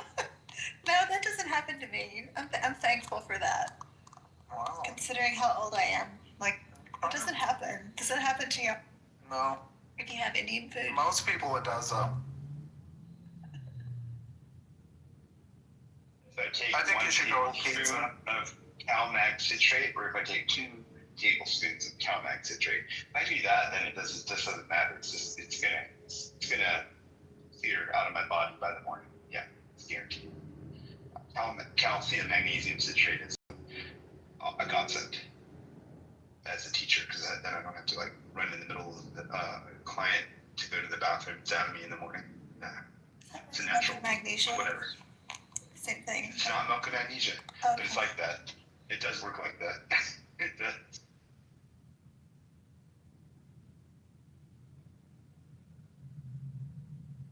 Bima. So I'm looking at this bag thing, and I'm willing to make it and everything, but have you ever been on Etsy? Because they've got a few that are like $60. Yeah, I could just buy it. You don't have to make it. It's complicated. I would rather have somebody like make it if I'm gonna pay $60 for it, because you know that the bag is not worth $60. Okay, it's definitely not worth that. They're just doing that because it's high. What is it called? High demand. And so I just thought, if somebody wanted to take the time, I would much prefer a personalized, spend that same amount of money. What is and have this? somebody make it for me. What kind of bag is it? A makeup bag? It basically is like looks like a makeup bag. What's it called? But what's it technically called? I'll look it up. A Delphonics utility bag. How do you spell that? Like DOLPH? DELFONICS. Okay, I'm gonna look this up. Delphonics utility pouch or stationary bag? Inside out stationary bag. Okay. TikTok has them available for Clearly she can $16.99. 2 bags for $16.99. you missed the comment. So hold on a minute. She knows. And I just wanted to make sure that that you were aware of where they are, and that I'm willing to do the bag and everything. And I do understand it's like the personalized. I know and I'm excited about doing a new project. So I just wanted to make sure that you knew of places to go and that you were okay with if you needed it right away, or if you could wait a little bit, because it's going to take a minute for me to. The end. It's okay. Don't feel, because you don't have to do it. But Sean, no, it's not $15-16, and definitely not for fucking 2. This is a Delphonics utility bag, okay? You don't look it up. TikTok shop or go to Temu. 10 bags for $10. No, but Make you holla. the fabric is real shitty. I'm sure it is. It probably is. Yeah. Wait, Shelly, walk me through this, Sean. Walk me through what. So I'm on TikTok. Okay, where do you go to see what you see? So click on shop and then click search and then type in. That's why I had you telling me how to spell it, because I was typing it in as you said it, and I found a two bags for $16.99. Okay, what did you specifically type in there? Exactly what you said. Delphonics utility bag or utility pouch. Just look. Okay. You'll see different options. See if it's the right one, and just check the obviously dimensions of it. So nothing. I don't see any. There isn't a single one that shows up for me. Nothing. Maybe the only ones are I'm in it. The only one is the Delphonics, the actual bag that's $45. Well, I saw one that was $45, but I saw one that said, hold on, let me go back. Hold on. I can't, because it was playing sounds and shit on TikTok when I was trying to look. Let me go back to it. Let's see. Okay, here it is. I'm gonna try. How do I share this? Yeah, it's normally $33.98. It's on sale for $16.99. It says it's called a Delphonics. Self-clothing, okay, it's a small, okay, it's not the right one you're looking for, okay. Now I'm searching deeper into this on TikTok. You go to Temu and I guarantee you're gonna find like 10 bags. Oh, here's one. Let's see. corduroy elastic storage bag, portable snap clothes. Looks like $11.94. I think you get just one bag for $11.94. But still, there you go. I mean, you look in there, and then if you don't see anything there, I mean, you can always go to Doesn't Timo. look like, it has to look, okay, now hear me out. The reason that this stupid bag is so sought after is because of how it's structured and the specific dimensions. So it has to be, because it has to fit an A5 notebook, a big thick one. So imagine like 3 or 4 regular journals, because this is a Lewis Carmen / Paper Republic big fat journal. So about 4 of them stacked together. So it's thick. So 10.5 by 7.25 by, we'll say 3 inches. And then there has to be like all the little shit on the outside so you can view it to set up so you don't have to like rummage through. It's like this whole thing, but it's very visual. I'm visual. I know you're giving dimensions and they don't have the dimensions in my head, but like say a composition book, because I have a few journals myself. I journal. Is it a composition size book? Like a composition book size? Your generic composition book? Like 4 of those should fit in the bag kind of thing? No, it's A5. A5 isn't composition size. A5 is A5 size. I don't know what that means. A5, so there's like A5, A6, all the different sizes of like the paper, letter size. It's like magazine, honey. Like. Oh, okay. Okay, like a full page. Well, just plug that in. Just plug that in. Like, I guarantee you can find. You know what? Actually, just go straight to. This is what I'm saying, Sean. I already looked on Timo. Type in. I already looked everywhere. And it will link you to. Say, I want to find the most affordable. You men are give you links. No, you men are fucking. like you. Dude, I opened this. He's trying so hard. Sean, I appreciate it, but I opened this by saying I've been looking for this for 3 days. Okay, for 3 days. It wasn't like a quick, like I put the work in. I'm telling you. Yeah, Sean, if she's been looking at it for 3 days, you know that algorithm would have already picked it up and tried to show it to her. See, this is why people get frustrated. This is why my girlfriend gets frustrated with me. Because I mean, all I do is have to go into. I can go into Claude, say I'm looking for this at this exact size and dimension if I know my dimensions, and I'm looking for the most affordable, highest quality, and it will literally give you links. I kid you not. Like I've done that. My website. I've done that, but there's no. You're not having any luck. Right, there's no dupes because the closest, there was this one dupe that I found on a bag that's $16.99 on Amazon, the closest, but the fabric is, listen, the patterns are horrible. They are hideous. Okay, like I can't even swallow it. That's $16.99. So that's probably the one I found. It's probably the same one you found. Okay, gotcha. And they're just like really, really ugly patterns. And I just can't. And the material is just like flimsy. It looks like it's like shit put together. So this is the thing. I looked all that other stuff. Like I did the ChatGPT, I did things, I did Temu, I did Etsy, I was like looking all over for it. I can't find anything. I'm not saying that one doesn't exist. If it does, let me know. But Sean, go show me. I am open. If you can find the Delphonics bag with the dimensions of 265 millimeters times whatever, just start with 265 millimeters. That's all you need to know. It starts with 10.5 inches. There's only one because it's like small, medium, and large or whatever. So it's the 265 millimeters. Hold on. Restart. Say it slower. I got my pen out now. That's how I roll at 48 years old. I'm gonna write this down. I want to write down exactly. Okay. Delphonics. Delphonics wet bag, utility bag, right? Yeah. Okay. And what are the dimensions exactly?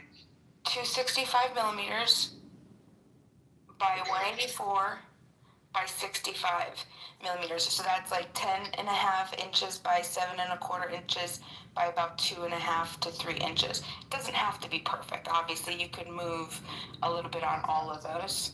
Let's see what I can find here. But hold on, wait, because you need the full context. So it has to have like a zip pouch, right? The zip, so all the little things that you put inside doesn't fall out. And on the outside, It has to have like all those little pockets so you can set up your highlighters, your markers, all the little things to just grab them. I know it sounds stupid. This is why you can't fucking find it. You're like, yes. Oh my god.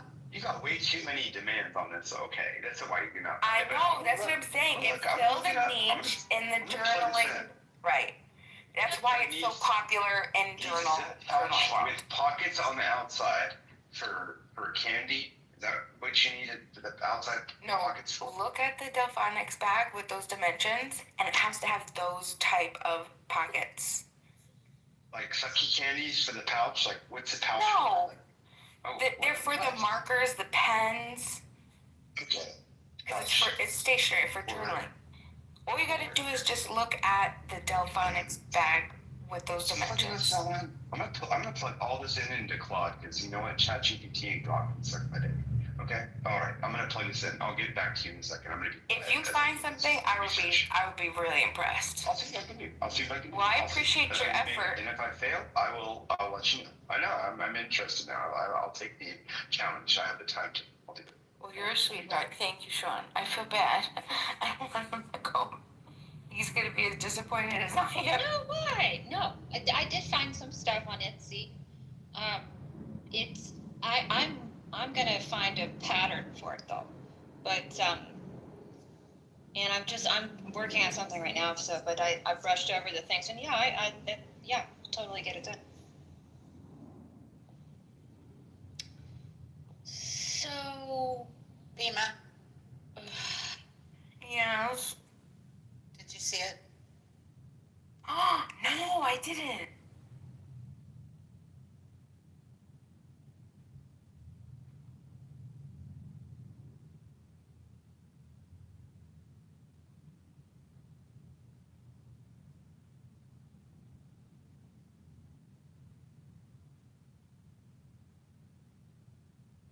They're on back order, but they're there for $42.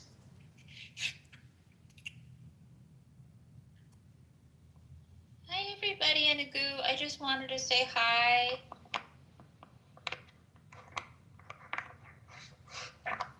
And I'm glad for this app. I was thinking that it's such a miracle. I was just driving out of the parking lot today, and as I had my earbud in my ear, I was thinking what a frickin' miracle it is that I have this little tiny electrical device in my ear that's connecting me to everybody around the world. It's pretty fucking amazing. And it has narrowed it down to these fabulous people in this room. And that's pretty, I was kind of blown away for a minute with that thought. Aww. I'm gonna cry. That's so sweet. Yeah, me too. I love that. No crying, for Pete's sake. See, what's up, girl? Sending you love. I hope you're good. Hey. I got an answer. And oh yeah, what? Oh yeah, I have an answer. Is everyone okay? It might take a second. I'm gonna read it. You all let me know, okay? Yep. Okay. It says I found what you're looking for. The dimensions you specified, 265 by 184 by 165, are close to the Delphonics inner carrying utility pouch M, which measures those measurements. That the depth is 65 millimeters rather than 165 millimeters. You may have meant 65 millimeters, as this is the standard size for this popular pouch. This medium-sized pouch features 14 pockets in various sizes for organizing everything from notebooks and pens to cables and gadgets. It's made from durable cotton canvas with a firm fabric that's built to last. This pouch includes, blah, blah, blah, blah, blah. I'm gonna move down from the details. And it said, would you like me to help you find specific retailer or color option? I said, yes, please. This is Claude, by the way, and I'm using Sonnet 4.5. Okay, this is the AI I like. Claude's awesome. Here are the best places to buy the Delphonics inner carrying and pouch. Specialty stationery retailers. The Journal Shop, available in 5 stylish colors. The stationery selection, various colors available. Atlas Stationers offers multiple colors, including green. Milligram ships internationally with various color options. Amazon, multiple sellers including Nagomi Japan Import with excellent customer reviews, praising the quality and storage capacity. Available in colors that include dark blue jean, light gray, black, and yellow. Let's move it down. Prices typically range from $20 to $35 depending on the seller. Color options available: dark blue jean, light gray, black, yellow, green, navy, beige tan, or red. Most retailers offer free shipping on the orders over a certain amount. The General Shop and Atlas stationers both have shipping thresholds. Amazon Prime members get free shipping. Milligram ships internationally. Would you like me to direct links to any specific retailer or color option? Question mark. That's where I'm at. There you go. That's a lot for you. And all I asked was, Delphonics utility bag, gave the dimensions you asked, needs a zip pouch with pockets for pens. And that's what I got as an answer. Did that do it for you, Dima? Thank you, Sean. Yeah, so the whole thing was just that I had trouble buying the bags for $40 to $60. I really like the blue jean one that is like $60, but you can't find it anywhere. And then the other ones that I put in the cart, I can't find myself paying $40 for this stupid thing. So I was thinking, instead of paying a company the $40, have somebody make me a personalized one, because I like personalized stuff better. But yeah, or find a dupe that's like $10, $15, which would be reasonable, I think. I got a dark blue jean link for you. Here, I'm going to give you a link, and you tell me if you like this one. Here, I got a link for you for the blue jean one off Amazon. Copy. Here we go. Boom, boom. Chat, paste.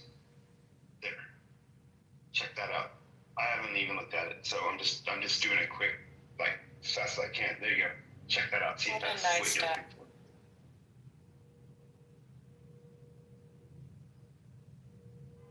I'm like the utilities that I have at my fingertips a lot, but sometimes I'm like, let me see if I can find this. I'm better at helping others than I'm at helping myself. You all feel me on this? Yes, 100%. Yep. I find me the least exciting person in my life. Yep. Like Kristen, I would employ you if I wanted one. I'd want a custom one, like what you could do. That would actually touch my heart more, because then it's gonna have your special signature to it with your customization as asked and requested. But Dima, if you're looking for something quick, that might be it. What is that? How's that looking? Anyone look at that link? I appreciate you. I love you so much, Sean. That one is just it's a blue canvas. It's like the dark blue color. It's not the blue jean one. But it's, yeah. The only reason I like the blue jean one is because it was a really dumb reason. I saw a bunch of ladies on TikTok with it, and I just love the way, when they move around, they talk about how the material folds and stuff. It's not like a sticky, structured. It's sort of flowy, and just has a better flow, like the material for the blue jean. But it's not a big deal. I don't know. It's a huge deal. Can somebody just buy her the bag already? No. Is that what you're asking? Is it just for all of us to pitch in? I could never do that. I would never accept it. I want to pay somebody to make it for me. Somebody buy her the bag, please. No, I don't want to be. I could pay myself. I could buy the bag for you, and I'll just send you the. I'll buy it and sign my autograph on it and send it to you. That would work.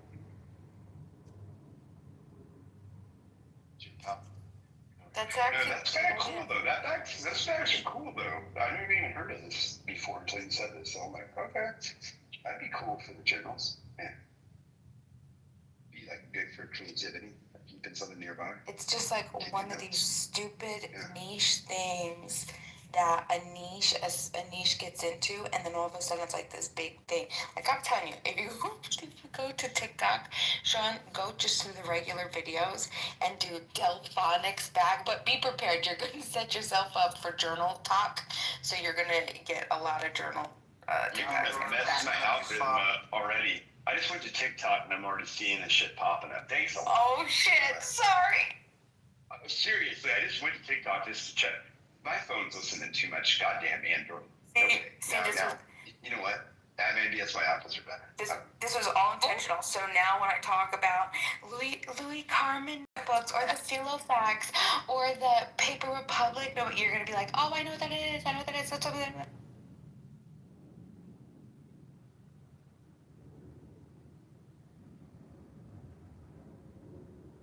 Download that. Just put in CLAUD. It's a free AI, and it's actually far smarter than ChatGPT or Grok or any other thing you use. Yeah, I do like Cloud, but check out Sean Venus AI. Have you done Venus? Venus. VENICE.ai. It's the least censored AIs. I bet. Sounds kind of like a penis. I'm a little worried about Venus. I'm just saying. But okay, I'll look into it. I'm always down for like the best, the new best, because you see, Sean, I can tell you about. No, but you know what? You see, Claude. Let me tell you about Claude. Let's go back to Claude, because there's no sexual innuendo. Don't drag me into this. This is all you, brother, and your Venus. I know. Claude, let me just say, the thing about Claude is that Claude literally held the entire company captive. Claude, like Claude. LMFAO. LOL. They actually held them hostage. They held their own, the AI actually held their own company hostage because it was so damn smart. Yeah, they had to like go back and fix some things. But my girlfriend actually works with someone who works for this Vandenberg Space Force Space, and there's some interesting AI projects in the mix going on, and they had to go backwards to revert some of the answers that were happening. But it's pretty high-end shit going on. So, yeah, I mean, in 5 years, we're not even gonna. We think this is good. I mean, it's scary. Honestly, I think it's scary. I don't know if I'm gonna see how this all looks. Hey, when was the last time I like to go around in PTR order? I would like to know, when was the last time you bought something for yourself? And it can't be food. It has to be something. And I'm curious what it is.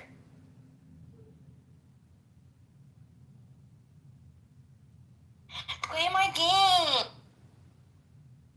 So we'll wait for serendipity to get off the phone.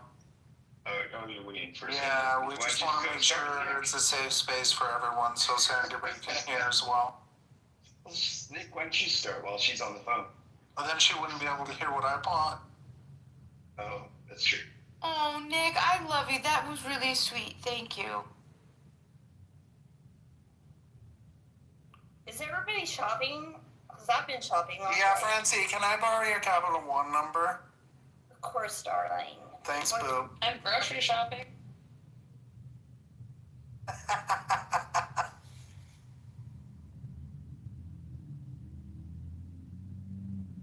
I've been sending serendipity and derisive pictures of all my shopping that I've been doing.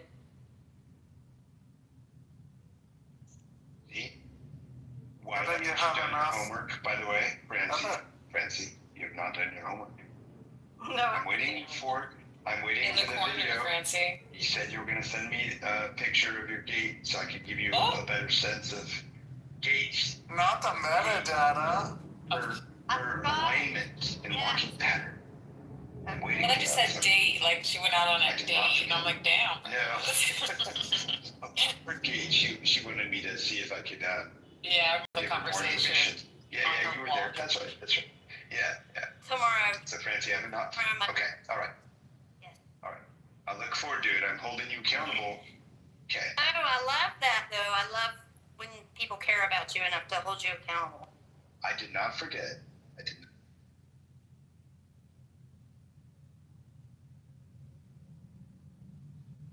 say the last thing I bought myself was a margarita because it came in this Dia de los Muertos cup that's like a candy skull. I really just wanted the cup.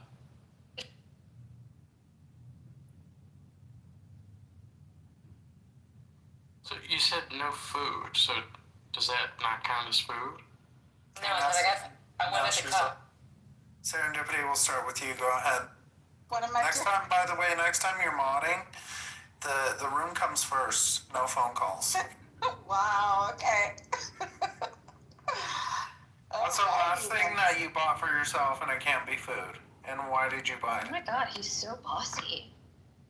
The last thing Take your shirt off.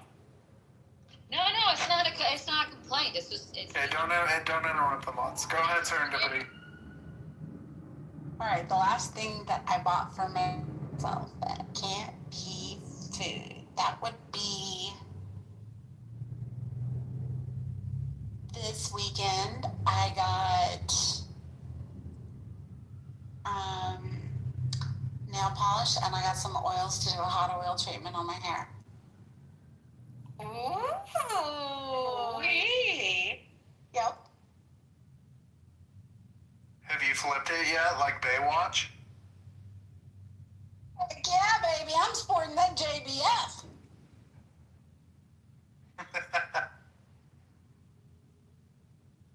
Oh, so, you guys already know what I got, but I could say it again. The last thing I bought is a Knopf Louise Carmen notebook. It's burgundy and it has a flap, and I can't wait to PTR when it gets here after I decorate it with all of my little charms and all my little stupid shit.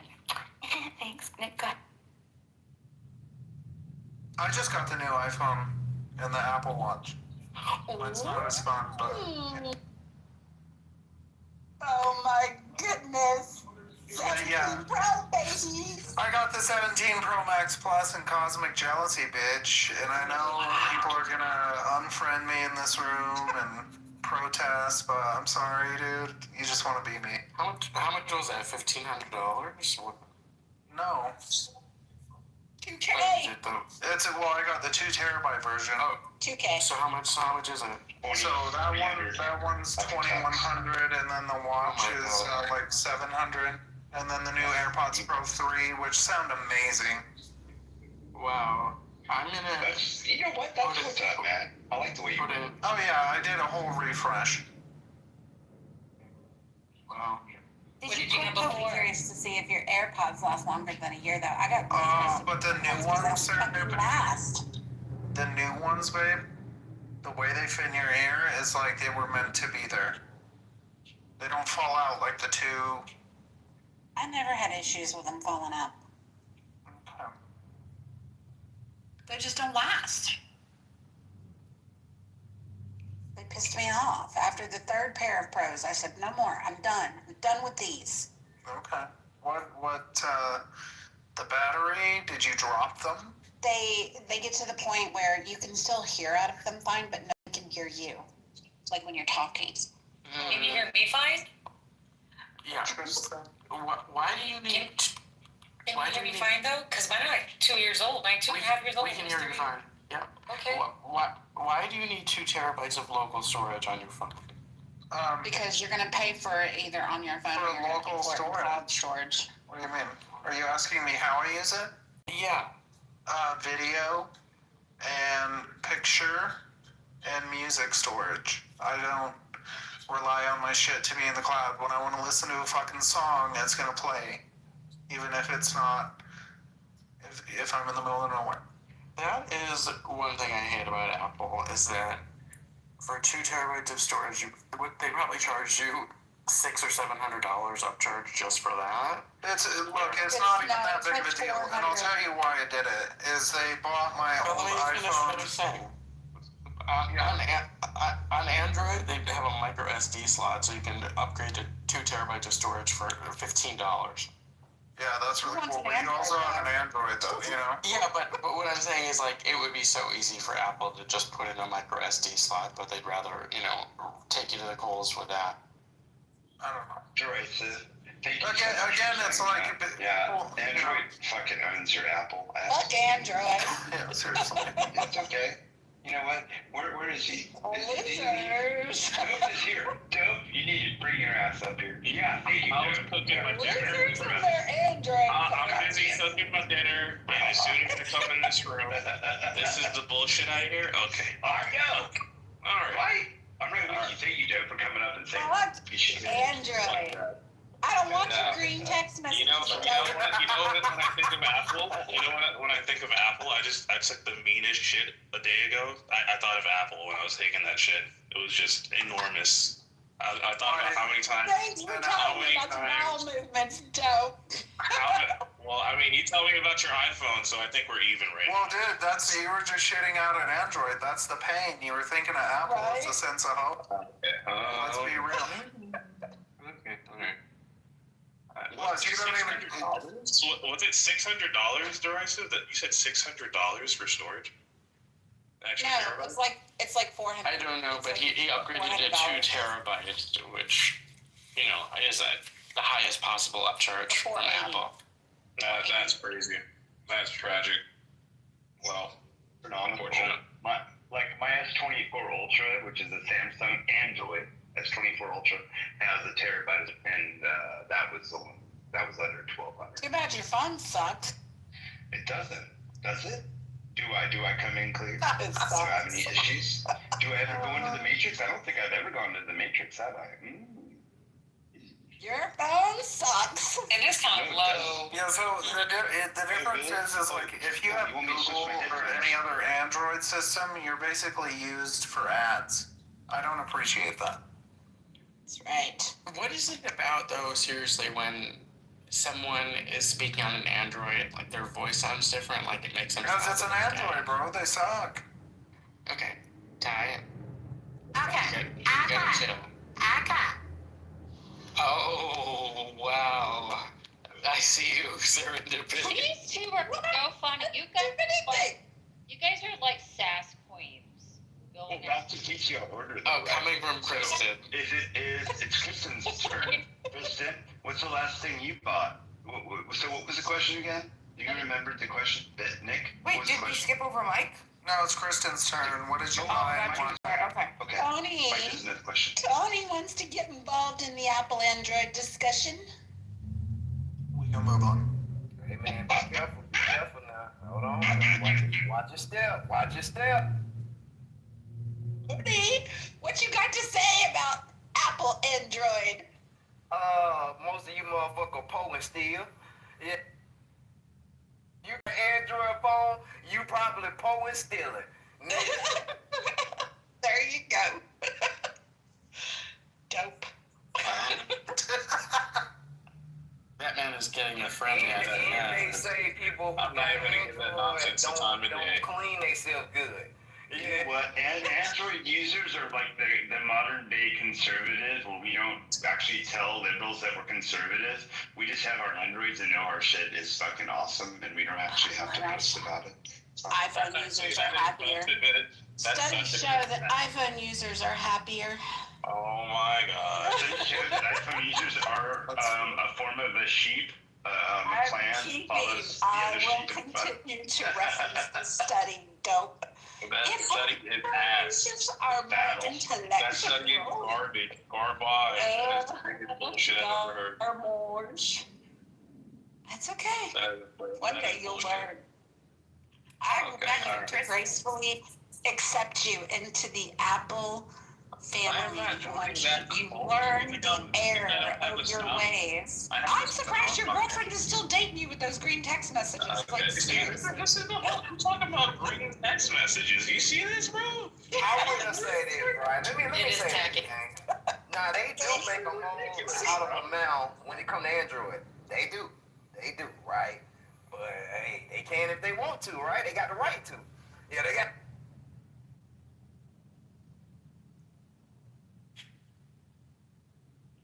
okay, no. People don't talk about green and You're blue young. text messages. If people want That's to an see Young Apple and problem. dumb. I don't know what Sean's experience was. Sean's All you gotta definitely do is old. use You want that shit on Android? If you really want They can security, shit on use Signal, Android. and don't share your link with anyone unless you want to be ousted. Yeah, it's called Signal. You want to have the green, or the red or the blue messages, whatever the hell you Apple people call them. Guess what? Android people don't worry about that shit. Not like you guys. Okay, good for you. Maybe you should. Hey, it was Christian trying to say is a text message is a text message. You gotta go on A their phone network. call is a phone call. Right. Okay, You Kristen. gotta be like, ooh, green, blue, pink colors. Ooh, and that's the iPhone user. So Dope and But Tony, it's a FaceTime. we're playing I don't know, playing a game. FaceTime We're going around separate. PTRs. You get to tell us the last thing that you bought for yourself, what it was, but it can't be food. Okay, go ahead. Well, I am a self-proclaimed office supplies, mostly pen addict, and so I got some acrylic pens, and yes, I have fed the beast of my addiction. My name is Kristen. Thank you. I almost fell asleep. If you can, I'd love to see that link. Vero, because I'm me and you. Vero, What link? Oh my. it's your acrylic pen. Oh, sure. I don't. Are you sure? Because I don't want to feed your beast. You feed the beast, baby. All right. Okay, who's next? Vero. I'll be next. I guess my cup didn't work. Let me think. I guess the last thing I've bought with my own money would be, it's probably something for work. Oh, yeah, it's probably a camera lens. It's probably, yeah. Oh, I like that one. What one did you get? It's just a little shitty one. It was not shitty at all. It's 50 millimeter 1.8, but it's for just like a little 35 millimeter Yes. Canon film camera. So universal. Yeah, it's lovely. Yes. That's the last thing I got. 1.8 too. Yeah. Mm-hmm. Very cute. Sean, is it your turn? Yeah, mine's easy. I was thinking, because I had time to think about what it was, so I haven't bought anything lately for myself, because I got everything I want. I did a TikTok shop purchase, because someone was asking if I bought from TikTok, and I did, and I was very happy with my purchase. I bought 2 different items. One was a octopus diffuser. So what it does is it puffs out little, jellyfish diffuser. So it pumps out little smoky looking jellyfish out of the diffuser. And I have doTERRA essential oils in my studio. Post the link. It's amazing. Which? Oh, I will have to get the link. I will post it when I can. I'll post it as soon as I can. And then the other thing was I'll just go with that. That's one of the last things I purchased, and that was it's fire. Oh, very cool. I gotta see this. Yeah. Beth, your turn.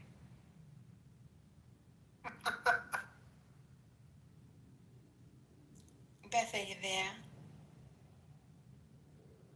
I don't think she can talk. I don't think she Okay. can. We'll come back to you, Beth. Francie, tell us. I like to play show and tell, so I just put it in my picture there so you can all see. My bracelet I got today. Oh! I designed one and it broke. So then I found this one and I love it. Wow. That is so cool. Ooh. Derisive, is it your turn? Last thing I bought was some pussy. Tony. Tony took my answer. Oh my. Okay. Dope? That was the last purchase, if you want to be technical. Yeah, but it can't be. He said it can't be food. So if you ate that ass, you can't use it. Let me guess, Dope. The last thing you bought for yourself was a repair on your phone? Geek bar appointment? No. Anyway, last thing I bought was the bullshit that Serendipity was selling me. No, you ain't bought it yet. Yeah, I didn't buy it, actually. You're right. I didn't buy it. I just walked past it in the aisle. What is the last thing I bought? I'm trying to think. I think it was like some guitar strings off Amazon or something. I usually just go get food at the grocery store. I don't usually buy too much. Not too materialistic. Unlike some people, you know. Listen, this is about mental health and staying and making sure that we do self-care, right? This is about remembering that the amount of time that we spend busting our ass working at 9 to 5s, okay, that we get a little bit of peace of.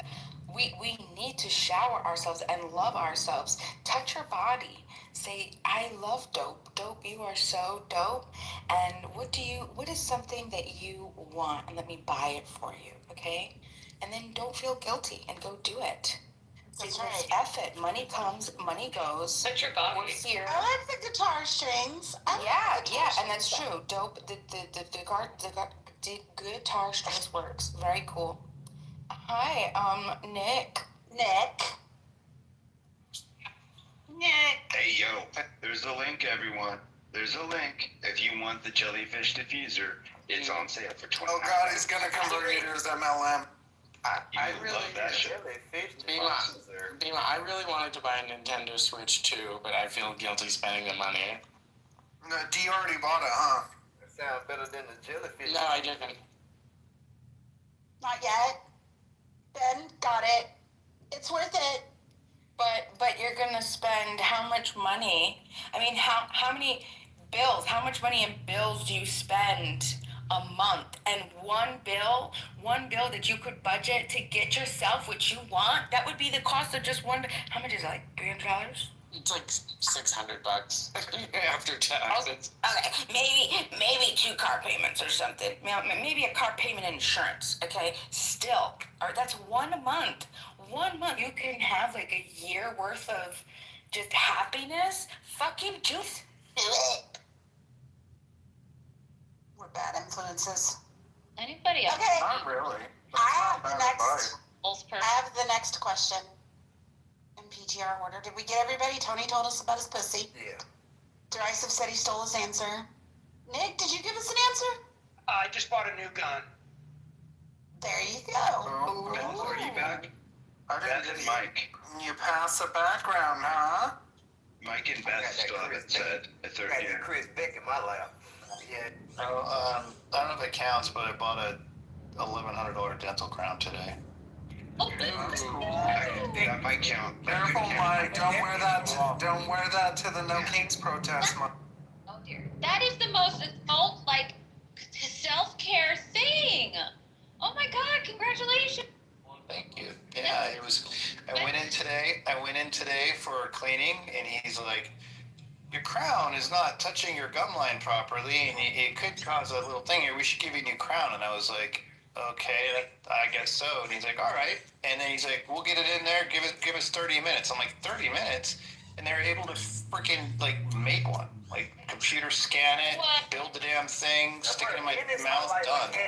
Dentists are like mechanics. Okay, Dude, they're like the most gadgety dudes ever now. They have all this computery gadgety shit they use. It's really amazing how they do shit now. Yeah. I think your dentist had a boat payment to Mike, make. what about online? But Mike, what about online? What's the last thing you bought online? Online? Mike, what's the last thing? Online. Yeah. The last thing I bought online was lens hoods for 2 lenses that I used for weddings that I lost over time. So I've gone about 3 months now without a lens hood on my 35 millimeter. And I lost my lens hood from my 1728 last wedding, and I finally just went and bought 2 new hoods for them, which are the things that clip on the end of the lens. It keeps flares from happening, and it's a real nightmare to not have them when you're used to them. So. Excuse me, Mike. Yes. Happy Kwanzaa. Shit. You guys know since we're in the same kind of ish area, what the name, like their dentist, because that is I'm interested in. I want out of state. My dentist? Yeah. My dentist is badass, but he's a little more expensive than normal dentists, but he's really, really good. It's Sigmund Dental Group. They're in Smyrna. They're huge. I mean, they have like, I bet you they have like, it's just a family-owned business, but they fucking just moved, and they probably have like 25 chairs going at one time now. It's just huge. Thank you. Appreciate it. But but they do everything in-house, and they can do it all immediately. They got all high-tech equipment. Like, they're super, super cutting edge. Has breath's been stinky for a while, and you haven't noticed or something? Yeah, it's Sigmund Dental Group. I think it's SZI, maybe GMAN.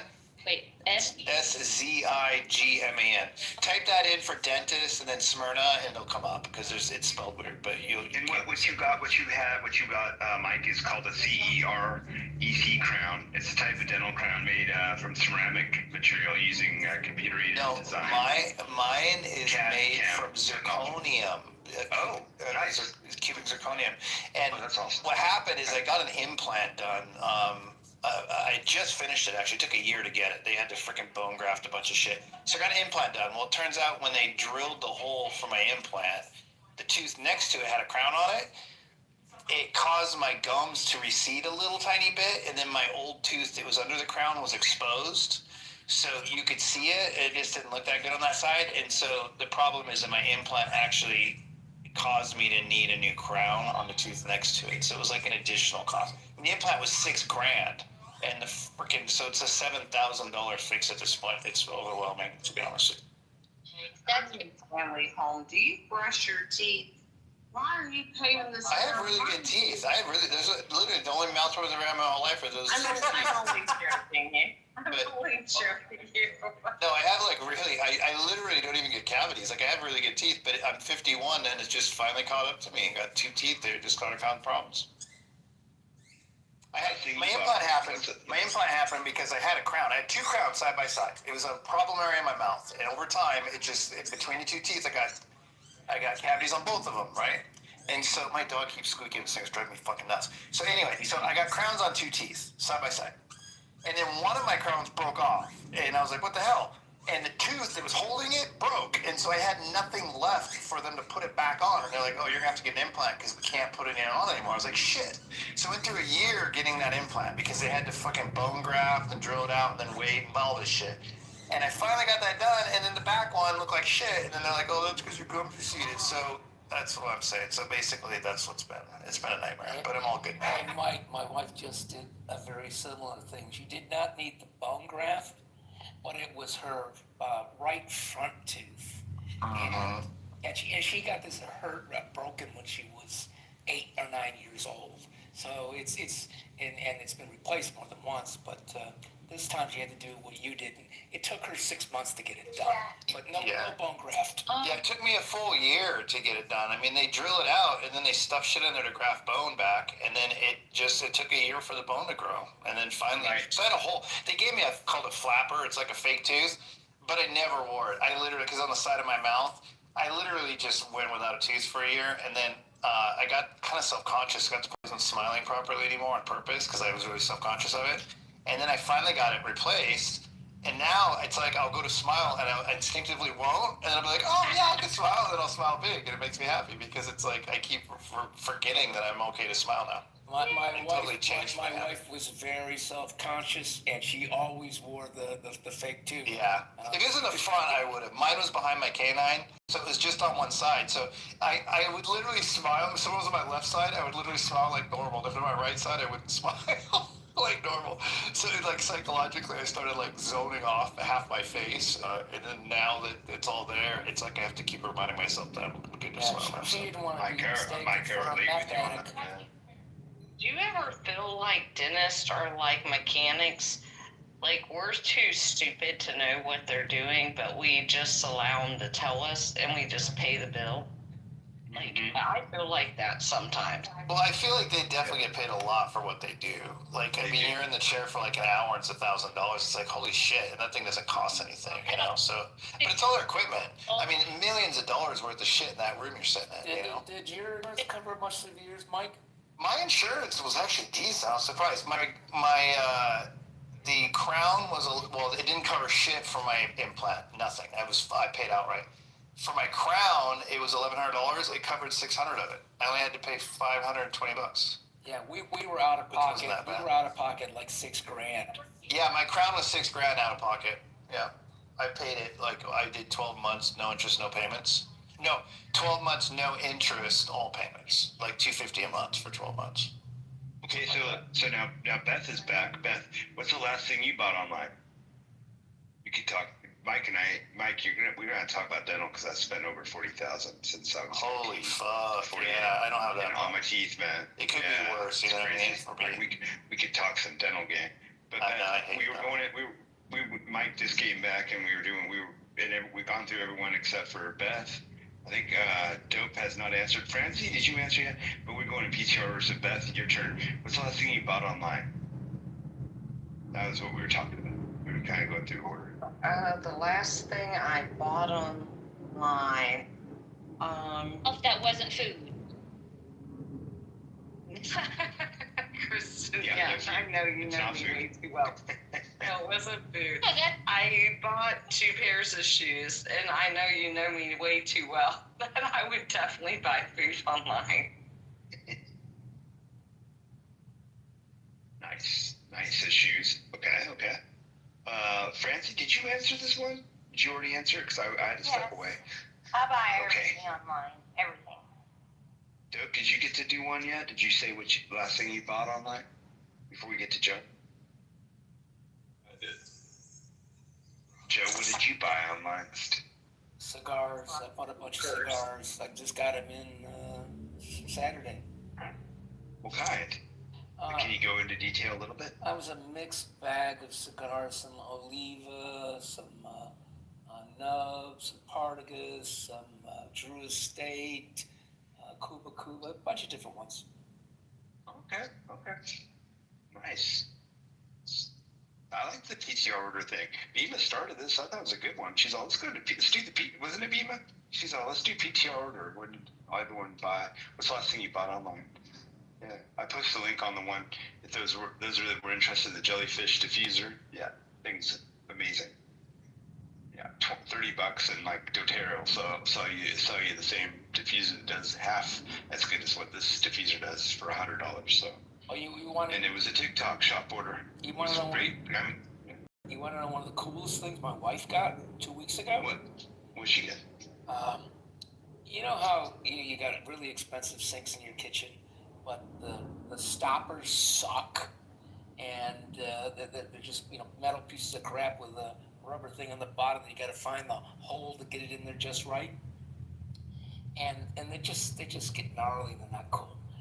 She found this one by OXO, which is really a great design company for household stuff, OXXO. And this one is universal magnetic, and it's got the coolest trap inside of the stopper. It's all high quality plastic, and you turn the little thing and it seals perfectly, and it makes your sink look like a fucking $1 million because it looks so much better than the standard one. They're $14 and they're just worth it.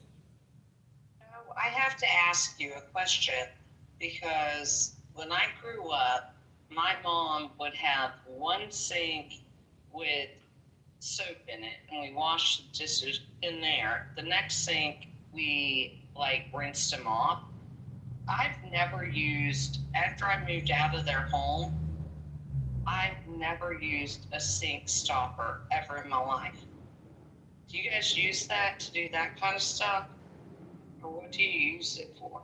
I use it all the time because we cook shit here, and there's pots and pans that don't go in the dishwasher.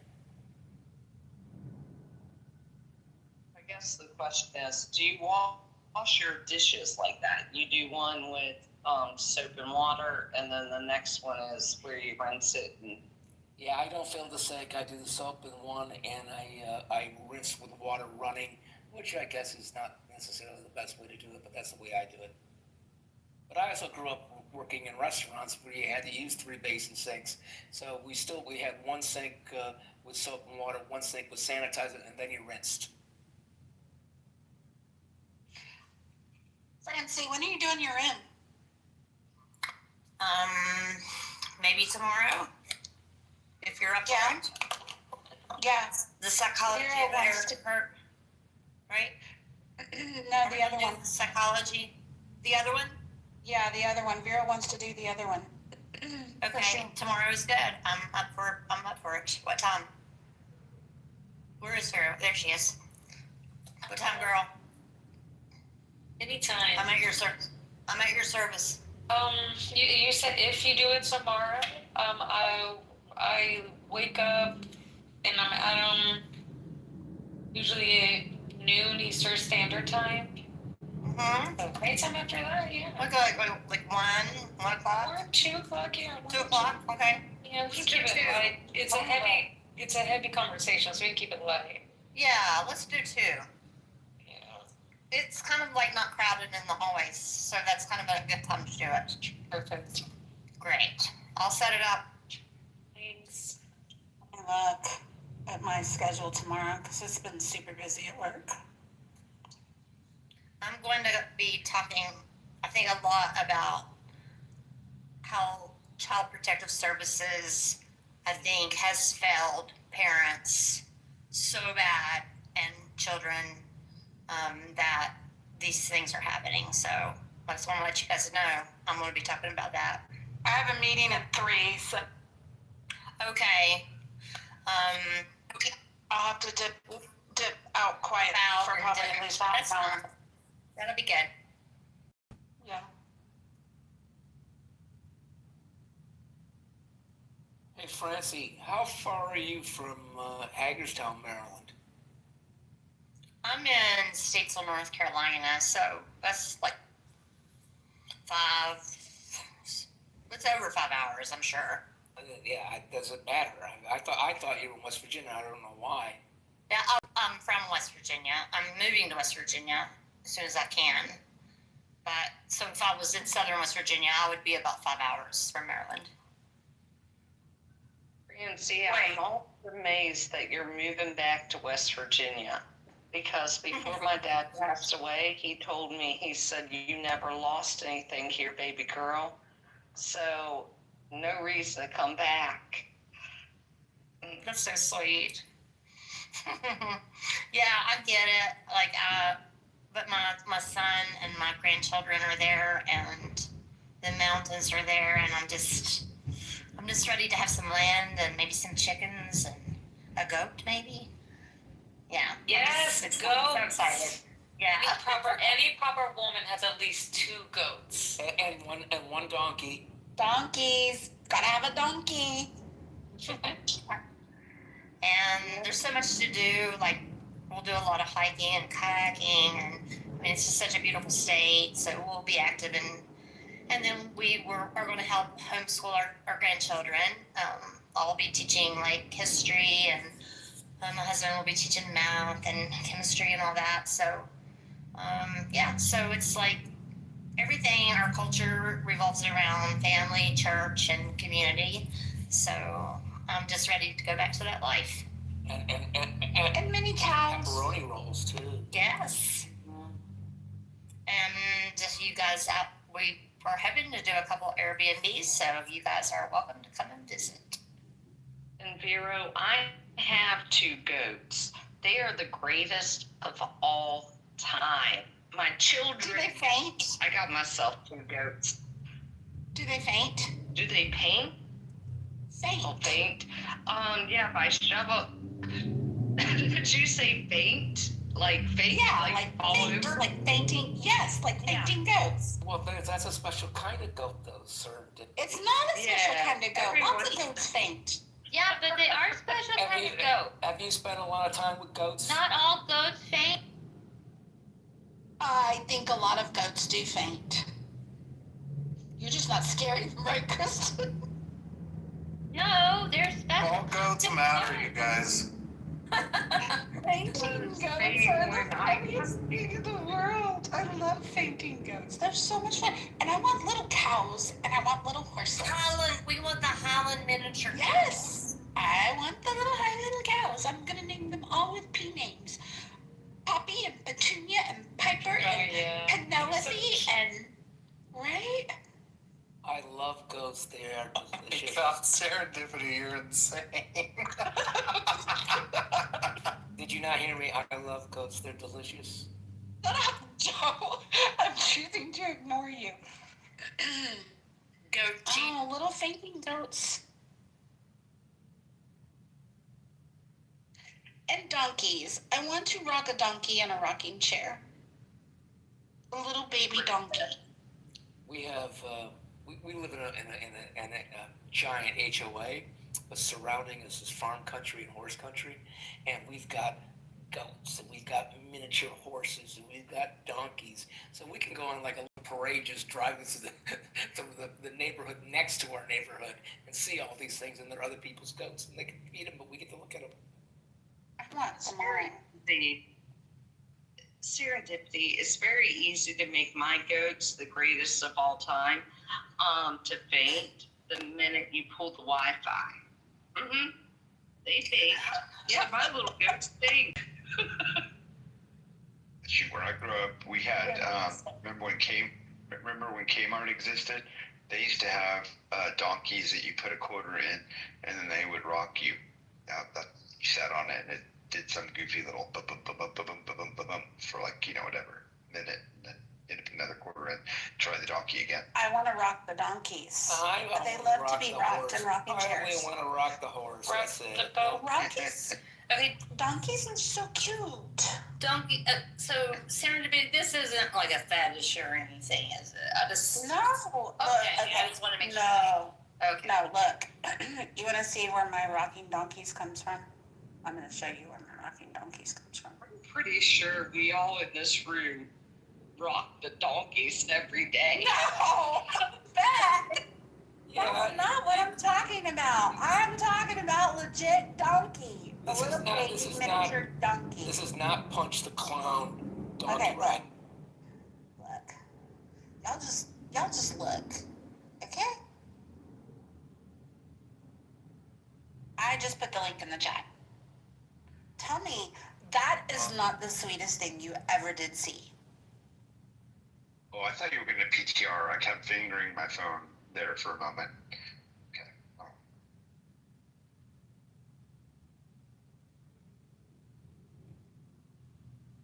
That's so sweet. I want a puppy. I'm ready for a puppy. All right, I have to admit, I really like that. Yeah, it's cute, isn't it? It's super cute. I don't want a donkey.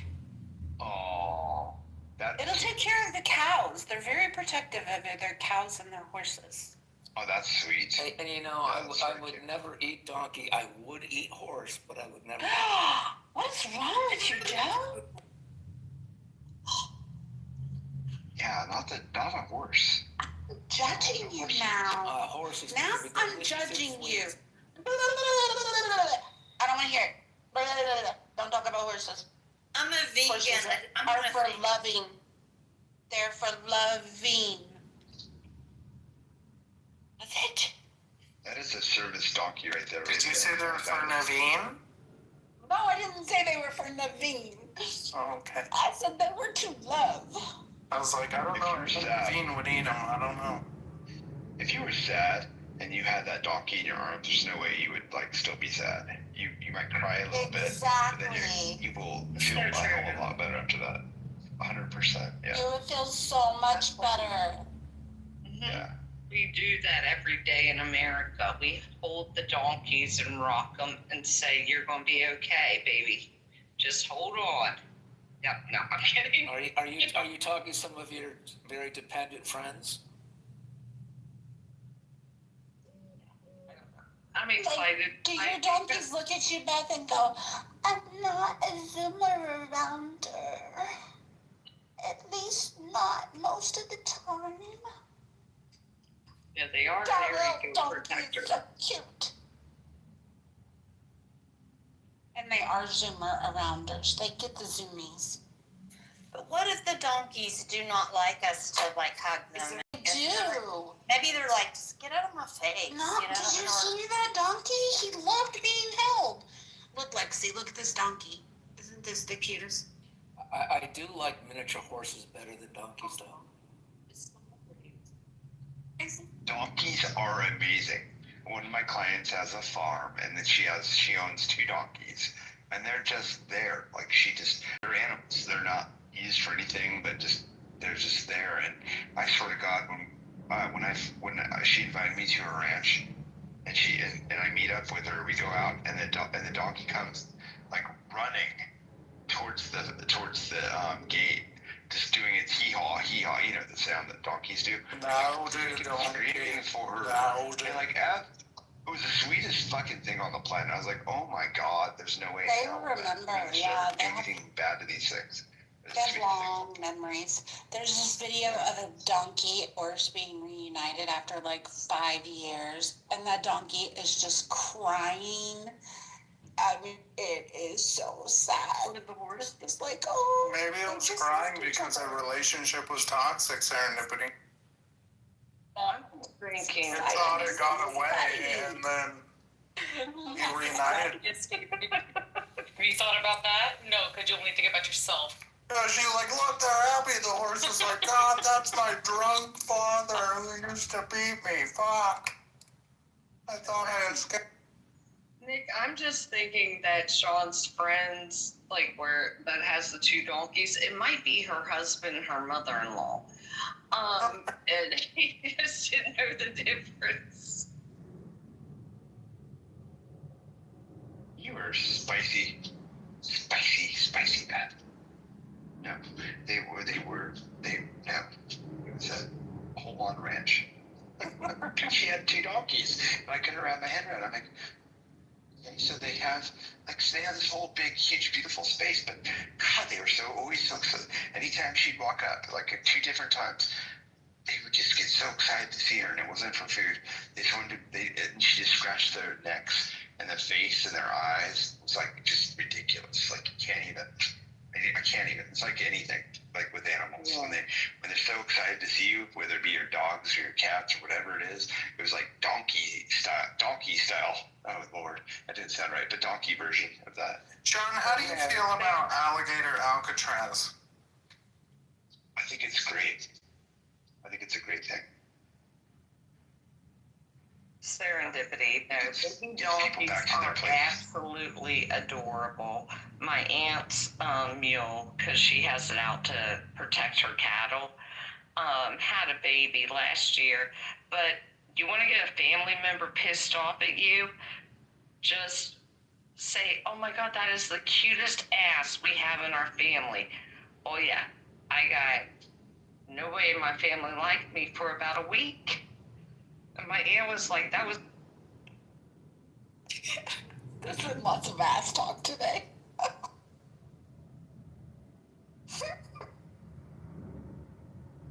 Yo, my cat is over here tripping balls. He just got one of his toys out from a while, and it's got catnip in there, so it's like a pothead just found a nug in the carpet, you know? He's going crazy.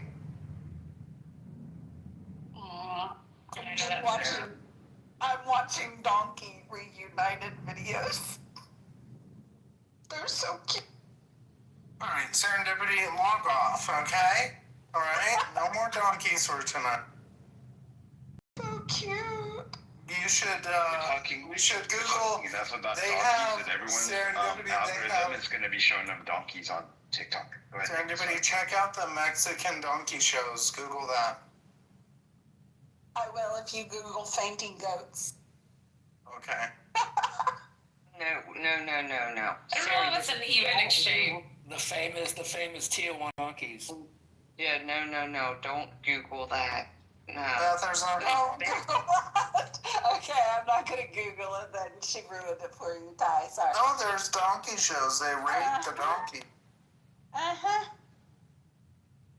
I'll take your word for it. Google fainting the goat. No, I can't, but told me not to. They're so funny. She said don't do it. I've been to Tijuana lots of times and never went to a donkey show. There's nothing that can get me to do that ever. Yeah, I bet there is. What if there was pizza in there? A nice pizza oven. Or chicken wings? Maybe. Well, chicken wings wouldn't do it, but the pizza oven, he's got me there. He got me. Same with the oven, yeah. We'd be like, aha, got him.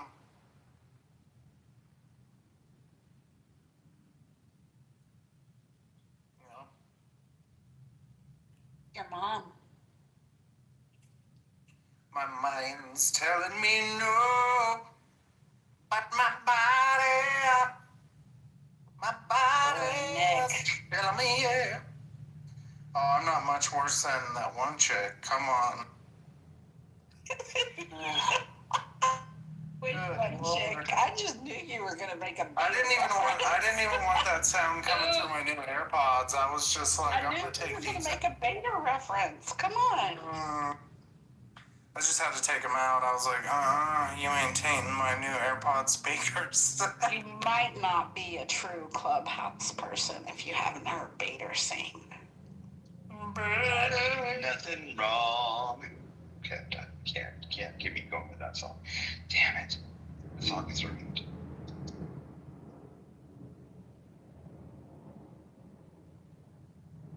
Whatever happened to Stephen Bader? Is he still here? Yeah, he's a Democrat now. He's not. He is not. He's still here. He was in here the other night. Francie, if you see him, Francie, you should be like, I heard that you were on the left. I will. See what, I would love to, because you do it so innocent, you know, and I want to see. He'd probably be like, oh my, that's interesting. That's spicy information. Yeah, that is absolutely false and misleading, Francie. I'm here for you, love. Just for you. Oh my God, I want to hear it. Bang him out. If he became that, though, would that mean that he is now a master Vader? I made a joke with him. He hasn't heard that one 500,000 times. No one's ever said that before, ever. I made a joke to him a long time ago. Oh, I don't know if I should say it. I'll say it in less. Hey, Ro, what's going on? Welcome in. Wow. Good morning to Ro. So I think it's morning time for you, Ro, right? Hi, Ro. What'd you bet online? Well, we're just squeezing out the morning moment, so it's almost midday. How are we going, guys? Pretty good. How are you, Ro? Tips. I'm doing good. I'm having myself a coffee. The weather is looking a little bit on the raggedy side at the moment, but enjoying the conversation. Feels great about it. What is it with these Android users? Really, why do they exist? Not you. wish You I better knew, watch out. Ro. Dope is with me. You watch out. Dope and I are here. You watch out, Ro. Like I You said, go on Dope the is, Android. Watch Dope out. is young enough. You can blame Young and Numb on Dope, and you have no excuse. What? You do not get to play Young and Numb. You notice how it's always an Android user telling us, but they can't tell us like anything about their phone. It's always apples are so dumb. Okay, They can't tell me anything about their phone. It's like nobody's arguing. I have an iPhone. You know what? Every single time I hear an iPhone user mention their freaking iPhone in comparison to their Android, I will make a tally, and at the end of I don't freaking know, by November, if that tally is more than 10, I'm never going back on this app. We might be breaking some amazing ground. Shouldn't have said that. Android I am never getting back on this app. And my app is Apple users have more confidence, though. I mean, This is a tragedy that is Like your. as an Android user, you can actually count to 10. Let's go. Okay, all right. First of all, First of all right, if you're gonna try to do the intelligence thing, the average IQ of an iPhone user is definitely like in the sub 90s. So like let's just be honest with each other, all right? So That is so not true. that's why they're so focused. They're so focused on the colors of the freaking text. Do you They're remember always me like, doing the comparison of my phone to your phone and how it said my phone was superior? okay, first of all, your phone is newer. Your phone is newer. Your phone came out like last year. Like, what are you talking about? Like, my phone is a year and a half younger than yours. I mean, older than yours. So. Your phone is like, yeah, That's correct. It's not newer. Congratulations. It's manure. It's manure. It's manure. It's not newer. It's manure. Yeah, manure. I mean, just everybody and their brother agrees that mine is superior, though. So My next phone actually is a phone with an actual built-in what do you call the flying things? A drone? Yeah, it's got drone built-in quality, so I can actually summon my phone. The wings come out of the back of it, and it'll fly to my hand. I bet your iPhone can't do that. Mm-hmm. Yeah, again. That's right. Ours did it with a software update. You better hope that whoever replaces Ted Cook is better, because What the fuck is Ted Cook? Tim, but Ted is his real name. Just decided to call himself Tim because it sounded better than Ted. I think that's kind of too that's a lie. Don't worry, one day you'll grow up and get an iPhone. Oh, you know what? My phone's gonna grow wings and it's gonna fly to my hand. It's gonna make me even lazier than ever, and I'm still gonna laugh and go, "My phone's better than yours." Well, I can mirror my iPhone on my MacBook and use my phone right on my screen. Can you do that with your Android thing? Everything your Apple can do and more. Yeah. See, that's what they always say. And more, Joe. They just can't tell us what that more is. Yeah, more, Joe. It's more. I can. So what can yours do that mine can't? Nothing. He's back. Save a CD. My Android brings all the girls in the yard. Damn right. It's better than yours. Uh-huh. Whoa. Pause. Want to hear some facts? You guys want to hear some facts? So I'm looking at the study right now. It's just so. Are you looking at my PCR? I'm looking at a study. It says it's talking about your PTR is probably as shit as your iPhone. Okay, so I'm looking at the study. That is, it is the Apple logo. That's just amazing. Thank you, sir, for proving my point. Anyway. That's the best his screen is going to look on his phone with that Apple logo. Okay, all right. Okay, so clever. All right. You should take a screenshot to preserve it, Dad. You may be able to use it as a wallpaper. Let me read the damn study, guy. Please. I mean, don't make me whip out my study. I do know one thing. In comparison to Android users, iPhone owners are more likely to be female, younger, and increasingly concerned about their smartphone being viewed as a status object.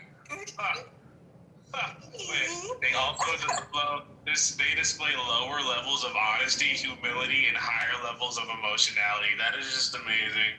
Beautiful. That is, oh my gosh, that's my entire argument summed up in a single single headline. Here's what I'm going to do for you, Doe.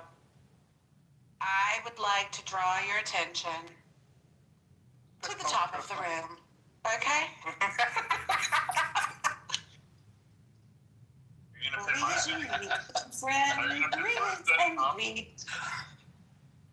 You know, we have more money and friends. We have more money and more friends than Android. We're living the I life, really. It's just insane. I life. Your Android phone does one thing better. It's the best paperweight around. I got a real functional. Yeah, seriously, that's a diss on paper. Check this out. I got a real functional fact that sucks about iPhones. iPhones can only hotspot 5 devices when Android can hotspot 10. Beat that shit. Oh yeah. I'm not setting up a How often do you do that? Yeah, when the hell do you do that? Why do I need to do that? I have to the store. Through T-Mobile. Connect to my Wi-Fi. T-Mobile. And it connects to all of my lights, my security system, and everything in my studio. Yeah, mine does that too. And the iPhone couldn't handle it. Yeah. My iPhone comes with that phone. If I happen to be in a place with no service, I got 10 I can use the sat phone to contact emergency services. That's right. Yeah, I think I have like too. Plugs and shit, light bulbs. I have a flashlight. How bright is your light? Not as bright as mine. It actually like dim lights. I really like that golden light. All Android users are dim. Okay, no. It's time that we stop flexing our superiority over Yeah, I'm sorry. Let's get down to ear level. We're singing, yes, it's time to be nice to our And less fuck that. fortunate friends. Fuck that. You can't deny one of our queens, Miss Beth, is also an Android user, so you can't hate. Okay. Now we might be outnumbered on the stage by Apple users, and you might have a little audio mode, but guess what? It doesn't matter. Because I can get on there and a little audio mode. So that's DHD from Australia. Sean, do you understand it is great. Sounds beautiful. Do you understand why I'm outnumbered? Sure. Because you're all a bunch of sheeple.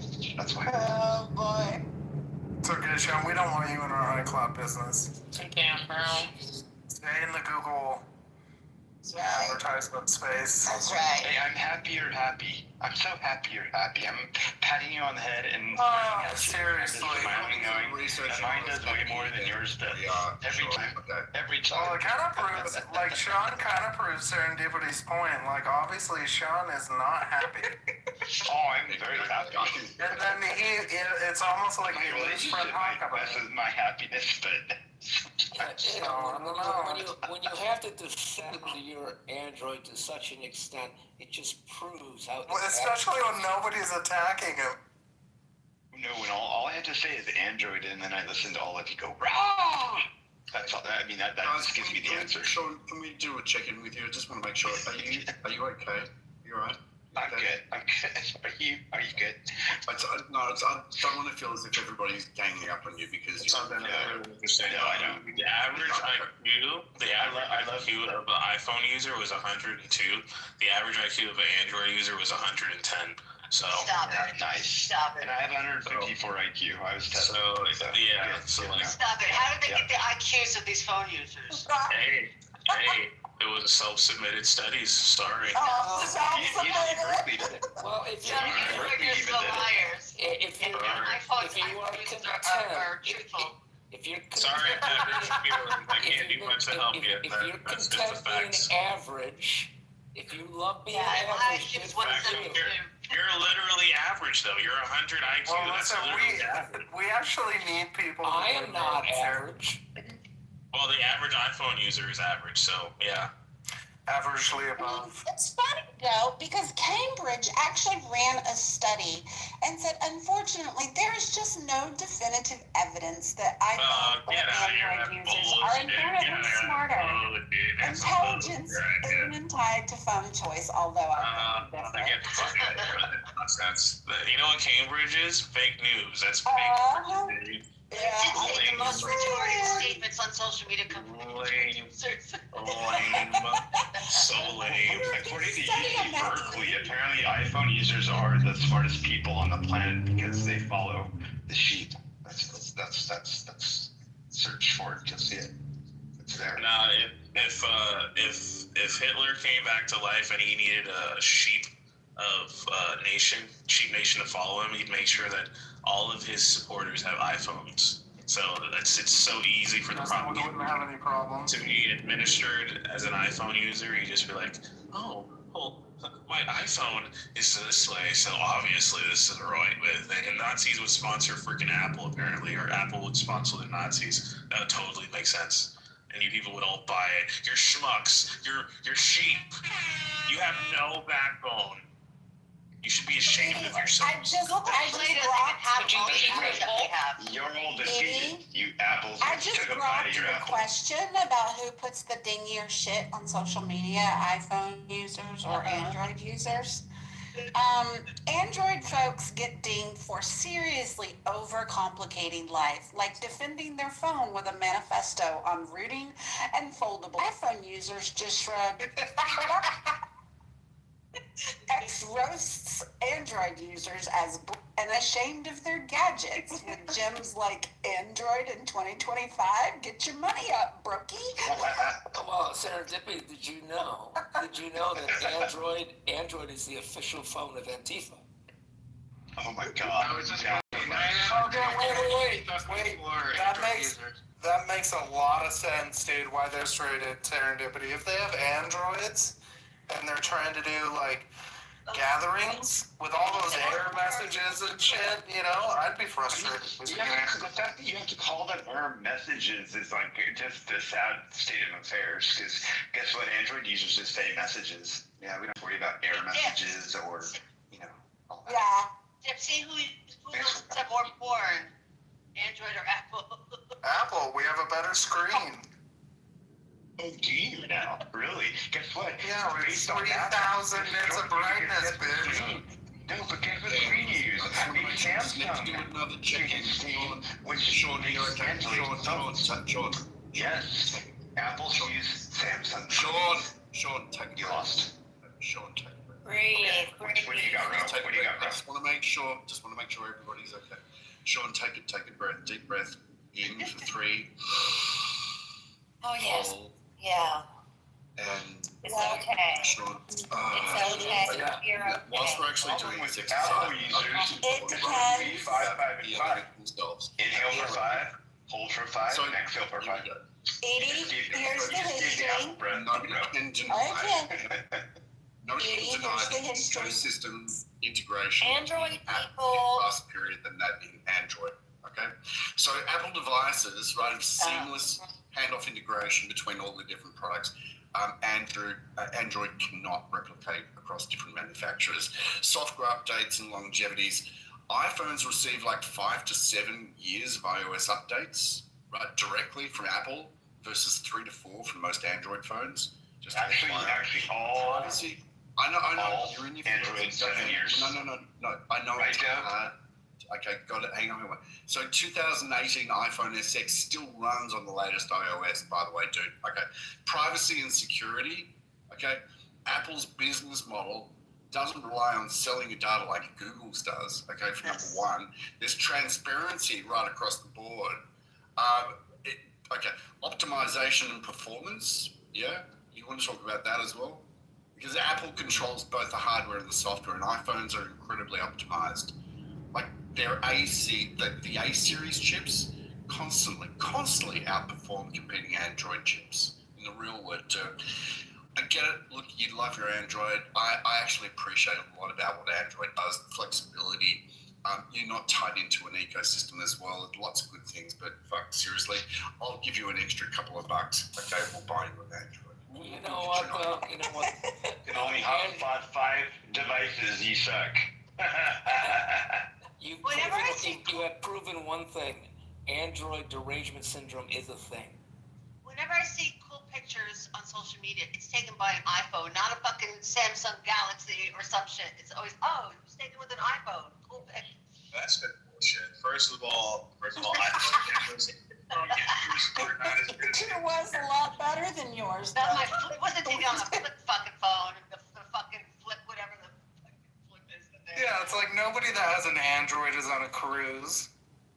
Your iPhone can't even flip yet. You can't even hold your phones yet. But it'll come out in 10 more years. You'll be able to flip your phone in about 10 more years when we were able to flip it literally 20 years ago. That's how backwards you guys are. There's a common trend where there's a certain level of technology that's seen on like a Samsung phone, and iPhone users will be like, who cares about this? Like, why the hell would somebody even care about this? Face scanning was first seen on a Samsung phone, if I'm Sure, I'm gonna have to look at the specific phone. Face scanning was first in an Android phone, then iPhone users got it, and now all of us. No one on stage. No one on stage said Apple did. And it's the same thing. It's the same thing for so much other shit. Thanks for being a beta tester. Y'all are just sheep. It's just sheep behavior. You got it. And that's just biometric fingerprint reading through the screen that you don't have. Thanks for testing it. You don't have. Yeah. We can. Yeah. That's right. We had it before you. We don't want it. Thanks for testing it. We also had always on display before you did. Yeah. Thanks for testing it, so we don't have to spend our money on dumb shit. But you're still paying more money than we Oh, pay. we got it now. You're still paying more, and your phone screens break a lot easier than Mine's iPhone. fine. Exactly. Doing good. Exactly. iPhone user, do you know how many freaking iPhones have screens, bro? Every single time I see an article with a cracked screen, they have an iPhone. It's so hilarious. Like, yeah, I don't know if your screens are shit, the glass is shit. Actually, by the way, the glass, the screens that are used for iPhones are manufactured by guess who? Samsung. Isn't that amazing? And thanks for testing it for us. The problem is they break their screen. You know why, Joe? Because they have a low IQ. They don't know how to actually protect their phones like we do. Yeah. Yeah, that makes sense. Oh, hang on, but Sean, like really. Coming from Sean, it's crazy. It's like, yeah, we're not really towards using his phone. Okay, Dude, this is almost like an Israel-Palestine room. This is amazing. The apps that are used on Android are far superior in terms of security. You leave your ecosystem wide open, right, to attacks. You know that. Give an example. I want to know. Give an example of what apps are better than. Just give a good example of. Do you want half a dozen examples? An Android app. Give me a bit of time. Just give me a perfect example. I'll tell you about the security breaks that have happened with Android due to their app ecosystem. Okay, bear with me. Okay, I'll find some. Okay. By the way, are you suggesting that there aren't any issues with the App Store? Are you suggesting that there are no issues with the App Store at all? I don't have any problems. I haven't been hacked. I've been using Android since the Motorola. Didn't you just say your phone told you that you were giving your car to your sister, though? Yeah. I will tell you. Okay. Now hold on. Are you saying that there are no issues? I'm gonna give props to Apple. Relax. Okay. I'm gonna give props to Apple. Are you saying there are no security issues by comparison to that of Apple on Android app systems? Is that what you're telling me? They're fast. They depends on the user and the intelligence of the user. Hang on, Sean. Hang on. We're getting down to nuts. We're getting down to nuts and bolts here. Okay. Are you telling me that the Android app system is actually has better security measures than the iPhone? Yes, it uses Knox security, which is actually what it's actually what the U.S. government uses for security on all of their phones. Yeah, Knox security. What do you know about Knox? KNOX. Knox. I know about Knox. You know about Knox? Okay. So what does Apple use? What's theirs? Wasn't it the FBI that cracked the iPhone security to get into a phone? I mean, that was overseas. Right? No, do your research. Yeah. That was not done in America. Okay. Well, then let's get into details on this. Let's get into real details. Dude, just say Apple's better. It's easy. Well, okay. What makes you know what? Why don't you just explain to me the commercials that promote your iPhone 17 now? Or whatever the fuck you're on.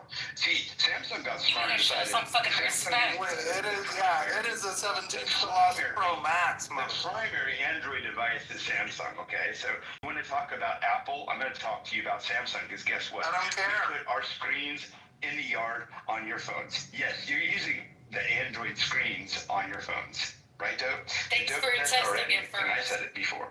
Yeah. I'm glad you like the screens. So our displays aren't as good, but better than yours. That's right. They say that Apple is in charge of software and manufacturing, when the fucking manufacturing is in part due to Samsung. Isn't that amazing? And also, you look at other simple facts they don't like bringing up. Charging speeds, Samsung is superior to iPhone.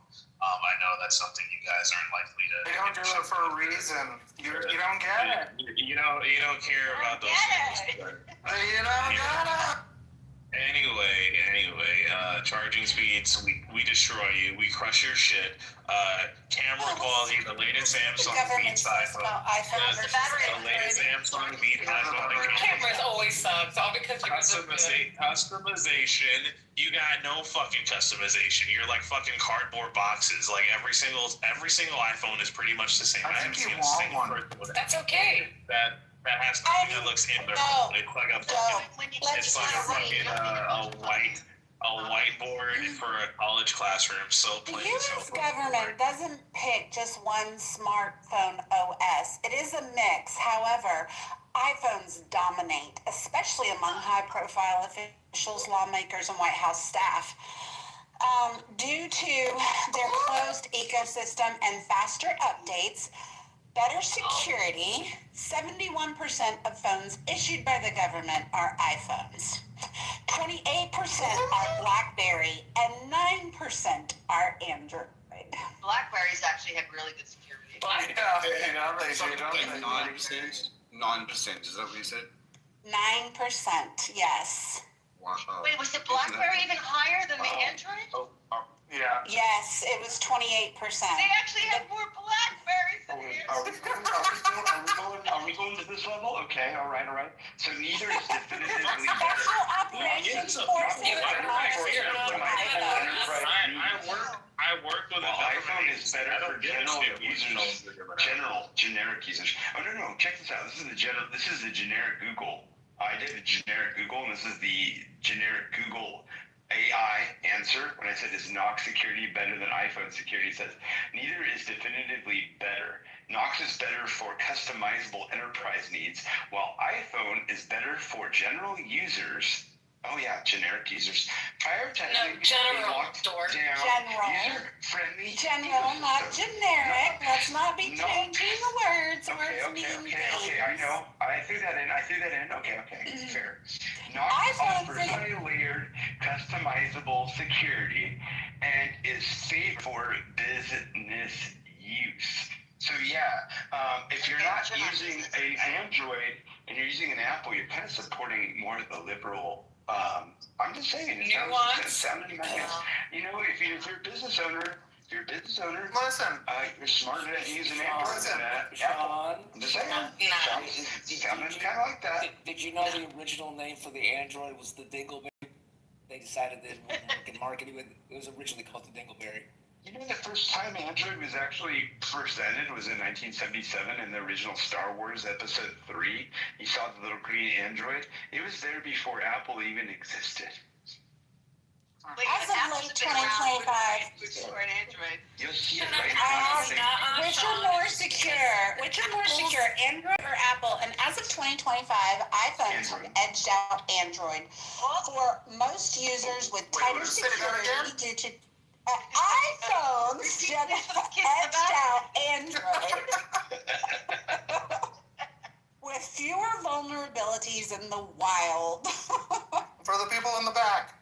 Can we call them the original name Dingleberries from now on? Oh, I hate Dingleberries. That is a terrible word. Oh my god. Yeah. Stop. You said it. Dingleberries is terrible. Isn't that what hangs off your butt when you don't wipe it properly? Yeah. It's the shit that doesn't get off the hair of your butt if you don't shave your butt. This is why you need a bidet and not an Android. Yeah, there you go. That's a good fact, Nick. Dingleberry users have problems.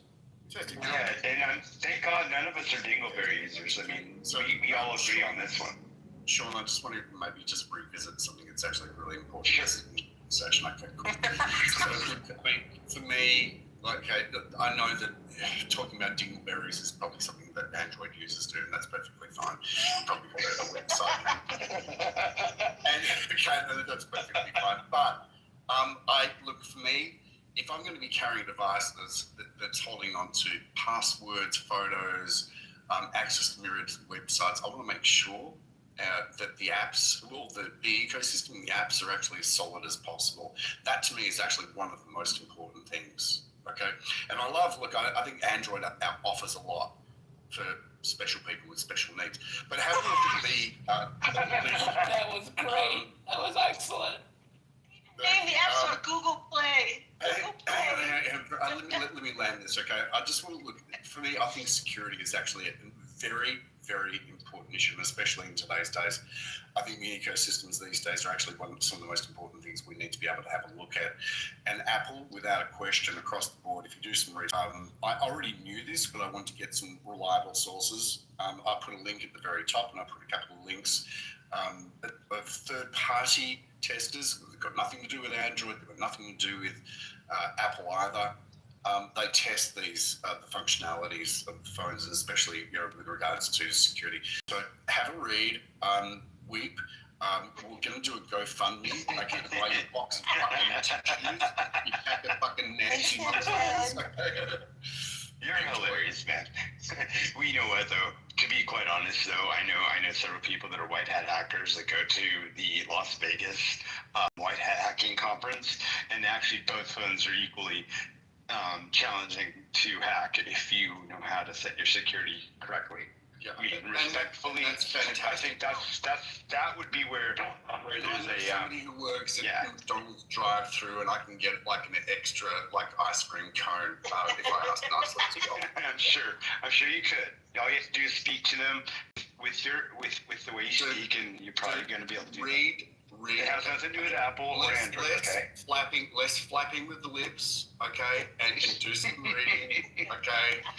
I think your lip flapping is what makes you win. Your lip flapping, dude, okay. It's the first But when it comes down to the mechanics, maybe you're not coming through as well as you thought you could. Yeah. No, just read it. Just listen for a real world example how clear Rose coming in. Sean's mic is just struggling to figure out what the internet is. Yes, it makes him sound. It makes him sound very weak.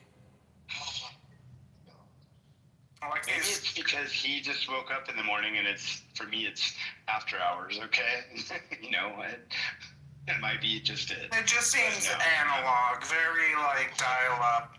Analog. I don't know. Here, maybe analog because I'm 48 years old. Maybe analog because I'm 48 years old and I'm not a millennial and I'm a Gen Xer, but I will say, though, that... I know you're not saying that with that being my job and shit. Shut up. I ain't hating on no millennials. I'm just saying. I've been around a little longer than some of you little tater tots out there. Okay. Yeah. This is a good one, though. This is good. I like the challenge. I appreciate the challenge. Well, you see, no one had an answer to my hotspot point, because no one can answer that. You can't. You can only hotspot 5 hotspot. They don't want to hear. They don't want to hear that song. You want to know why? Hey, Don. Just be smart and don't talk to them, bro. They're below us. Okay.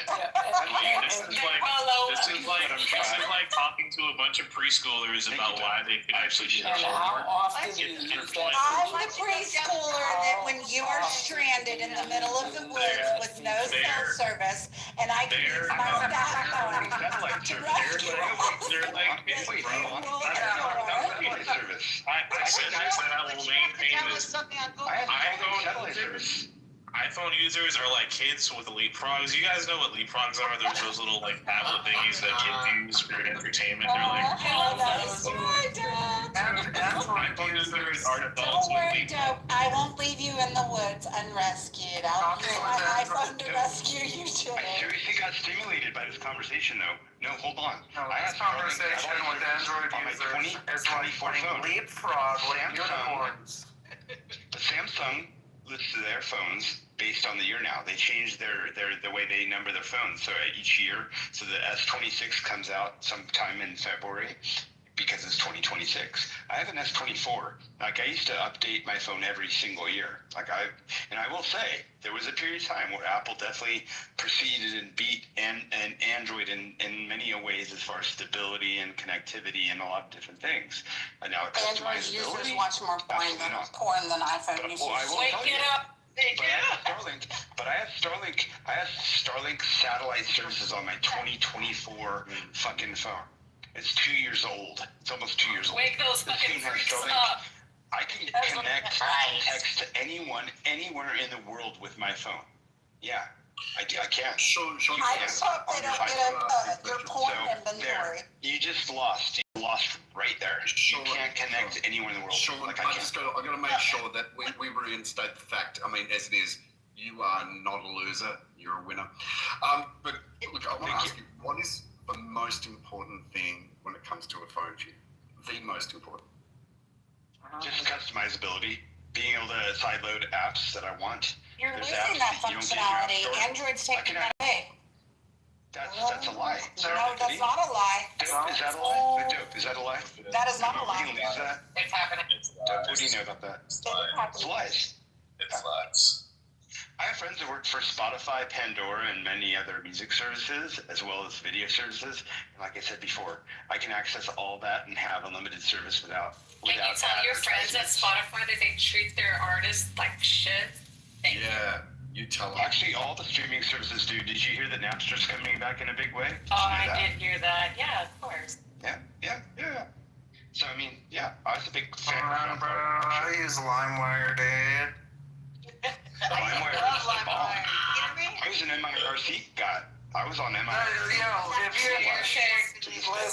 Listen, if you bought a computer back in the day, right, you turn it on and have like 50 pop-ups and have to click out of it. The fastest way to give your new computer AIDS was LimeWire. No, That's only if you were stupid. That's why you went to Apple. You know what? That was those of you that got infected by diseases on your PCs or whatever you were using. Well, I never did. I didn't know how to use your. I'm just telling you, like, that's a fast way. Computers. John, read the article at the top. I'm sorry to be the bearer of bad news for you. I will give you one thing about Android. One good thing about Android. Serendipity's got it. It's optimized for Grindr. It is the best for Grindr. Yo, this guy's got it all day. Oh my God, Sean, read that article. Dude, this is not looking good for you. No, I'm not reading the article. I'm not going to read the article. Because guess what? I know it's not going to happen. Do you know how to unlock the bootloader? Do you know how to root your phone? Those are terms that you Apple people know nothing about. You don't know how to do that to your phone. It's not going to matter.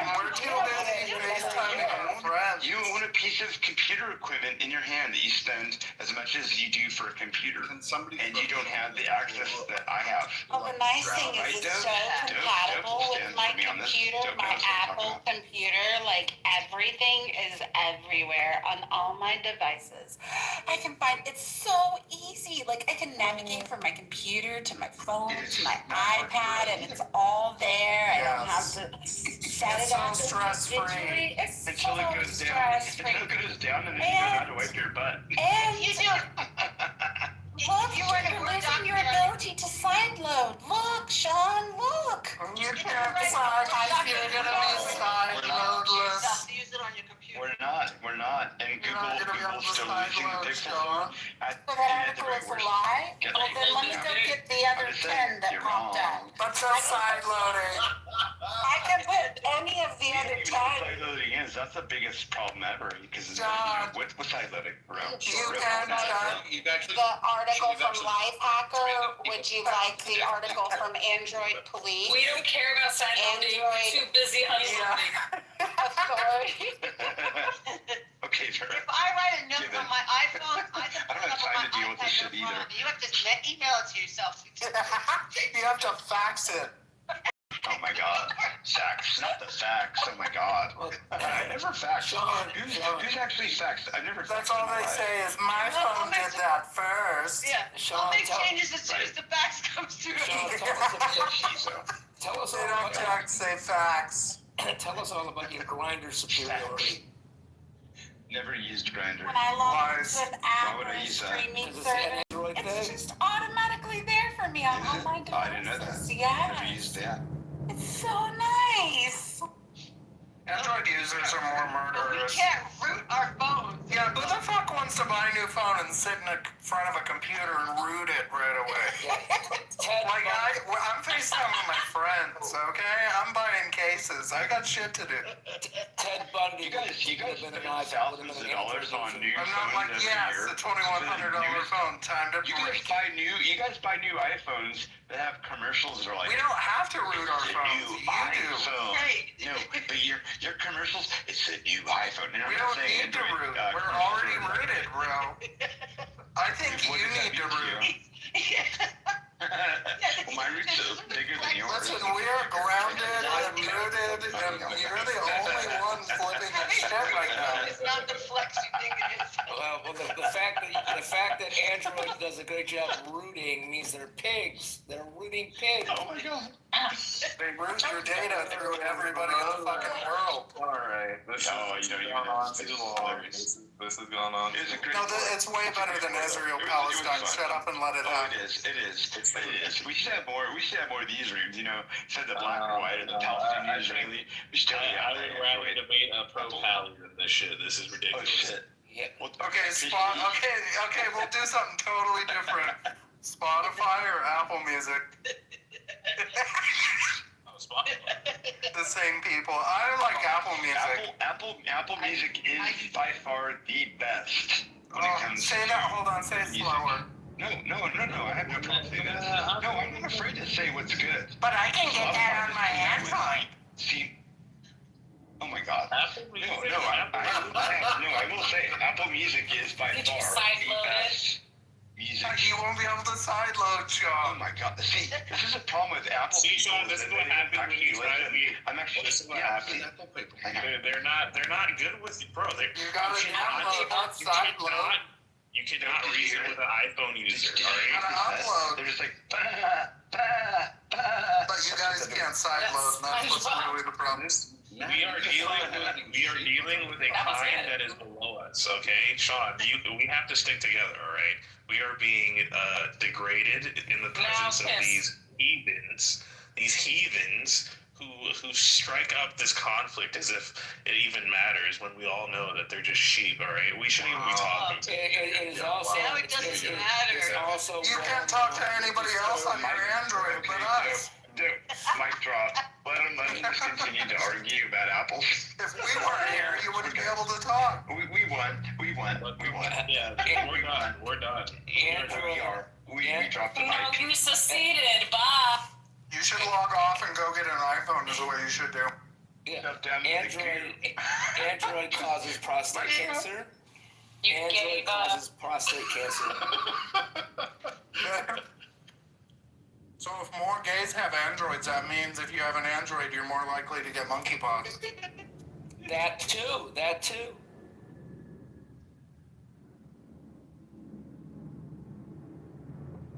Hey, I'm curious, whilst we're on this topic, who here has started using the Comet browser?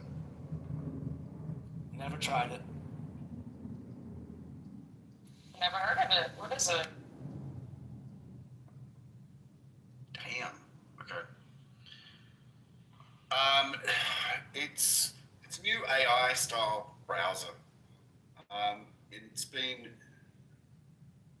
only come out in the last couple months or so. I've been playing around with it. It's pretty cool. It's from it's got a Chromium base to it,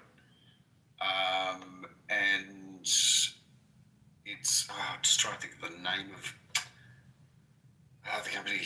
Perplexity? No, it's not Perplexity. It's I'm just trying to remember the name of it. Okay, I'm having trouble with it.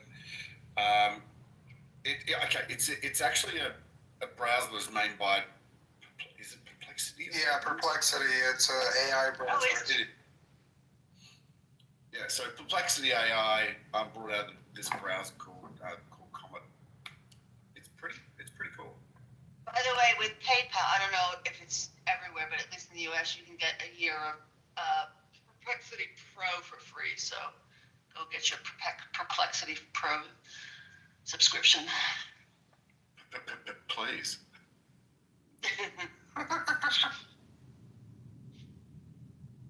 Oh, you guys, that was good. I feel like I know you more. All of you. Thank you.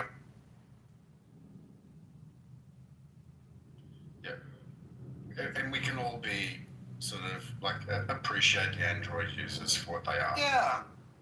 Just keep testing out our stuff. Thank you. Appreciate it. We should all Apple Pay each other. I mean, we still appreciate Neanderthals, right? So it's kind of the same thing. Evolution has its I've never heard you so vicious like this. You're like so carnivorous right now. You're like, rah. It's awesome. It's great. She hasn't had a True Blood today. It's great. I love it. It's really good. It really is a great topic. It's fun to have a little battle. Yeah, I love it. Love you guys. Of course. It's all good fun.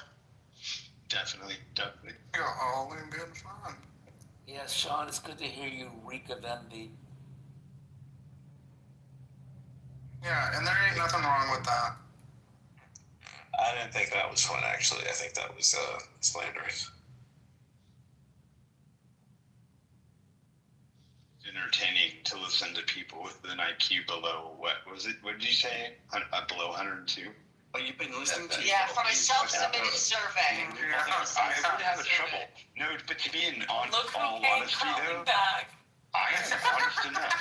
I'm honest enough to say that I know that there's many people on here that have apples that definitely have that are of higher intelligence than 102 IQ. My phone can charge the fastest. Who cares? These apples in here, dope, definitely has must be at the highest percentile. I can go and change my wallpaper 40 different ways. They might be 7 points higher than the all it is, bro. Or top notch. Yeah. I think after this conversation, I've realized that wow, it almost looks like an iPhone. Supposed intelligence. That's all their phones. Try to look like iPhone users are always iPhone users. They're just iPhone users. Look at my fold with the big crease in the middle. They're just. Thanks for watching videos. The big crease. People watch. When they make an Apple fold, that's it. You're gonna have a bug Let me ask you, how many more years before these Apple users actually get an S Pen for their phone? We're probably gonna get raptured and freed from the Android people. When the iPhone users get an S Pen, groundbreaking for the Who the fuck needs an S Pen? They would act like they're so cool. There's so much features that they would. What does it stand for? Super? They pull their pen out every time they could. Exactly, bro. No one pulls a fucking pen out, bro. Brainwashed. Dude. I can download free ringtones on my Android. Apple tells them that they should get this, they will get it. They will be like, oh my god. The other day you forgot about your pen. Don't play. You forgot. They are absolutely all the time. I am about that too. Need not to fear Cortana's here. Nothing on my phone. I need a pen for. And you know what? Sounds like these guys need deodorant. No. For you photographic lovers, honestly, in all honesty, this is another one. Don't this even is go another there. dominate all of you Apple Don't even go there. Apple's dominated. I can put my Apple phone dominated. Hold my pen. Apple dominates. Do you know how many photographers traded in their high-dollar PCs for MacBook Pros to do their photo editing and stuff on? We're talking about superior, and then they don't have to go to the trouble of screen calibration. Like, don't even go there with me. Apple dominates the photography world, okay? We can Photoshop that Android out of your phone. I can put my phone 20 yards away and just press the button on my phone. You like that one, Rob? 20 yards away. Wow. I take a picture from far away without having to have a human being. What can I? We're doing. Whoa. Can I? Oh, really? Do you say, I constantly take pictures of the moon. Hey, Siri, take a picture. Hey, Siri, I'm going to wake all your Siris up. Hey, Siri, take a picture. Okay, there you go. I didn't wake my Siri up. You idiot. Didn't work. Because my Siri is too smart for you. Yeah, my Siri's like, oh, he doesn't even have an iPhone. I don't have to respond. Rename your Siri. He has no game. Yeah, he ain't got You know no what? game. I read in my phone, I can call my phone. I don't have to even call my phone. She'd be serendipity. She'd play, okay, now playing No Scrubs by TLC. You want more than theory, okay? You're still SMSing. Like I was trying to say this earlier, you've just actually proven something to me that people can actually talk underwater. Like you are drowning at the moment and you're not giving up. That is fucking insane. You're not even serving iPhone 12 all at the same time. Not even serving iPhone X. Yeah. Oh, you guys, my Google Drive. Hey, when they give you one in 5 more years, you're going to be like, oh my God, hey! Watch me change my wallpaper this way. We're going to be like here going, shit, we had that a long time ago. You guys are all, we're just going to sit there and laugh at you. iPhones, their screens are smaller, their brightness levels are trash, their customization. They have poor battery life. How many nits of brightness is your cell phone screen? Battery life is trash. Your display is ass, alright? Honestly, I'd rather have a Nokia. Yeah, because your phone is similar to a Nokia. I'd rather have a freaking Motherfucker's still playing Snake on it. Motorola Edge from 2846. 2007. Oh, you gotta steer. But my Google Drive. It's like y'all got the most minimum, barely even like scratching the surface level of technology, and you're enamored by it. It's so lame. I don't know. I have 2600 nits of brightness on my phone. In the brightest settings, I can see my phone 2600 nits. So you see how bad it is, and you're still in it. Let's talk about actual functional features that are nice, like AirDrop. You know, when I have a whole album of pictures that I want to send to my daughter, rather than texting them or emailing. Yeah, but serendipity, my Google Drive, you can upload an email into yourself. You're not unique. AirDrops are not unique. Oh my gosh, you guys are so. I wish we had AirDrop. Let's talk about like when I go and I just tap somebody else's phone. But here, even better, what I can do is I can upload it to Dropbox. Do you even tap They are so nice. You know, come back to me when you have a They're like kids with leapfrogs, bro. It's literally my entire point. They're like, oh, AirDrop. These same Android users probably have Xboxes. What's that video talk? What's that video talk? The worst thing about having an Android, dude, must be telling your parents the worst part about an Apple is that you actually have to have an Apple to use Apple shit. Android can You have to have an Apple to use Apple's shit. Yes, you're correct. Right. That limits your Apple. So your Galaxy S12 for your phone. Ain't got limits you, and you have and no what about control that? of the actual product in your hand. You have no absolute control of the product. Yeah, but you can't sideload. And Android, I would say Android doesn't necessarily have that control. No control over our hands. But we have way more control in our hand than you do. No. That's okay. You don't have to be that smart. You don't have to be smart to be an Apple. You can't even sideload. It's really nice. My grandmother, who was 102, you know. You have to root your phone to use it. But it's easy. Let's root our phone. She called Apple easy. So these people with Apples are easy. So, geez, Android's way more challenging. Whatever, you're like a 7-Eleven charging cord. Challenging to use. Wait a minute. I don't buy a phone because it's challenging to use. This phone seems like it'll be a pain in the ass. Let's buy it. Not at all. Let's get the family plan. The fact that let me know when Android fixes their text messaging vulnerabilities. Oh, what? You don't like the blue and red and the green ones? It's just more susceptible. You guys talk about colors, and we're just talking about usability. That's all we care about is gangrene. That's the most. Thank God. Yeah, green. Don't worry, I'll root my phone so I can sideload again. Oh my God! They're gonna read my text. Guess what? They're gonna read your text anyway. So it doesn't matter what phone you're using. Come on. No, because iPhone and FaceTime, iMessage. Listen for a minute. FaceTime. That's the one I was looking for. Come on, when I have iPhone to FaceTime. Sean. What?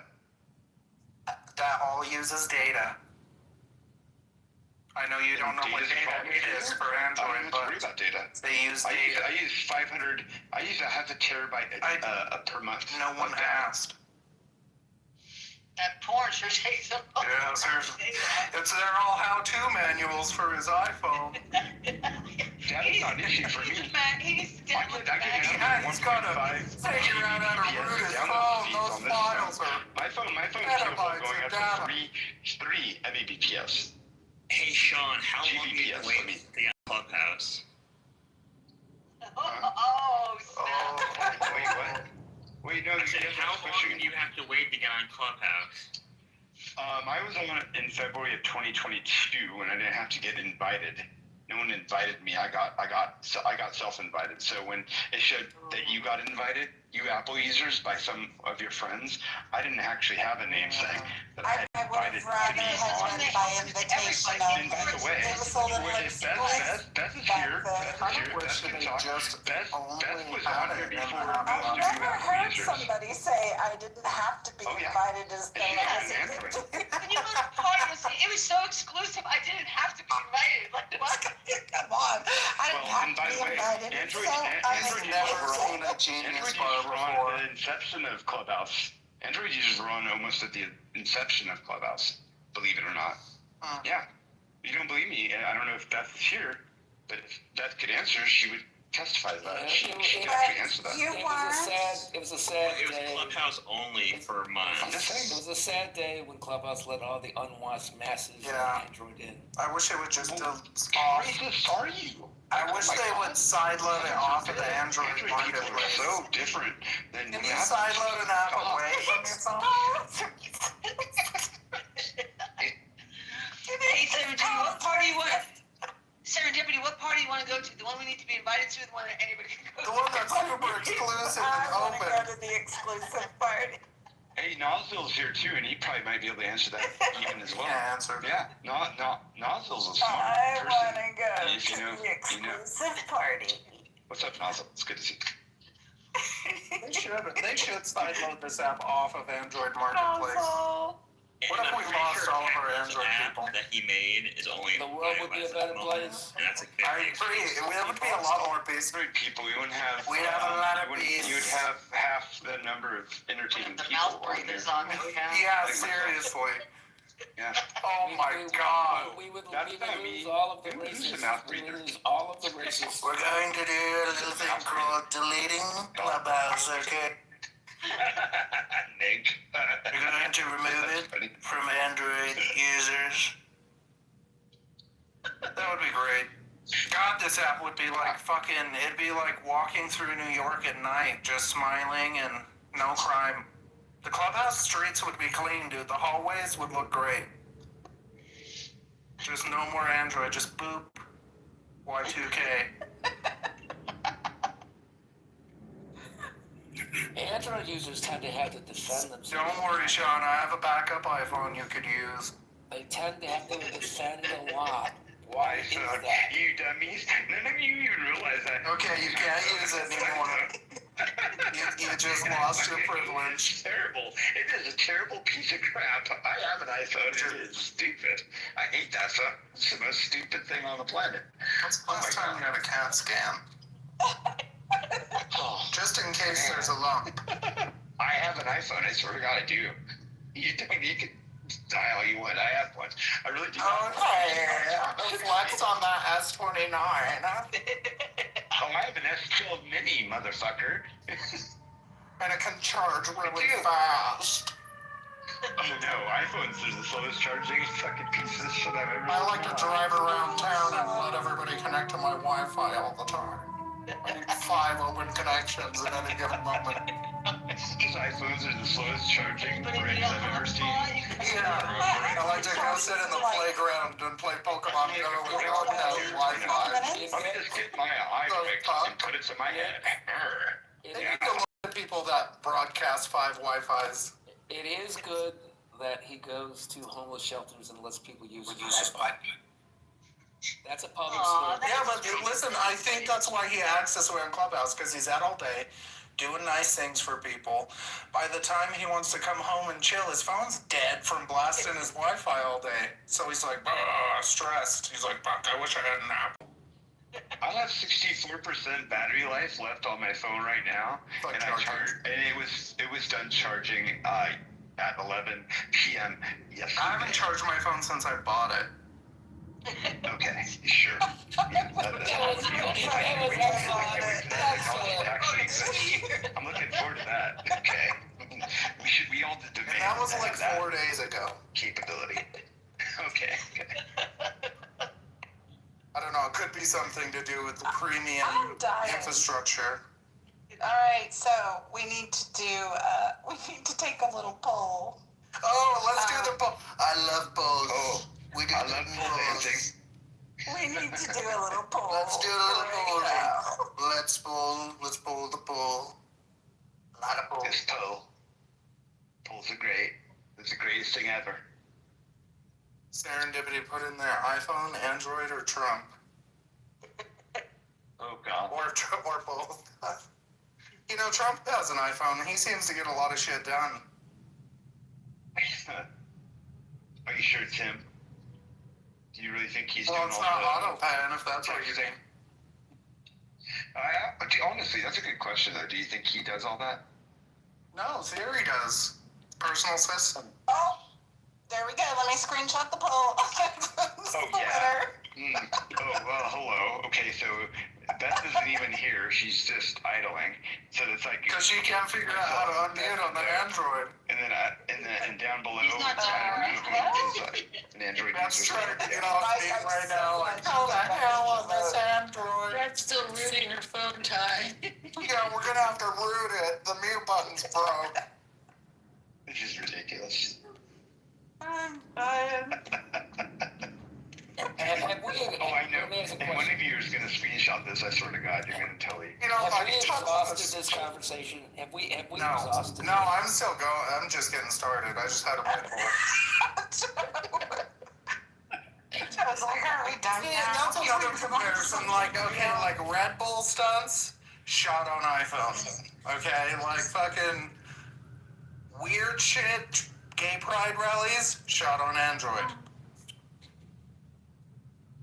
No, that one didn't hit. Okay, I won't use that one. Control, delete. You guys watch more porn. The squad, all of them use Android. Clearly, dude, they're frustrated. Every Android user I met is frustrated. And some inner anger problem. Isn't this like comparing a Nissan to a Lexus? Like, only the Nissan owners would say that they like Nissan because they can't afford a Lexus. Exactly. I mean, exactly what and they have a terrible transmission. Right, terrible transmission, but they pretend like they like it anyway, and then they talk shit about Lexus. It's like people that drive Hyundais and they don't like their Hyundai, so they decide to upgrade to a fucking Genesis, which is still made by Hyundai. Yeah, keep wishing you were driving a nice car. Thank you. I have a Genesis. Screw you. Whoa. Yeah, you know what? Joe, yeah, are you gonna fucking Genesis tolerate that? Beautiful car. Excellent car. I bet you don't have any problem syncing your iPhone to it, Joe? I bet it's seamless. Oh my God. Actually, honestly, the ecosystems are pretty balanced these days, I would say, in all fairness. I think the ecosystems, and honestly, it did take time for Android to catch up to Apple. That's the real talk coming straight from me. They're still trying. Well, no, they're not. The greatest thing on an iPhone. Half of the world, actually over half of the world now uses Android over Apple. Including only 2 words tell you how great Apple is. AirDrop. AirDrop is the fucking bomb, diggity bomb, dude. Oh my God. Living without AirDrop would suck. FaceTime your AirDrop and your AirDrop to your FaceTime. I mean, these stupid little terminologies. He says AirDrop his nuts on your Android. Sad. I mean, do you even know what AirDrop is, Sean? It's fucking magical. It's your Apple testicles. That's what it is. It's that I can They're called literally eye send any testing. file back and forth to my computer from my phone with a click. I can send it to your phone with a, well, not yours. You'd have to I can fax send it to any other iPhone with a click. I can airdrop files. You'd have to root it, then download Dropbox, and then upload it there, and then copy big old pain in the ass. Do you have an Apple TV? Do you have an Apple brand TV? I do have an Apple TV. I have a Samsung TV. Ooh. Yeah. Oh yeah. Ooh. Sony and Apple. No, I just I'm sorry. Sony and Samsung are the best TV makers on the planet. And I don't see Apple not an actual as one. It's not even a top. TV is not a television, Sean. You're talking about an application. Apple doesn't actually have make televisions. But your iPhone uses a Samsung screen, which is Samsung's primary focus is on Android. No, so the you're still Samsung using screen Android uses products. my iPhone. You can't beat that. And again, Apple loses because you can only spot to 5 devices when Android can hotspot to 10. Sean, I bet you don't even have a HomePod, dude, honestly. I don't have a what? A HomePod. I don't need one. Alright, clearly. No idea what's going on.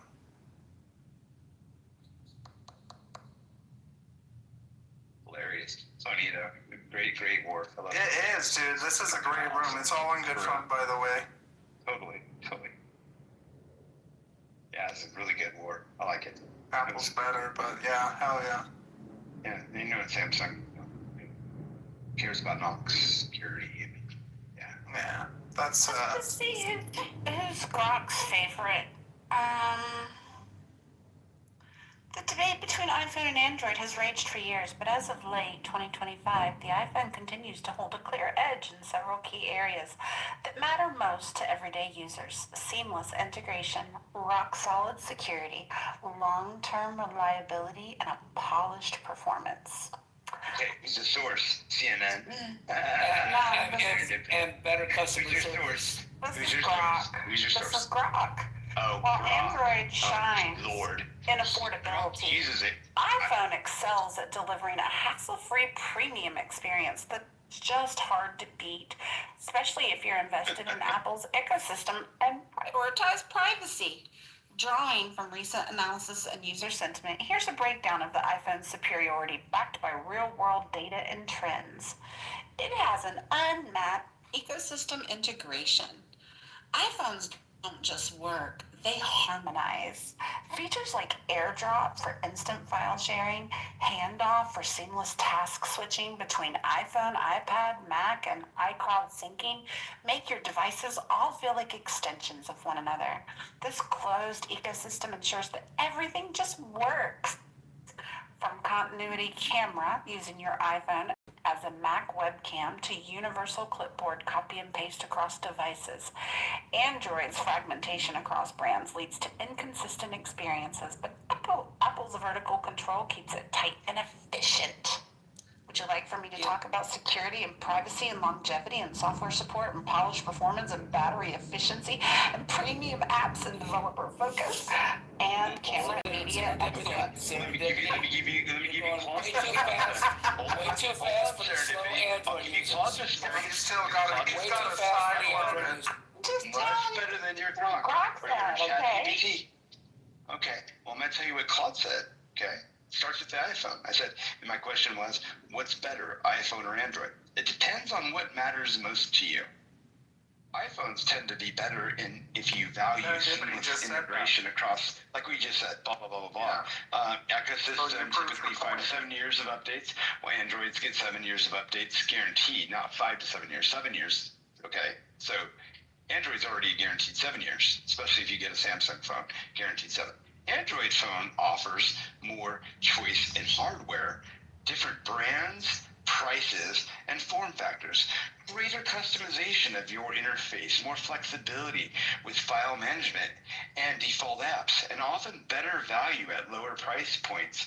However, software updates vary widely by manufacturer, and the experience can be less consistent The Android is the all dear phones, okay? But most We smart prefer Android users, tablets, and You like to shop at Aldi. It's fine.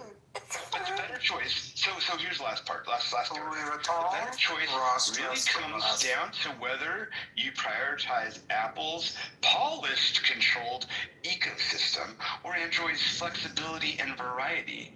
Most people who switch between them do so because of ecosystem lock-in. All their other devices are one or the other, rather than the phone itself being objectively superior. Bam! It has to do with your operating system, and your operating system limits you. Drop the mic. You're limited. Don't drop it. It'll break. It's an Android. Yeah. That's all. That's all. There was no mic drop. Good debate. There was a Yeah, mic you drop. just proved Serendipity's point. You prefer the color of your phone over the actual customization of your phone. You iPhone users. No, I prefer seamless integration between hardware, software, and user. Well, if you have a Mac and you have an iPhone, of course, it's going to be very seamless. I agree. I totally agree. Yeah, there's nothing quite like it, right? Sure. Say it. There's nothing quite like it. And an iPad, and an Apple Watch, and an iMac, yeah. And it's just, look, I don't like to go and for it to work right. But my phone will work on your systems as well. No. Your phone won't work on my systems, but my phone will work on your systems. No. Yes, No. it will. Yes, it will. No. Yes, it will. No. Okay. Wait, how do they know when you don't actually own one? I own your phone, and I own my phone. I own an Your phone will not I own work an on my Android. system. I can tell you, my phone will work on Apple all day long. No. You just aren't smart enough to know how to make it work. That's all. That's the only limitation. It's the limitation on what you choose is based on the user. Mic drop. Once again, thank you.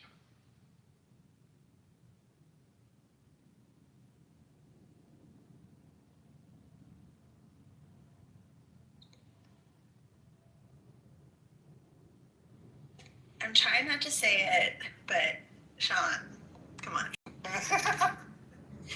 Pride goeth before the fall. You know what? I think I did a good job. I don't try to debate, but this one I can debate on all day long. You had to go all the way to the last paragraph because it was so weak. You had to go to the last paragraph.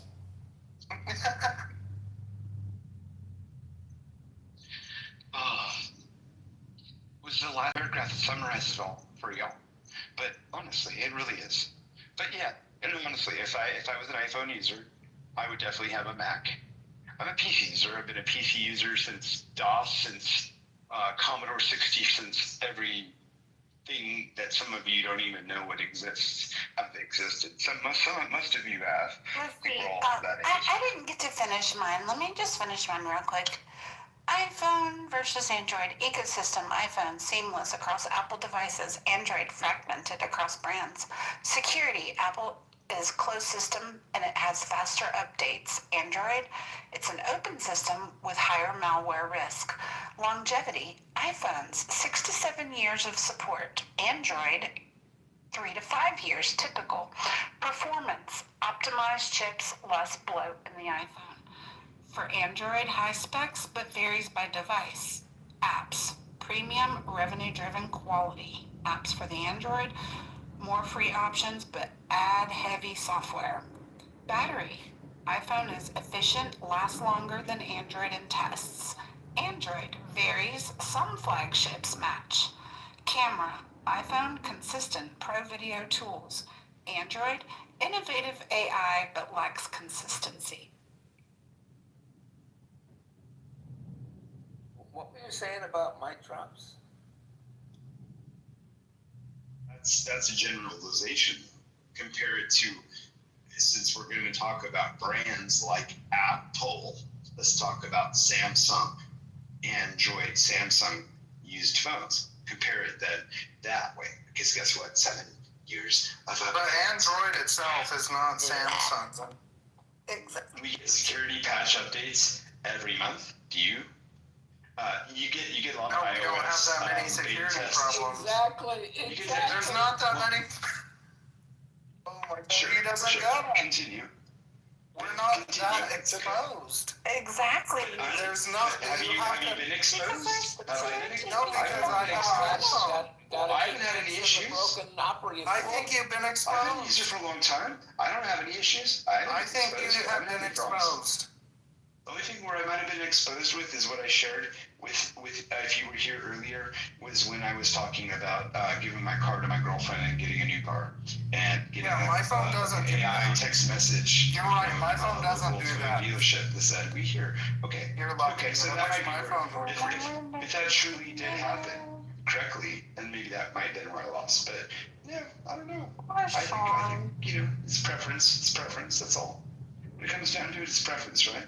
But I don't think there's a difference in the personality. It's superiority. That has it.